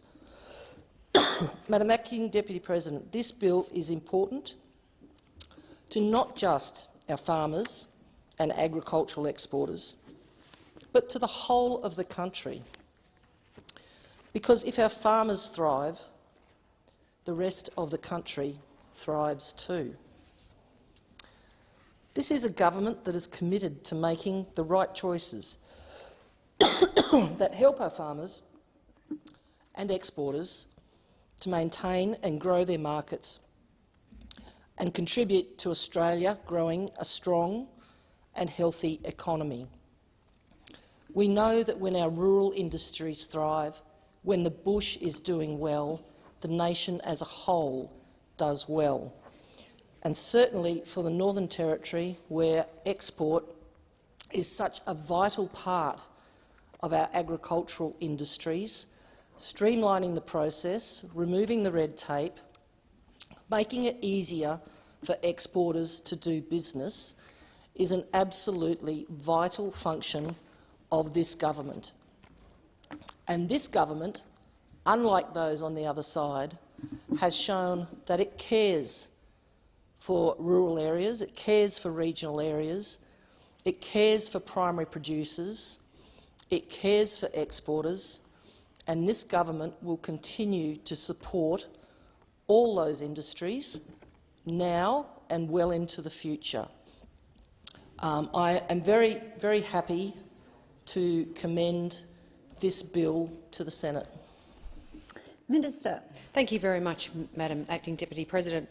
Well, the bill that is before us, the Export Control Amendment Miscellaneous Measures Bill 2020, is required to amend parts of the Export Control Act 2020. The bill addresses issues identified since the Export Control Act received royal assent on the 6th of March 2020, following consultation with key industry stakeholders. The bill will clarify the application of the fit and proper person test for variations of registration of or to approve an alteration of an establishment. It will enable the Secretary to make rules to enable a notice of intention to export a consignment of prescribed goods to be approved or refused. Furthermore, the bill will modify how certain provisions apply to reviewable decisions for tariff rate quotas and enable the Secretary to make rules to prescribe requirements for determining whether to issue an export permit. The bill will also clarify which instruments may be incorporated in the framework to calculate the tariff rate quotas for goods. The bill will support the implementation of the new export control framework and minimise administrative burden for Australia's agricultural export industries and stakeholders. The bill will support the initiatives of the Morrison-McCormack government to bust congestion in regulation and ensure that agricultural industries come out firing after the threat of the coronavirus is passed. I commend the bill to this chamber. Is leave granted? The question is the bill be read a second time. Those say aye. Those against say no. The ayes have it. Minister. Clerk, sorry. A bill for an act to amend the Export Control Act 2020 and for related purposes.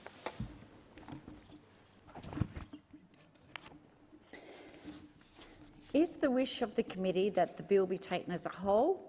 There is no objection. It is so ordered.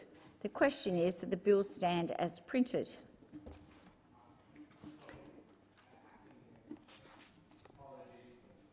Clarify. There is a need. I would like to move an amendment to the bill, and I think that requires us to go into the committee stage for me to do so. So I just want to make sure I didn't just miss my opportunity to do that. You would like to move your amendment now, Senator? I can, if that's all right with you. I move Amendment 1 on sheet 1202 and move that the amendment be agreed to. Is there any speakers? Do you want to speak to it? Just clarify the intention of the amendment. Minister? Thank you very much, Madam Deputy President. Well, Senator Steele-John, we are not going to support the amendment because it would deny the Department of Agriculture, Water Resources and Environment its legal basis to ensure tariff quotas were not over-allocated. The intention of this bill that's before us is to provide greater clarity under the Export Control Act, and the inclusion of tariff rate certificates in addition to tariff rate entitlements reflects the fact that some of the trading partners use different terms. It's also important to note that the measure is already in the Export Control Act 2020 and the proposed government bill seeks to avoid confusion for exporters. The amendment that you've put forward, as I said, would deny the Department of Agriculture and Water Resources and Environment it's the legal basis to ensure that quotas aren't over-allocated, and the bill and the respective measures also make clear that exporters will be unable to seek a formal review of the quota allocated to them where the full quota has been allocated. So quota arrangements are negotiated as part of bilateral arrangements, regional and multi-trade agreements, and it would be inappropriate for the department and the government to be put in a position where it is exceeding its agreed quotas and allocations. So that is the reason why we will not be supporting your amendment, Senator Steele-John. Senator Steele-John. Thank you, Acting Deputy President. As noted by the Scrutiny of Bills Committee, there is a question as to whether this bill, as it currently stands, may trespass on an individual or an entity's right to a fair hearing because of the amendments that it makes to the relevant legislation relating to the administrative tribunals, administrative appeals tribunal. As I said in my first contribution to this debate,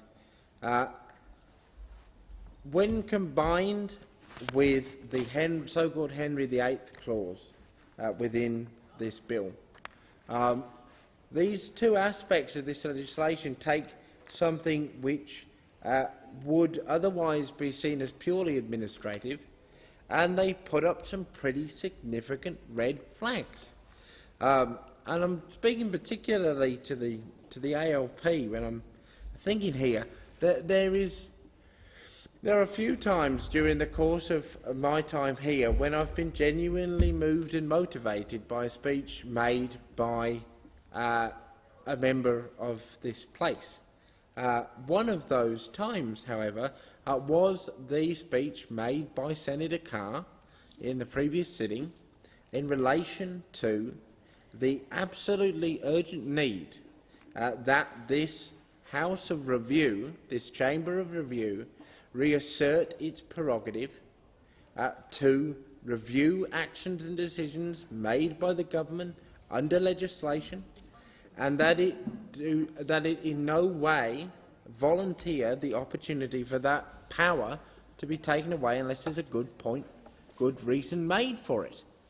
It's our view in the Greens that a good enough reason has not been made for the inclusion of the so-called Henry VIII clause here, and that additionally there has been nowhere near the compelling case made to remove relevant decisions from the purview of the AAT. The amendments offered by the Greens this evening address these flaws in the legislation, and I commend them to the Senate on that basis.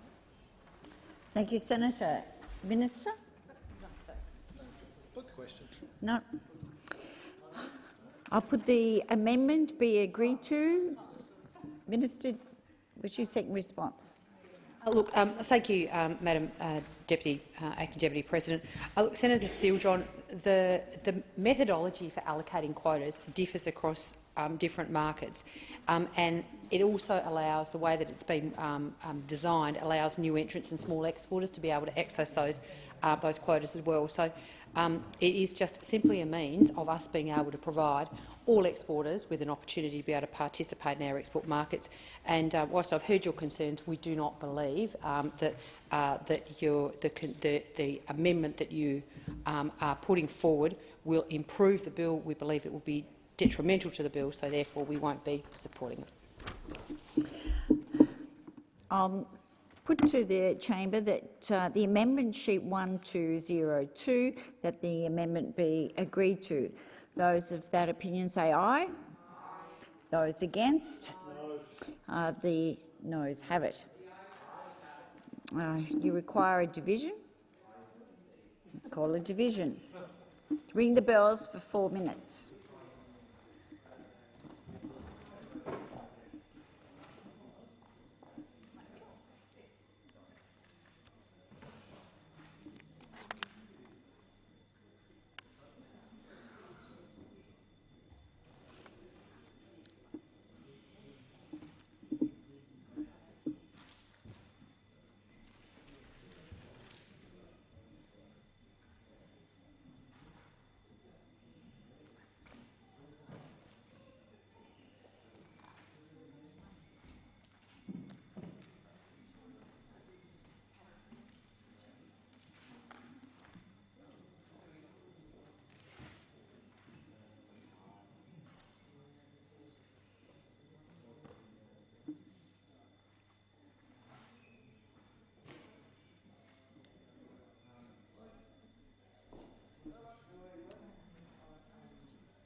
So.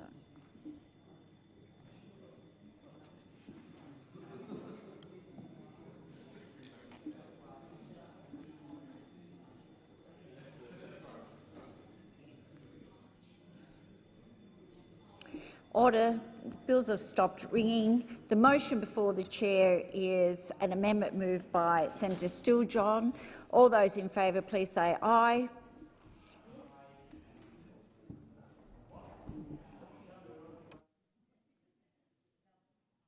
Yes, those in favour of the motion move to the right of the chair. Those who are against move to the left of the chair. I'll put the point of Senator Smith and Senator Siewert as the tellers.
The question, there being 34 ayes and 9 nays. Oh, sorry, there have been 9 ayes and 34 noes. The amendment has been lost. I now move that the bill stand as printed. The question now is that the bill be reported.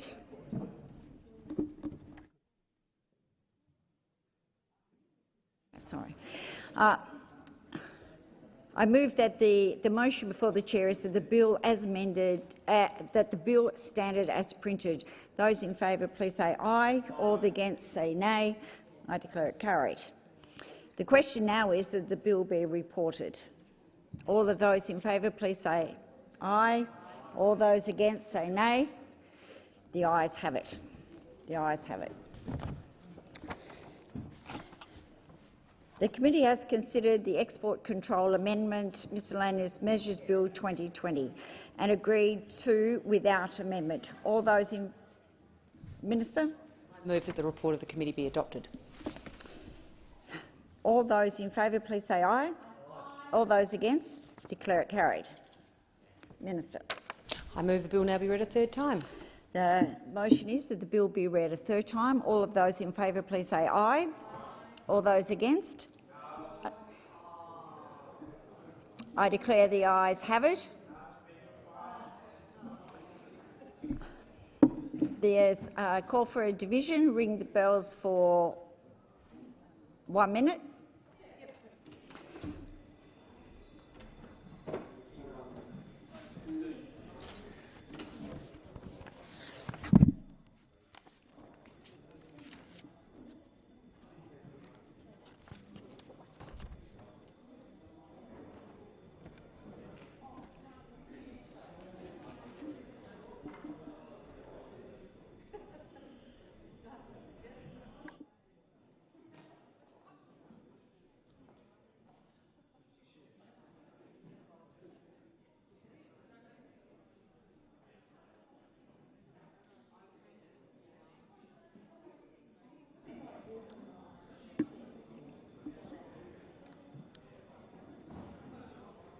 You.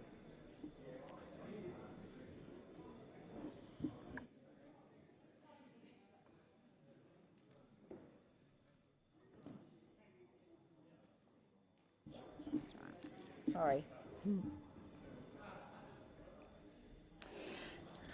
Stop the bells. Those who support the motion move to the right. Those against to the left. I appoint tellers Seward and Brockman.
The question was that the export bill be read a third time.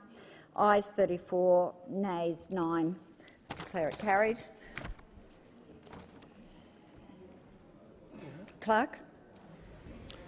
A bill for an act to amend the Export Control Act 2020 and for related purposes. Government Business Order of the Day number 2. National Redress Scheme for Institutional Child Sexual Abuse Amendment, Technical Amendments Bill 2020, second reading debate, and on the amendment moved by Senator Pratt.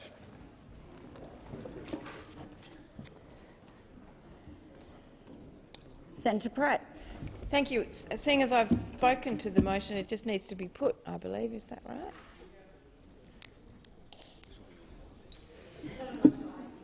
You had finished? The bill has been, all those, no? Your amendment, sorry, Senator Pratt. I've moved the amendment and I'm not sure that I need to do anything else. I think it just needs to now be put by the chair.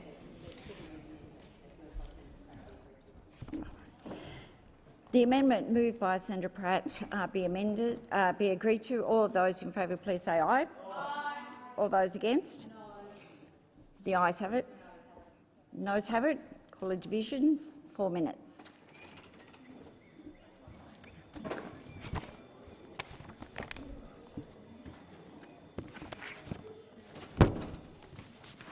Have we got the amendment?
Not allowed to sit here anywhere else. No, we're about to go to the second reading amendment. Thank you.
Lock the doors. Question is the second reading amendment moved by Senator Pratt be agreed to. The ayes will pass to the right of the chair, the noes to the left of the chair.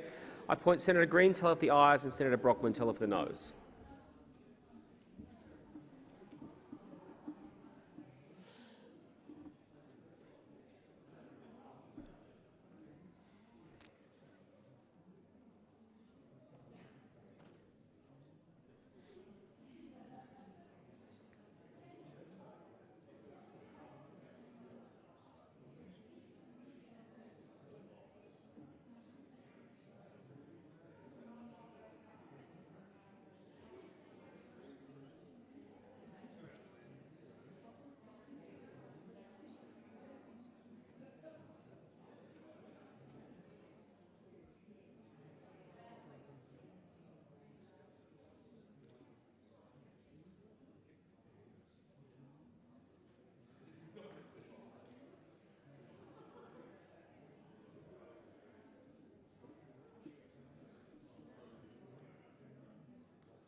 The result of the division is ayes 27, noes 31. The matter is therefore resolved in the negative. The question is now that the bill be read a second time. Those of that opinion say aye. To the contrary, no. The ayes have it. The clerk. A bill for an act to amend the National Redress Scheme for Institutional Child Sexual Abuse Act 2018 and for related purposes. As we're going into committee, I'll ask a temporary chair or the Deputy President to come up.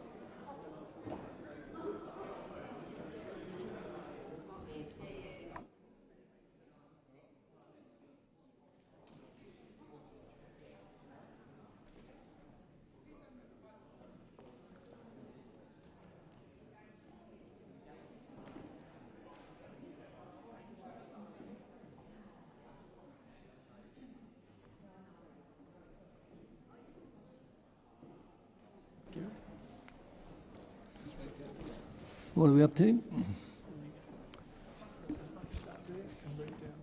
Is it the wish of the committee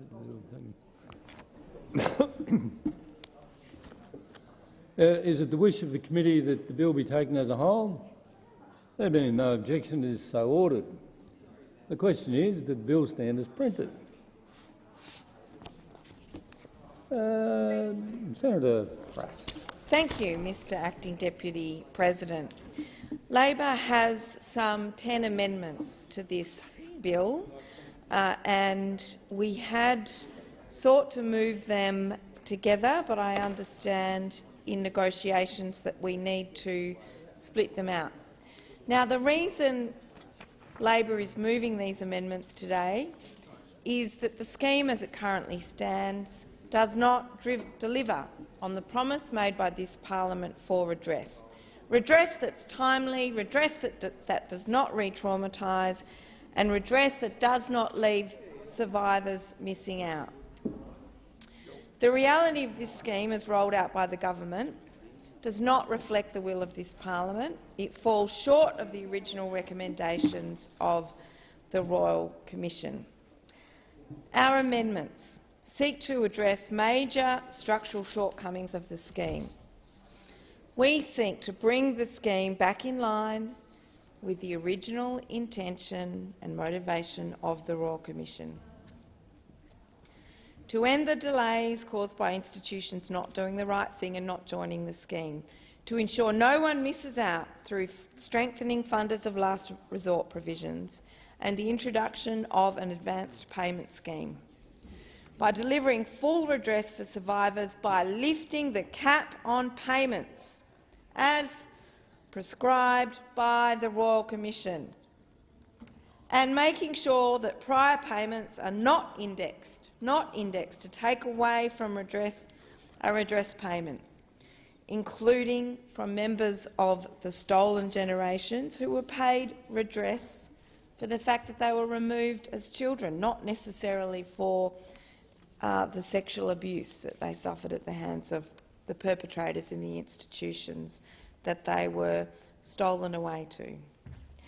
Making sure that a request for a review of redress cannot, and a review of that offer cannot result in that offer being reduced, and scrapping the existing misguided and arbitrary assessment matrix and delivering on one that is fair and properly recognises the full impact of abuse. Ensuring ongoing psychological and other forms of cultural support for survivors throughout their lives. After so long, it is time for this parliament again to reflect on the promise that it made to deliver redress to survivors of childhood sex abuse within Australian institutions. We have tonight in this chamber, an opportunity to improve this scheme, and this parliament should deliver on that. We are some quarter way through the 10-year life of this scheme, and still the number of redress payments are tracking well below what was expected. And do you know what this means? This means that there are institutions out there that know They've got records. They've heard of how many victims of abuse inside those institutions have experienced that abuse. And still, even though those institutions have signed up and are ready to make those payments under this scheme, still there is enough deterrent to people inside the scheme for people not to seek to do the paperwork and sign up. And our amendments today are designed to help clear that path to make the application and pursuit of redress that much easier for victims and survivors. It's a clear warning sign, the low take-up rate and the low number of payments. And we have something today, we have a responsibility today to do something about that. I'd like to ask the Minister this evening, in relation to the matrix, are you aware that many of the concerns that survivors have raised with the matrix and its potential use were indeed identified before this scheme was even implemented and in the early debates we had about this legislation?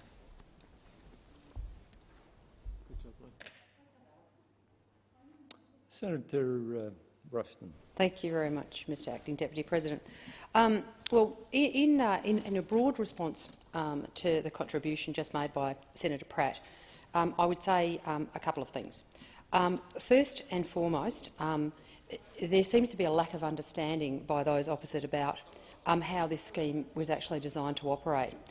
It's designed to operate in such a way as all of the states and territories who have a level of responsibility and have got have made a commitment towards this scheme have established a board in conjunction with the Commonwealth Government that requires the unanimous agreement for any changes to the scheme to actually be negotiated through that particular board.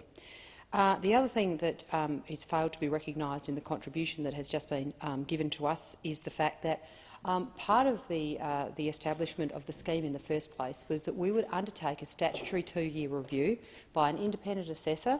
That person is Robin Kruk, AO. Robin was the person who undertook the redress scheme that it was established inside the military or the Defence Forces, and she is due to report from her review that has been undertaken over the past few months in a couple of weeks' time.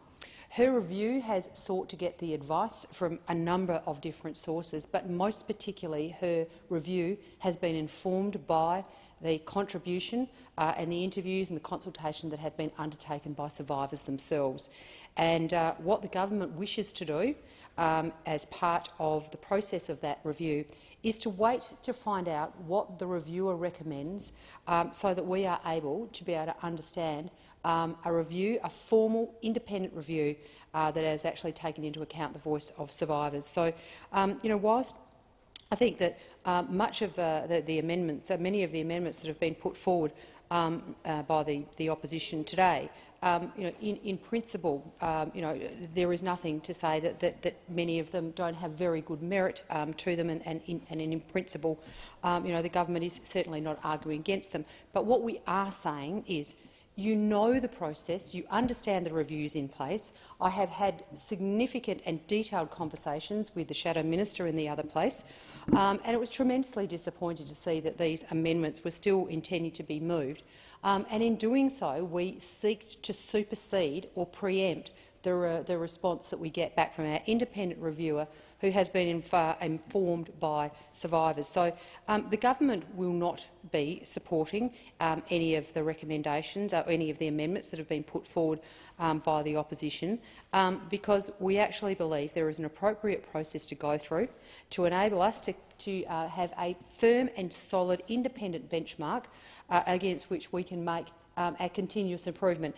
And Senator Pratt, we do not shy away from the fact that this scheme has not been perfect, but what we do say is that we wish to work together and continue to work in a bipartisan or a multi-partisan way so that we can make sure that this scheme is the best it can be.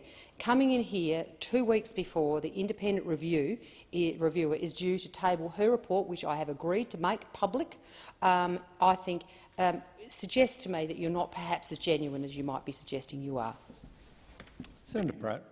Thank you, Mr Acting Deputy President. How quickly will the government put forward amendments to this legislation on the basis of the findings of the review? You've said many of the issues that we've raised you expect to be canvassed. How quickly will you make a decision to amend the very same bill that we are debating, the very same Act that we are debating amending today? Clearly the bill that we're debating today has absolutely no relevance whatsoever. This is actually a technical bill that seeks to make yes, indeed, but I just wanted to make it very clear these are technical amendments to support the bill, to support the Act, to make sure that it is functioning in a way that is more effective. So this bill has got nothing to do with the matters that are before the chair in relation to the amendments.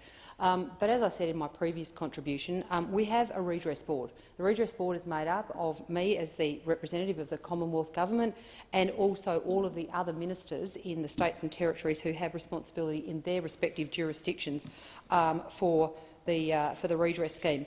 And so the process that would happen after we receive the review, clearly we would all have the opportunity to have a look at the recommendations of the review, and then we would seek to go back, because as I said, we require a consensus amongst the ministers, all of the ministers that sit on that redress board. But I want to reiterate, this government absolutely is committed to a program of continuous improvement in the redress scheme. We know that when we started off with this scheme, it certainly did not start off as well as we would have liked it to. The complexity of the survivor, the applications that we received from survivors was much more complex than we ever imagined. But we don't shy away from the fact that we are absolutely committed to continuous improvement. We will give an absolute commitment to say that we will work with the state and territory ministers, informed by the review and informed by the advice that we've received from survivors, to make sure that we continue to provide the redress in the most timely way we can for survivors who have come forward. Senator Pratt. Thank you. Can I ask, Minister, will you commit now to implementing all of the recommendations of the review? I know it's an independent review, so I'm assuming that they will be public quite soon, that you may even have some idea of what some of them may be. And I want to ask you if you will implement all of the recommendations. Minister. Thank you very much, Mr President. As I made the contribution in my previous contribution to your previous question, as I said, I am but one of a number of ministers that sits on the National Redress Board. I require to be able to consult and negotiate with those other ministers in relation to any changes that might be made to the Act.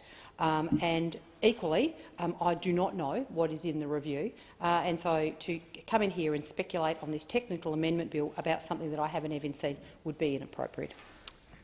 Senator Pratt.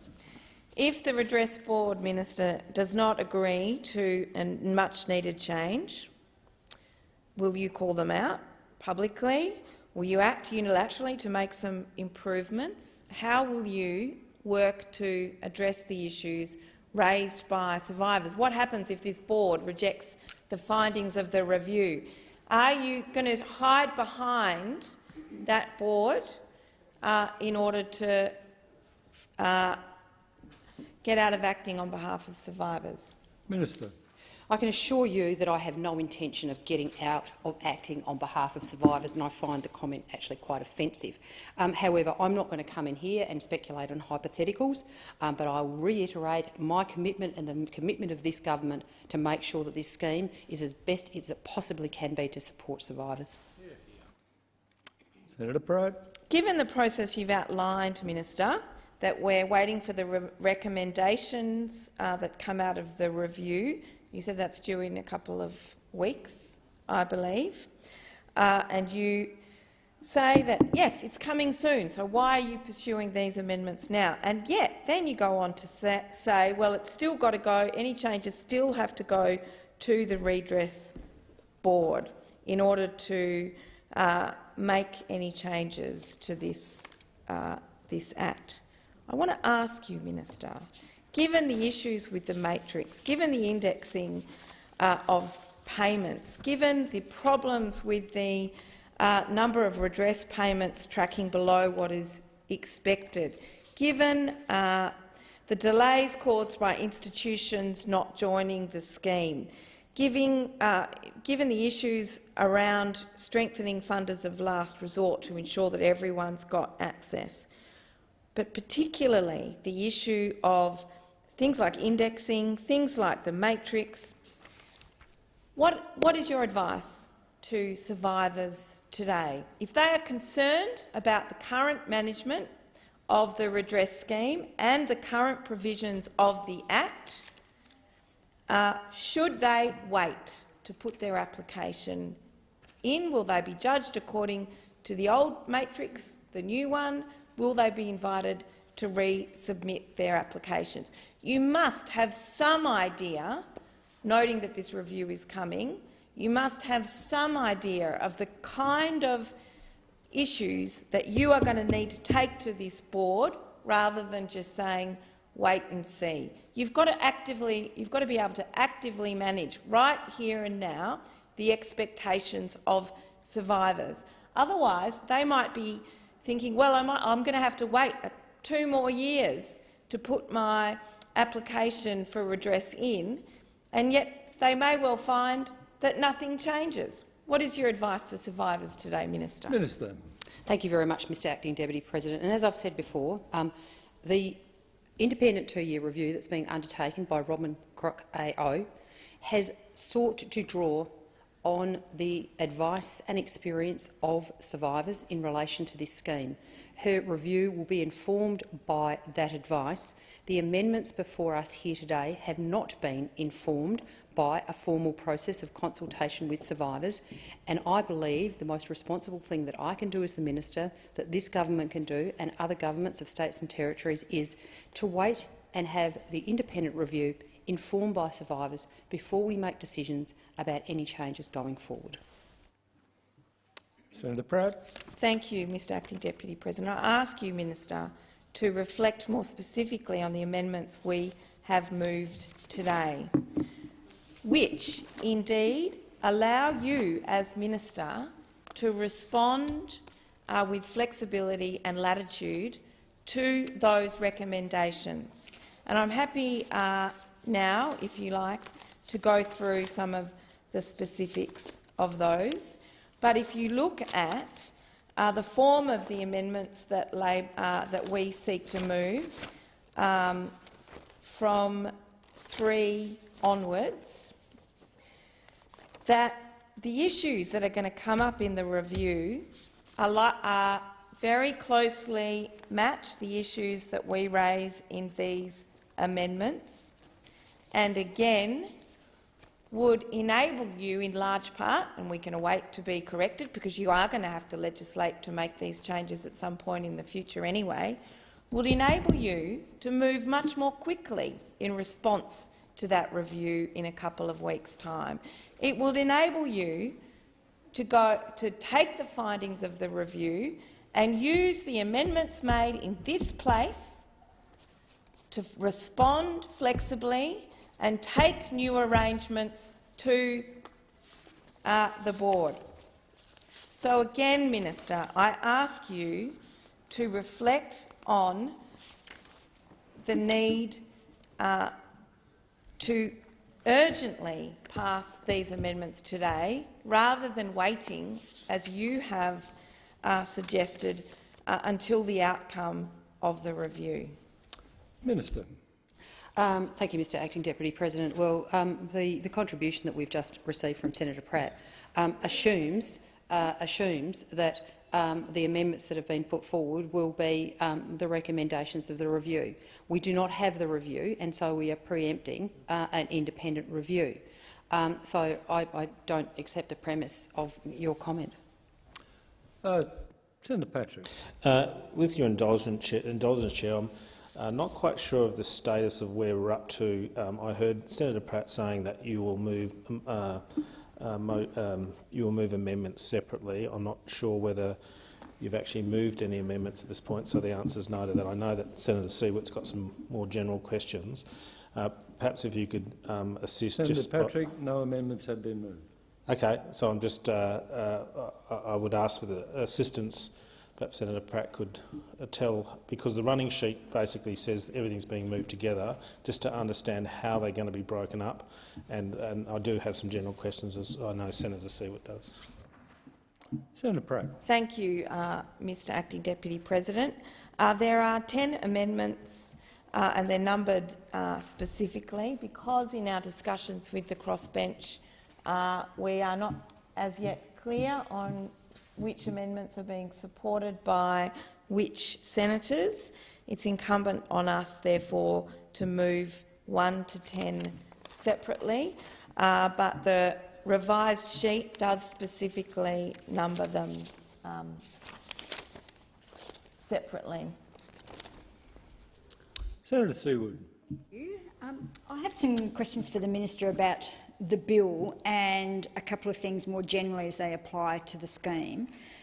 Can I ask, and I indicated in my second contribution, can I ask, in terms of associate institutions, that survivors will no longer be provided with the full list of the associate institutions under these amendments, what are you going to do to ensure that survivors can access this information in alternative ways?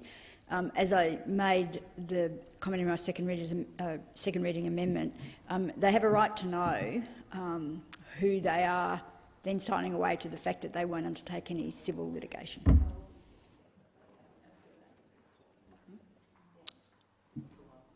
Minister. Thank you, Mr Acting Deputy President. Senator, in response to Senator Siewert's question, all of the institutions that sit underneath this, the application will be available online, so the survivors can actually have a look at all of the institutions. But the purpose of this measure, I suppose, is to not put a huge list of institutions to a survivor, but they will be able to get access to the actual institution. Yeah, it's a trauma, and the changes have been sought to be put in place because we've been advised of the fact that this is a more trauma-informed way of being able to provide the information to survivors. Senator Siewert. Thank you. Will that will the specific site be, or a specific link be provided to survivors so that then they if they choose to, and I take your point, but if they choose to, they can then access that list? Senator Siewert, I'm advised that will be possible as part of the, subject to obviously to this bill being passed. Senator Siewert. And thank you. And I presume, therefore, that people will be given the information that's provided to survivors when they're making an application, etc., will be changed in order to inform them that you're not the reasons why the list isn't being provided, and that they can access it, so that, in other words, they know to go and look for it if they want to. Minister.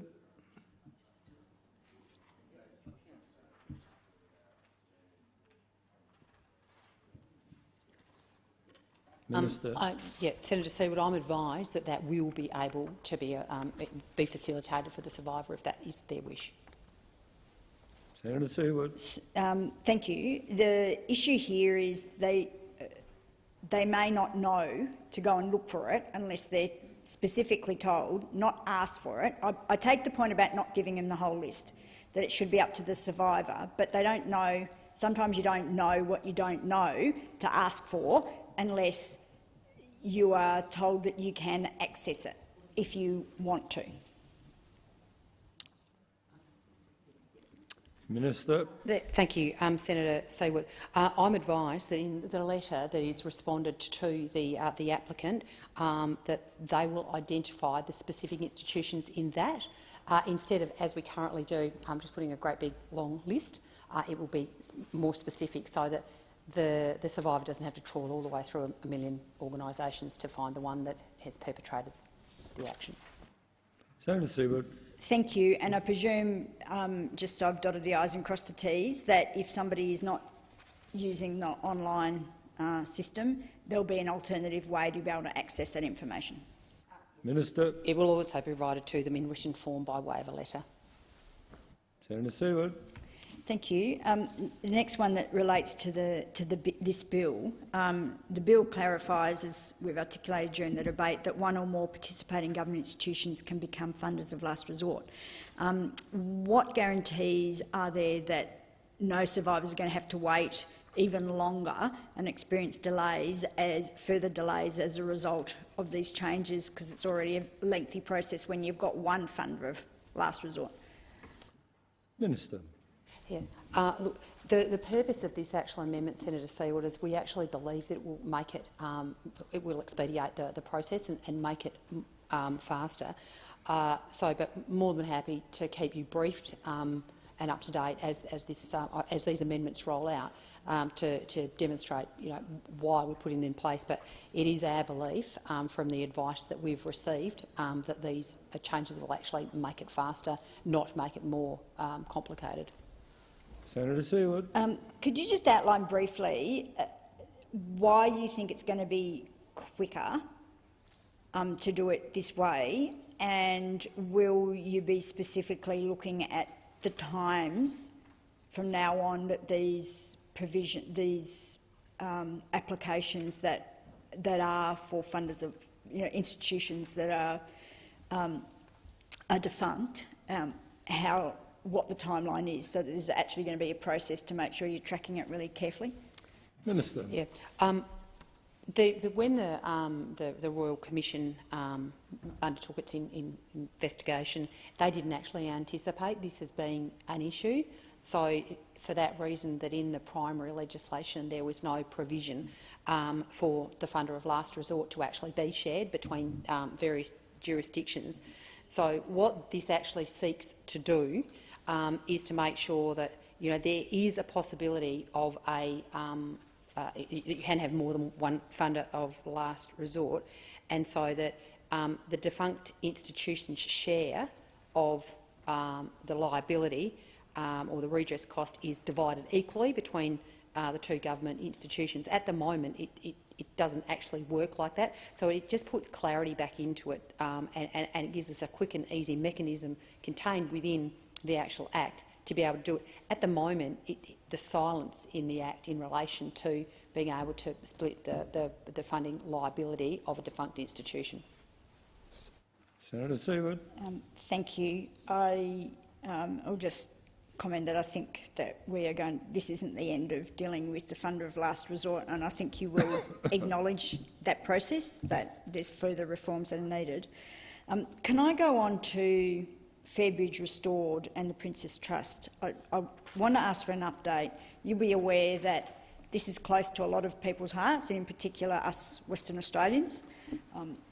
This is a very tricky issue. I will freely and frankly acknowledge that. But could you please provide the Senate with an update as to where the ongoing negotiations are and consideration of this issue, given that Fairbridge Restored, unless something is done, is going to, by the very nature of the legislation in the UK, will cease to exist shortly, as I understand it, unless there's been some progress there.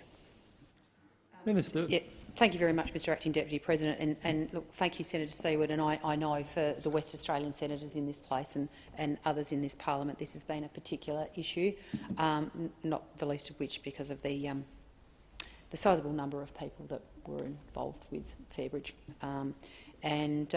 So, as a result of Fairbridge's Restored's refusal to join the scheme, we named and shamed them on the 1st of July last year, and we are continuing to consider and work through the particular options about how we can ensure that we get the redress that the survivors of that particular institution deserve. So, at the moment, we are in negotiations that included, the Department of has engaged with the Department of Home Affairs and the Australian Government Solicitor in relation to the unique situation in terms of the relationship between Fairbridge Restored and the Prince's Trust.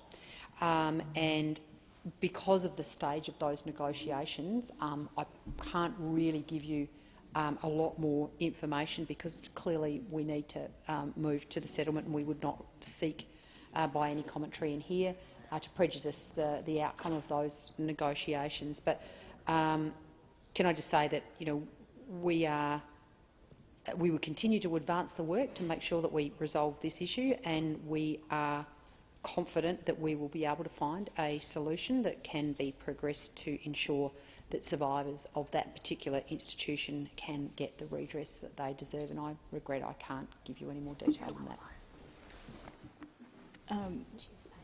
I do appreciate the sensitivity of these particular discussions. Is there a timeline that you can share with the chamber? Because a number of us have been pursuing this for quite some time and are concerned about the slowness. And I'm not casting aspersions, I get it, in terms of these things take time. But we've also got a group of survivors who are very keen to find out what's going on. So could you give us a sense of a timeline for a start, please? Look, thank you, Madam Acting Chair. I can't give you a timeline, but what I can say to you that in terms of the priorities of this scheme and issues before us at the moment, no priority could be higher than to resolve this particular issue. Not to suggest for a minute that every survivor is a priority of the scheme, but on the basis of the comments that you've just articulated, we place a very high priority on resolving this particular matter as soon as we possibly can.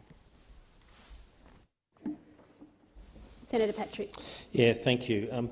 To the Minister, I just wanted to get a feel for the timeline in respect to the review. I say this having just over the last couple of days got a return on an FOI about the National Archives review, and I note it was commenced in April 2019.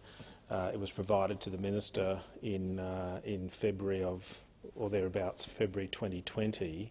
Still not public, and I listened to what you said, that you suggest these amendments might be premature, but I will, of course, give much stronger consideration to supporting Labor's amendments, or at least some of the amendments, if indeed any legislation that's likely to remedy or deal with some of these issues is in fact 2 years away.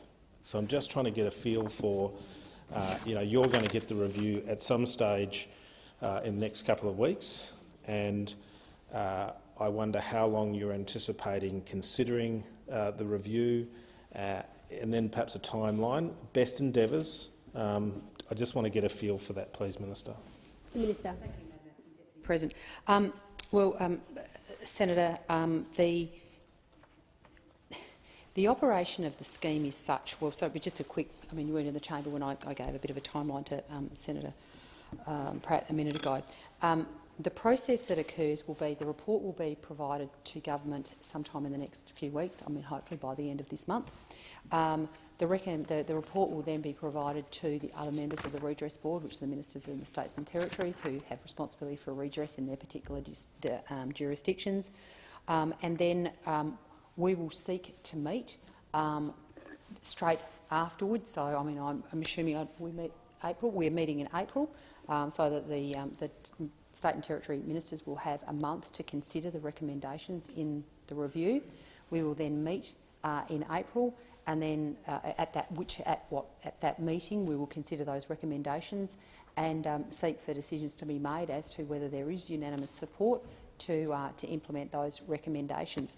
The thing that I think that has been failed to be realised in this place is that the federal government does not have the capacity to act unilaterally and make changes, because whilst we could do it, we require, because of the way the Redress Act is written and the way the board is established, we require the support of the states and territories. And this is a partnership agreement, and so that is the way it's been set up, because we obviously much of the responsibility exists within those state and territory jurisdictions. So I can certainly give you a commitment that the speed that the Commonwealth seeks to move as quickly as we possibly can, but I can't preempt, firstly, what the report's going to say, which is what these amendments seek to do, and secondly, I can't preempt what agreement that I'll be able to reach around the redress board table, but I certainly can give you an absolute commitment that firstly the review will be provided to the states and territories immediately after the Commonwealth Government receives it. I can give you a commitment that I will be meeting with the board, the redress board, in April, at which time we will consider those recommendations, and I can also give you a commitment as soon as the board has agreed to it, I will be releasing the report so that it is available for public review. Senator Patrick. So just a couple of follow-up questions on what you've just said, Minister, and I thank you for that. The first question is, based on what you've just said about a partnership agreement, I'm wondering if the amendments that are being moved by Labor would put that agreement into a breach situation, just to get an understanding of that as a first question. Well, certainly it is in breach of the intent of the legislation. So, as I said, the federal government cannot unilaterally make a decision on behalf of the redress board, which is what these amendments seek to do. What I would seek to do is to take any changes to the Redress Act that are recommended in the review, to take them to the redress board to seek for their approval, because there may be situations where they have to also undertake legislative amendment within their own jurisdictions, so that I can get their agreement, so that when I come back to this place, and I will give you an undertaking that we will move as quickly as we possibly can. When I come back to this place, I know I'll be coming back with the full support and agreement of the other members of the redress board. Senator Pratt. Thank you, Madam Acting Deputy President. I'd like to ask you, Minister, you currently have the power to do things on behalf of the Commonwealth, like top-up payments, or respond to some of the issues that indeed we all know are already being publicly canvassed. Do you acknowledge that you have the power to do that? The Minister. Madam Acting Deputy Chair, this is a cooperative scheme. We went into this in good faith with the states and territories that we would operate together. I am actually getting a little tiny bit distressed that, despite my responses to many similar questions, that you seem to refuse to accept what I'm saying. Senator Pratt. Thank you. I'm well aware of that, coming from the state of Western Australia, where the state had some difficulty in signing up because of the complexities in negotiating with the Commonwealth around some of the agreement around some of those issues. So you certainly don't have to underscore that to me. Can I ask you, Minister, will you ensure that the report of the review is responded to by the government and the committee within 90 days? The Minister. Thank you very much, Madam Acting Deputy President. As I responded to Senator Patrick for the questions that he asked, I outlined the process. We will receive the report, I would imagine, within the next couple of weeks, hopefully by the end of February. We have a redress board meeting that has already been scheduled for April to give them the opportunity, the other members, the opportunity to consider the report. And at that redress meeting, the matters that are contained in the report will be considered. So that is the process that already has been put in place. And as I said, I also will make the report available publicly. Senator Pratt. Thank you. I refer to our third amendment, it's numbered number 3 on those pages.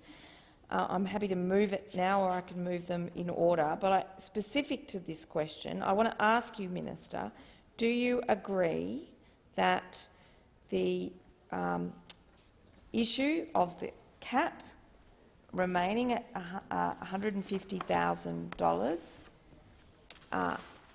that the restricting of that cap does not provide adequate redress to some victims, and that this is an issue that will need to be actively considered in the review? The Minister. Thank you, Madam Acting Deputy Chair. Well, look, Senator Pratt, it is not for me to unilaterally make a decision. These matters are all before the review. The review, no, it is actually, and that is where you're absolutely wrong, Senator Pratt. It is not a decision of this parliament. It is a decision of the parliaments of the states and territories across Australia. There is an agreed process. It was agreed in this place when the scheme was stood up, and I understand, Senator Pratt, that everybody in this place agreed with the establishment of the scheme under its current format.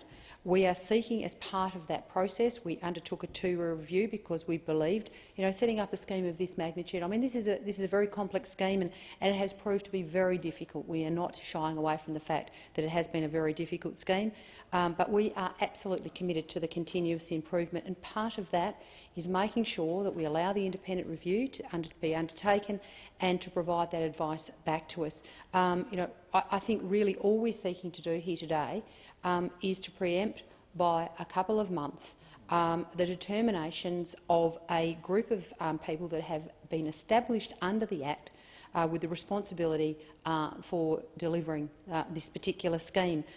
So I can't. Every single amendment, with the exception of the one about naming and shaming, has exactly the same answer, Senator Pratt, and that is that they are all matters that are likely to have been canvassed in the review, and I will not preempt the views of survivors that are contained in that review for the political purposes of this chamber. Senator Pratt. Thank you very much, Madam Acting Deputy President. In turning to the amendment on the third amendment in the 10 that we are moving, what we have outlined here is to call on you as the Minister to consider the action that needs to be taken to increase the cap from 150 to 200 within 90 days of the commencement of this section, that you must report on what the Minister has done or plans to do to have the cap increased. If the Minister has not done and does not plan to do anything, the Minister's reasons for this.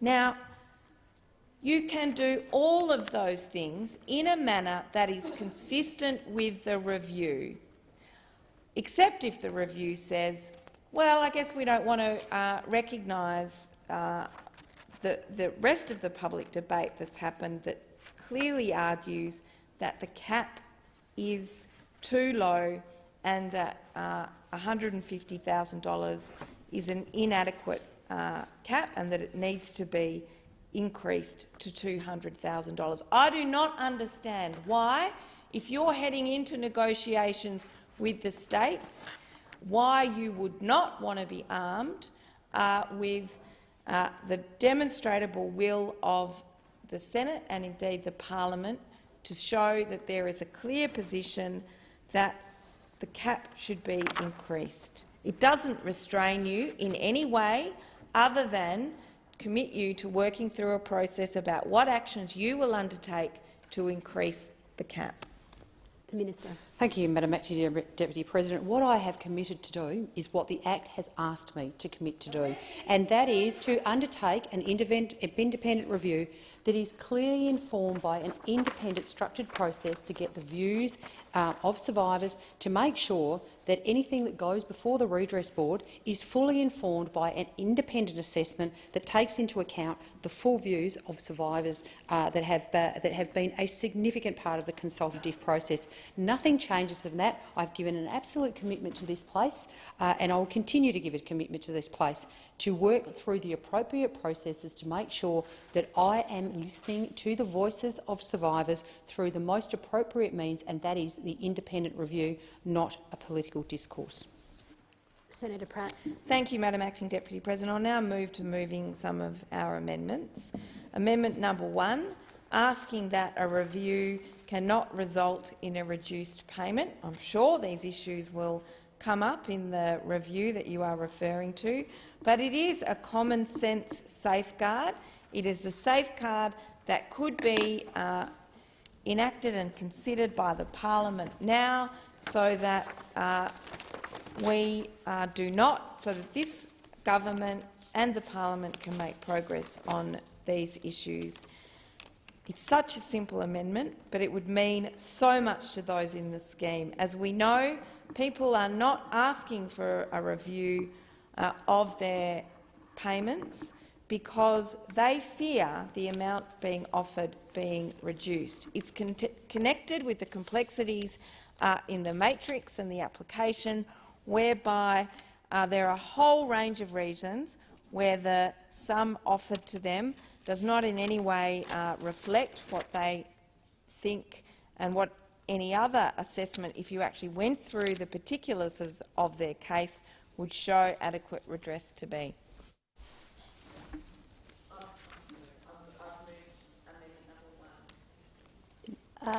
The Minister. Thank you, Madam Acting Deputy President. Well, the government will not be will be opposing this amendment. I'd just like to inform the chamber that I had very detailed discussions with Shadow Minister Burney in the other place in relation to this particular issue. It was a matter that she raised with me when she came to see me about this particular bill. I gave an undertaking to the Shadow Minister that I would investigate any specific situation that the Shadow Minister was aware of where somebody had sought a review and that the review had come back and indicated that they had a decrease in payment.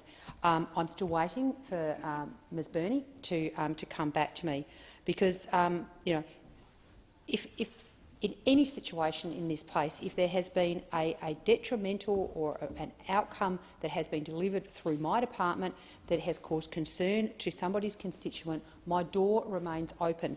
As I said, I have never received any advice from Ms Burney about any instance where this has happened, despite the fact that it has been spoken about. And I have asked, as part of the review process, that this issue be considered. I am happy to have a look at any situation, and if Senator Pratt's got a particular case that she would like me to undertake an investigation on, I'm more than happy to do so. But I think, you know, to come in here and actually talk about hypotheticals when I am unaware whether you're aware of anybody who has actually received a review that has resulted in a detrimental or resulted in a decreased payment being undertaken.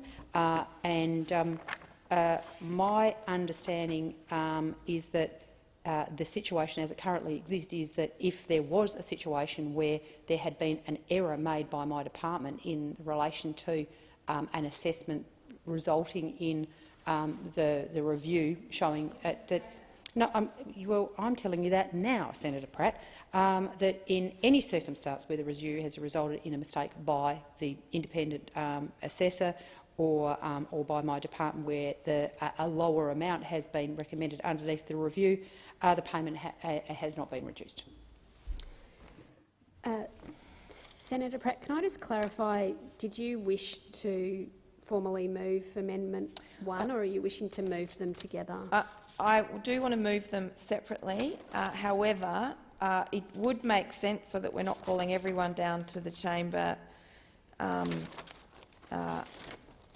after individual debates, for me to outline all of the amendments so that we can then put the questions one after the other, if that seems to make sense to others. Okay. So I have outlined amendment number 1, which is that a review should not result in a reduced payment. Our second amendment was to hold the government to account on its naming and shaming of non-participating institutions. So number 2 on our pages of amendment, it amends Schedule 1, page 15, and inserts a section that calls on the government, legislates that the government must name an institution if after the first 6 months where an application has been made that it continues not to want to participate.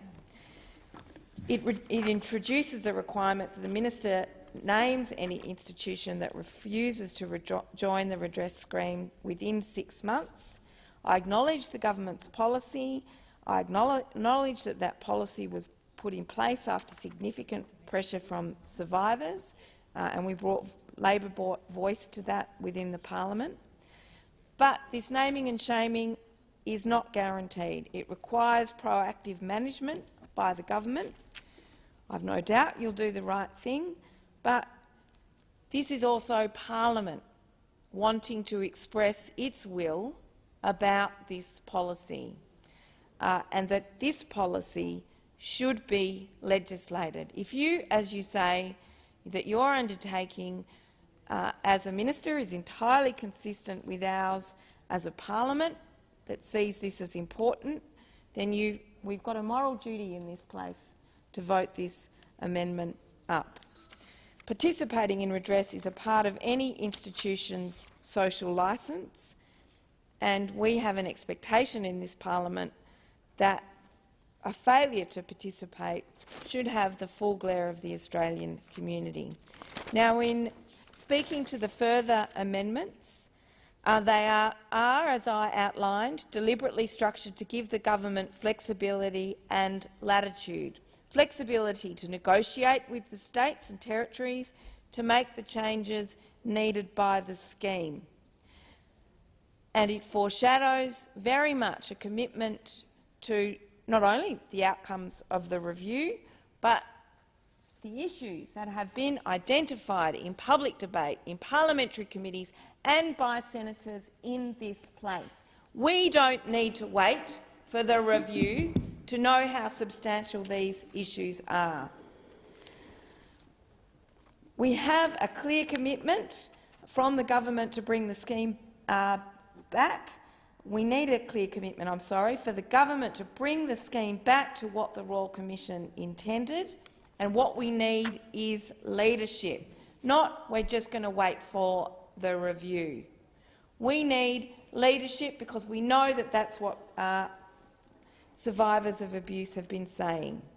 They require the minister to report to Parliament within 90 days on what steps will be taken to achieve these changes. There's no reason for the government and the minister not to accept this responsibility and accept this level of scrutiny.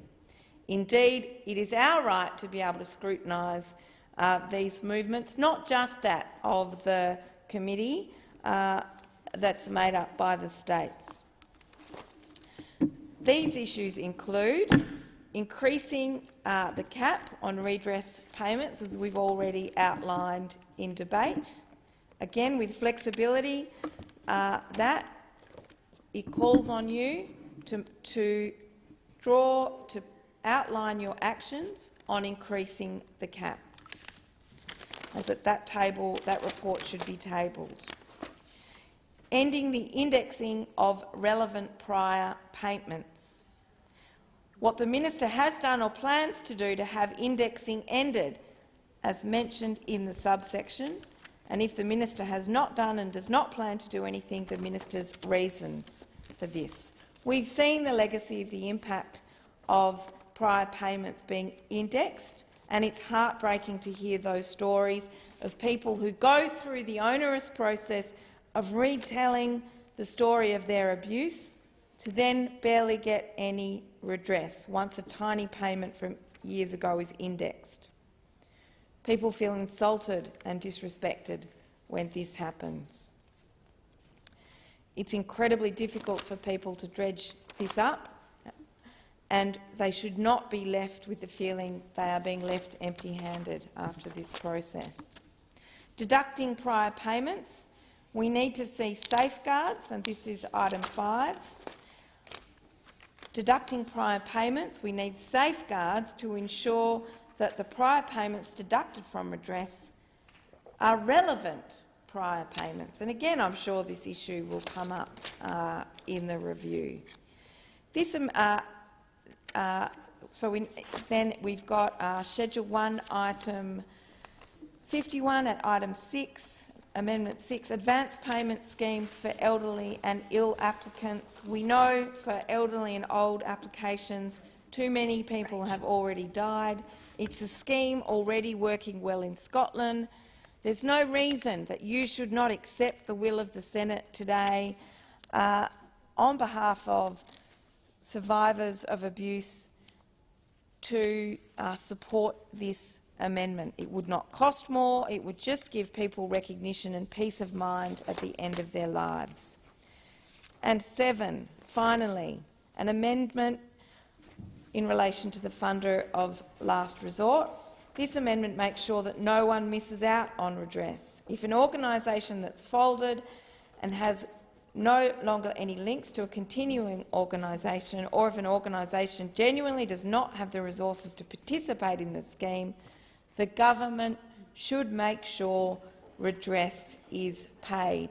And this, of course, leaves it open to the government to continue to pursue avenues of seeking those monies from other institutions, but you can't put people through the prospect of seeking redress, victims at places like Fairbridge, and then tell them that there's nothing on the table. At number 8, psychological counselling and support. As Senator Smith already highlighted in the earlier debates today, we need to make sure that ongoing counselling and support is provided, but also that it's culturally appropriate. The money that has been, as the bill is currently structured, as the Act is currently structured, is paid in a lump sum, and it's supposed to be enough for a lifetime. People can be left with as little as $1,250 for their lifelong counselling and support needs. So again, this amendment calls on you to report on what the minister has done and plans to do to ensure that those resources are flexible and available to people over their lifetime. Amendment number 9, better recognising the impact of sexual abuse. This is very significant, and I would hope that the report in the review picks this up. But indeed, the government should and has the capacity to respond to that issue now. One of the reasons I think that redress, some survivors are unhappy with the offers that are put to them, is actually about the cruel and arbitrary nature of the matrix. And I recall in the Senate, when these issues were discussed in the past, including in hearings about the legislation and the nature of the matrix, where we couldn't get details from the bureaucrats at the table in relation to how the matrix would work. It seemed that there was a concern that the matrix would somehow be gamed. Now, I know that the notes and introductory statements when people apply and go to fill out the matrix asks people to be explicit as to the nature of their abuse. However, the evidence that we have heard before the joint committee, and I'm sure it's been an issue before other committees, is that survivors of abuse do find it very difficult to be completely forthcoming about that, and that they believe that those assessing these should be able to read between the lines. Senator Pratt, your time's expired. I'm happy to, so I'd like to move amendments. I'll just move number 1. Thank you, and I would like to speak to the final 2, unless, of course, the Minister wants to give me an opportunity to finish that. To amendment number 1, then you have the opportunity to finish your last 2 amendments. Okay. Thank you very much, Madam Acting Deputy President. Senator Pratt, I think you, in moving this amendment in relation to the naming and shaming, have misrepresented what we already do and how the scheme operates in relation to the naming and shaming of institutions who fail to join the scheme within the time frame that has been allocated to them. But I think you fail to understand these in many instances are incredibly sensitive situations, and every application that we receive is different in some way. And so the scheme needs to retain the flexibility to make sure that we are acting in the best interest of the survivor and providing the information to the survivor. And when you end up with some extraordinarily complex applications, some of them terribly heartbreaking to read, it is when they've named many institutions. The process through which making sure that we get all the institutions to join is extremely complex. What we would have sought to do by making the absolute commitment to this place, by making the commitment through the Redress Board, it has been sanctioned by the Redress Board that we name and shame organisations that have not joined up within 6 months of being notified that they have been named in an application, and we also made the same provisions for those organisations that were named in the Royal Commission. We clearly have honoured that commitment. On the 1st of July, we named and shamed 6 institutions. I have to say it was pleasing to find that 2 of those have joined the scheme subsequently. And on the 1st of January this year, we didn't have to name any subsequent institutions because all institutions that had met their had exceeded the time period which we put in place had all joined the scheme, which enabled us to be able to progress the applications of survivors against those institutions. We further made a commitment that was approved through the Redress Board to say that from the federal government's perspective that no further grants would be able to be accessed by an institution who failed their moral obligation to join the scheme. And so that is already in place, and I'm pleased to be able to advise this chamber that the state and territory governments have also instigated proceedings to make sure that no institution that is named is able to access grants from their respective jurisdictions either. And the final thing that we did, and we announced as part of our name and shame exercise, which, as I say, pleasingly we didn't have to name and shame any further institutions on the 1st of January this year, was that we made the announcement that we were going to, through the process of the Australian Charities, or the Australian Charities and Not-for-Profit Commission, that we would be revoking charitable status from any organisation that did not join the scheme. So this will have a significant impact on any organisation that has been named by the scheme who doesn't do the right thing, that their charitable status will be revoked. So we have been absolutely committed, and we have done everything that we have said that we would do.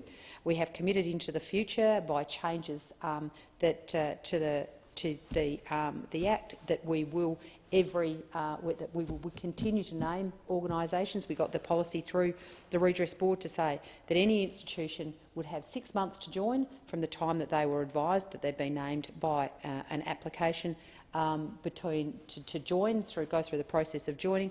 But I also would like to take this opportunity to actually commend the many organisations that have actually joined the scheme who have not had an application named against them.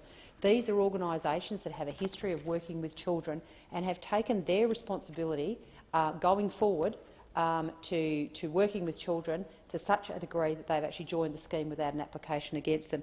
And that means that if in the future we receive an application against that institution, we don't have to wait the time to go through the process of the 6-month process for them to join because they've already joined. So I think that the federal government, in conjunction with the state governments through the Redress Board and actions that have been taken, have demonstrated our absolute commitment to make sure that we name and shame organisations that do not join up to the scheme, as well as taking further sanctions and actions against those organisations to penalise them in a monetary way.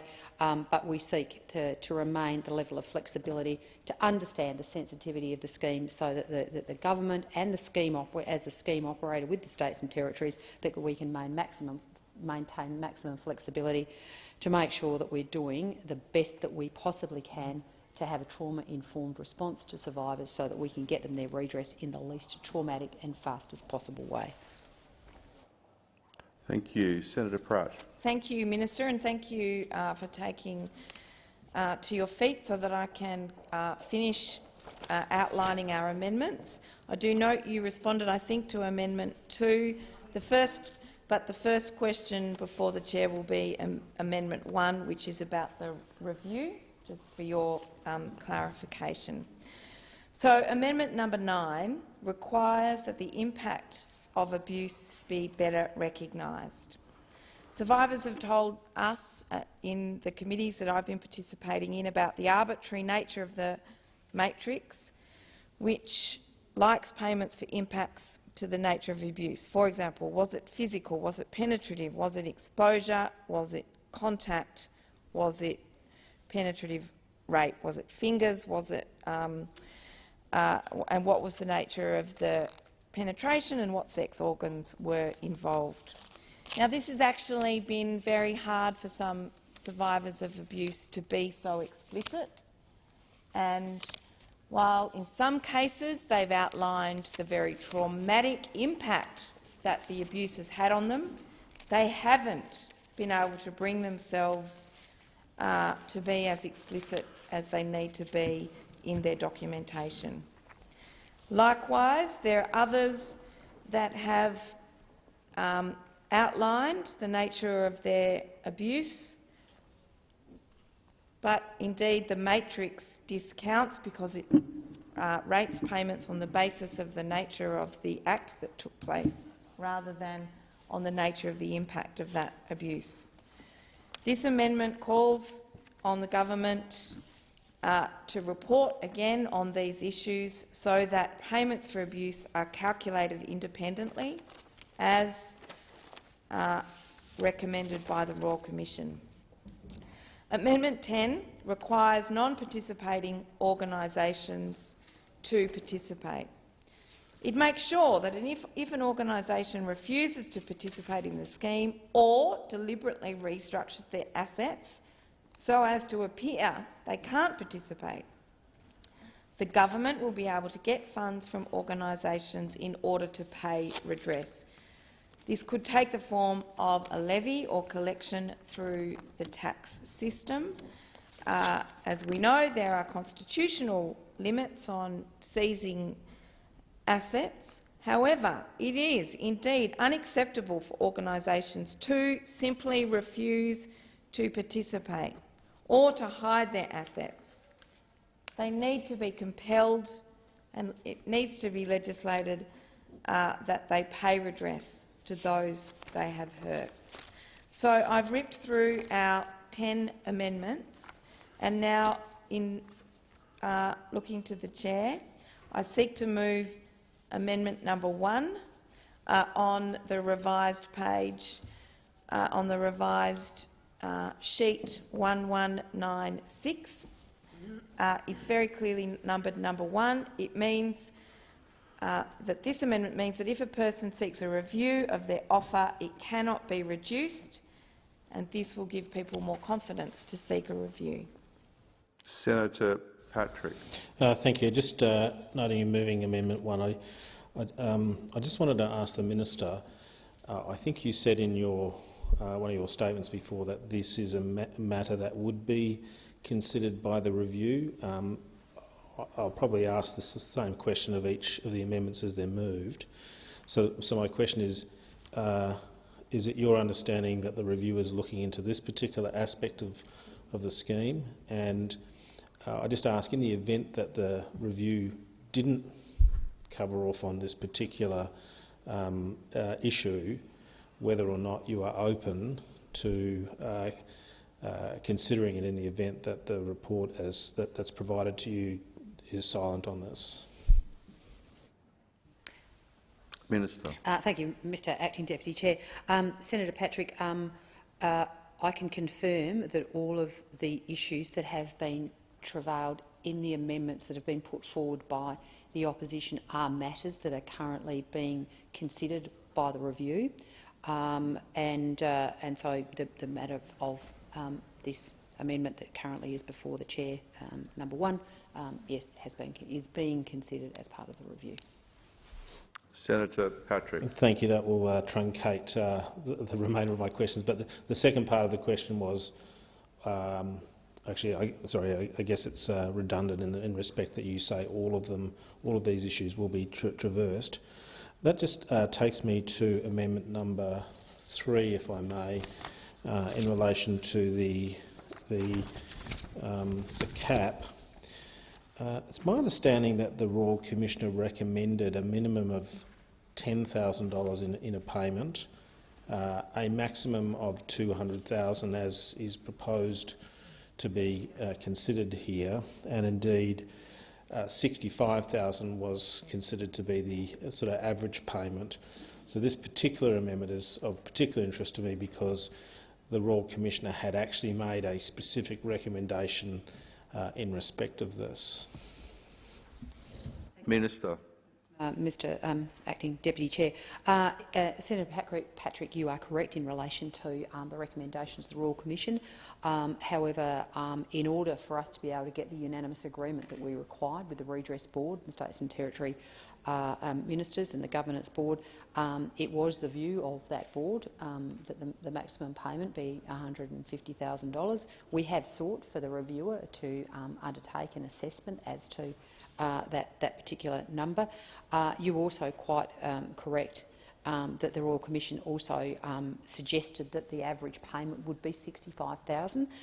It actually has proved to be higher than that. The average payment is $83,400. So certainly, we are seeing payments higher than the Royal Commission had anticipated. But it was by virtue of the fact that we required the unanimous agreement of the states and territories who are represented on the Governance Board that the decision of the scheme when it was set up was $150,000. But as I said, it's a matter being considered by the review. Senator Patrick. Just for the benefit of the chamber and perhaps Labor in terms of moving amendments, on the basis of the minister's answers, I won't be supporting the amendments, but I will support number 3 on the basis that it was a recommendation of the Royal Commission, and that may assist you in terms of calling divisions. Senator Seward. Thank you. I'd just like to clarify the Greens' position on these matters. The Greens will be supporting these amendments because we think that these issues have been well travailed and it's time that we did see some movement on them. In terms of Amendment 1, which is, as I understand it, the amendment that Senator Pratt has just moved, I did listen to the minister's answer to the question on this. The point being, and the fact that you'd asked for examples, the fact here is that it puts the very existence of this particular process where somebody thinks that they could have their payment reduced actually puts people off seeking a review. That's why we think this is so important, is so that people aren't put off. People are traumatised by the scheme. A lot of people, I will acknowledge, have had a good experience, but a lot of other people haven't, and they find the whole process re-traumatising. We hear from people who say that they start to do the form, and it just actually doing the form re-traumatises them because they rethink about it, and they leave it for a while before they go back to it and before they complete the form. So I can totally see how people could be put off seeking a review, having gone through the process, and then thinking that their payment might be reduced. So we think this is particularly important, and we think that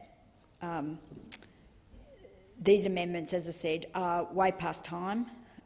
For example, the increase in the cap and from 150,000 to 200,000, we made that plain at the time. The Greens made it plain at the time that we actually supported that. The same that it should have been the 200,000 all along. The same with the indexation of prior payments. Survivors have been complaining and deeply concerned about this since the very get-go. And I do acknowledge that the government has done a lot of work to get institutions to sign up.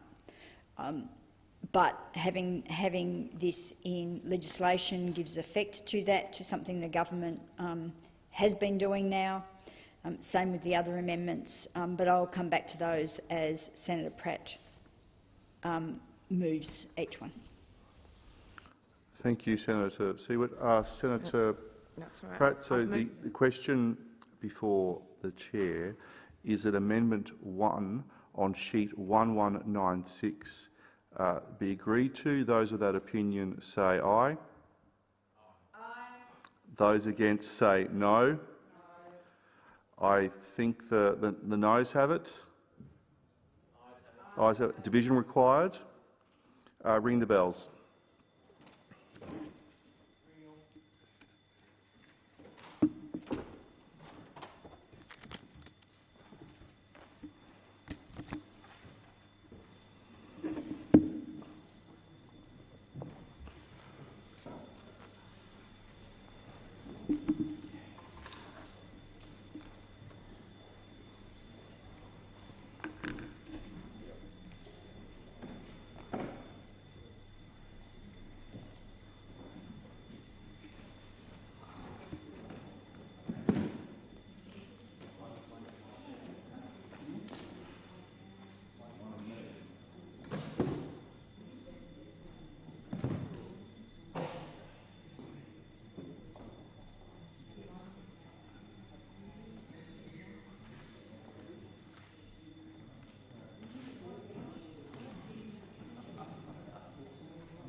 Lock the doors. So the question is that Amendment 1, as moved by Senator Pratt on sheet 1196, be agreed to. The ayes shall move to the right of the chair, the noes to the left. I appoint Senator Giacone as teller for the ayes and Senator Davey as teller for the noes.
Order. There being 25 ayes and 29 noes, the matter is resolved in the negative.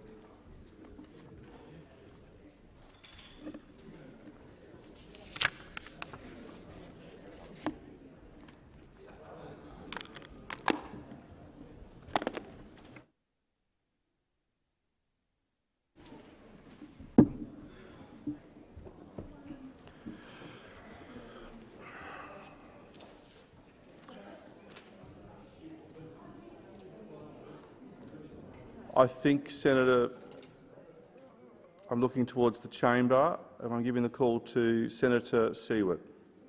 I would like to take the opportunity, prior to that vote, I articulated the Greens' position on some of the amendments. As there's going to be some, as I understand it, moved together, I'll just take this opportunity to outline our support for the amendments and the brief reasoning for that. Amendment 5, the amendment that will make sure that if there's any doubt about whether a prior payment relates to sexual abuse, the scheme will err on the side of the applicant and not deduct the payment from redress. We will be supporting this particular amendment. We think that survivors shouldn't be worse off just because of the way prior payments are considered under the scheme.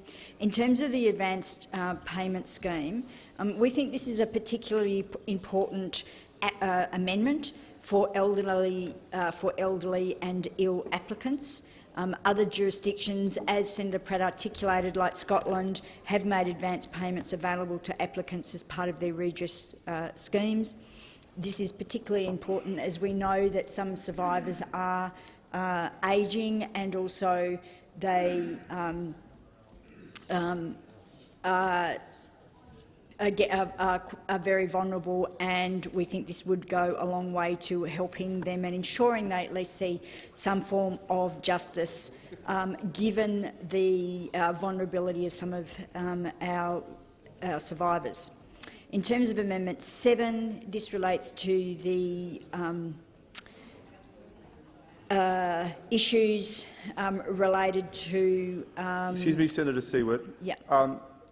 Senators, if you're going to have a conversation, could you please have it outside? The level of noise in this chamber is quite loud, so everyone just be quiet. Senator Siewert, apart from you.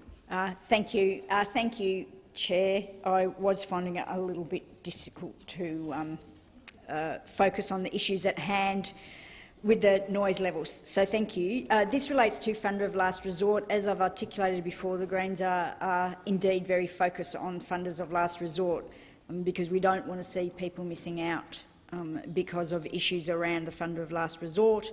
The evidence that the committee has received, I'm going on to Amendment 8 to very quickly outline our support there and our concerns about this particular issue, but ongoing psychological support. The evidence that, as I've been on, I think all of the various committees looking at redress, both prior to looking at the legislation, the legislation itself, but also on the current joint committee and the previous joint committee, or the previous committee, I've heard consistently people's concerns about the issue around ongoing psychological support, and in particularly during the joint committee hearings following the implementation of the scheme, there has been consistently deep concern about the insufficiency of the funding and the process for psychological and trauma-informed support. So we support that process. Similarly, I remember standing in this chamber talking about the assessment framework from the get-go, and do think this needs to be reformed in amendment, the group of amendments around Amendment 9, and also we support Amendment 10. We're supportive of moves that constructively compel institutions to join the scheme. I'm hoping by giving our feedback on each of these amendments now, that will assist the chamber to group and Senator Pratt to group the amendments, and not mean that I'm bobbing up and down each time we have to deal with. We're dealing with the amendments. Thank you, Senator Pratt. Thank you, Mr Acting Deputy President. I now stand to move amendments 2 to 10, and I ask that each of those questions from 2 to 10 be put separately.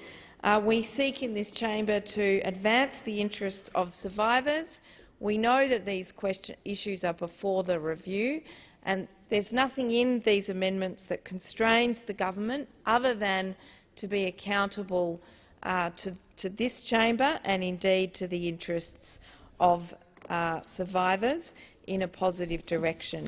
So I commend the amendments to the Senate. Senator Pratt, what I might need you to do is I'll need you to move each amendment separately, unless you do want to group some of them together.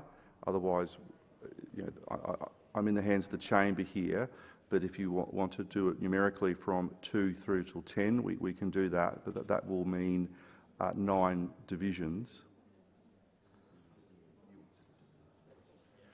We would be happy, I think, with the chamber's indulgence. I think everyone knows their voting intention, that we'll move them separately but have 1-minute divisions, if that's appropriate.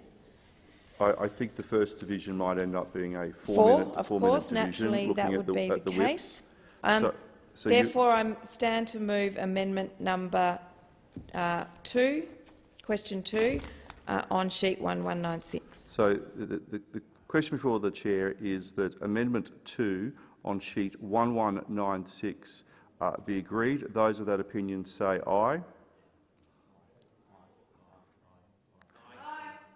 Those against say no. I think that the noes have it. Division required. Ring the bells. 4 minutes. Yep.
Yep.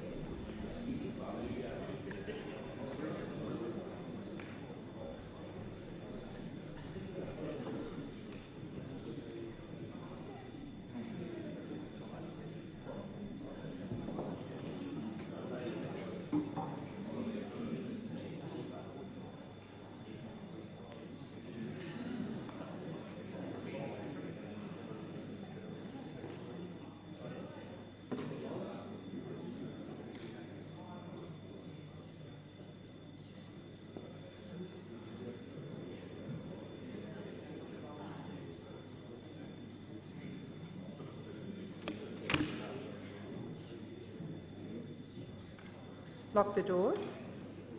So the question is that Amendment 2, as moved by Senator Pratt on sheet 1196, be agreed to. The ayes shall move to the right of the chair, the noes to the left. I appoint Senator Ciccone as teller for the ayes and Senator Davey as teller for the noes.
Order. There being 26 ayes and 30 noes, the matter is resolved in the negative.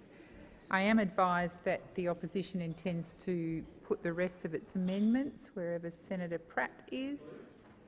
And with the concurrence of the whips, I think we're ringing the bells for 1 minute if divisions are required.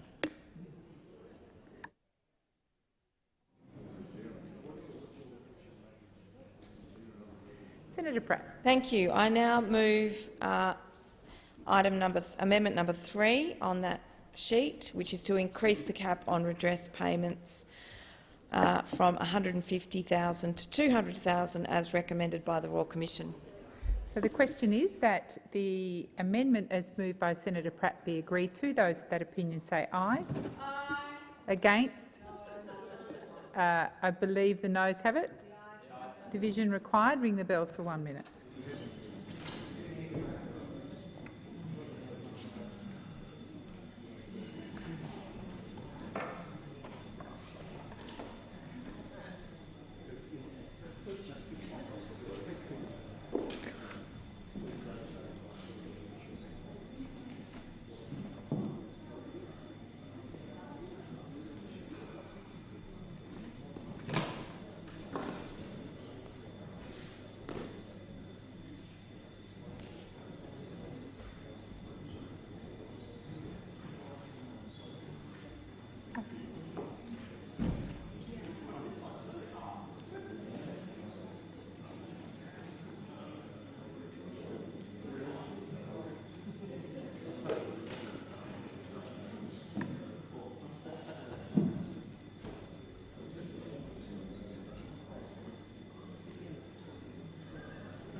Lock the doors. So the question is that Amendment 3 on sheet 1196 is moved by Senator Pratt be agreed to. The ayes shall move to the right of the chair, the noes to the left. I appoint Senator Ciccone as teller for the ayes and Senator Davey as teller for the noes.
Order.